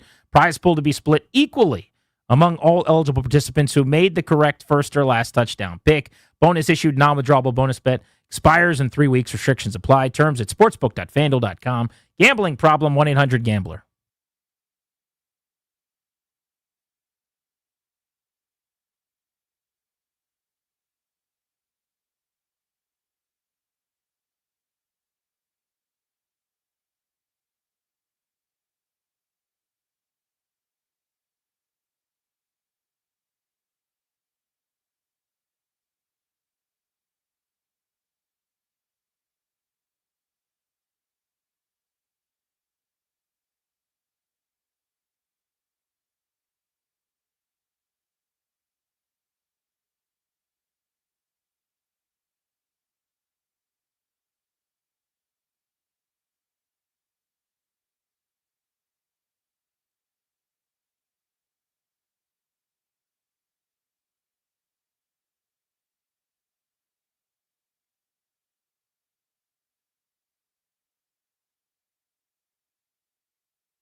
We've got a Commanders scheduling tweak to pass along coming up at 6 o'clock, about 15 minutes out. Is it going to be the first of a few in the second half of a season that is spiraling out of control? We'll talk about that on Grant and Danny on the Fan. By the way, just a few minutes ago, I was in the producer room, and I walked in, and Darius was leaning back in his seat. And he was at such a perfect angle that he looked super skinny. And Darius is... See, I think he's lost a good bit of weight and looks very good. And I said, Darius, you look really skinny. And he was like shocked by it. I mean, Ryan was laughing because of his response. He's like, are you serious? I'm like, yeah, do you not feel skinny? He's like, no, I never feel skinny. I'm like, dude, you totally look skinny. He's like, no way. I'm like, swear it. And then Danny walks into the room right after this. And I'm like, Danny, doesn't Darius look skinny? And Darius, what did Danny do when I said that? He hesitated, first of all. And that was my first sign that this was a farce. And then he asked, I believe he asked, like, what are you talking about? And you're like, he looks skinny. Yeah. He's like, he asked the question, like, I don't know what you mean. And I said, Darius looks skinny right now. I was just asking you, don't you think he looks skinny? And he goes, oh, yeah. No, he didn't say yeah. He goes, oh, and looks at you again. And then he was acting like we're the crazy ones. He's like, I don't know what's going on. I'm like, well, I just explained. I'm just trying to get you to admit that Darius looks skinny. And Danny's like, oh, okay. And I was like, dude, I swear you do, but this isn't going well. I missed my cue. So I will fully admit I wasn't paying attention initially because a lot of times what happens is the conversation's already ongoing. Yes. I walk in and I hate to be like, wait, what are you guys talking about? Reset. So I didn't know anyone was talking to me. But then That's the Chris Russell special, by the way. Yeah. Just to ask everyone to reset the conversation. I love that. Right. So I don't reset. But Darius, did I not clarify what was going on and give him his chance? You did. You gave So the details. the initial, because the only gripe I'm picking with you, because again, I'm in the wrong here, is you didn't go, Danny, doesn't Darius look skinny? You were sort of saying that in general. And I went, oh, like you were asking me, my cue. That was the O. What is your excuse then for when you said, oh, my bad, what are you talking about? So And I realized said, you were asking me, and I went, oh, that's where the O comes from. Not like, oh, we're talking about that slob. That wasn't But that. then you didn't jump in and say, yeah, you look skinny. You just kind of kept looking at him. I kind of went, oh, so you're asking me, what are we looking at? Oh, yeah, I see what you're saying, because I got you back in the position that you were in, that Grant was saying, hey, this makes you look skinny. And I went, oh, yeah, I see that. I wasn't saying that the position made him look skinny. I was saying he looked skinny in general. Yeah, well, you think it was just about the position? When I came in, you were like, put your arms behind your head. Lean back in a certain way. That's what was happening right in the middle. And I was saying, let me paint you like one of my French girls. That's a great bit. But that's what you were doing. You're moving. So I'm like, I missed what was happening. I thought you were stretching Darius out because he was tight in his trap muscle or so. I didn't know what was going on. I didn't know you were already asking me directly, like, doesn't he look awesome? Like, I didn't know. What? Me? What are we talking about? It was just dudes complimenting dudes. Just dudes complimenting That was dudes. it. Yeah. Danny did not get And the again, memo. like Dan Quinn, I missed it. I missed it. I missed it. Let's go to the phones. We're talking Jaden Daniels in year 2, Clyde's in Fredericksburg. So Kurt Warner says it looks different. Why do you think that is? Well, I think it looks different because, okay, now the first year when he came in, he was superstar. He was Superman. Okay. Then this year, okay, he gets hurt. Okay. For one thing, I think, Dan Quinn, he was the wrong answer. Okay. But I don't want to elaborate on that because he was a defensive coach for who? The enemy. Dallas. Okay, so anyway, I don't want to Cowboys elaborate coordinators ever. Then you wouldn't have had the great Norville Eugene Turner, Clyde. I mean, how could the Redskins have gone on without that? Different story for a different day, though, whether or not Dan Quinn was the guy. But he is 1 for 1 at getting to the NFC Championship game. He's going to be 1 for 2 at the end of this year, I think. Chris in Oxon Hill, you're on the Fan. What's up? Hey, how's it going, fellas? Appreciate y'all taking my call. Really, I think the reason why we kind of down is I totally agree with what y'all said earlier. One, it's a lack of being able to practice. Two, we've had so many injuries. The injury bug really hurt us this year. And then another thing that I really think about that you all didn't mention was, it's a different offensive line. This offensive line hadn't played with each other. So, I don't think that they have that chemistry going the way we want to. And, I always got to take it back to wrestling.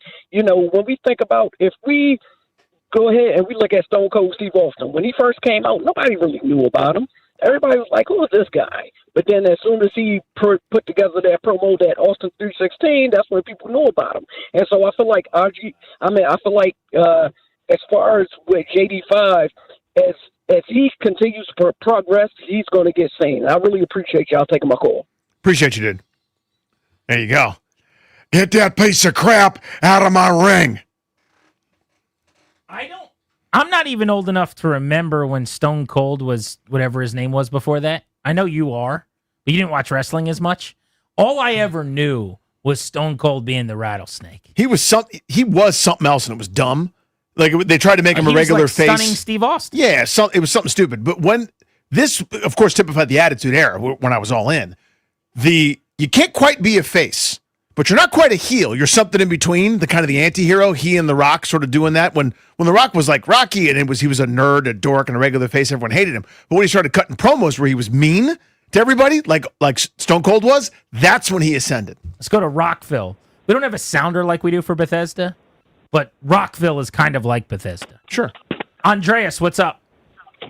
Hey, guys, what's going on? Hey, so Jaden Daniels, to me, didn't look right all season except for the Chargers game.